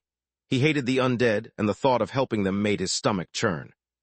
Instead of wasting my time with those vermin, I'd rather practice spirit magic. Now that I have a wand as well, I can use the mind link to try and communicate with my sealed beast half. Without his help, I'll always remain a hybrid, he thought. The lesson went particularly well because everyone was eager to show Falul and Kala that they wouldn't be a dead weight, but the Hydra didn't change her mind. Lith informed his parents, Gianni, and Miriam of his mission, to give them the time to adjust the security detail before his departure, leaving Camilla for last. Chapter 1372, Quality over Quantity, Part 2. I'm not fond of the idea of sending you behind the enemy lines, but any clue regarding Lark's death would be a great help to prevent any more deaths, the Martianess said over the amulet.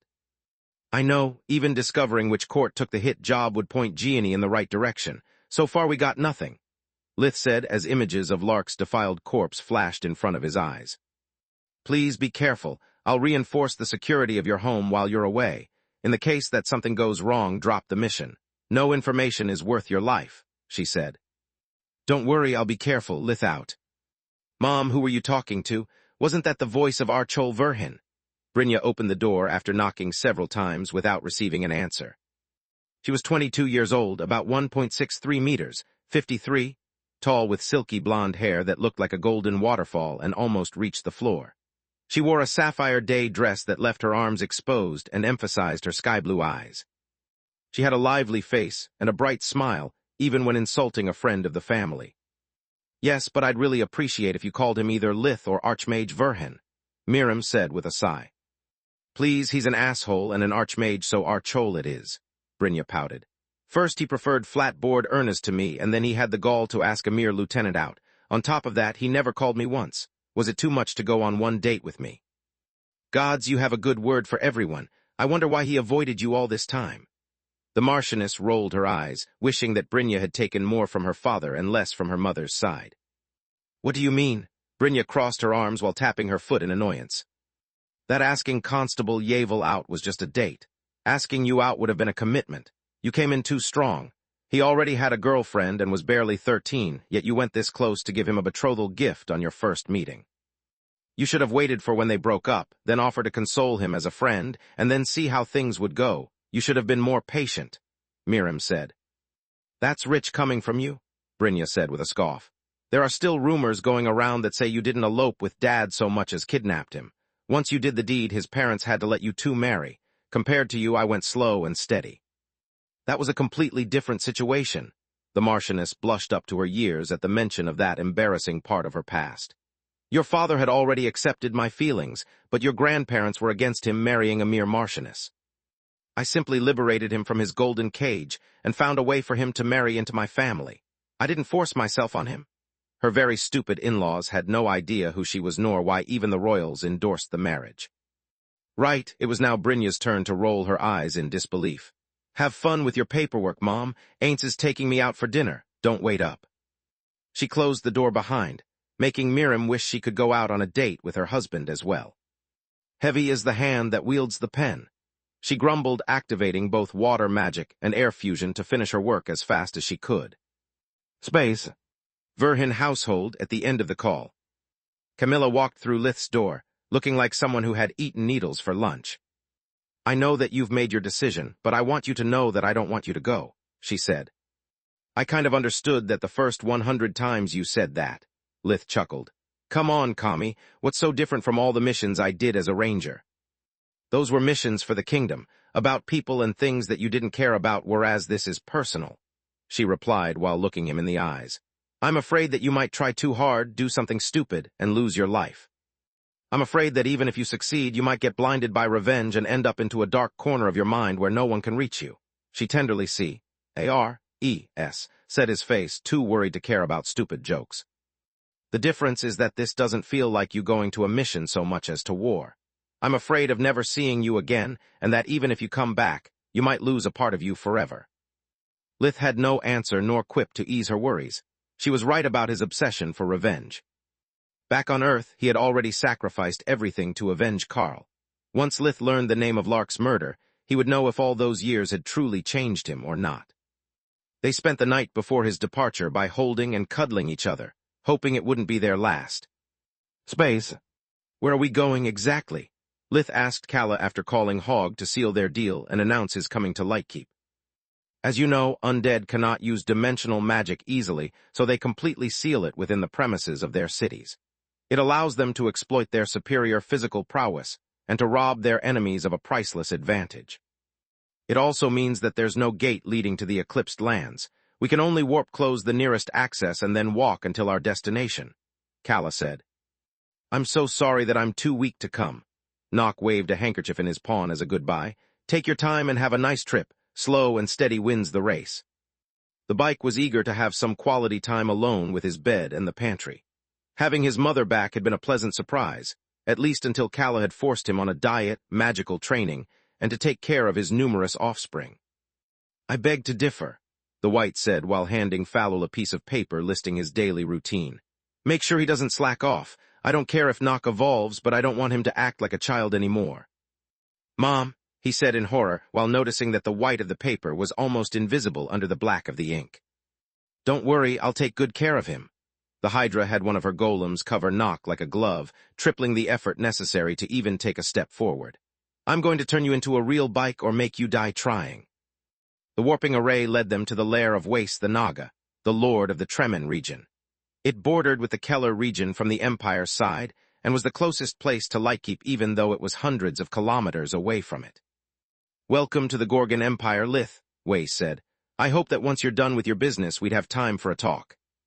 The Naga was a monster with the lower part of its body resembling a huge snake's tail, while the upper part could have been mistaken for a human man, if it wasn't for his sky-blue skin, snow-white hair, and 6 arms instead of 2. Chapter 1373, Lightkeep, Part 1. The Naga wore an enchanted suit of armor that covered his upper body and 6 different enchanted weapons ready at hand. 2 on his back, 4 where the HIPS were supposed to be. Thanks for your offer. I would be glad to enjoy your hospitality, Lith lied through his teeth. I bet that he wants to suck up on me hoping to gain some advantage from Ligon, he thought. Ever since he and Grandma greeted me in front of the council, everyone wants a piece of me, but no one has given me gifts, damn it. Scarlet had a hard time not mocking the Naga for his pandering, and warped them away after locking on the farthest coordinates that her pince-nez, the eyes of Menadian, could reach. Winter had already reached the Empire, covering the land with a thick layer of immaculate snow that reminded Lith of a postcard. "Damn, it's cold even for awakened," he said while activating the heating system of the Scalewalker armor. "Well, yes, we're further north than the kingdom and the climate is harsher here." Scarlet covered herself, and Calla in thick coats of fur. The problem of having a big body was that each armor required a lot of materials, making fur more convenient. The Scorpicore carried Nika in a body bag over her back, to protect her from sunlight while they warped toward their destination. The three awakened took turns in opening dimensional doors to save their strength in the case something went wrong. It took them a few minutes, and one full use of invigoration each to reach a dense woods halfway through the Tremen region, deep in the Empire's territory. The temperature was several degrees below zero, and there was no sign of life for kilometers. "Undead?" Lith asked while pointing around. "No, Winter," Calla replied. "Only starving animals would come out of their den with this wind and cold. We need to wait for sundown before asking for a ride." "I thought we had to walk," Lith said. "We did, sort of. You can't expect an undead on the run to reach an underground city by foot. They have their own means of transportation," the White replied. They conjured a small underground cave, covering it with snow to make it invisible from above. They used that time to rest and plan ahead. Lith even prepared a bit of his blood for Nika, to have the time to recover and give her an edge in case of danger. When the sun came down, she stirred in her body bag and accepted the meal with gratitude. "Now stay calm," and a low rumble cut Calla short and forced everyone out of the cave. On the outside, everything looked the same, except for the presence of two strangers. One of them was Parmigiano Hog, and the other was clearly a vampire. He wore light clothes despite the cold, and his breath didn't steam. He looked like a handsome man in his early 30s, about 1.87 meters, 62, tall, with short black hair and icy blue eyes that looked at the group as if they were the scouts of an invading army. The vampire had the bearing of someone used to give orders and to see them promptly executed, but his build was that of a soldier. He gave off the aura of someone who had earned his stripes in battle, not by pushing papers and Licking boots. "Thanks for coming, everyone," Hogg said while shaking hands, yet his companion refused to move a muscle.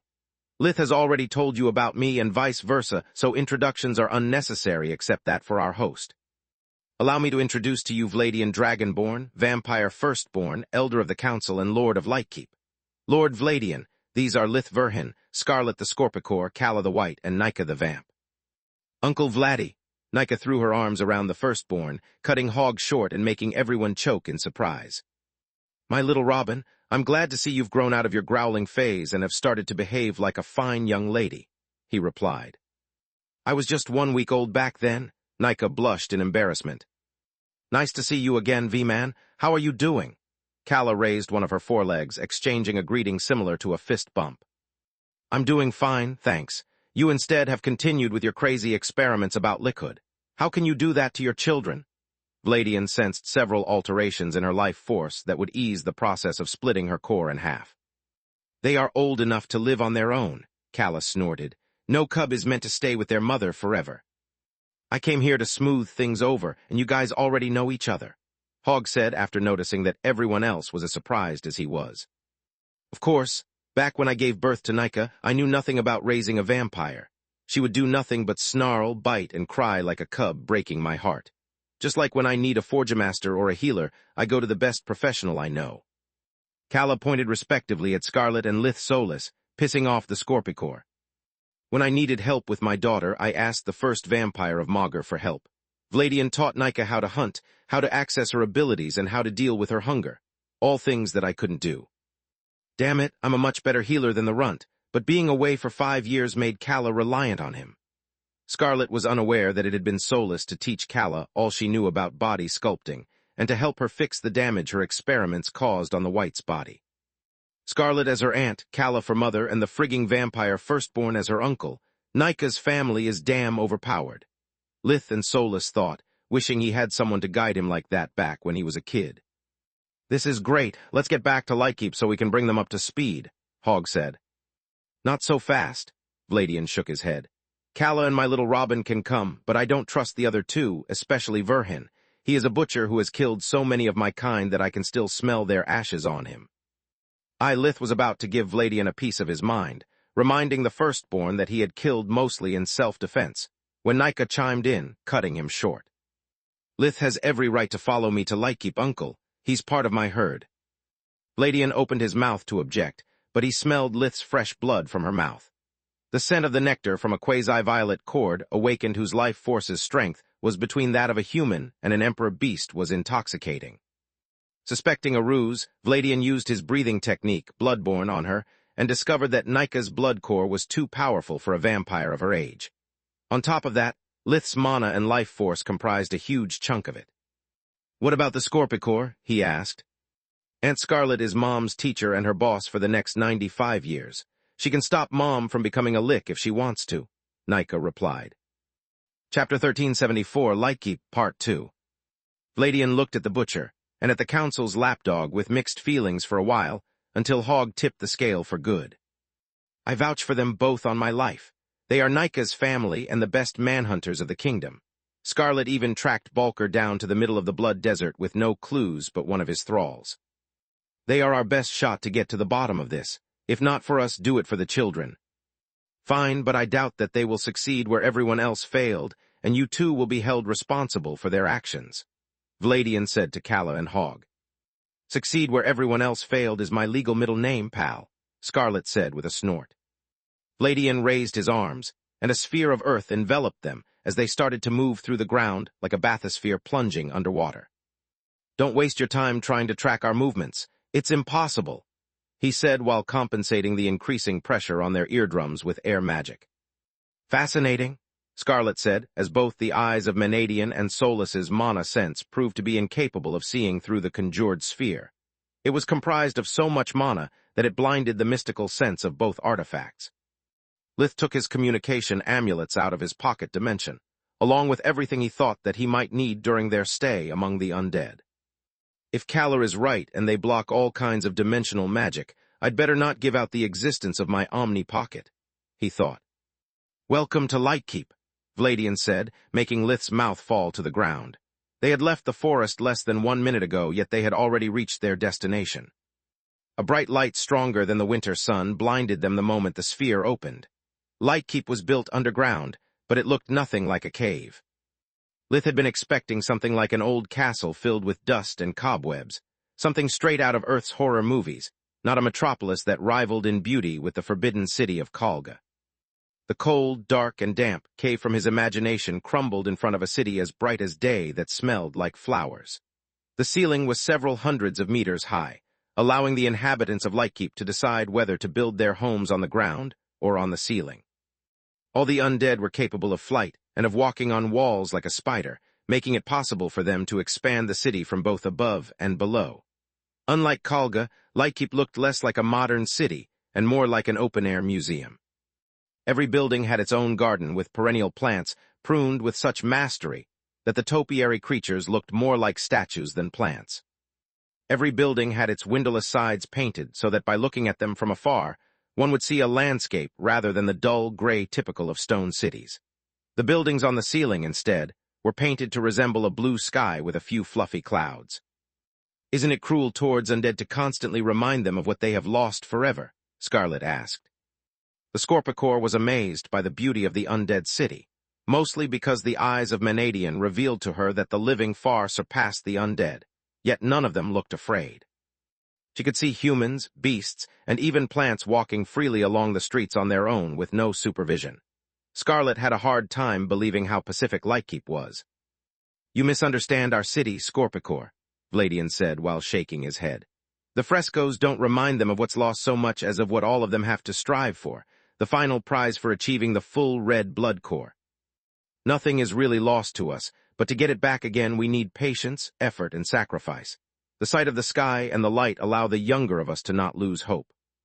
About that, how come you have so much green and works of art? Lith pointed at the numerous fountains and statues that decorated the city blocks. They were so lifelike that Lith needed to use life vision to make sure they were chiseled pieces of rock, instead of petrified living beings. The green thrives thanks to one of my greatest achievements, the sunstones. Vladian took a small mana crystal out of his pocket dimension, making it appear in a blaze of emerald flames. It shone of yellow light that also spread warmth in its surroundings. It gives us light and heat, allowing plants to thrive as if under the regular sun, but without harming us undead. We need both green and art to retain our humanity and not forget about our past life. Baba Yaga made her children similar to plants not only in longevity, but also in mentality. We are predators that get easily detached from our feelings and care for no one but ourselves. Keeping the city beautiful makes it easier for our herds living here happily, and for us to not turn into mindless, bloodthirsty monsters, Vladian said while they walked toward Lightkeep. This is the second time you guys use the term herd. What does it mean? Lith said. Killing for feeding is considered a barbaric act, something that only beasts and dumb children do. No offense, Vladian replied. None taken, Scarlet snarled. Killing not only makes our presence known in your cities, it also hinders the use of magic. Whenever one of us casts a powerful light magic spell, an array, or crafts a powerful artifact, we need to replenish our strength. To do that, we have a herd, a group of individuals from our race of origin that we take care of, that we feed, protect, and even teach magic to. In exchange, they willingly provide us with their life essence, relieving us from the need of hunting, Vladian said. Basically a harem, Lith's words made the firstborn laugh. Gods know, my herd is so big that if I had to sleep with all of them, I wouldn't have the time to eat.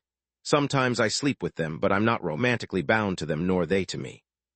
They can sleep with whoever they want as long as they preserve their life force and blood solely for me. Besides, harems never work. Someone is always your favorite, the others get jealous, and before you know it, they start seeing you just like a wallet. They stay with you for your power and resources, but they have no qualms cheating on you since you basically always cheated on them. I speak from experience. After that, they walked in silence until they reached Vladian's home. It was a magnificent 3-story manor built with a style that resembled a European abbey from the 1600s. The place was spotless, with no bats hanging from the ceilings nor cobwebs as big as bedsheets laying around. The more Lith looked around Lightkeep, the sillier the horror movies from Earth looked to him. Vladian's home was richly decorated, with frescoes, paintings, and its furniture would look good even in the Erna's household. People of different ages coming from all countries walked through the hallways or practiced magic, in lounges where layers of arrays both protected and guided them. A hologram would stand near the trainee, showing them the correct hand signs and speaking the magic words with the right accentuation. Chapter 1375, Living and Undead, Part 1. Vladian brought them to a living room with golden-painted decorations covering its white walls. In the middle of the room, there was a long oval table surrounded by padded cherrywood chairs. A single chandelier enchanted with light magic illuminated the place due to the walls spreading the light evenly. Please have a seat. The firstborn had the chairs move back with a wave of his hand, while the Emperor Beast's shape shifted into a humanoid form. What did Hog tell you of our problem? Lith handed Vladian the communication amulet with all the information, and shared with him Kala's hypothesis about the kidnappings being linked to the practice of forbidden magic. You know everything, then, he sighed. I asked the council for help back when the disappearances started, but they refused unless I revealed them the position of all the branches of the undead courts I know. Why did you refuse? Scarlet said with a scoff. Because some of the members of the courts are my friends and others are my own children. Maybe a war between living and undead is perfectly black and white to you, but it's not to me. As I see it, both sides are in the wrong. How exactly? Lith said with a snarl. It was the undead starting the war. It was them attacking Larul and the Empire first before moving to the other countries. It was the undead attacking my home and friends, not the other way around. The undead from Giera were just desperate and hungry.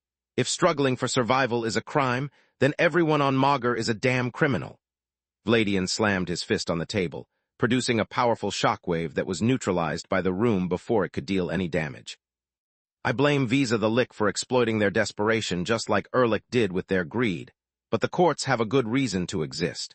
Do you have any idea how many of us have been killed, tortured, and experimented upon out of prejudice? Why do you think even people like Kala have more friends among the dead than the living? Did you see anyone pointing fingers and screaming murder at your sight the moment you entered Lightkeep? Try doing that in your hybrid form in any human city and see how it goes. Lith was about to reply, yet no word came out of his mouth.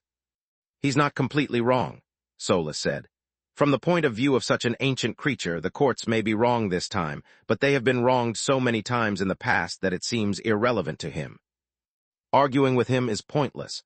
You can't ask him to forgive centuries of hatred and persecution when you can't even forgive Tryon after his death. Seeing that the hybrid infant was done with his nonsense, Vladian went back to business. We have tightened the security of Lightkeep, and the disappearances have stopped for a while, so that's not an issue anymore. Yet we would love to understand how it happened and punish the culprit, so I will allow your investigation. Know that the best of our kind, myself included, have already done all they could and failed. I doubt that you can do any better, but in the unlikely case it happens, I'd like to reward you properly.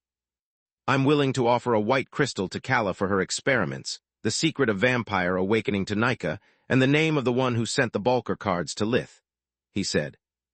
What about me? Scarlet asked. Are you telling me that it's you who know the identity of Count Lark's murderer? Lith ignored her as his eyes flared up with mana and fury. I am, the firstborn nodded. I said, what about my reward? Being ignored pissed off Scarlet big time. How dare you ask so much from me and offer but a measly name in exchange, Lith said. First, you'd receive Hogg's reward as well, so I think it's fair. Second, I'm not giving you just their name, child. The person you're looking for is powerful and influential among you Sunwalkers. Someone even the courts can't touch due to the power and knowledge they amassed. Do you think that a measly name would allow you to do better? That you could exact your revenge without ruining everything you've built so far? If you succeed, I will give you their name and all the proof you need to justify your attack in the eyes of the Sunwalkers. If that's not enough for you, feel free to leave, Vladian said. Lith's eyes were reduced to fiery slits as he pondered the vampire's words. I already learned a lot from coming here. Now I know that neither Thrude nor Knight is involved, which is actually good news. I couldn't take them on with my current power, yet this is not enough. I have to play along, he thought. If you jerks are done, do you mind telling me about my reward? Scarlet waved a hand in front of Vladian's eyes to get his attention. I'm sorry, milady, I let anger get the best of me. He gave her a deep bow. Your presence was unexpected, and I know little about you. If you succeed, feel free to ask me anything you wish, and I'll give it to you. Within reason, of course. Scarlet started to jot down all the high-end equipment she needed to upgrade all of her labs after 5 years of absence. Compared to Falul's, they had become obsolete, and to make matters worse, the Scorpicore had earned nothing during her travels. Between the money that she would have to spend and the resources she would have to trade to get what she needed, Scarlet would either go bankrupt or need months to earn them with her work as a Forgemaster. Do we have an agreement? Vladian asked while extending his hand. I have just one question. What's the point of kidnapping newborn undead if they can just be created from corpses with necromancy? Lith asked. Raising a greater undead is much more difficult and complicated than making a mindless lesser undead, Kala replied. If my theory about forbidden magic is correct, making enough greater undead for an experiment would take hundreds of mages working in unison to not miss the short time window when their core is still black. The moment everyone agreed to Vladian's terms, the soundproof double doors of the rooms opened, letting a small child toddle toward the firstborn. Daddy, a young boy about 4 years old, with the white hair and skin of an albino, entered the room closely followed by an old woman with a walking cane. Raydusk, did you force Grandma to chase after you again? Vladian said while lifting the child off the ground and taking him into his arms. She didn't let me come in, the boy pouted. I was dealing with our guests, you rascal. There's no need to scold him. Raydusk was just worried for you after finding your bed empty, and I'm always happy to take care of my grandkids, the old lady said. By my mom, that's Baba Yaga, Solus said, making Lith freeze in worry. Not only was her crone form identical to Quilla's hologram of her, but Mana Sense showed Solus a radiant white core that filled Baba Yaga from head to toe. Chapter 1376, Living and Undead, Part 2. If you see me sideways, I've kicked the asses of 2 of her whores, E.M., E.N., and killed countless of her children. If the forefather of all vampires calls me butcher, there's no telling what she thinks of me, Lith thought. He and Solus started weaving their best spells, not stopping even when Baba Yaga's eyes met Lith's. What a pleasant surprise. I've heard a lot about all of you, and I was eager to meet you in person. Baba Yaga shape-shifted from the crone into the mother. She now looked like a beautiful woman in her 40s, with flaming red hair and emerald green eyes, wearing a farmer's day dress.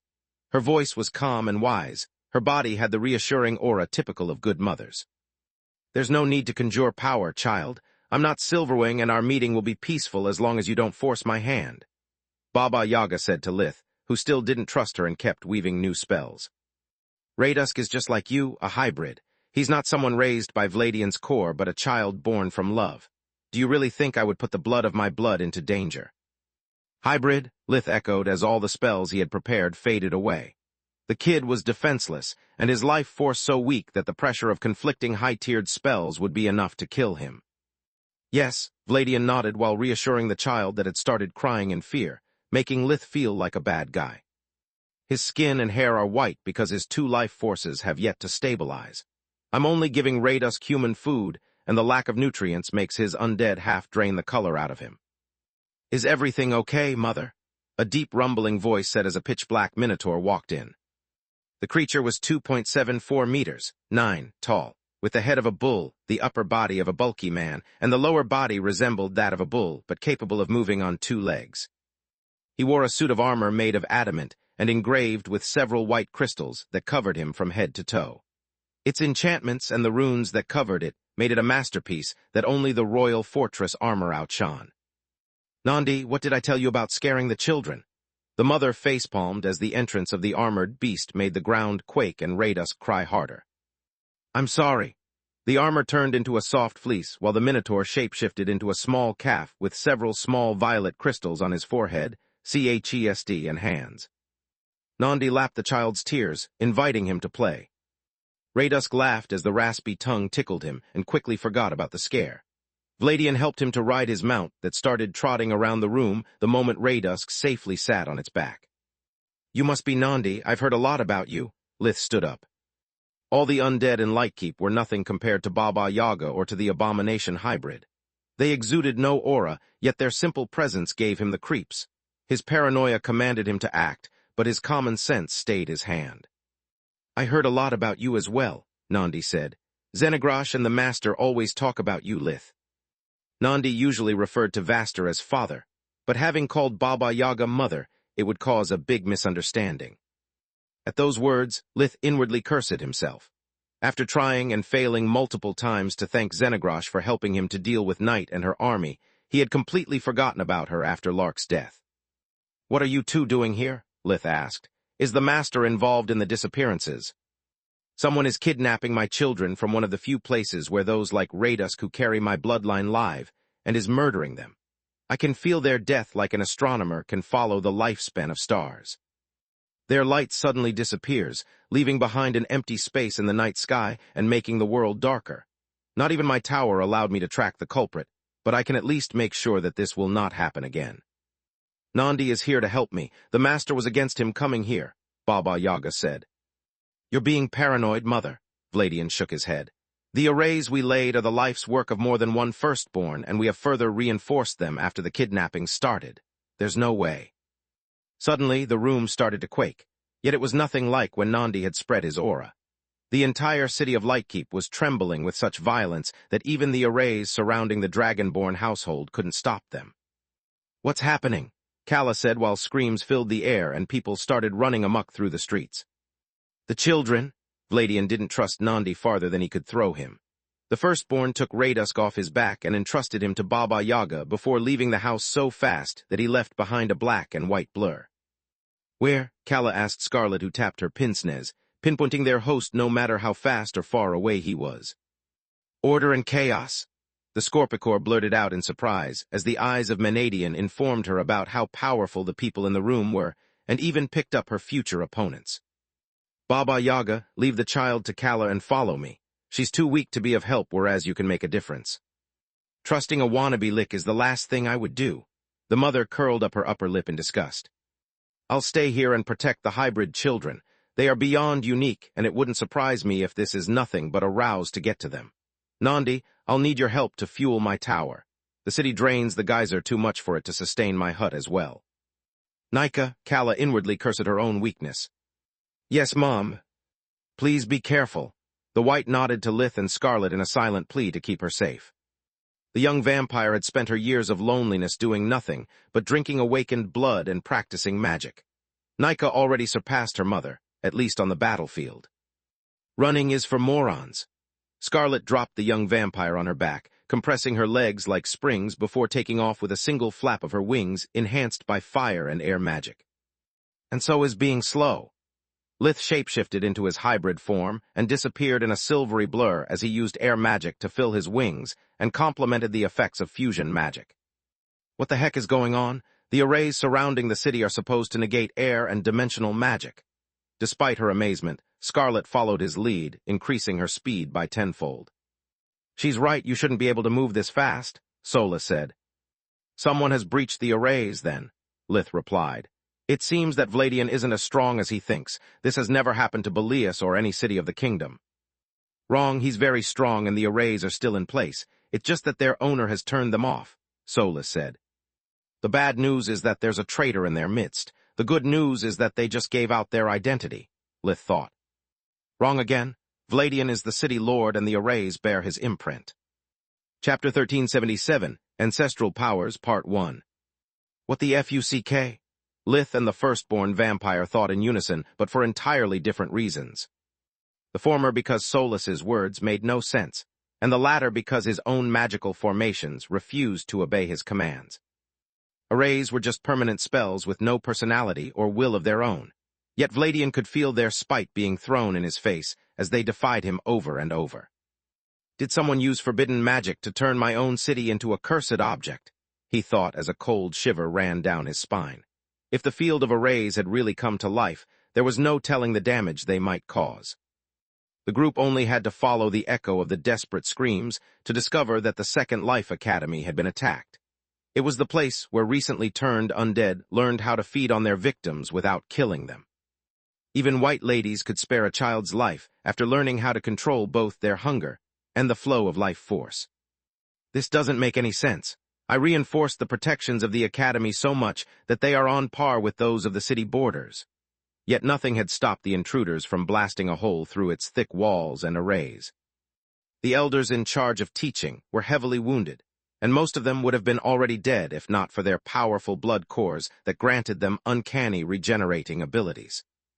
Vladian didn't have the time to stop and inspect the battlefield, but between his enhanced senses and rich battle experience, the firstborn gained a rough understanding of the threat at hand.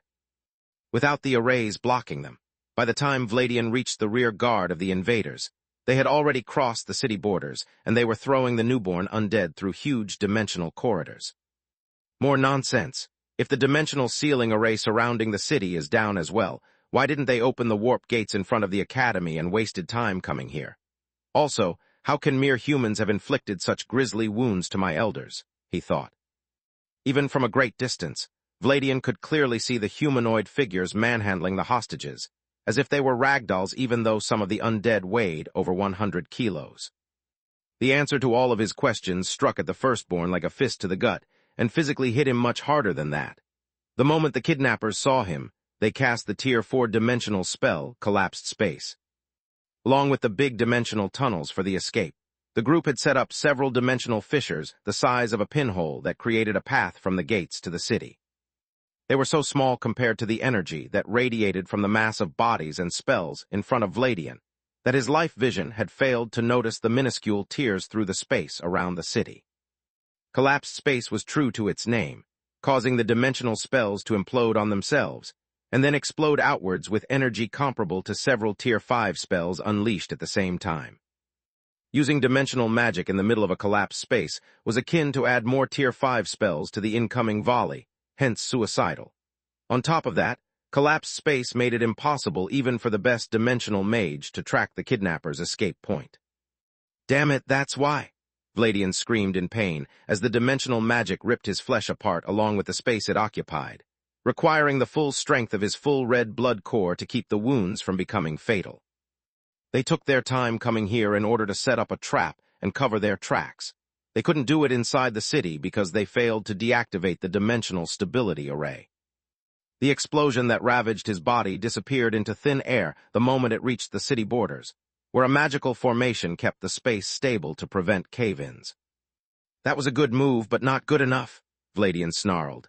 Unless his head was chopped off or his heart destroyed, any other wound would take but a second to heal, making Vladian just hungry and angry. He punched one of the men wearing heavily enchanted gear that had stayed behind to trigger the trap. Vladian's fist carried the speed and energy of a freight train, yet the man with blonde, greasy hair stopped it with ease. A beast, Vladian was flabbergasted. Now that he was close enough, his nose picked up the scent of an emperor beast, just like his hand could feel that the body in front of him actually weighed more than a ton. And not of the cute and cuddly kind, you see, cur. The blond man had a coarse voice that grew deeper as his hands turned into twin snake heads at the end of long serpentine necks. They swallowed Vladian's arms up to the shoulders, and then bit with all of their strength. If not for his adamant armor, the fangs the size of a longsword would have plunged into his flesh and released their powerful acid. The blond man had disappeared, his slender body replaced by that of a massive three-headed hydra that stood over 20 meters, 657, tall. The other members of the group shapeshifted as well and prepared to fight. A woman turned into a roc, a lesser phoenix, while another man took the shape of a sphinx, a lesser griffin, and the last member of the group turned herself into a harpy, a lesser Garuda. They couldn't escape because the spatial collapse blocked dimensional magic, and unless they took care of the witnesses, running away would only mean leading the enemy back to their hideout. Lith, Nika, and Scarlet had escaped the trap thanks to their outstanding mystical senses. Solus had noticed the dimensional fissures with mana sense and had Lith take a roundabout route, making him arrive second. The eyes of Menadian, instead, not only had warned the Scorpicore of the fissures, but it had also provided her with a list of potential threats while it analyzed both the enemies and their equipment. Alas, unlike what happened between Lith and Solus, there was no mind link between the eyes and their master, forcing Scarlet to take her time to read the information that the artifact brought to her attention. They are all non-awakened Emperor beasts from a lesser bloodline, Scarlet and Solus thought in unison. Their mana cores are bright blue with tinges of violet, and their physical strength is off the charts. They are not on the level of an awakened, but way stronger than they should be. Their equipment is troublesome as well. While Solus continued her analysis, Scarlet was forced to put the eyes away to keep them from being damaged. An old fart, a cat, a hatchling, and a leech, this should be easy. The Hydra knew who Vladian was, yet the bliss that coursed through his veins made him fearless.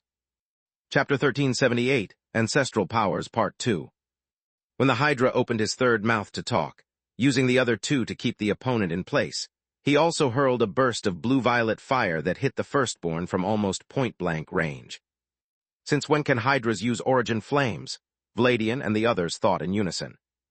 Lith unsheathed war to go all out right off the bat. According to Solus, between their equipment and their unusual powers, those beasts might be able to match his strength. The harpy, who had the chest and face of a woman and the rest of the body of a humanoid bird, wielded twin scimitars with both her hands and feet. The suit of Orichalk, armor she wore didn't hinder her movements nor that of the feathered wings on her back, allowing her to fly with the grace of a butterfly. A harpy is a lesser Garuda. If the Hydra can use origin flames like a dragon, then what can the harpy do like a Garuda? Lith asked while their swords clashed, but Solus had no answer to offer him.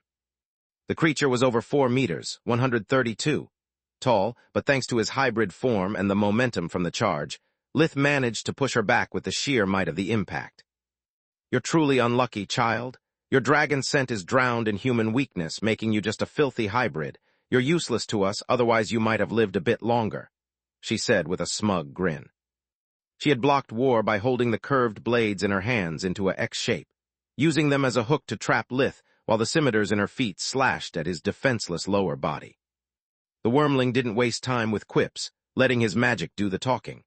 A Tier 5 final sunset erupted from his body, engulfing the fighters in a searing sphere of black flames that hurt only the harpy. At the same time, he unleashed the Tier 2 spirit magic spell, Magic Missiles. 5 darts of emerald energy erupted from Lith's open eyes and went straight for the harpy's vitals. Her eyes, throat, and ears were exposed. Final Sunset offered the missiles the perfect cover, and even in the case the armor protected her head as well, it wouldn't do much against the spirit spell's blunt force attack. Much to Lith's surprise, the harpy laughed at her impending death as if it was the best joke ever. Then, she repelled both the flames and the missiles with a single flap of her armored wings. Her whole body was brimming with an energy that made fusion magic look like a parlor trick. To make matters worse, that same energy coursed through her equipment as well, making the Orichalk, U.M. as good as adamant and her scimitars capable of chipping war. What the fuck is that? Lith asked after freeing the blade from the cruel vice that had opened small cracks along War's surface. It's the same power that the abomination Griffin and Garuda hybrids used against Night, Solus said. Okay, and what does it do? Beats me, Solus shrugged. Gods, I love the Scalewalker armor so much that I could kiss it. Solus shapeshifted into her glove form, covering Lith's arms up to their elbow. Another of the features of the Scalewalker armor was the ability to fully cover not only Lith's hybrid body, but also to hide Solus's battle forms from sight, disguising her as a part of the armor. The right glove had now 5 gems, while the left had now 2 of them, making them still pale in comparison with the hands of Menadian. Yet from her fight with the King of Kalga, Solus had learned a nifty trick. The gloves started to suck the surrounding world energy in, weakening the life maelstrom and strengthening Lith at the same time. Let's give her a nasty surprise of our own, she said as Lith opened his maw and released a violet pillar of origin flames. The fuck? The smile disappeared from the harpy's face as her strength flickered, and she took the flames square on her chest, incapable of dodging them in time. Meanwhile, Nika and Scarlet had joined the fray as well. The Scorpicore took point, using a mind link to share with her goddaughter all the information that she had acquired thanks to the eyes. Life Maelstrom is way more problematic than Origin Flames in battle because it can both hurt the enemy and enhance its user on multiple levels. I'll take the Sphinx, you deal with the rock. Try not to spill her blood. If she's like a phoenix, the more wounded she gets, the more troublesome she'll become. How can you ask a vampire to not shed blood? Nika WHINED, as she changed her strategy according to Scarlet's pointers. As if the rock had been part of the telepathic conversation as well, she turned the brown feathers that covered her eagle-like body into a mass of fiery origin flames. They were the perfect means of attack and defense at the same time. The vampire would suffer damage whenever she struck, whereas the rock's physical attacks would now damage not only Nika's body, but also her mana and her life force. Hello, cat, said Perdian the Sphinx with a smug grin on his face. Sphinxes looked like griffins, but instead of the body of a lion, they had that of a tiger, and their face and chest had humanoid features. Also, they had a long golden mane that resembled black striped hair, rainbow-colored feathered wings, and several poison quills at the end of their tail. Hello, lunch, Scarlet replied. Despite their feral appearance, Sphinxes were both smaller and weaker than griffins. Their size matched that of an awakened Scorpicore, and the only thing they had inherited from Tyrus was the ability to dominate all of the elements. Without a teacher, however, such ability was impossible to discover, and non-awakened Sphinxes still believed that their bloodline had no special power. Perdian roared in outrage as silver bolts of lightning coursed through his body, enhancing the Tier 5 spell, Collapsing Moon, to a tower tier level.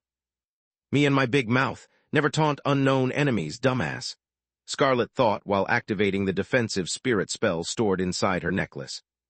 Collapsing Moon was a mix of air and earth magic, creating the next best thing to gravity magic by generating powerful electromagnetic fields.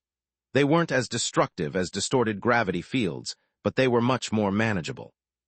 Life Maelstrom allowed Perdian to add a third element, water, that lowered the temperature of the magnetite and turned it into a superconductor. It also tripled the mana efficiency of the spell, lowering its requirements and bringing it to the level of a real gravity spell. On the other side of the battlefield, the Hydra kept breathing origin flames non-stop from his 3 mouths, by using the lungs that the heads shared to draw enough air for all of them. Seriously, grabbing a vampire might be a good move in a bard's tale, but in real life, it's the worst plan ever. Vladian took the full brunt of the damage without even bothering to defend himself. Sure, the Hydra had an outstanding physical strength, but he was the firstborn vampire. Chapter 1379, Ancestral Powers Part 3.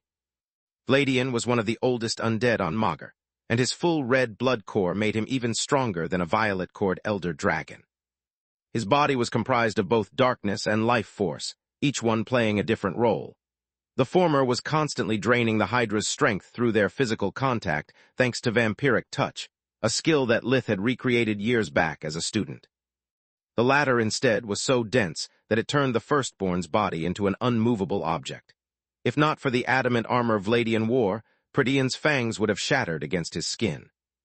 The vampire snarled as he grabbed the Hydra's heads from inside their throats and ripped them off their necks with a single fluid movement. The strength gap coupled with the prolonged exposure to vampiric touch had made the Hydra easy prey. Severed from the main body, the serpentine necks withered into dust in a split second while blood gushed from the neck stumps, painting the cave red. The Hydra blinked in pain and missed the moment when Vladian flickered his fingers, releasing the crescent moon spell. A wind blade filled to the brim with darkness cut the remaining head and the sturdy body that supported it asunder, not giving the Emperor Beast the time to move a muscle. The entropic energies made the flesh rot and the organs fail, killing the Hydra on the spot. In the meantime, the Harpy had stabilized Life Maelstrom again and had pushed Lith back on the defense. Unlike Origin Flames, Maelstrom was stored inside the body and needed world energy only to recharge.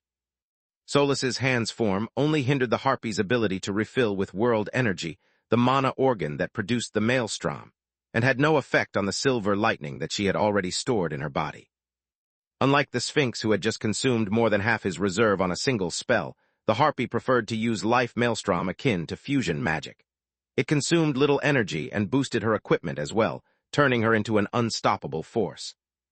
Lith's violet origin flames ate at her body, her equipment, and even at the silver energy that empowered her. Yet the Harpy only needed a burst of Life Maelstrom equivalent to the energy that the flames carried to nullify them in an instant. After that, with nothing hindering the Harpy anymore, she started her counterattack. Having 4 armed prehensile limbs allowed her to alternate slashes and lunges from every direction. She could freely attack from above and below at the same time, whereas Lith only had 1 blade.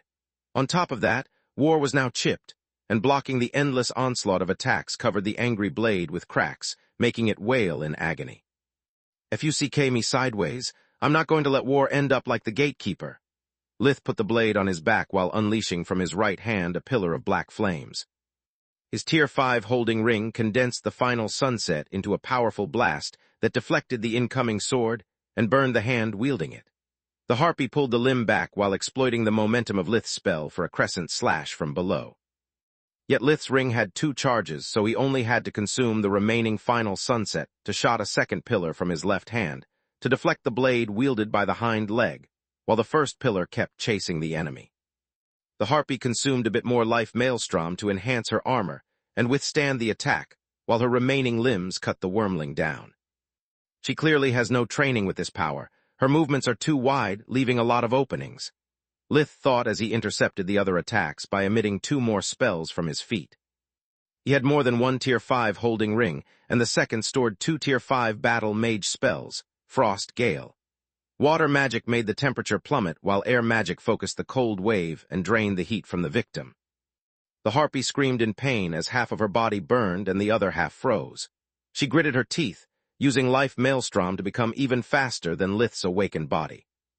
She turned into a blur as she dodged 4 spells at once and closed the distance between them in a split second. The upper blades formed a cross aimed at Lith's neck, while the lower scimitars lunged at his femoral arteries. The Harpy moved quickly, but she was still no match for the speed of light. A wall-shaped hard light construct appeared out of thin air in front of her, interrupting her attack while her face slammed against it. Then a Tier 4 light mastery spell created a pillar of light and heat that struck her at point-blank range, sending the Harpy crashing against the ground. The impact squeezed the air out of her lungs and made her lose the grip on her weapons. "Nice plan, too bad you're fighting 2 against 1. Lith hurled another jet stream of origin flames the moment Solus's spells faded. The Harpy bounced on the ground, using more Life Maelstrom to shield herself from the flames, and using her 4 limbs to intercept War before it pierced through her heart. Solus needed time to weave new spells, and keeping the world energy under control drained her focus. Both opponents had ran out of spells, so it was now a stalemate where the sheer might that Life Maelstrom bestowed upon the Harpy faced the abilities of Lith's quasi-violet core. Nika was having a hard time facing the rock. Even though her blood core was empowered by awakened blood, even that of Scarlet, and her equipment outmatched that of her opponent, she sorely lacked real battle experience. Her body was on par with the rocks, and she had no problem moving nimbly in the air, yet her attacks were too straightforward, making them easy to read. That said, the rock didn't fare much better. Her only weapons were her talons and beak, but any attempt to get close enough to the vampire to use them was met by Nika's mace, Thunder. It was one of the artifacts that Scarlet had liberated during her travels. Its head was bigger than Nika's, and it weighed over 20 kilograms, 44 pounds, yet the vampire held it with one hand. Enchanted armor could do very little against blunt objects, making each successful hit almost lethal. If not for the regenerative abilities of my phoenix's blood, I would have died already, the rock thought, while she unleashed a wave of origin flames with a flap of her wings. Nika called upon the mana and life force stored inside her blood core, consuming part of her essence to conjure life aura. It was a skill that allowed a vampire to turn their physical strength into a defensive wall. Life aura intercepted the origin flames, leaving Nika weakened but unscathed. The rock was so flabbergasted that she reacted too slowly to the incoming mace, taking a huge blow to her pride and to her ribs at the same time. "Wow, you really are a moron," Scarlet said from the safety of her spirit barrier as the eyes of Menadian analyzed her opponent. Chapter 1380, Ancestral Powers, Part 4. Your newfound abilities may make you a threat to someone with a blue core, but to me, you're nothing but a chump. You should have done like your harpy friend and saved your energy. You wasted half of your life maelstrom for nothing, and what's left can't bring you to my level. Surrender now, and I'll give you a clean death. The Sphinx roared at her arrogance and charged forward, using the silver energy he had left to boost his body and increase the effects of elemental fusion by tenfold. Unfortunately for him, Scarlet didn't boast her strength so much as state hard facts.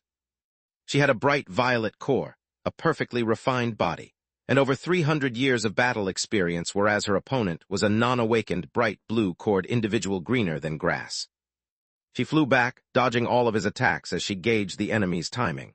Just like the harpy, the Sphinx had only recently acquired the ability to produce life maelstrom. He wasn't used to moving at such speed, nor did he know how to exploit his newfound strength at its fullest. Each attack was met with a perfectly timed counter. Scarlet's claws deflected the opponent's and left a huge gash into his armor. Also, her tail struck every time the Sphinx left himself open, which happened often. The scorpion tail released acid with each hit, corroding the armor and covering the Sphinx in chemical burns that sapped his strength. Moron, she thought. Life maelstrom is powerful but not omnipotent. The energy he has left isn't enough to fill the gap between a non-awakened bright blue and an awakened bright violet. Had he used it all for boosting his physique and aimed only for close-quarters combat, he might have stood half a chance. The Sphinx charged again, focusing the strength he had left for a deadly bite to the throat that would have pierced through the Scorpicore's adamant armor. Too bad that going head-first against a light master was akin to beg for a wall. The Emperor Beast crashed against a golden barrier, finding himself sealed inside a perfect cube with each side 1 meter, 3.3 feet, thick. "Come on, pal. Your collapse space spell makes it impossible to use dimensional magic, so you've got no way out of there. Surrender now and stop wasting my time," Scarlet said. "Where there's a will, there's a way." Life Maelstrom made the Sphinx so strong that each slash of his paws cracked the construct faster than the Scorpicore could repair it. By focusing on one side of the cube, he compromised its integrity and then charged at it with the full weight of his massive body. A snap of Scarlet's fingers made the cube of light turn into a mass of darkness that offered no resistance to the Sphinx, who ended up hitting the nearby wall with such strength that both the cave and his brain quaked. The concussion left him in a daze and allowed the dark energy to seep inside his body, eating at it from the inside. At the same time, Scarlet attacked him from the outside with her Tier 5 light mastery spell, Spirit Pillar. A golden pillar of light-streaked emerald all over came out of her opened mouth, hitting the Sphinx's chest with the energy of a collapsing mountain. She had opted for a mix of elemental and spirit magic to save up her mana in case the pups needed help with their respective opponents. The Sphinx coughed out a fountain of blood as Spirit Pillar made him plunge through stone with its sheer impact. Then it suddenly disappeared. "I could have killed you, but unluckily for you, I need you alive," Scarlet said, snapping her fingers again and turning the darkness magic inside the Sphinx into light energy again.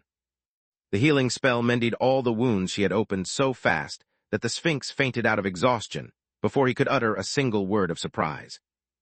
Light magic wasn't darkness' counter so much as its best friend. Darkness eroded its victim's body and strength, making a well-timed healing spell an amazing tool to capture even the strongest prey alive. "Okay, now let's see how the kids are faring. Oh shit." After foiling the origin flames, Nika had pressed her advantage, falling into the enemy's trap.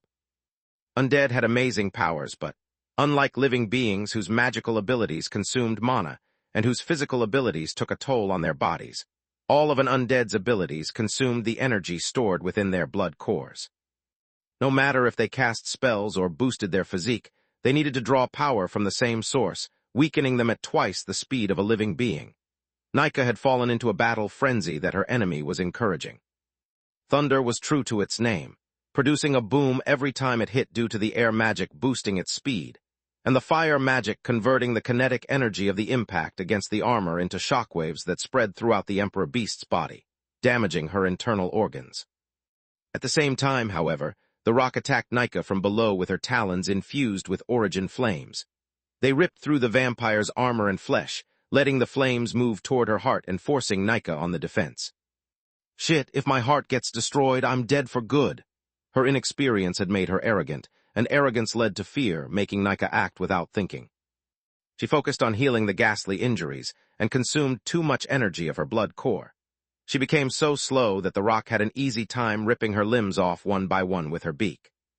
First the legs, then the arms, and once the vampire was defenseless, the head. The rock opened her beak one last time, while Nika opened her mouth to scream for help. Yet instead of an attack, it came a gush of blood that filled the vampire's mouth with new strength. Vladian had attacked the rock from behind, piercing through her armor and lungs until his hand came out of her chest. The Emperor Beast was still alive, but unable to move a muscle as she drowned in her how blood. The nectar of these creatures flows sweeter than most things I've ever tasted. Drink it while it's still fresh and full of strength, he said. Usually, an undead preferred to feed on the members of their own race, because their life force and mana were similar to the undead's, making them easier to assimilate. The blood of another species was supposed to taste bad and provide Nika with limited strength. The moment she gulped down the blood that the rock had coughed up, however, Nika felt her blood core crave for more as it had never happened before, not even with Lith's life essence. Chapter 1381, Eyes of Menadian, Part 1. The rock's life essence was so powerful that it made up for the bad taste, and allowed Nika to instantly reattach her limbs. The young vampire grabbed the rock in a feeding frenzy and sucked her dry before Scarlet could even react. Meanwhile, Lith pushed and pulled War to free it from the harpy's four-handed grip, slamming her against the walls and the ceiling as if she was a dirty rug. The angry blade cut deeper into her talons with each impact, making its counterflow ability ravage her body. On top of that, Lith breathed a new burst of origin flames every time it was safe for War, weakening the harpy even faster. I've still got a chance, flimsy, but still a chance, the harpy thought. I've still got enough life maelstrom to counter his abilities, and the moment he stops, I can use all the maelstrom I've left to produce a silver lightning that.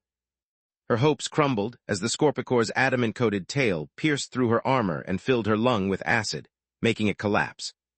Hands off my prey, Lith snarled as Scarlet rescued the harpy before he could double-tap her. I'll give you her equipment, but we need them alive. Otherwise, how can we make progress with the investigation? Scarlet said while her healing spell made the harpy faint. There's no use interrogating them, Vladian said while helping Nika to stand up after she had finished her meal. Why do you think I let that creature bite me and blow flames on me for that long? I exploited his conceit to combine the effect of Mind Link and Mesmerize to probe the Hydra's mind. They are small fish that know nothing relevant, hired muscles, whose services have been paid with their unnatural strength. Vladian explained how, based on Pretian's memories, he had been recruited by the Sphinx and led to a lab where both of them had been experimented upon while being kept in an unconscious state. A face meant nothing to creatures who could freely shapeshift, and Vladian had seen the lab being dismantled after the experiment was done. The man who had hired them had given them only a location where to drop the undead. Vampires can read people's minds. Lith stared at Vladian in suspicion. Not all of them, only those awakened who also know how to use mind links. They can only mind-read people who are unconscious or not awakened.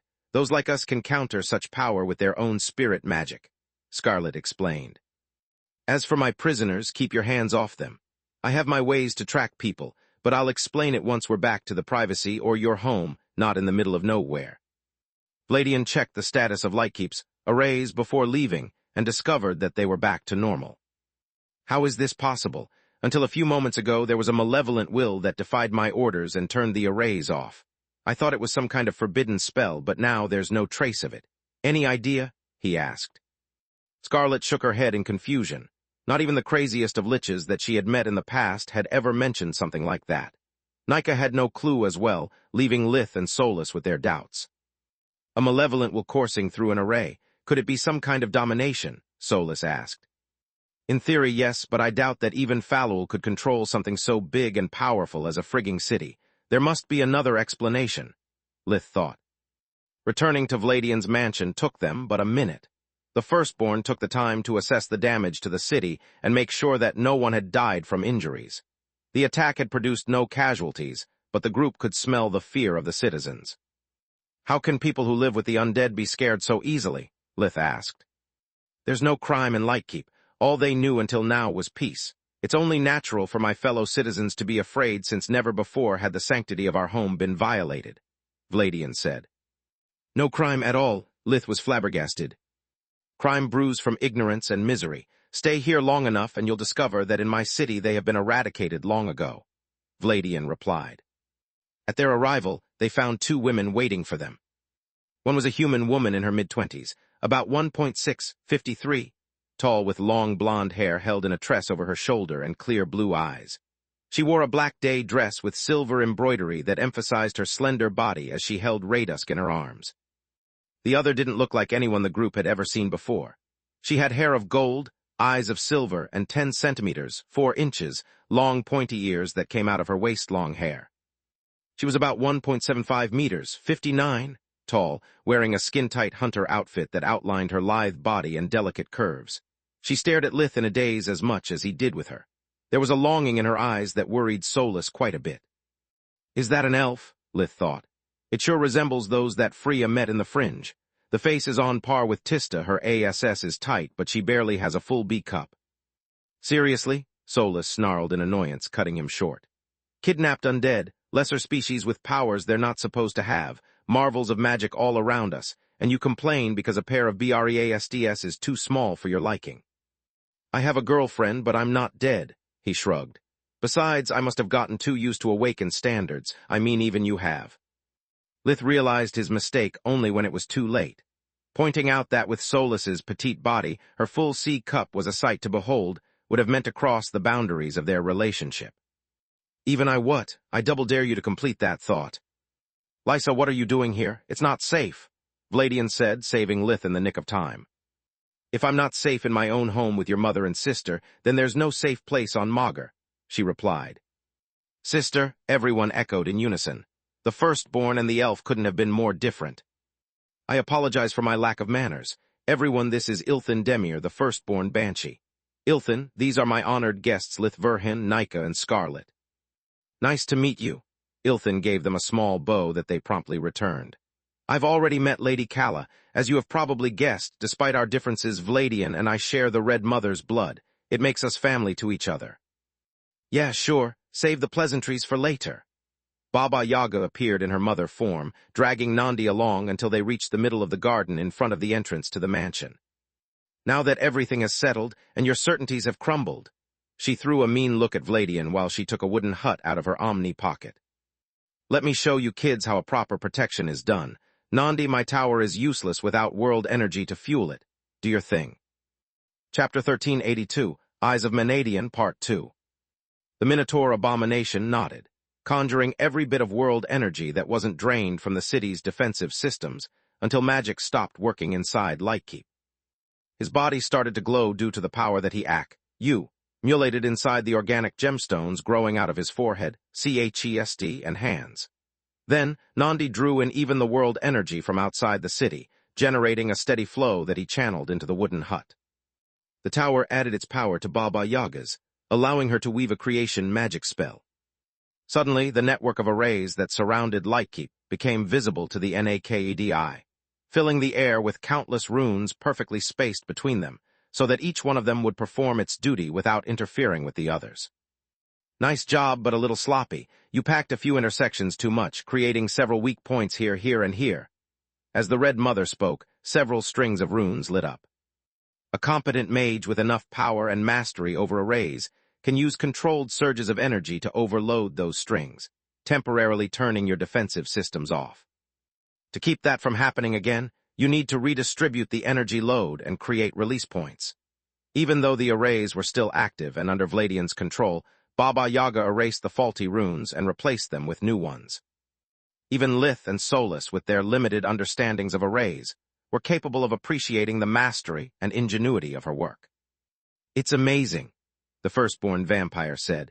"You have not only further stabilized the overall structure, but also every attempt to overload or sabotage the arrays will actually fuel them and trigger an alarm." "Exactly," Baba Yaga nodded, gesturing Nandi that he could stop and putting her hut away. "The release points divert the foreign mana and channel it into the energy reserves before it can reach the array's focus points." "What was that? I've never seen any spell like it," Lith asked as Solus made sure to record the footage down to the last detail and replayed it several times. "Creation magic, the apex a Forgemaster can reach," Baba Yaga replied. "Now that the city is really safe and there's no risk for more kidnappings, I want to know what you have discovered and what is Ilthin doing here." Vladian led everyone back to the living room before giving his mother a full report of the situation. "Do you know someone or something capable to achieve such feats?" he asked. "I'm sorry, no." The Red Mother shook her head. "In my long life, I've met only a few people that possess the necessary knowledge to alter a life force to such an extent. Menadian is dead, Silverwing would die rather than do such a thing, and the Master would have never allowed Nandi to come here if it meant compromising one of his schemes. Ilthin. I came here to seek your advice, Mother. My city has been the victim of several disappearances as well, and I hope that you could shed some light on the matter or at least offer us some protection," the firstborn Banshee said. "First Lightkeep and now also Nightingale? I'm starting to see a pattern here." Baba Yaga called the lords of the eclipsed lands below the Tremen region and received disturbing news. All of them had cases of sudden disappearances of newborns, but they were much fewer than those of Lightkeep, so the lords thought it was just the usual runaway syndrome. No matter how much someone begged to be turned into an undead, most of them had troubles adjusting to their new nature, and often needed some time alone before reuniting with their sire. "I'll come with you to Nightingale to fix your arrays as well. If you have upgraded your defenses, then your academy is probably going to be attacked before the security becomes too tight," Baba Yaga said. "By the way, are these the altered Emperor beasts you've been talking about?" She pointed at Scarlet's still unconscious prisoners. "Let me see what I can do." Baba Yaga used every spell she knew to study the amazing changes that the two members of the lesser species had undergone, but to no avail. Body sculpting found no trace of tampering, and even probing their minds didn't pan out. "They are just a couple of power-hungry morons. Their only worth lay in their nutritional value," she said. "Maybe and maybe not. Did any of you wonder how I managed to find Balker in the middle of the Blood Desert?" Scarlet said, while she shape-shifted in her human form to more easily move through the room. Each one of his thralls held both abomination tissues and a spark of Balker's life force. "This little fellow here can pick up the faintest energy signature and follow it from half a world away." The now humanoid Scorpicore tapped her prized pince-nez. "I suspect that whoever empowered those guys injected them with a special mixture. If I'm right, then by isolating its traces in their system, I can analyze the unknown substance that gave them their powers and track it to its source." "Why are you telling us all of this instead of doing it?" Vladian scratched his head in confusion. "Because everyone here is a talented healer that can help me. Falul taught me a long time ago that many heads are better than one. On top of that, unlike normal artifacts, my pince-nez can be used by anyone who has my approval. I suspect it's the eyes of Menadian," Baba Yaga said in surprise. "I was going to say a teaching tool, but at this point I think I'll go for what?" Scarlet said. Everyone looked at her with greed, especially Lith and Solus. The Scorpicore cursed her own big mouth for the second time in less than an hour and calculated her odds of escape if Baba Yaga, one of the firstborns, or Nandi hunted her down. 0%, she thought. 0%, the eyes confirmed after running several battle simulations. "Thanks for nothing and FUCK you useless thing. Of all the information you've given me over the years, how could you forget to mention your own name?" Scarlet asked in outrage. "Define name variable," the eyes replied. "I wish you were at least semi-sentient instead of a complete tool." She inwardly whined. "I'm so glad that the eyes haven't been lost to time, nor did they fall in the wrong hands, as it happened for some of the other relics of Menadian." she said. Don't worry, Scorpicor, I won't stoop so low as to steal from a child. You've put the eyes to good use until now, and you exposed their existence to help us. On top of that, if not for my slip of the tongue, I doubt anyone would have recognized them. You have nothing to fear from me, and I hope that my children will respect my wish. She looked at both the firstborns and Nandi. They didn't look very happy about it, but they didn't complain either. They loved Baba Yaga too much to break their bond of trust for a single artifact, no matter how powerful. Chapter 1383, Eyes and Charms, Part 1. The others here are your own friends, so I can't speak for them, Baba Yaga said, noticing that Scarlet was still wary of Lith and Kala. The runt is no friend of mine, a colleague at best. As for Kala, it's her mouth I don't trust, the Scorpicor thought. Solus, Lith asked via the mind link. Sorry, I don't recognize them, nor do I have any idea how they work. Mana Sense perceives them and their power core, but that's it. We need to get closer, she replied. Would you mind showing me your mastery over the eyes? Baba Yaga snapped everyone out of it. I'm really curious if the genius of the late Menadian manages to outshine me yet again despite the passing of centuries. Did you know Rifa Menadian, and I mean in person? Lith asked, too curious to hold back. Baba Yaga had been nothing but a friend to the Erna's girls, and now even to Scarlet despite having met them just once. If she knew Rifa and Salu's/Elfin, then she might be able to help us. She doesn't seem as biased against me as Silverwing, and with already a tower, Baba Yaga is likely unable to control another. One can bond with only one living artifact at a time, and a tower is the greatest artifact of all, so the same principle should apply, he thought. Yes, I did. She was a great person and a wonderful colleague. Now hush, child. There are too many lives at stake to waste our time with memories of the past, Baba Yaga replied. Scarlet first used her breathing technique, Aura, to establish a connection between the eyes and the altered Emperor beasts. Then, she tapped the right lens, triggering the deep scan mode.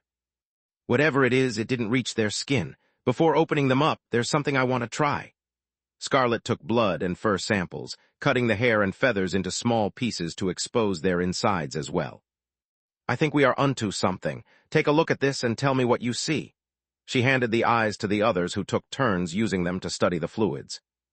Each one of them used their breathing technique, hoping to grasp the secrets of Menadian as well as that of the invaders, but to no avail. The cloaking runes, coupled with the complexity of the power core, made a mess of their readings. The eyes, however, allowed them to perceive deeper than even invigoration could. It revealed traces of a mysterious liquid amid the blood that had uncanny properties and an unknown composition. When Lith's turn came, the moment he touched the eyes with invigoration, a spark triggered between the relic and Solus's tower half. As if the tower had met its long-lost twin and realized how similar they were, Mana Sense unraveled in front of Solus, showing her its true nature. Until that moment, the tower's weak power core had kept Mana Sense from revealing its full capabilities. Just like her glove form was the tower version of the hands, Mana Sense turned out to be the equivalent of the eyes. Yet it was too complicated for a human mind to handle, and without the power core, it had been reduced to its simplest form. I feel I can assume a glass's form now to mimic the eyes, but it would reveal my presence, Solus said. What if you don't? Lith asked. It's like with the gloves. Unless I divert all of my power to a specific function, I can use only the simplest abilities of Menadian's relics. While they were pondering if to put their new ability to the test, Baba Yaga's turn had arrived. She looked at the bodily fluids, using her breathing technique, sun and moon, to better study the liquid. There's no need to play coy with me, child. I've seen Menadian use the eyes countless times. Feel free to unlock their full power. My word still stands, Baba Yaga said.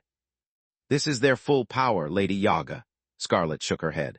I didn't recognize the eyes because I found them in the possession of a lick, and because there's no picture of them anywhere. Yet I'm a skilled forgemaster, so after 100 years I would have noticed if. Baba Yaga tapped the lower, the upper, and then the left side of the eyes before putting them back on Scarlet's nose. The results were amazing, yet terrible. Amazing because the eyes now picked up everything and everyone in the room. They provided the Scorpicor with something that, had Scarlet been familiar with Earth's video games, would have looked to her like an in-depth character sheet. Terrible because she was amid a bunch of powerful people wearing powerful artifacts, in the middle of an ancient city filled with marvels of magic and arrays. The eyes didn't discriminate, shoving all the information in her face at once. Please stop them. Have mercy. Make them stop. Scarlet doubled over in pain and puked her guts out as the sensory overload threatened to fry her brain. Did you really use only the tutorial mode until now? Baba Yaga rushed to the rescue with eyes wide open in astonishment. 100 years and you never activated the advanced functions. Lady Yaga, those things didn't come with a manual. I studied them thoroughly and discovered a shitload of enchantments. When further research didn't pan out, I assumed to have discovered everything there was to find. Scarlet said after the Red Mother had taken the eyes off her and she had finally stopped puking. Glad to have been of assistance then, Baba Yaga chuckled. Let me teach you how to use them. Lith and Solus listened carefully, without missing a single word. She even turned from a ring into glasses, while everyone was too busy envying the Scorpicore so that Lith could follow Baba Yaga's instructions as well.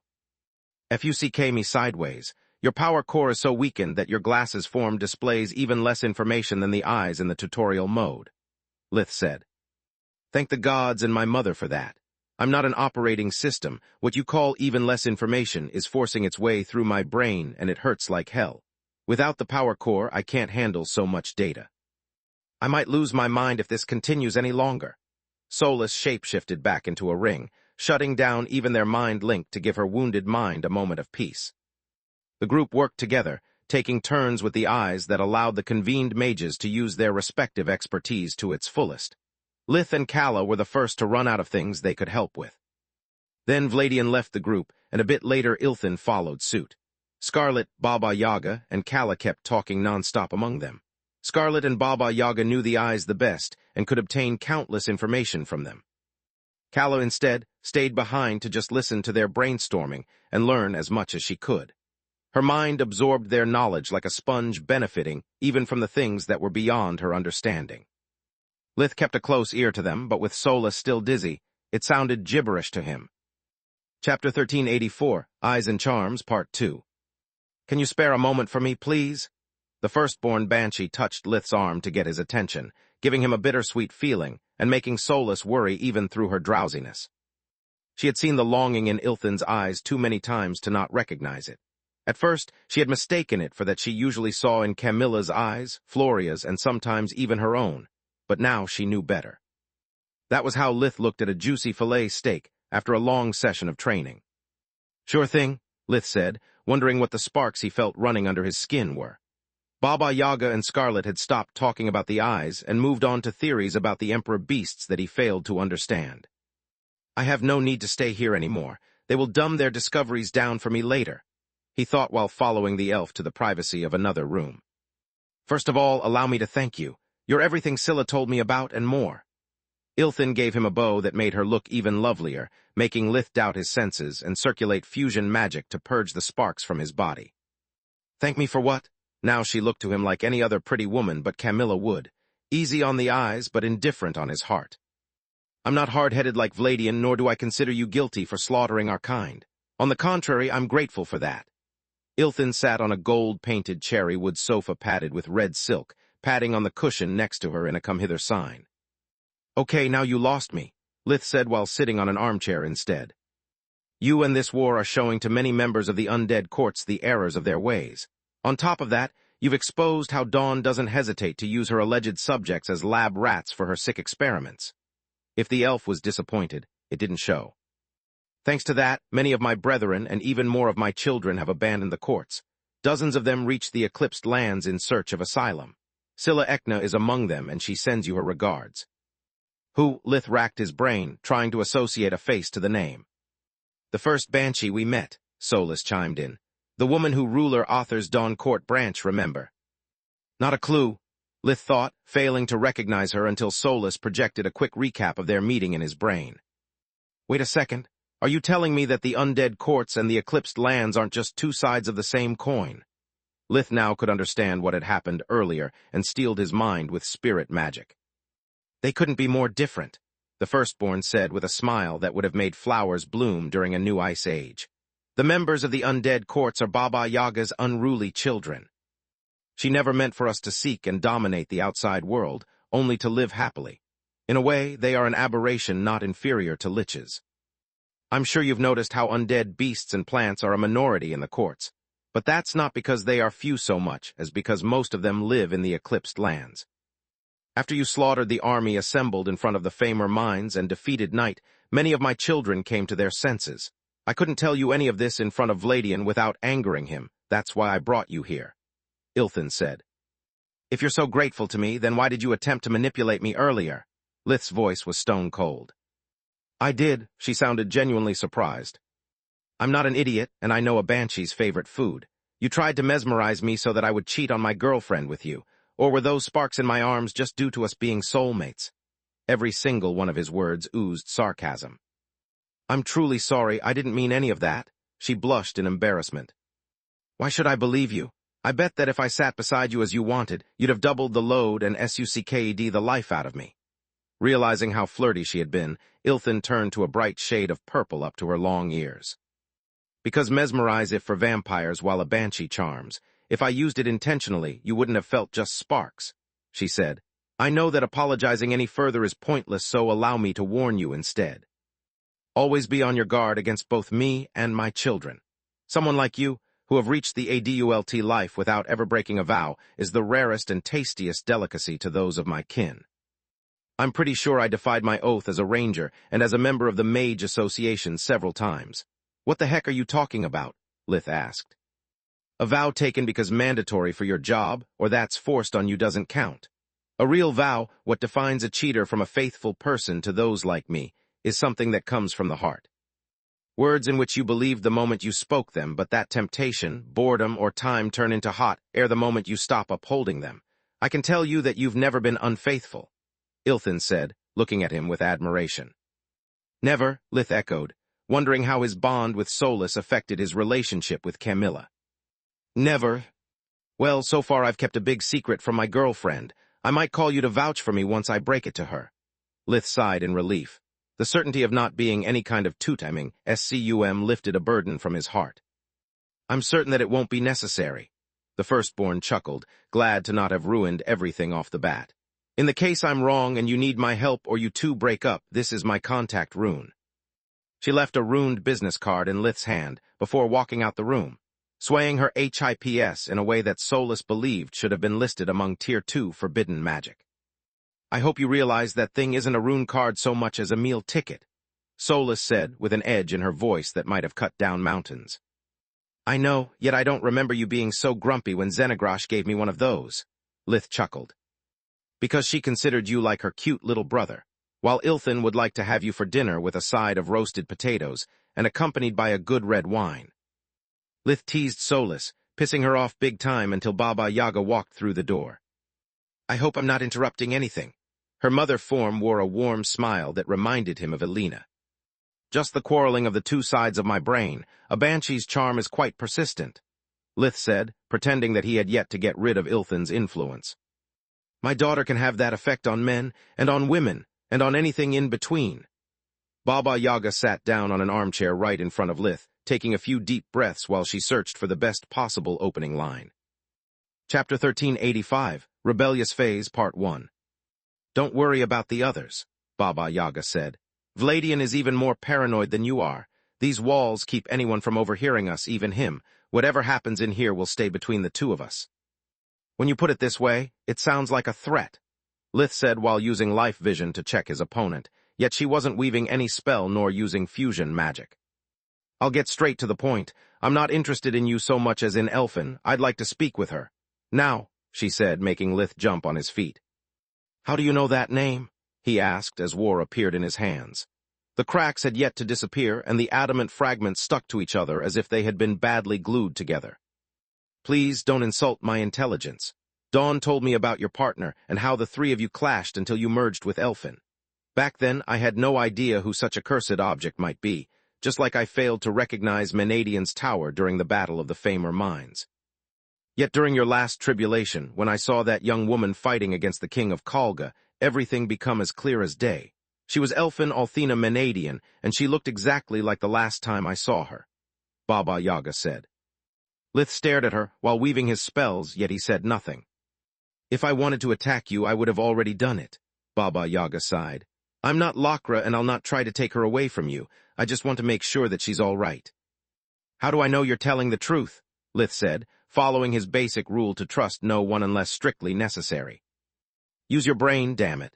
Do you really think Riffa accepted Thrain's death with a shrug and a smile? As soon as Elfin passed out crying, Riffa came to me with all the pieces of her husband she could find, begging me to bring him back. The Red Mother spoke with an annoyance that reminded Lith of Alina back when he was little, and one of his siblings threw a tantrum. She even offered me victims to fuel forbidden spells, and it took me hours to talk sense into her. Only once she accepted that her husband was gone forever did Riffa cry herself to sleep. Once she woke up, we pooled together our resources to devise a way to save Elfin from death if necessity arose. I'm the mother of all the undead, and she was the greatest Forgemaster of her generation, so of course we found a way, Baba Yaga said. Think about it. I know about the tower, about the artifacts that she left to her apprentices, and I even know how to use them. Menadian was many things, but a genius healer wasn't among them. How could she create on her own a way to put Elfin in a suspended animation state without my help? For crying out loud, I even helped her to plan that damn tower. Really? Solus slipped off Lith's finger and turned into her stone doll form. Did you really know me and my parents? Effie, is that you? Warm tears streaked down the mother's cheeks. She had long lost any hope to hear that voice again. Why are you crying? Were we that close?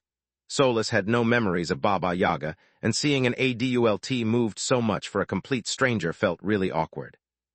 What, did you lose your memory along with your body? Of course we were close. After your father's death, I became one of your best friends and we spent a lot of time together. Back then, I looked like this. Baba Yaga turned into a young maiden barely 16 years old, about 1.653 meters tall. She had waist-long golden hair and clear blue eyes. Her voice was silvery and her body had the never-ending energy of youth. By my mom, Malishka, is that you? The appearance of Baba Yaga's maiden form made several forgotten memories resurface in Solus's mind. Most of them were beautiful images about them studying magic together, or visiting the most beautiful city of Magur by traveling with either tower. Some of them, however, were very embarrassing and turned Solus's usually golden eyes into a bright shade of purple. They belonged to her rebellious phase, followed by a different phase where she had experimented with all kinds of PLEASURES, that a young adult without supervision could DESIRE. The next time Lith and I perform a mind fusion, I'll die of embarrassment.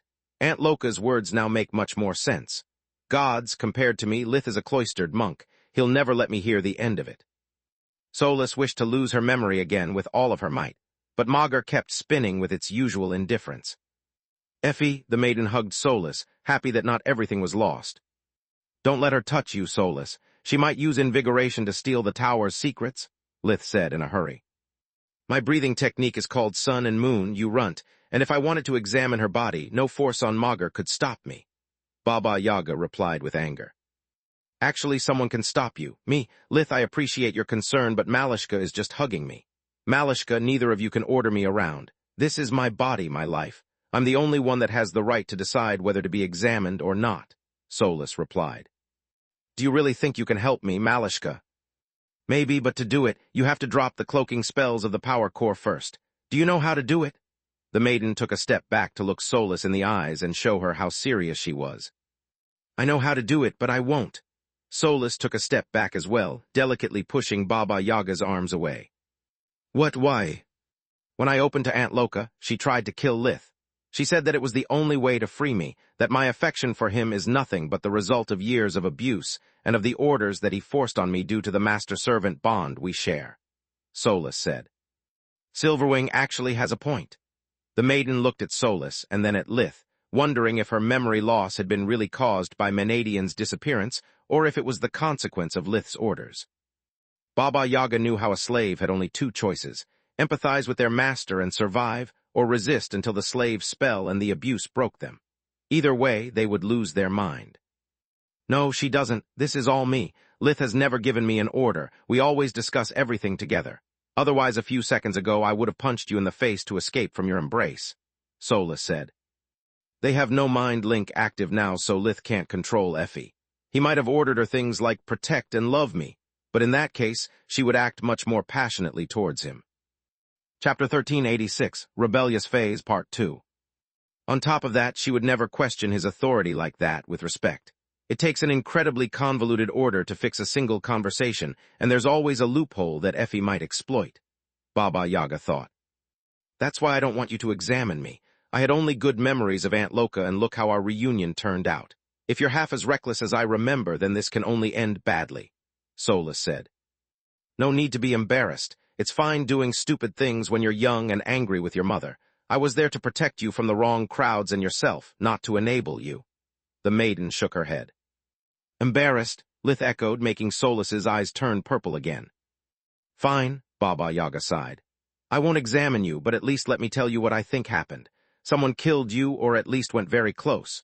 Your mother and I were still ironing a few things back when she disappeared, so I assumed that she completed the project in a rush to save you. Then the person who killed you came back, and Rifa was too weak to stop them.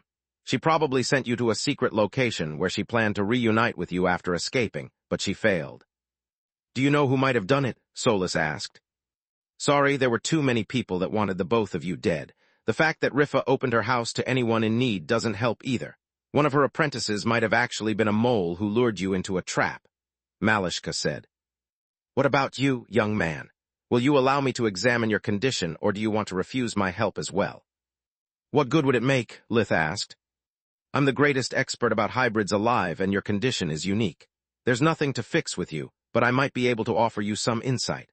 Back in my days, reaching the violet core wasn't a big deal, but I am the oldest person alive to have achieved the white core. On top of that, I experienced world tribulations as well, so the two of us have a lot in common, Baba Yaga said. Lith and Solus exchanged a quick glance that cleared up any doubt that Baba Yaga still had. Their bond is based on trust, not authority. After breaking a slave's mind, the master can't ask their opinion simply because all the orders he has to impose to ensure absolute loyalty turn the victim into a waddling dog. Without free will, there is no imagination, creativity, nor cunning, since they could all be used against the slave's master, she thought. Okay, fine. Don't blame me if I take the liberty to study your breathing technique while you use it on me, Lith said. I'd like to see you try. The maiden giggled as she took Lith's hands in her own and activated sun and moon. He let it flow, trying to grasp how it worked and how it was different from invigoration. Baba Yaga didn't rush things, taking her time to study the 3 parts of his life force and the cracks in it. Hold my hands any longer and I'll ask you to buy me a drink, Lith said after a few minutes. How cheeky, she chuckled. Don't you have any respect for beings older than the Griffin Kingdom? Not since I got to call Salark Grandma and Ligoin Grandpa, Lith said with a grin.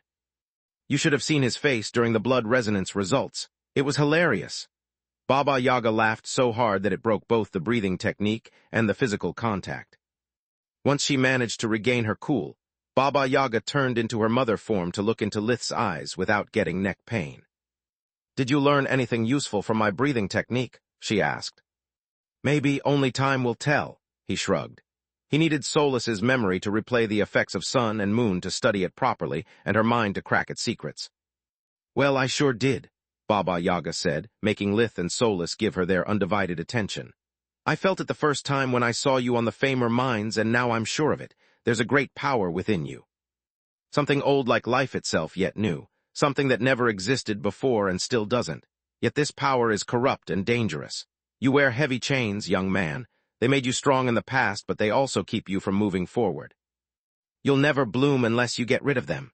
She took a brief pause, letting them ponder her words before resuming to share her discoveries. Right now, you're akin to a 9-month baby in his mother's womb, a chrysalis which is about to be broken from the inside.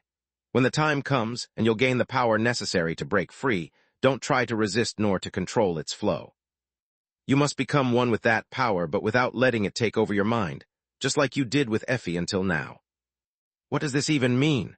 Lith liked his explanations clear and possibly broken down in detailed steps, not in the form of riddles. Every person is unique, and so is the wall they face when they are about to undergo great changes. Be it the violet, the white core, or even guardianhood, no one but you can see that wall and find a way to overcome it. If you find yourself stumped in your path instead of staring at the wall, remember my words.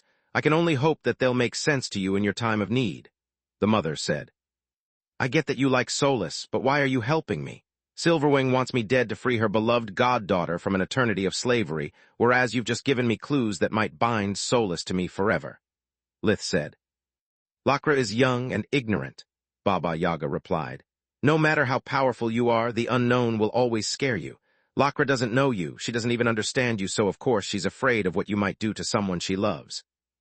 I, on the other hand, I'm old and as ignorant as her, but I've given up on the foolish obsession of knowing everything. I'm giving you the benefit of the doubt rather than judge you out of prejudice. Why, Lith couldn't believe listening to someone like Baba Yaga calling herself ignorant. I may have learned about magic from the other 5 original guardians, but I knew nothing about life until I met Tyrus. The Great Mother taught me many things, the most important of which was to let those I love go. Love and control are 2 very different things, yet most people, even the guardians, fail to understand it. That's why they either rule their land with an iron fist like Salark, or give up on it like Ligain. I named myself the Red Mother after Tyrus, and even shaped my daughters after her as a token of my admiration, hoping they would grow up resembling her in their hearts as well, the mother said. That sure went well, Lith said with a sneer. Chapter 1387, Awakened Chaos, Part 1. Love, not control, you moron. Baba Yaga's eyes turned into steel. I did the best that I could with the whores teaching my children everything they needed in order to become good people. I have no regrets, and that's the only important thing. What they made with their life is their fault, not mine. If you have to remember anything of that I told you today, remember this. The role of a parent is to teach their kid how to walk, not to choose their path. When you have a child, you don't have the right to force them to move forward, only to be there for them and help them get up when they fall. Lith was stunned by her words, wondering if he might be capable of becoming as wise as the Red Mother was. I can't blame Baba Yaga for the whores, and more than I can blame Mom for Tryon and Orpal being assholes. She gave them everything she had, yet all they did in return was to keep asking for more, he thought. Let's get back to the others, or my children will get jealous of you, Baba Yaga said while walking to the door.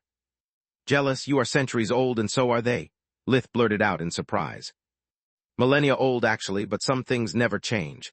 If you had no father and your mother started spending much time with a man, what would you do? She asked. Lith opened his mouth to answer, but his mind projected a series of images involving the hypothetical man that went from slasher movies to sordid prison camps, so he shut up. My point exactly, the mother chuckled as Solus slipped back at his finger. Wait, since you're so friendly, wouldn't you be willing to teach me creation magic, or at least help me upgrade my gear? Lith shamelessly asked. Let me get this straight. You and Effie didn't even trust me enough with her body, while I should teach you something that only 2 people on Magur can do. Do you think I run a charity or what? Baba Yaga replied with a scoff. Well, you have a whole orphanage in your tower, so I'll go with charity. And those children will learn the basics of magic from me, not share my greatest discoveries. You sure are a piece of work. I said that I'm giving you the benefit of the doubt, not that I'm making you my sole heir, the mother said. It was worth a shot. Lith opened the door and made way for her with a bow. There you are. After I finished scolding Nika for her recklessness and noticed you had yet to return, I started to get worried, Kala said. Mom, it was my first big fight. We all make mistakes, Nika said in embarrassment. Not when or better, Scarlet warned you 100 times to not get carried away by your blood frenzy. The shadows covering Kala's skeleton moved akin to a swarm of angry wasps. If not for Uncle Vladian, you would have died out there. Even I told you to be wary whenever a skilled opponent seems to make a stupid mistake that creates an opening because it's usually a trap, Kala replied. You say a lot of things, and most of them don't make sense, Mom, Nika said with anger. Damn teenagers, they are so ignorant, yet not only do they always assume to know it all, but they also think that everyone past 20 suffers from brain damage. Before Kala could start an angry parent rant, Scarlet calmed her down. You can scold Nika later, whereas the matter at hand is a bit more urgent, so bear with me, the Scorpicore said, making the white even angrier. No pun intended, sorry. Fine, Kala sat down on the floor while inflicting Nika the cruelest punishment a parent could involuntarily conceive. Mom, I beg you, please stop. Nika felt like she was going to die of embarrassment and wished for Magur to swallow her whole, but for the umpteenth time that evening, the planet turned a deaf ear. Okay, here is what we've discovered so far thanks to the eyes of Menadian and our resident blood expert, Scarlet said while pointing at Vladian and hushing Nika's mouth. Whoever is behind the missing undead is also the same person that gave those emperor beasts the powers typical of the guardian bloodline that lesser species are not supposed to have.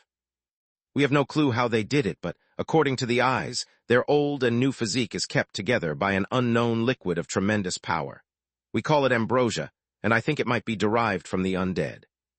To make things even creepier, after using the eyes, Vladian noticed that the reason why their blood is, for the lack of a better term, so delicious is that it holds the properties of several lesser species at the same time, and they are all boosted by the ambrosia, Scarlet said.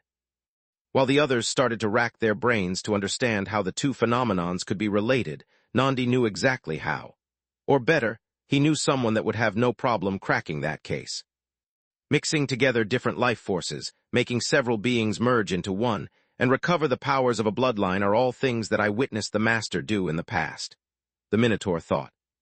It's what makes us abomination hybrids so powerful. Thanks to his experiments, we are constantly recovering and harmonizing all of the powers that we had in life, those we had as eldritches, and those that our monster side possessed in its unfallen state. Nandi pondered a lot, weighing his loyalties toward the man he considered as a father and the woman he considered as a mother. Both of them had played a crucial role in giving him a second life, yet they had never met. Where does all of this leave us? Baba Yaga asked. I don't know, but we can contact the council and find out if non-awakened members of the lesser species disappeared at the same time as the undead, Scarlet said. I don't think many of them took part in this experiment by their own will, and their disappearance can't have gone unnoticed. I think you're too naive. Kala stopped lapping Nika for a while. 4 Emperor Beast cannot kidnap people from all over the eclipsed lands in such a short period of time. Not even 100 of them would be enough. This is something carefully planned and meticulously executed without leaving any loose ends. The fact that our prisoners know nothing at all means that they were expendable from the beginning, failures that couldn't bear better fruits. How do you know? Vladian asked. Because that's what I would have done if it was my experiment, Kala said, making Baba Yaga remember the reason why she hated liches. I agree with her, Lith nodded. I've met enough children of Awakened to know how much they hate their parents for not sharing the secret of the Mana core with them. Chapter 1388, Awakened Chaos, Part 2. People like Gadorf or Erlich would have done anything to get their hands on the legacy that they considered rightfully theirs. Members of the lesser species are even worse. They worship their guardian ancestor like a god and have an inferiority complex toward the so-called pure blood. On top of that, most Emperor Beasts who deemed their children unworthy of awakening tossed them away like trash, Lith said. What are you trying to say? Vladian asked. That I bet they are all involved of their own will, chasing after the dream of getting rid of the lesser title, Lith replied. Otherwise the council would know by now. It's impossible that not even one of such powerful creatures managed to send a distress signal. The only way that the disappearance of so many Emperor Beasts could go unnoticed is that they didn't disappear in the first place. After all, even if their actions are exposed, they can use the war against the undead as the perfect cover story. Lith's paranoid brain shared via mind linked the scenario as he envisioned it. He pictured how the non-awakened Emperor Beast would claim to have wiped out the new recruits of the undead army, gaining merits with the council and their own parents. It would give them the opportunity to become awakened. After that, thanks to their newfound powers, nothing could have stopped them from overthrowing their now weaker elders and take their place in the council. So many birds with one little undead, stone the origin of which no one would ever question. The night was almost over, and together with sunrise, countless notifications appeared on Baba Yaga's amulet, along with desperate telepathic calls for help from her firstborns. The news of the reinforced defenses must have spread. All the cities of the eclipsed lands are being raided now that the rising sun weakens my children by the second. Baba Yaga wept uncontrollably. No matter how powerful she was, not even a white cord awakened could be in several places at the same time. Can't you do the Nika array thingy here? Kala asked Scarlet. That way Baba Yaga can leave Lightkeep while we hold the fort. Are you insane? Scarlet was flabbergasted. I can't possibly cover a whole city with it in such a short time, and even if I could, it would mean to share my secrets. This is not the time to worry about proprietary magic. We must put aside our differences if we want to survive, Vladian and Ilthin said in unison. It's easy to say when I'm the one who's giving up on priceless knowledge, the Scorpicor said. Why should I help those who tried to kill me countless times in the past? The quarrel only grew worse as Baba Yaga cried, yet Lith washed his hands of it. He had been hired to do one job, and he had performed it at the best of his abilities. He didn't feel responsible if others were so dumb as to not have a proper contingency plan. Enough, Nandi's roar silenced the room. Our mother is crying, so stop acting like morons and offer the damn Scorpicore something equally valuable. On top of that, I know someone who might help us, but before making him come here, I need your permission, Mother. Dimensional magic is sealed within the city, Vladian said. I'm not going to lower the arrays and expose my city to an invasion for an abomination. Nandi ignored him, having eyes only for Baba Yaga, who he picked up from the floor and made her sit on an armchair. Do it, she said.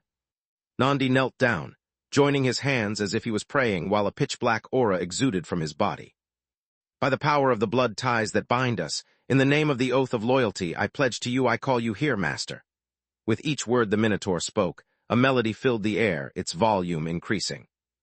It was something loud, filled with rage and aggression that reminded Lith of some kind of heavy metal. The space in the room blackened and deformed, as if it was being punctured rather than bent, opening a dimensional door leading further away than it would have been possible with regular spells.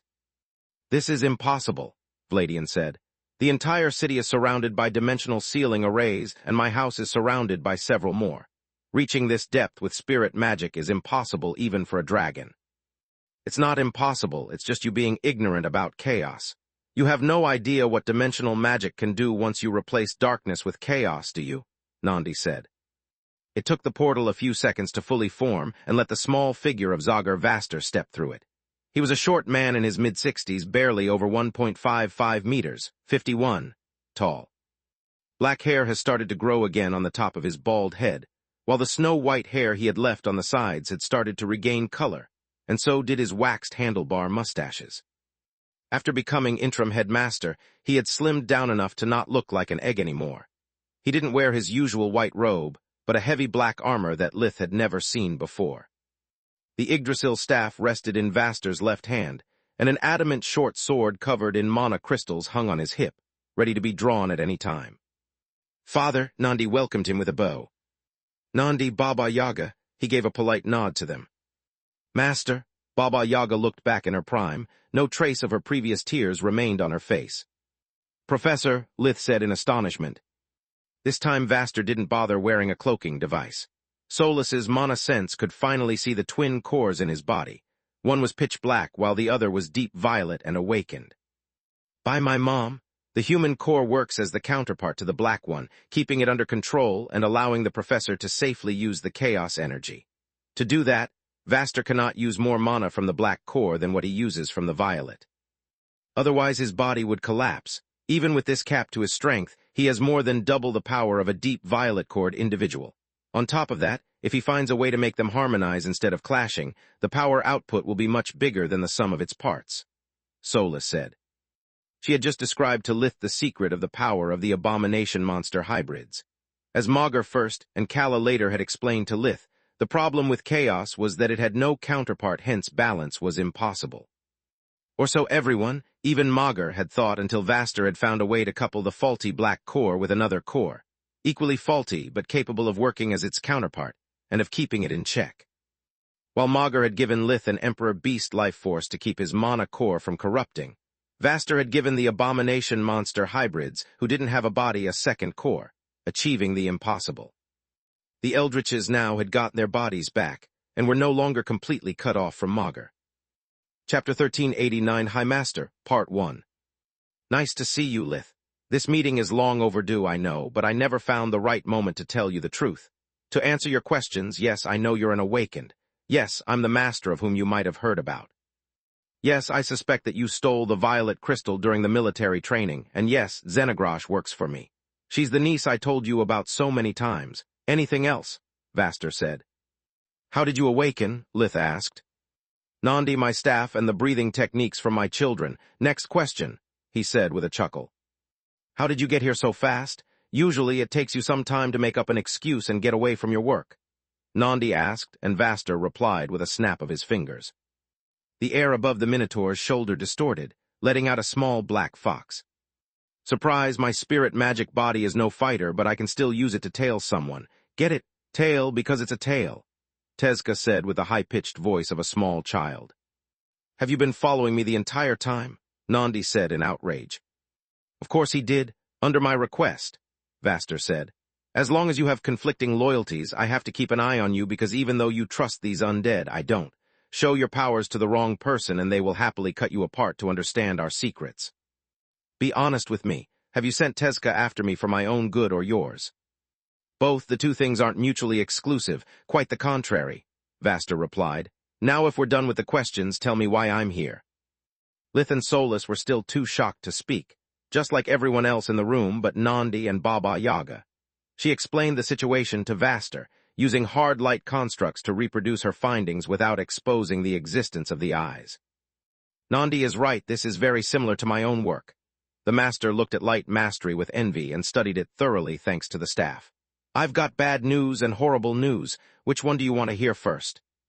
The bad news, the mother replied with a firm voice. Whoever is behind this, it's an expert of light magic, just like me. Also, they derived this ambrosia by condensing the life force of several undead through Arthan's madness.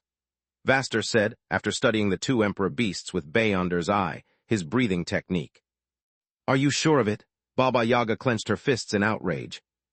Yes, the news about the use of forbidden magic might force the council to move its ASS, but it will probably be too late. Judging from these failed prototypes, the project is already in its final phase, I'm sorry. Vaster gave her a polite bow of condolences. What about the horrible news? Lith asked. Kala is only partially right about the Emperor Beasts. Sure, many must have taken part to the project of their free will, but the blood of these creatures is too varied and rich to not have demanded several sacrifices. My bet is that they lured their most useless or despised siblings into a trap and used them as research material. A hero needs victims to avenge, after all. The altered Emperor Beasts can blame the undead for the death of their siblings and make their return to the fold even more glorious. Vaster proved to be shrewder than Lith. Horror froze the Emperor Beasts in the room, especially Scarlet. For some reason, the image of Cedra the Hydra, her godson, kept appearing in her mind. If we're done, I really got to go. War waits for no one. Vaster turned around, tracing a circle in the air with his hand and forming another black hole. War, what war? Lith stopped him. He still had lots of questions for Vaster, but they would have to wait. A war meant a threat beyond his control, and maybe even beyond that of the creatures guarding his home. For a few days now, the Cold War with the undead has escalated into a full-scale war, Lith. The kingdom needs its high masters more than ever. If even Manohar mobilized, I can't leave our people alone, Vaster said. Why didn't I hear anything about this? Kid, you choose to be an outsider. You're just reaping what you sow. The undead attack only a few cities at a time, so we still manage to keep it a secret to the General P. Enough, Baba Yaga roared, cutting the master short. Lith is but a child, and he needs to be protected. Don't involve him into a mess bigger than he is. He may be a child, but as an undead abomination, Lith belongs to my little family much more than he does to yours. Don't you dare mess with our business when you did nothing for either of us until now. Vaster unleashed a black-violet aura, while Baba Yaga released the power of her white core. Impudent child, you've yet to live a single life and you dare to lecture me. The black and white auras clashed, swirling around and pushing everyone against the walls with the strength of a hurricane. And they had yet to weave a single spell. Of course I dare. I took care of him to the best of my abilities until now.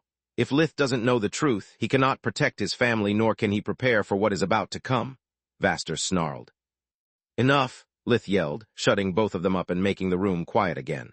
I already have 2 human parents and 2 Emperor Beast parents. The last thing I need is 2 undead parents who try to control my life. I don't belong to any of you, only to myself. Please, Professor, continue. As I was saying, the war is still a secret. You are an outsider, so no one will tell you anything unless we need your help, but so far everything was fine. We always repelled the undead with minimal casualties, thanks to my organization and the council. Then what's the rush? Why call both you and Manohar? Lith asked. Because the whores EN have joined the fray. They are attacking 3 of the greatest cities of the kingdom as we speak in an attempt to cripple our strength. Belias, Prode, and Vesta are under attack respectively by dawn, dusk, and night, he replied. The destruction of Belias would have left the border of the kingdom open, allowing the undead to freely share resources with their brethren in the empire. Prode was the granary of the kingdom, the city where the food was stockpiled for the winter and ready to be sent where needed. The cold season had already started, and without Prode, 1/3 of the kingdom was likely to starve to death before spring arrived. Vesta, instead, was the main hub of the dimensional gate system, holding the database of the coordinates and passwords for every city gate. Without it, transportation between the cities would be much slower, because mages would have to input them by hand each time. "What about my family? Are they still safe? This would be the perfect moment to strike," Lith said. Chapter 1390, High Master Part 2. "Don't worry, Lucia is safe. Miriam is taking good care of your family. Before I go, take this since I don't need it anymore." Vaster handed a piece of paper to Lith that he put inside Soluspedia. It contained the instructions to use the Master's device, embedded inside the violet crystal, and study the Orc Shaman's technique. "Consider it a gesture of my good faith. Xenogrosh really likes you, and spending some time together would make her happy. Don't be a jerk like you've always been with me, and don't call her only when you need something," Vaster said with a chuckle, turning around to leave. "Wait, this doesn't make sense." This time it was Baba Yaga stopping him. "My children would never do such a foolish thing. All of those cities are more than strong enough to kick their collective asses, let alone one of them at a time. Do you want to hear the screams of the soldiers in real time? I've no reason to lie to you, Red Mother," the Master said with a scoff. "I believe you. I was just warning you that my whores, E.M.E.N. would never be so stupid as to attempt a raid without their steeds." Baba Yaga took her miniaturized hut out of one of her pockets, growing its size enough to look inside of it. "I was right. Those damn fools dared to take them without my permission. I need to leave now." Over the centuries, the firstborns had rarely seen their mother panic, so her distress covered them in a cold sweat. "What do you mean, warn me? There are no records of steeds. On top of that, why should I care for a couple of horses?" Despite his bold words, Vaster's face was stone cold. "I didn't call them my whores, E.M.E.N. just because that word has a nice ring to it. Of course they have steeds. While my firstborns are free to spread my children over Magar, the whores, E.M.E.N. have a higher purpose. They are my right hands, my lab assistants, or as you Emperor Beasts call them, my harbingers," Baba Yaga said. "Nonsense," Scarlet roared. "Only the offspring of a guardian can produce a harbinger, and no one ever had three at the same time." "It was just a metaphor," Baba Yaga shook her head. "I gave them more knowledge than I did to anyone else. I shared with them more than just my blood. I also gave them my expertise and resources." "Please, enough with the riddles and get straight to the point." Having to deal with both night and dawn, Lith's worry grew worse than anyone else's. "Their steeds are not mere animals. They are made out of the purest white crystals and shaped like a horse. They are the whores, E.M.E.N.'s own mage towers." With those two last words, everything changed forever. Space. Distar Marquisate, Distar household, that very moment. Marchioness Distar was having the worst night of her life. Sunrise would either put an end to it, or just make her transition into the worst day of her life as well. As the Lord Commander of the Queen's Corps and the Corps, she had never been so busy. Miriam had to mobilize the troops from both corps whenever it was necessary, splitting the workforce and the Royal Fortress armor to maximize the odds of success of each group. She couldn't give one even to Manohar. The Royal Fortress armor was best suited for less powerful and talented mages that needed all the help they could get. Yet since failure wasn't an option, she had given him the next best thing. "Farg, how is it going there?" the Marchioness asked through the amulet. "Awful, night is stronger than ever and the city arrays put us barely on par with her army. I need reinforcements ASAP," Farg replied from Vesta. "And I want Tyrus to make more than 7 awakened. We don't always get what we want. Vaster should be there any minute now," Miriam said. "That Fadas, what good could he possibly make? You've never seen him taking his gloves off. Pray you never have to see him do it again." The Marchioness closed the call and pressed Fallow's rune. "Is everything all right there?" She had been true to her word and was treating Lith's family as if they were her own. The Marchioness had violated protocol and informed the Hydra the moment the alarm had resounded. "Peachy, I have informed the council and got my reinforcements. They should send a few of us to help you with your cities as a thank you." "Good, I don't like this at all. With our forces stretched so thin, this is the perfect moment for our enemy who gave out Balker cards to strike again," Miriam said. "Do you think they belong to the undead faction?" Fallow was flabbergasted. "I can't rule that out. Yet like my good friend Gianni likes to say, coincidences usually take a lot of planning," the Marchioness replied. "What do you mean?" "Think about it. The Blackest Day wasn't just an undead holiday. It was also the moment when our surveillance was at its weakest. Between human and beast criminals, plus the undead threat, the attack on Lark's household encountered minimal resistance. Even if the members of the Corps managed to call for reinforcements, with our slower-than-usual response time, they would have still arrived on the scene too late. If I was the culprit, I would strike today, Miriam said. Space. Duchy of Essager, Zogger Vaster's home. The master had left Lightkeep at the same moment when Baba Yaga warped to the city of the Eclipsed Lands that needed her help the most, and Ilthin went back to Nightingale to protect her people from the ongoing attack. He looked himself in the mirror, staring at the Highmaster armor that he had hoped to never have to wear again. The black suit of armor had performances inferior to a royal fortress armor, but it had a perk that not even Tyrus's masterpieces had. On top of that, he wasn't really wearing it. It was just Bytra's Dominator armor that replicated the Highmaster armor's appearance and mimicked its properties after storing it inside the Dominator armor's dimensional space. Yet the reflection in the mirror made Vaster want to puke as the memories of all the slaughter he had perpetrated in the name of the greater good flashed in front of his eyes. The moment he received a message on his army amulet, he used the personal gate of the Vaster household to reach Vesta with a single step. On the other side of the dimensional tunnel, Amila Farg and 5 elite squads of the Queen's Corps waited for him. Their bodies were covered in wounds and their armor cracked or broken. Judging from how much they bled and their wheezing, they had just taken cover inside the local branch of the Mage Association. "Is the city still standing?" Vaster asked while making the black helmet cover his face. "Yes," Farg panted more than talked.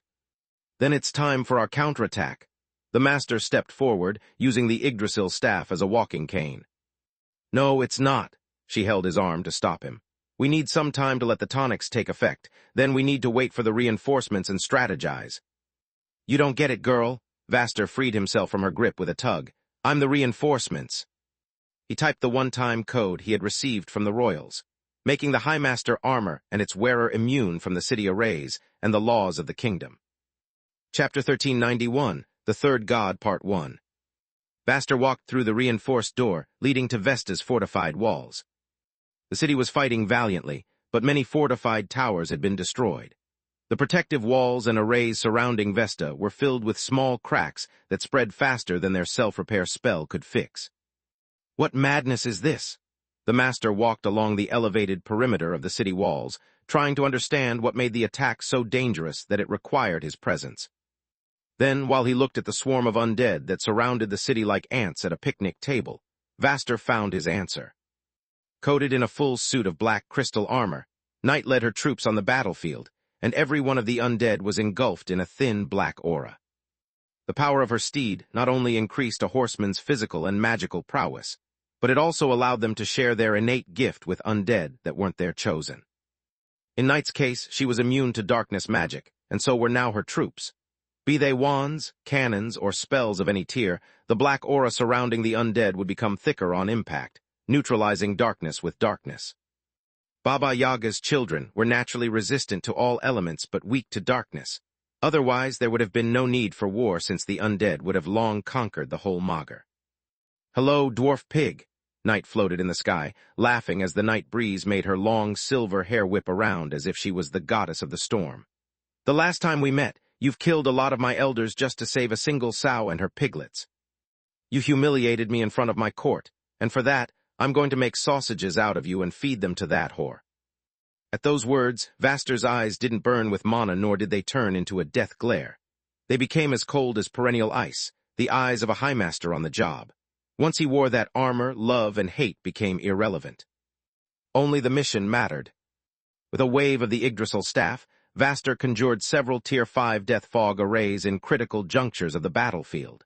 War mages used spells, whereas Highmasters mostly used arrays. Spells were noisy and flashy, whereas an array was silent, and their effects unnoticeable unless one stepped inside of them. Highmasters were invisible mass murderers, lone vagrants who few noticed and even fewer remembered. "A darkness-based array?" Night laughed her ASS off while unleashing several lounges of her crystal spear thorn. "Are you stupid or what? Darkness doesn't work on me. I am the god of darkness. Relinquish your hopes to stall for time until dawn, because I have another dreadful surprise for you fleshlings." Vaster looked at the first lights of the day coming from the horizon, noticing that no undead seemed afraid of it or weaker for it. Yet he didn't care. "I'll end this in a minute, so save your surprise for birthday parties, clown." Vaster deflected all of her attacks with his staff, using just enough power to take off the brunt of the impact and let the city barriers do the rest. Back when he was young and fully human, the High Master armor would have allowed him to barely accomplish such a feat against someone as powerful as Knight. Now, however, it was a child's play to him. 50 years, the High Master said. I've spent 50 years of my life studying darkness and light magic. I sacrificed my youth, my family, and my happiness for it, yet it was worth it. You know nothing about your own powers, Knight. You wasted centuries playing God instead of working hard, and now that's going to be your downfall. Vaster walked over the edge of the walls, using a float spell to land with the grace of a feather. The horseman relentlessly attacked him with her weapon and her spells, yet the master spun the Yggdrasil staff to deflect the spells and used it as a spear to block Thorn. The moment Vaster's feet touched the ground, death cries and ash filled the air around Vesta. Knight's troops inside of the arrays were all dead, and even those in their vicinity were being mowed down by the kingdom's soldiers. What, how? The horseman said, landing in front of Vaster. There's only so much darkness element in the air. The master spun his forefinger to encompass the entire battlefield. You and the city already hog most of it, leaving little for the rest of us. My arrays aren't meant for killing, only to conjure as much darkness element as they can, leaving not enough to protect your men. A storm is much less scary after setting a lightning rod because no lightning comes after the thunder. Vaster lunged forward with his staff, but Knight dodged it with ease. Unfortunately for her, she had never been his target. Vaster's Tier 5 War Mage spell, Chasing Death, released a pillar of darkness energy that killed everyone on its path. Its movements were slow, but the front line was a chaotic place. To dodge it, the undead had to either shove their comrades away, causing their deaths, or ignore other less obvious threats and die for a different reason but die nonetheless. To make matters worse, Vaster's spell was true to its name. It would keep scouring the enemy lines until the last shred of its energy had been consumed. The High Master's and the Horseman's weapons clashed against each other with near-sonic speed dozens of times per second. Each time Vaster blocked or dodged, Thorn emitted a pillar of darkness that the city arrays neutralized. When Knight blocked or dodged instead, a new Chasing Death was released, killing dozens of undead before it faded away. On top of that, the shockwaves of their clashes turned into dust everyone and everything that got too close to them. The kingdom's soldiers knew that they had to stay away from the High Master, whereas the undead felt invincible thanks to their leader and attempted to help her more than once. What the fuck are you? Knight and Farg said in unison, staring at the small figure clad in black who alone fought against an unstoppable army. I'm just one man, Vaster replied. But you know how humans are. Kill one person and they call you a murderer. Kill a million and they call you a conqueror. Kill everyone on your path and they call you God. Thus spoke High Master Zagar Vaster, god of the battlefield. A title very few knew, only whispered in the most secret rooms of the royal's court, that made him the third god at the service of Gianni Ernest. As more and more undead fell, the tide of battle turned quickly. Vesta's walls and its arrays mended themselves, now offering increased protection to the soldiers whose spells had become capable of killing again. No, Knight yelled in frustration, barely containing Orpal's fury at the thought of being humiliated by Vaster for the third time. Once in Lucia, another on the battlefield, and the last one because the High Master had kept his promise. The battle wouldn't last until dawn because her army was already retreating to cut their losses to a minimum. Let me out, I'll show this fucker how a real man fights, Orpal said. Chapter 1392, The Third God, Part 2. Please, we have bonded for barely a year and you never practiced magic or spearsmanship before that moment. Vaster would defeat you in the blink of an eye. Instead of whining, take the opportunity to gain invaluable battle experience. We are now one in the mind and the body, which means that you can access to my techniques, my spells, and even to my muscle memory. Remember how I shift my weight, how I move, and how I alternate feints and attacks. Otherwise, when you fight Lith without my help, this fight would look like a crushing victory in comparison, Knight replied. The fight went on for half a minute before Vaster grew tired of it. With no more undead to fight, his spells turned around and struck at the horseman's back. The first Chasing Death made her just flinch, yet it was an opening big enough for the master to take her left leg. Then he took her right leg, the left arm, and the right arm, leaving her head and chest for last. I know I can't kill you, but this doesn't mean that I can't make you suffer. Vaster performed the final lunge with his staff, shattering Knight's crystal body into countless pieces. Her power core escaped via spirit magic gate that warped her to a safe place, where she could lick her wounded body and pride. Space. City of Prode at the same time as Vaster's arrival. The situation grew more desperate by the second, forcing Mirim Distar, Lord Commander of the Queen's Corps, to join the battle. With Mirim's arrival, there were now 5 members of the Corps in Prode. Farg was invested to support Vaster and Qwur was in Belias for Manohar. All the others had come to stop the Red Sun from taking Prode and trigger a winter famine that would kill millions. First of all, Fuck Tyrus, Mirim said. Fuck Tyrus, the others echoed in unison. It was the custom greeting among the members of the Corps when in a pinch. Over the generations, the Corps had grown angry with the Guardian for limiting their longevity, their powers, and for making just 7 of them instead of hundreds. They actually understood Tyrus's reasons and wholly agreed with her choice. They had plenty of traitors and of people who had become drunk with power among their ranks in the past. If any of them knew the secret of the breathing technique, they would have raised an entire army of awakened. They would have been nigh unstoppable and have destroyed everything that the members of the Corps sacrificed their lives for ever since the foundation of the Griffin Kingdom. Yet all the empathy and logic on Magur didn't help when the members of the Corps had to face someone like Dusk. They would have given an arm and a leg to have one more trick in their arsenal or one more member in their group. Also, most of them didn't use those words as a curse, but as a way to state the reward that the fake awakened hoped to receive in the case that they survived the mission. Saying Fuck Tyrus wasn't an act of defiance so much as an order to go all out right off the bat and fight until their last breath. The Guardian knew about it and didn't like the motto much, but she allowed it. According to the data the First Queen sent us, Dusk is specialized in techniques that mix world energy and life force, so expect shit like Origin Flames or Life Maelstrom. Also, his host is a lick. This is good news because if he doesn't have his phylactery, we can have his strength with just a single spell. If he does have it, then we can kill the mother Cur for good. Mirim said via a mind link to share the information at the speed of thought.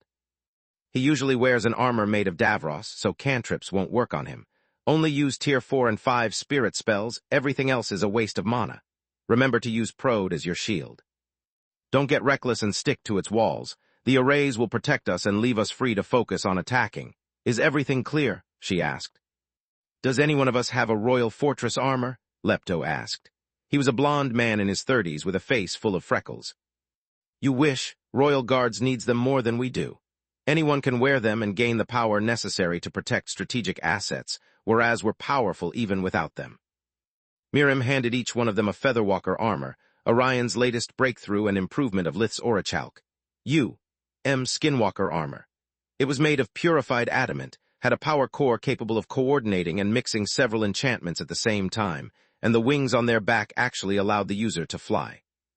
It was the result of the collective work of hundreds of royal forgemasters, but Orion had led the most successful research team, earning him the title of God of Forge and bringing Gianni's god count up to 4.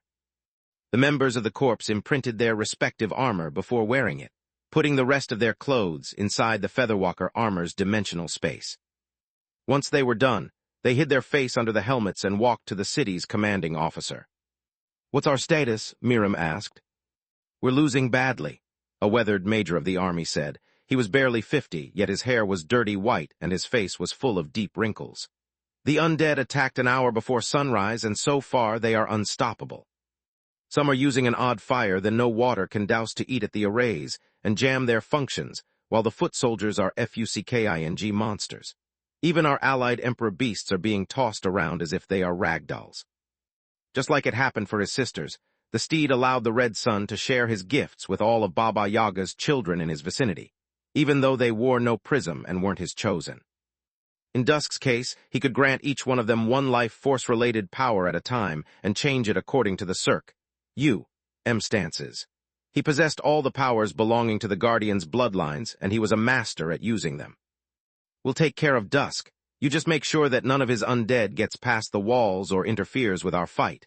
One small ripple can turn victory into defeat and vice versa, Lord Commander Distar said.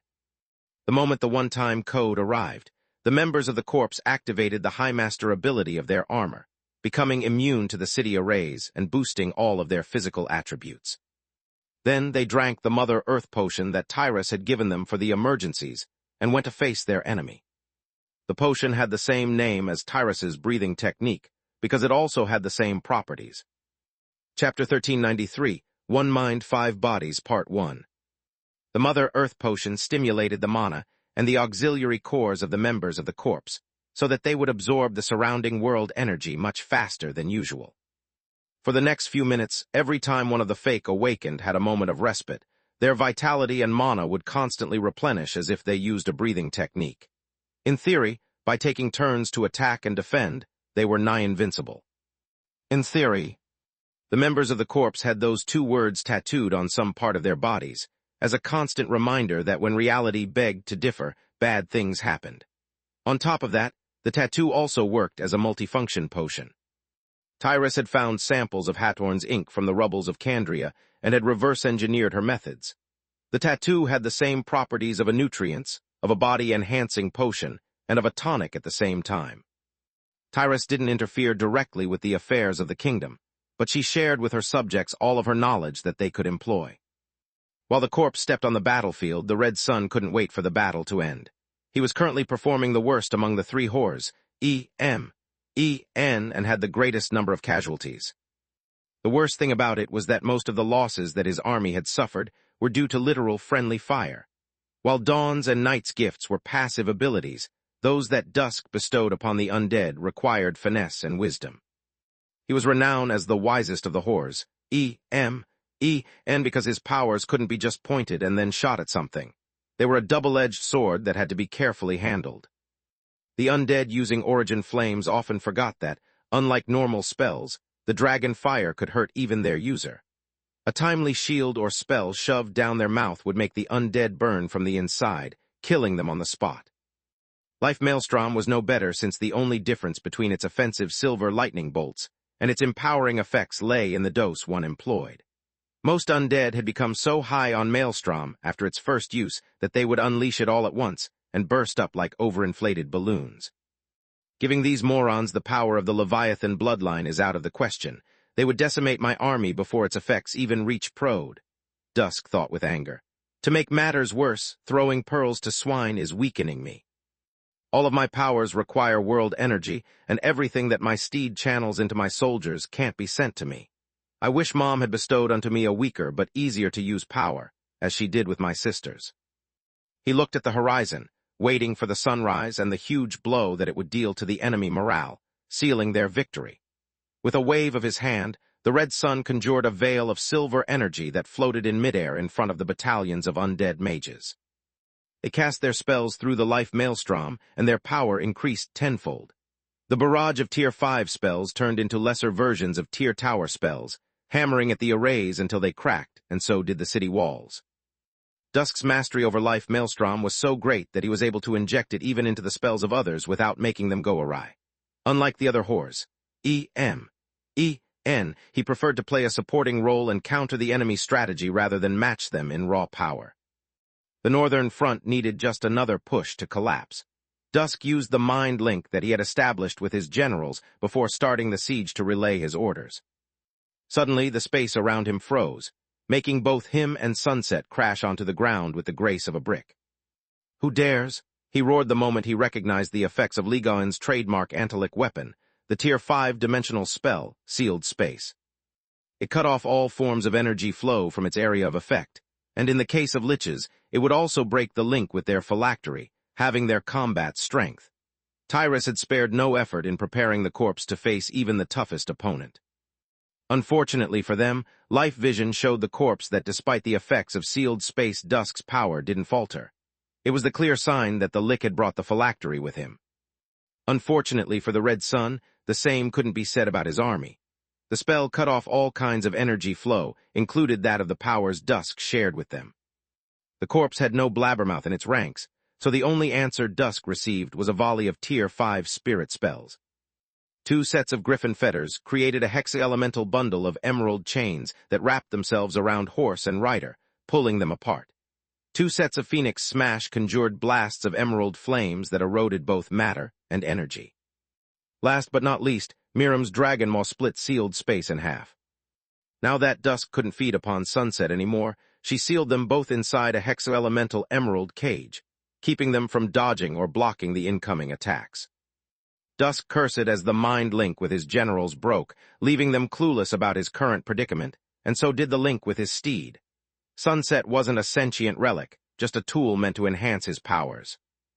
As long as it didn't receive orders from him, it would be a sitting duck capable only of using the preset strategies to defend against the enemies, which against someone with half a brain capable of understanding its patterns wouldn't amount to much. First, I need to retrieve Sunset. Second, I must escape sealed space. Any other move wouldn't just compromise this battle, it would compromise my life. Dusk's analysis was right, yet it was identical to the corpses.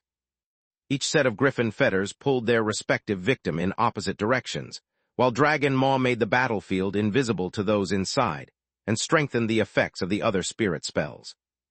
Among its many effects, Dragon Maw allowed its caster to interact with friendly spells as if they were their own. Unlike domination, control couldn't be forcefully taken, only allowed by the original caster. Thanks to Dragon Maw, Mirim could freely manipulate all of the active spells because the other members of the corpse offered no resistance to her will. The four fake awakened were akin to her limbs, casting the spells she required, while Mirim was the brain of the operation, controlling every aspect of the battlefield. Siska, Shad, you get rid of the steed. Lepto, Joa with me, we're going to take care of the rider, Mirim said via the mind link. Chapter 1394, One Mind, Five Bodies, Part 2. The first group used the combined effect of Griffin Fetters and Dragon Maw to drag Sunset further away while raining spells upon it. Griffin Fetters used light to shapeshift quickly, earth for sturdiness, water for flexibility, fire to generate heat, air to make the chains diamond sharp, and darkness to deal damage over time. The longer rider and steed got restrained by the spell, the more damage piled up. On top of that, the cage created by Dragon Maw kept the offensive spells from leaving the area, making them bounce on the walls and hit their target without wasting one iota of mana. Impudent brats, Dusk said with a roar as his flaming red aura spread outward and his body bulged, pushing the chain's resistance to its utmost limit. All undead could convert the life force stored in their blood cores into mass, but only liches were capable of converting their mana into life essence, making their potential mass limited only by their magical prowess.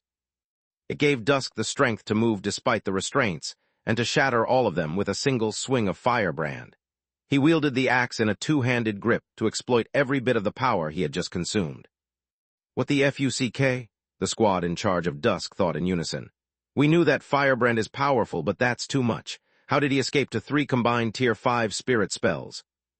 The flaming red aura had also extinguished the emerald flames of Phoenix Smash, neutralizing the advantage that the surprise attack had given to the corpse.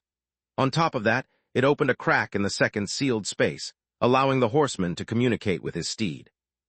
Sunset to me, Dusk said while charging at the Marchioness.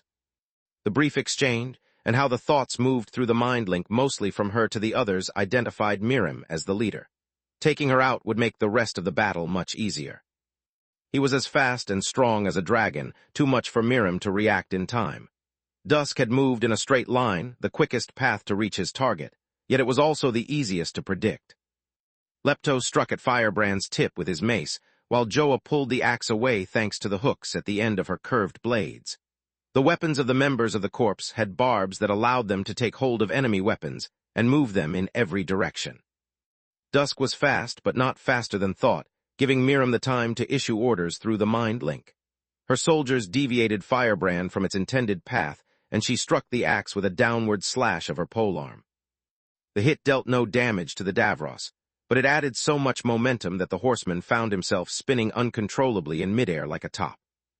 The corpse used that moment of confusion to get back to a safe distance and resume their attack. At the same time, Siska and Shad unleashed one blast of Phoenix Smash after the other upon Sunset. Thanks to Dragon Maw, the shockwaves bounced on the walls so that Sunset always took the full brunt of each explosion, and thanks to Dusk's order, the movements of the steed became even more predictable. Even though it was covered in Davros, even though it was made of the purest white crystal, there was only so much damage the steed could take. Its surface started to crack, and each crack grew bigger by the second.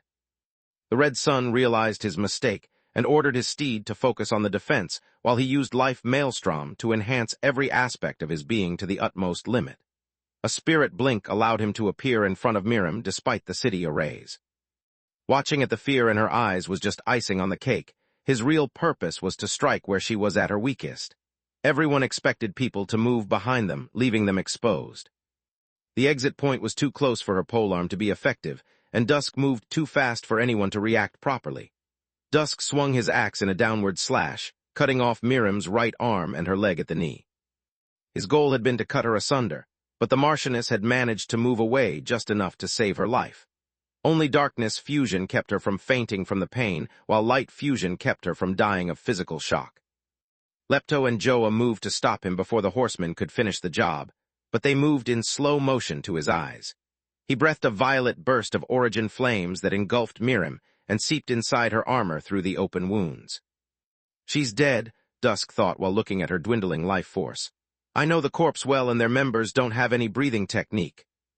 The Red Sun ignored the other opponents and went to rescue Sunset. Baba Yaga would surely reprimand him for following Orpal's advice and taking his steed without permission. If he broke it, however, the Red Mother's rage would know no bounds. Dusk had no idea to what lengths Baba Yaga would go to punish her unruly children and had no intention to find out. He activated one of Firebrand's spells, Solar Flare, releasing a burst of red flames that broke Sunset free of the spells that restrained it and engulfed the two members of the corpse in living fire. Not only did the spell have uncanny destructive power, but it also released such heat that Solar Flare made it impossible for its victims to breathe. Not even the Featherwalker armor could take so much punishment, and the metal started to melt. The enchanted protection saved the people wearing it from harm, but they felt akin to being cooked alive. The two members of the corpse used water magic to cool down the air inside the armor and activated Life Shield.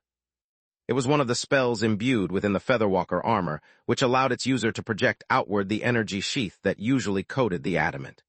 It consumed a lot of energy, but it also gave them a safe space and the time they needed to recover. Using so many Tier 5 Sprit spells had drained their bodies and minds, making them easy prey for the unrelenting horsemen. Undead didn't suffer from fatigue, only from hunger. Liches, however, didn't suffer from anything. Their mana could run low, but their mind would always be at its peak.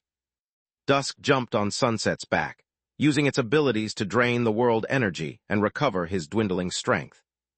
Empowering an entire army of undead, taking so many powerful spells at point-blank range, and using so many Guardian Bloodlines abilities had taken a toll on him.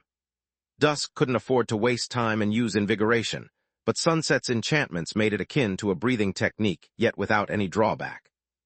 His bottom had barely touched the crystal horse's back when an emerald beam of light hit him square in the middle of the head. Chapter 1395, Downfall of the Conceited, Part 1. The spell had been so fast that the Red Sun had failed to see it, and so powerful that it sent Dusk flying off his horse and onto the ground with his Davros helmet cracked. Lepto and Joa kept their hands respectively on Miriam's left and right shoulder, channeling their energy into her and tripling her offensive capabilities. The Lord Commander had fallen like a brick to let the Mother Earth potion take effect and mend all of her wounds. At the same time, she had used spirit tendrils to reattach the severed limbs and reduce the toll that the healing process would take on her stamina. The nutrients potion of her tattoo did the rest, bringing her back to her feet by the time that Dusk had freed his horse. Either we finish this quickly or we lose. Come to me now, she said via the mind link. Dusk stood up and watched the members of the corpse assume an odd formation. What worried him the most, however, was that they were somehow recovering their strength while his own neared rock bottom.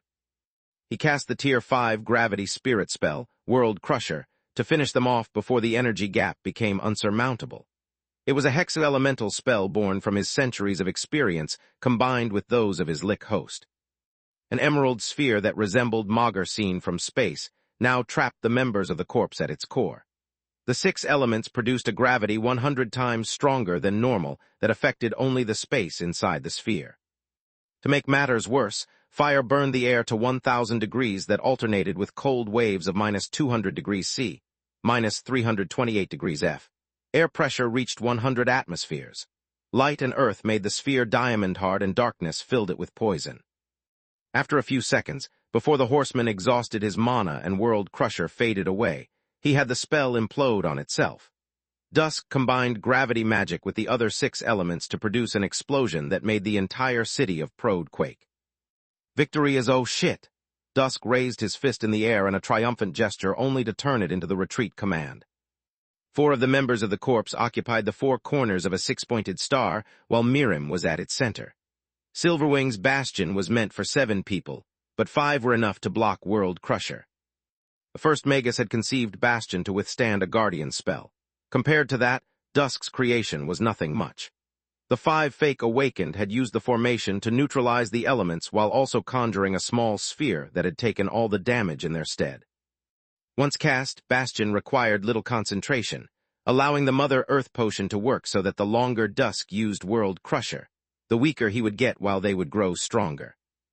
The moment the final shockwave from World Crusher disappeared, the corps rearranged their formation into 5 of the 7 stars of the Big Dipper, activating Silverwing's annihilation. It lacked 2 Awakened to manifest its true power, but again, it didn't matter. Not anymore. They didn't use it right off the bat because its energy signature was impossible to miss. While still at his full strength, Dusk would have had an easy time disrupting their formation and killing them in one fell swoop. Casting such a spell required focus that they couldn't use to defend themselves, and assembling together would have just offered him a bigger target. Now, however, they had moved far away enough, and the red sun was too weak to exploit the opening that using annihilation created. A rainbow-colored hail of beams erupted from each one of the members of the corps, destroying everything they touched. A few undead tried to shield their leader, but their sacrifice didn't buy him any time, it just filled the air with ashes. Dusk's armor cracked, and so did the body underneath it. The pressure from the hepto-elemental attack was too much even for his equipment that started to shatter from its extremities. Roaring in outrage, Dusk sucked the life out of all the undead in his proximity, and used it to conjure a blood-red wall of pure energy. It lasted less than 1 second, but enough for him to spirit blink away from the city arrays, and then warp himself to safety. Sunrise came, killing all the enemies that still stood in front of Prode waiting for the miracle that had been promised to them. Daybreak turned the undead into ashes as it moved forward like a tidal wave of light, sparing none. It would have been impossible if not for the Mother Earth potion, but even that had its limits.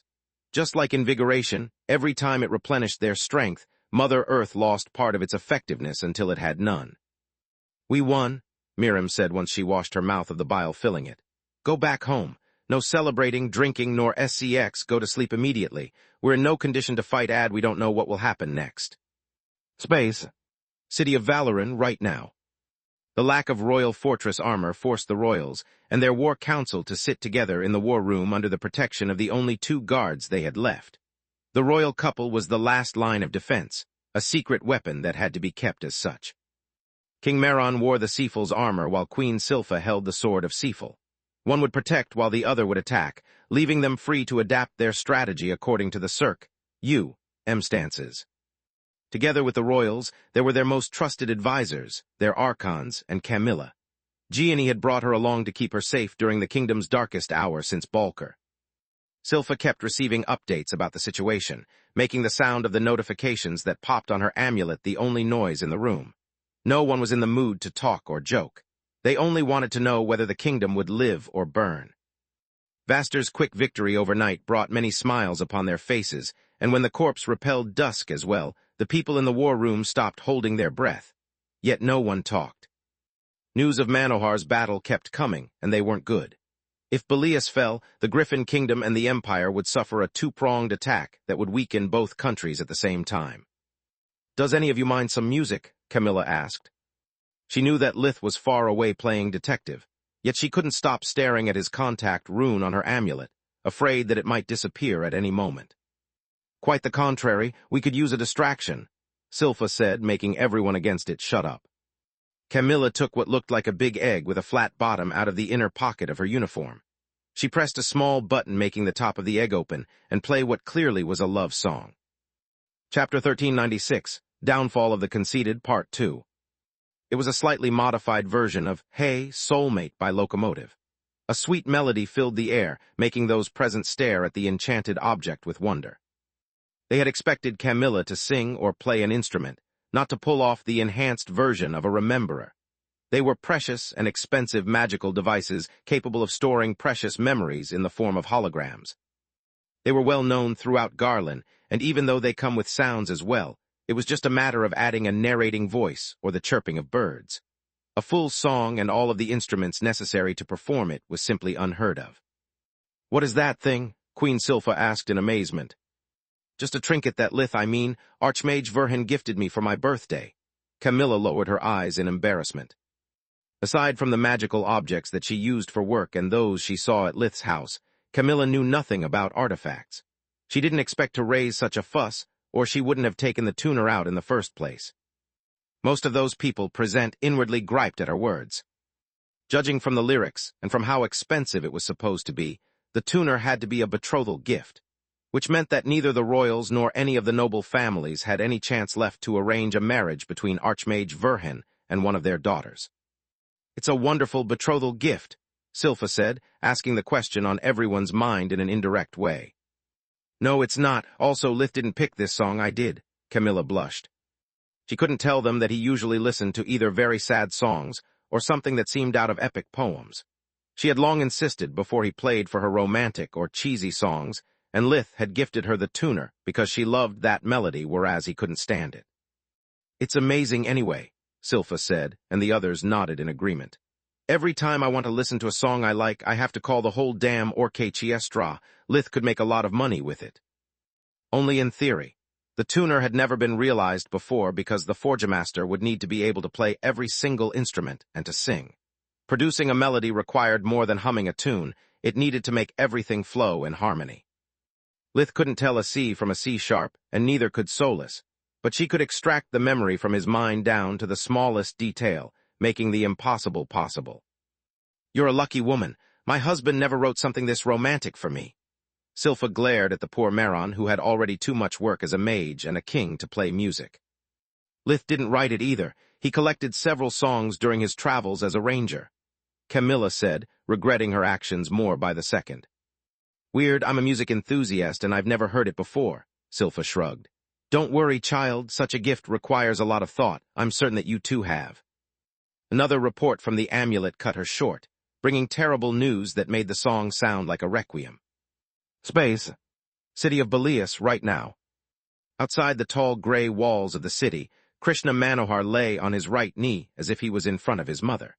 He kneeled for the royals only if they really insisted. Otherwise, he preferred to arrive fashionably late to avoid the hassle of formalities. The mad professor was covered in his own blood, with the special featherwalker armor that Orion had gifted him damaged almost beyond repair. Lord Ernaz had been true to his wife's word and compensated Manohar for his services with great artifacts. Yet none of them mattered in front of the bright day riding Sunrise, her steed. The never Magus had insisted to be the one to face Dawn, because they shared the same element, whereas the royals meant to send Vastor against her, and Manohar against Night. "Me and my beautiful, Sexy, big mouth." Manohar thought after all the light runes that covered his armor had been consumed to form his best spells. "I figured that by fighting one of the most ancient known light masters, I could learn something while kicking her ass. What happened, instead, is that I'm no match for that woman. I never expected her to be so much stronger than Night." The mad professor's pride had been his downfall. The bright day was a genius as well, and she had lived long enough to devise spells that Manohar still failed to even imagine. The element was the same, but with a similar level of genius, the gap in experience was unsurmountable. To make matters worse, after her defeat at Solus's hands, Dawn had decided to follow her lead and to become one with her host instead of just using Akala as a slave. His bright blue core and her power core beat in unison, generating a power greater than the sums of its parts. Also, Sunrise acted similarly to Baba Yaga's hut, absorbing the world energy from its surroundings even in the absence of a mana geyser. The steed used that energy to fuel its own abilities and those of Dawn, working akin to a breathing technique with no side effects. Manohar's mana was limited and being non-awakened. He had no way to replenish it, whereas Dawn's was nigh-infinite. He had managed to compensate the lack of quality with quantity, but fake magic required to chant and use hand signs, something that her army of undead tended to mess up with. "For being the god of healing, you're truly disappointing." Dawn's laugh sounded like she and Akala, the traitorous ranger, spoke at the same time. "It's a mystery how you survived meeting my sister. By the way, is the sword on your hip merely decorative or what?" "Or what?" he replied amid pants. Manohar was too prideful to admit that even though Orion's Brightborn was an amazing weapon, he had no idea how to use it aside from its enchantments. "I'm not Vaster. I never needed more than my constructs to best all of my opponents. My experiments left me no time for something worthless like learning swordsmanship," he thought. Dawn, on the other hand, owned a masterpiece as well, Twilight. But her mastery of the sword arts had reached the point that even Lith, who practiced it relentlessly since the academy days, was nothing compared to her. On top of that, Belias's moving arrays bypassed the kingdom's champions and enveloped solely the enemies, nullifying their most powerful spells the moment they conjured them. Yet none of that had been enough to change what looked like an inevitable outcome. Dawn was more skilled with light mastery, too smart to fall for any of Manohar's tricks. Her equipment matched his own, but unlike him, she knew how to use it. Her fusion with Akala and the presence of her steed would have been enough to allow her to easily dispose of Balker and Manohar at the same time. Alone, the mad professor had no chance. Chapter 1397, Blade Tear Spells 1. "There's one thing I don't understand," Manohar said amid pants in the hope to buy time and cast spells solely with his nimble fingers. "Why attack at daybreak? Aren't undead afraid of sunlight?" The bright day laughed at both his words and his futile attempt. Life vision showed her the spells he was preparing and the elements he would employ, yet she humored him. "Because that's when your defenses are at their weakest. Your trust in the ball of fire in the sky makes you humans conceited, leaving for the day shift the worst soldiers that go to relieve the now exhausted cream of the crop. Didn't you read Verhin's report about my abilities?" A snap of Dawn's fingers made the white aura that shrouded her soldiers visible to the naked eye. Oh shit! Manohar did read Lith's report, and now he knew that the sun would bring the kingdom's army no solace. Oh shit, indeed! Dawn pointed her finger, unleashing her Tier 4 spell, Sunshine. A barrage of laser-like rays, each one as thick as an arm and as hot as a furnace, rained upon the battlefield. The mad professor snarled, conjuring his own Tier 4 spell, Hot Shot. A similar barrage of mixed light and fire intercepted most of the bright day's rays, so that very few soldiers died from it. The rest remained injured because his spell was too weak to stop hers. It had only managed to weaken Sunshine. Now that Manohar had no spells at the ready, Dawn conjured a series of Tier 4 spells based on air, earth, and water to finish him off. He ignored them and chanted his next attack. The living vortex generated by Belias' magical formations enveloped the horseman once again, nullifying her spells and making her fall onto the ground along with her steed. Light and darkness were the only elements that no city blocked, but only because without them the healers would be reduced to regular people. Enough of this crap, she said, tired of being interrupted. Powered up by her steed, a huge spear-shaped construct the size of a train car appeared in her left hand. It moved at the speed of light and struck with surgical precision where the array's control center was. For a moment, Belias' protections flickered, and so did the border towers. Yet thanks to the barriers protecting the building, the damage failed to destroy the control center. That until a second and a third spear appeared in each of her hands. How do you know where to strike? Manohar was flabbergasted.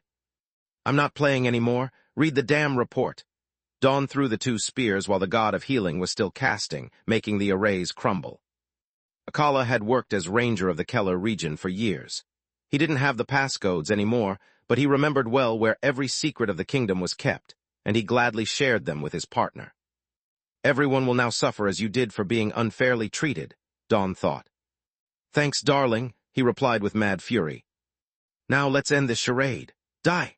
While her army was no longer restrained by either the sun or the arrays, the bright day lunged at Manohar's head with her twilight blade. The mad professor clenched his teeth, knowing that everything was lost and that it was only his fault. Fuck my pride. I lost against night because I didn't practice darkness magic, and I lost against dawn as well because I don't know how to use the stuff Orion gave me, he thought. At this point, my reputation is lost. The blade hit precisely the space between his eyes, but instead of piercing through his skull, it was chipped and deflected. What the heck is that? Dawn said while looking at the edge of her adamant blade that was already repairing itself from the damage. Something I really didn't want to use, Manohar sighed. Only idiots need help, and I'm no idiot, in theory. He held in his right hand one of Valoran's relics, the spell Hoarding Cube. It shone so brightly under life vision that Dawn had to turn it off to not get blinded. The spell Hoarding Cube looked like a giant Davros six-sided die assembled around a white crystal the size of a coconut. The crystal spikes came out from each of the sides, constantly changing their color. The artifact was capable of storing an unlimited number of spells of all tiers for an indefinite time, and allowed its user to conjure them at will, no matter if they weren't the one who had stored the spells in the first place. Not even sealing arrays worked on the spell hoarding cube because it was a living complex of arrays that superseded all others. According to rumors, once it stored a spell, the cube would remember it and be capable of casting it indefinitely as long as the cube's power core had enough energy. Eat this, the god of healing activated the artifact, and suddenly both factions at war wanted to puke blood. There were now 5 Manohars, something that even a guardian would consider a crime against humankind. 1 was universally considered too much, 2 were an abomination, 3 or more a plague that had to be eradicated. The 4 extra mad professors unleashed each a different Tier 5 spell. Supernovas, double standards, can't touch this, an avatar of light. Supernovas conjured meteors made of light and fire with a radius of 1.5 meters, 5. Each one powerful enough to blow up a castle, while double standards created a sealed space around Dawn that kept anything from getting out, but let everything in. The horseman and her army took the full brunt of supernovas, while Can't Touch This sealed the undead's path of retreat, and Avatar of Light provided Manohar with a 10 meters, 33 feet, tall giant replica of his body that surrounded him like an armor. All the 4 spells shattered in unison as another spear of light pierced through them, sending the mad professor sprawling on the ground while coughing out blood. To add insult to injury, none of the undead had fallen. "This is bullshit, you must be cheating," Manohar said between mouthfuls of blood. "Indeed I am." With sunrise, it also came the horsemen' combined attack. Even though night and dusk had been defeated, they were still alive, and so were their steeds. Being away from the battlefield allowed them to channel their full power into Dawn and her army. Now Dawn and every single undead were immune to sunlight, to darkness magic, empowered by life maelstrom, and capable of spewing origin flames. Just like the horsemen had predicted, the humans lost all hope in front of the nigh-invincible undead army. By attacking when the humans felt at their strongest, by striking down their champions, humans were bound to lose their fighting spirit and collapse before the effect of the horsemen's combined power disappeared. The undead now climbed Belias walls so fast that they were just a blur, shrugged off all spells as if they were a soft rain, and fought in the daylight like the living. Too bad that the mad professor had no concept of hope. Thank the gods, if you call for help, then it's only fair if I do the same. Chapter 1398, Blade Tier Spells 2. Manohar released once again the power of the cube, summoning the images of himself, Vaster, Marth, and Balker. Each shadow unleashed its best spell, but even the power of the 4 gods didn't slow down the bright day. Much to Manohar's dismay, Vaster's Tetrastrophe spell turned out to be the most effective. While before Tetrastrophe was a Tier 5 spell that produced 4 different Tier 4 elemental spells, now that Vaster had become a hybrid, each spell that comprised Tetrastrophe had been upgraded to Tier 5. The power of humans is irrelevant compared to the power of the horsemen. Life Maelstrom made Dawn 10 times stronger than she previously was. Even though each one of the gods' spells was powerful enough to blow a mountain open, she only needed a flick of her wrist to deflect them all. When men aren't enough, then it's a hero's job.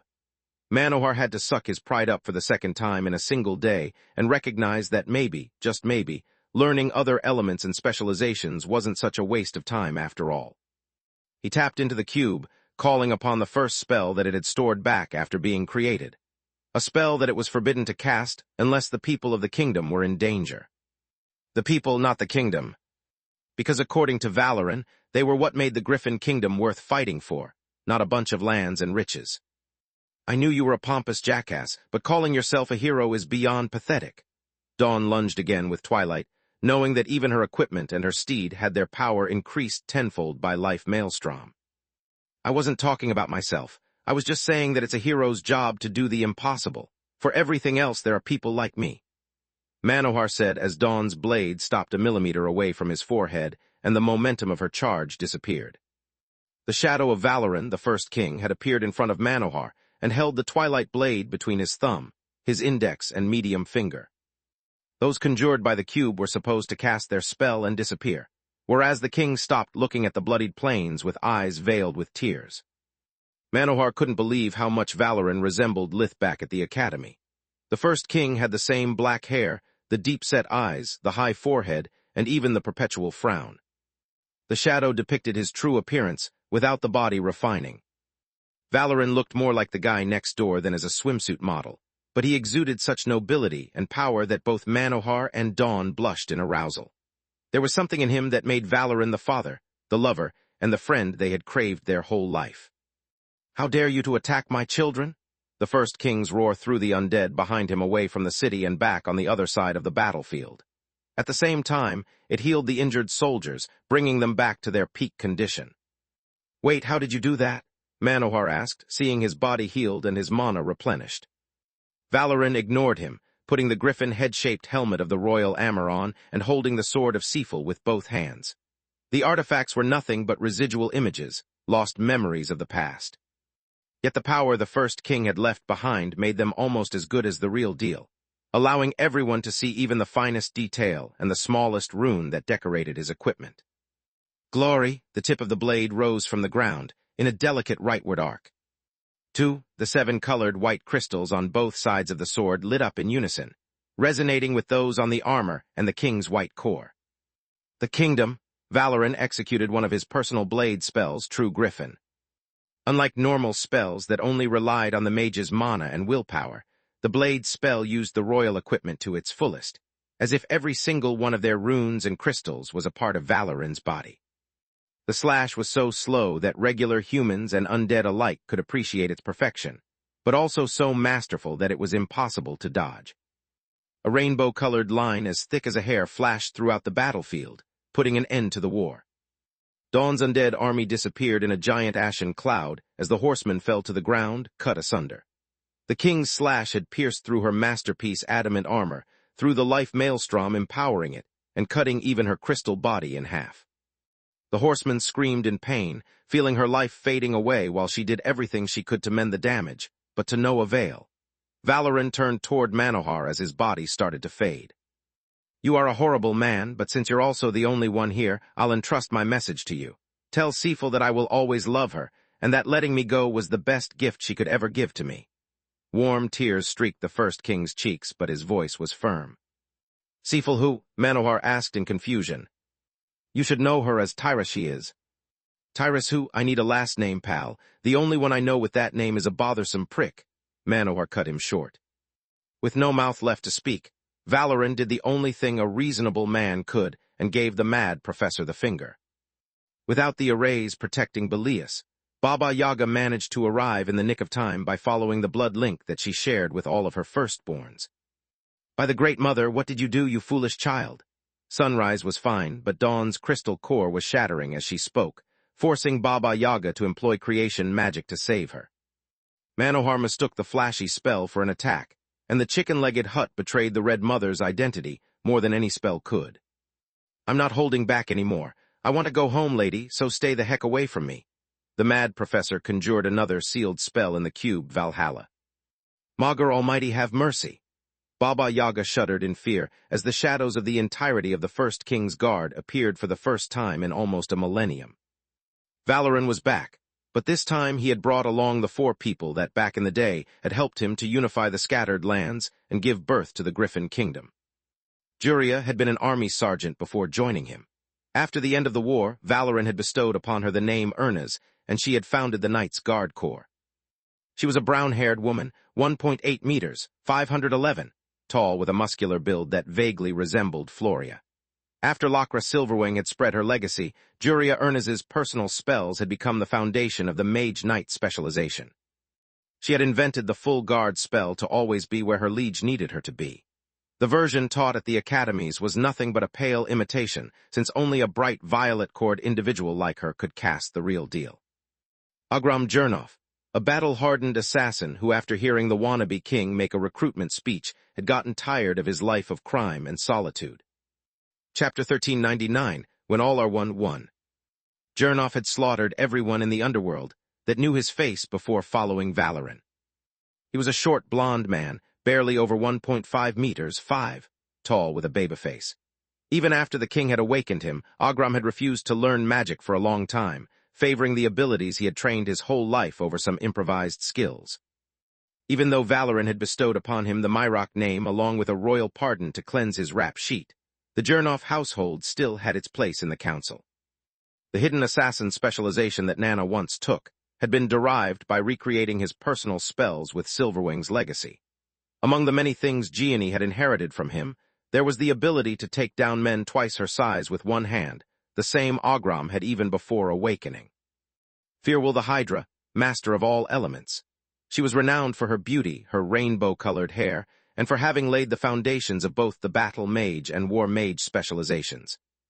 She had never cared for humans, nor did she change her mind after the end of the war. Firewall considered them as filthy and greedy mongrels, but she called Valoran a friend.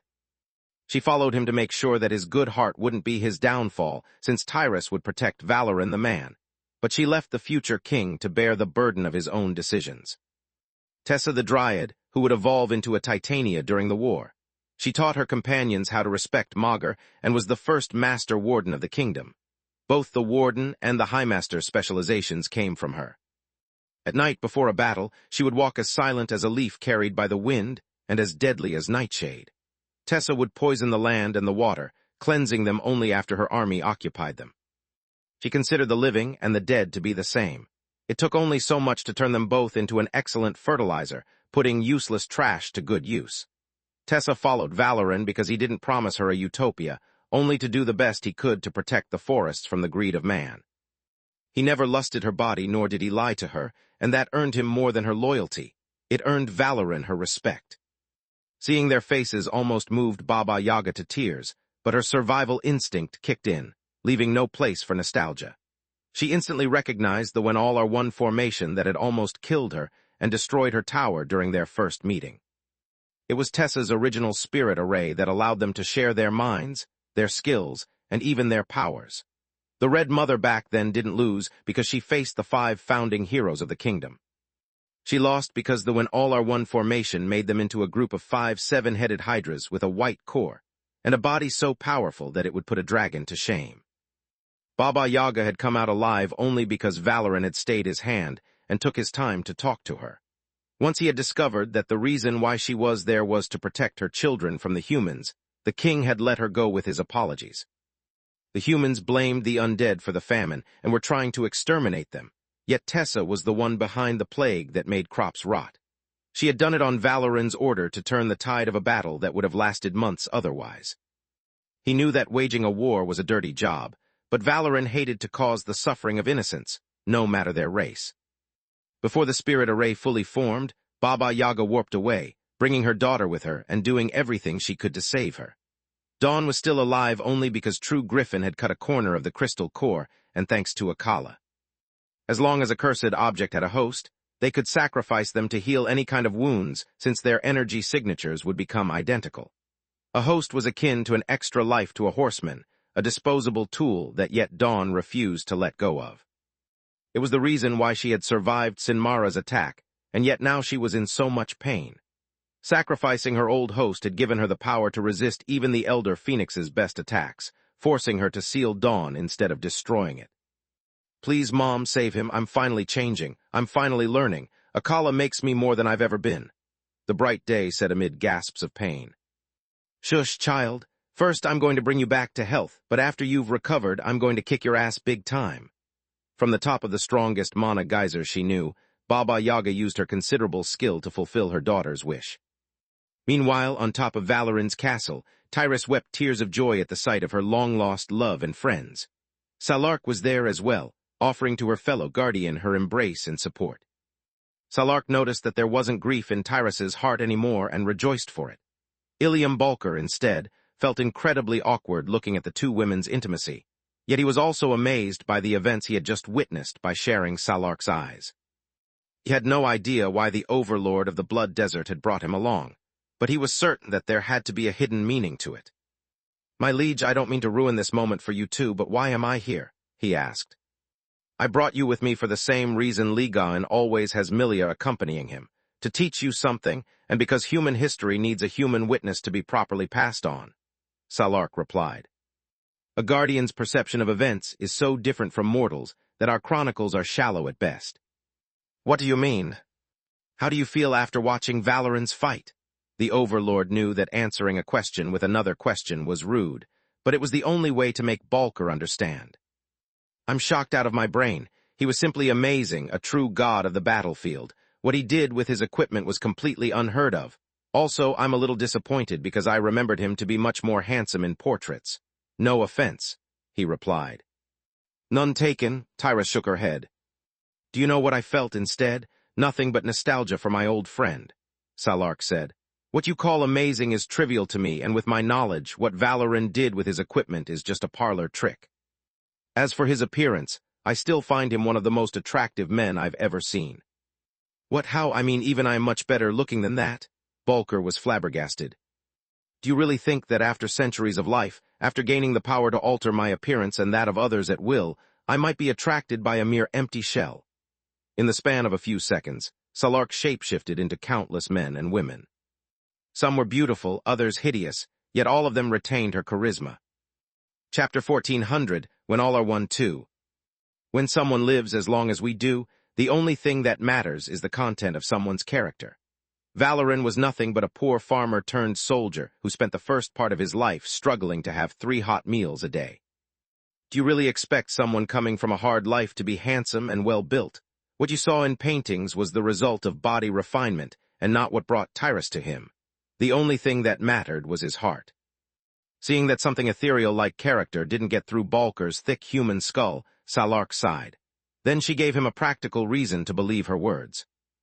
Do you know why Tyrus and I have taken such an appearance before leading our countries? Because it makes it easier for us to obtain their obedience and respect. People love their rulers with their hearts, but first humans need to lust them with their eyes. On top of that, if not for Tyrus's love for Valoran, we wouldn't have power cores today. What? Balker said in amazement. Tyrus wanted him to be capable of using his equipment to its fullest, but there's only so much time to think on the battlefield. A powerful artifact has many enchantments, and managing them all requires a focus that real combat rarely allows you to have. That's why she found a way to give Valoran's artifacts the ability to be almost self-sufficient, so that he would only need a thought to express his needs, and his equipment would deliver. She is the inventor of the miracle called Power Core, Salark said. If you're the god of Forgemasters, then how could Tyrus be the one to invent power cores? On top of that, what does love have to do with their invention? Balker asked. Being the best Forgemaster doesn't mean also being the best inventor. I'm capable of crafting anything better than anyone else, but creativity isn't my forte, nor is it Ligon's. Fennegar is the god of discovery, just like Tyrus is creativity incarnate, Salark said. What's the difference? Discovery is finding something that already exists. Creativity is using current knowledge to create something new. There's a reason why Lakra, Baba, and all of the rulers of the flames come from Garland, she replied. As for your question about love, it's actually simple. You often hear about a man becoming one with their sword, but that's just a myth that only Tyrus's invention made true. Blades are just sharp tools with no feelings nor loyalty, like a dog that would welcome the assassin who broke into your home in the hope for a tasty treat. A sword doesn't feel nor does it care for who wields it. Countless warriors died on the edge of their own weapon. No person can ever become one with a blade simply because with each swing the warrior changes while the blade stays the same. The invention of power cores changed that. The artifact learns from its user and vice versa, becoming an extension of their body. If not for Tyrus's love and determination to have Valoran return to her alive, power cores wouldn't exist and neither would blade spells. The Guardian said. I see. You mean that because of her feelings that she had the drive to achieve such a feat, and it was because of Valoran's that he mastered the Seaful artifacts to the point of creating blade tier spells, Balker said while pondering the revelations. Exactly, Salark nodded. Many people think that humans are just creatures of cold intellect, and that to achieve true greatness one has to discard their feelings, considering them a burden. Yet I took you with me, because you showed me through your family that you are more than your revenge. Intellect and raw emotions are the true recipe for greatness because no matter what humans tell themselves, in the end, they are just a particularly smart animal. Denying your beast nature doesn't make you better, it makes you weaker. Why didn't they use the cube against me, and are you capable of doing what Tyrus did? Balker asked the last 2 questions that plagued his mind, wishing to go back to the forge and learn how to forge a master such powerful equipment for himself. The cube, just like the Seaful relics, still belonged to Valoran and bear his will. To use them, you need his permission. The first king found the kingdom guilty for what happened to you, and so did the first queen. Those undead, however, called upon his wrath. About your last question, once I understand how an artifact had been made, I can do it better than its inventor. So yes, I can, but I still owe Tyrus for giving birth to runes, power cores, and all the tools that make Forgemastery the discipline I love, Salark said. Meanwhile, Belias's backup arrays had been activated, and a full crew of wardens and Forgemasters worked on repairing the damage that Dawn had dealt to the control center. At the same time, Manohar tried and failed to probe the cube to learn its secrets. Not only did all of his royal Forgemastering spells fail to examine the artifact, but the cube also refused to answer his thoughts anymore. Heroes, my sweet ass, come back here and tell me how to cast a spell of that magnitude. My escape odds, I mean the fate of the kingdom depends on it, the mad professor said, but the cube ignored him and warped back to the royal treasury. Space. The city of Lightkeep, Hogg's traveling tavern now. After Baba Yaga and Ilthan had left, there wasn't much Lith could do. Vladian had gone to sleep, and so did Nika. The firstborn was capable of moving freely during the day, but he could exert only a fraction of his power, making him weaker than Lith. During the day, the sunstones that illuminated the cities of the eclipsed lands were turned off, simulating a day cycle reversed to that of the surface. While Scarlet kept an eye on Nika and Kala, Lith had decided to go back to his contractor. Much to his surprise, Parmigiano Hogg had brought his entire establishment and staff along with him. Inside, the tavern was identical to how Lith remembered it from his first visit with Camilla. The floor and the walls were comprised of small hard wooden boards, giving the place a warm and cozy ambience. Most of the tables were taken and the place was full of people, but everything had been spaced so that it didn't feel crowded, leaving to each group of customers their privacy. Equally comfortable padded chairs and bar stools allowed people to choose between sitting in groups at a table, or at the bar counter at the top right corner with the bartender as their only company. In the top left corner, instead, there was a bandstand from which musicians were playing, but this time the band was comprised of undead, and the lead singer was a male banshee while the dryads served at the tables. Inside Lightkeep, no one cared about hiding their real appearance or the nature of their food. Sentient plants ate their meal raw, while most undead had a source of sustenance so gruesome that Lith had to turn around to keep his stomach from churning. Yet aside from him, no one seemed to care. No matter their race, people at the same table passed spices and napkins to each other while having a good time.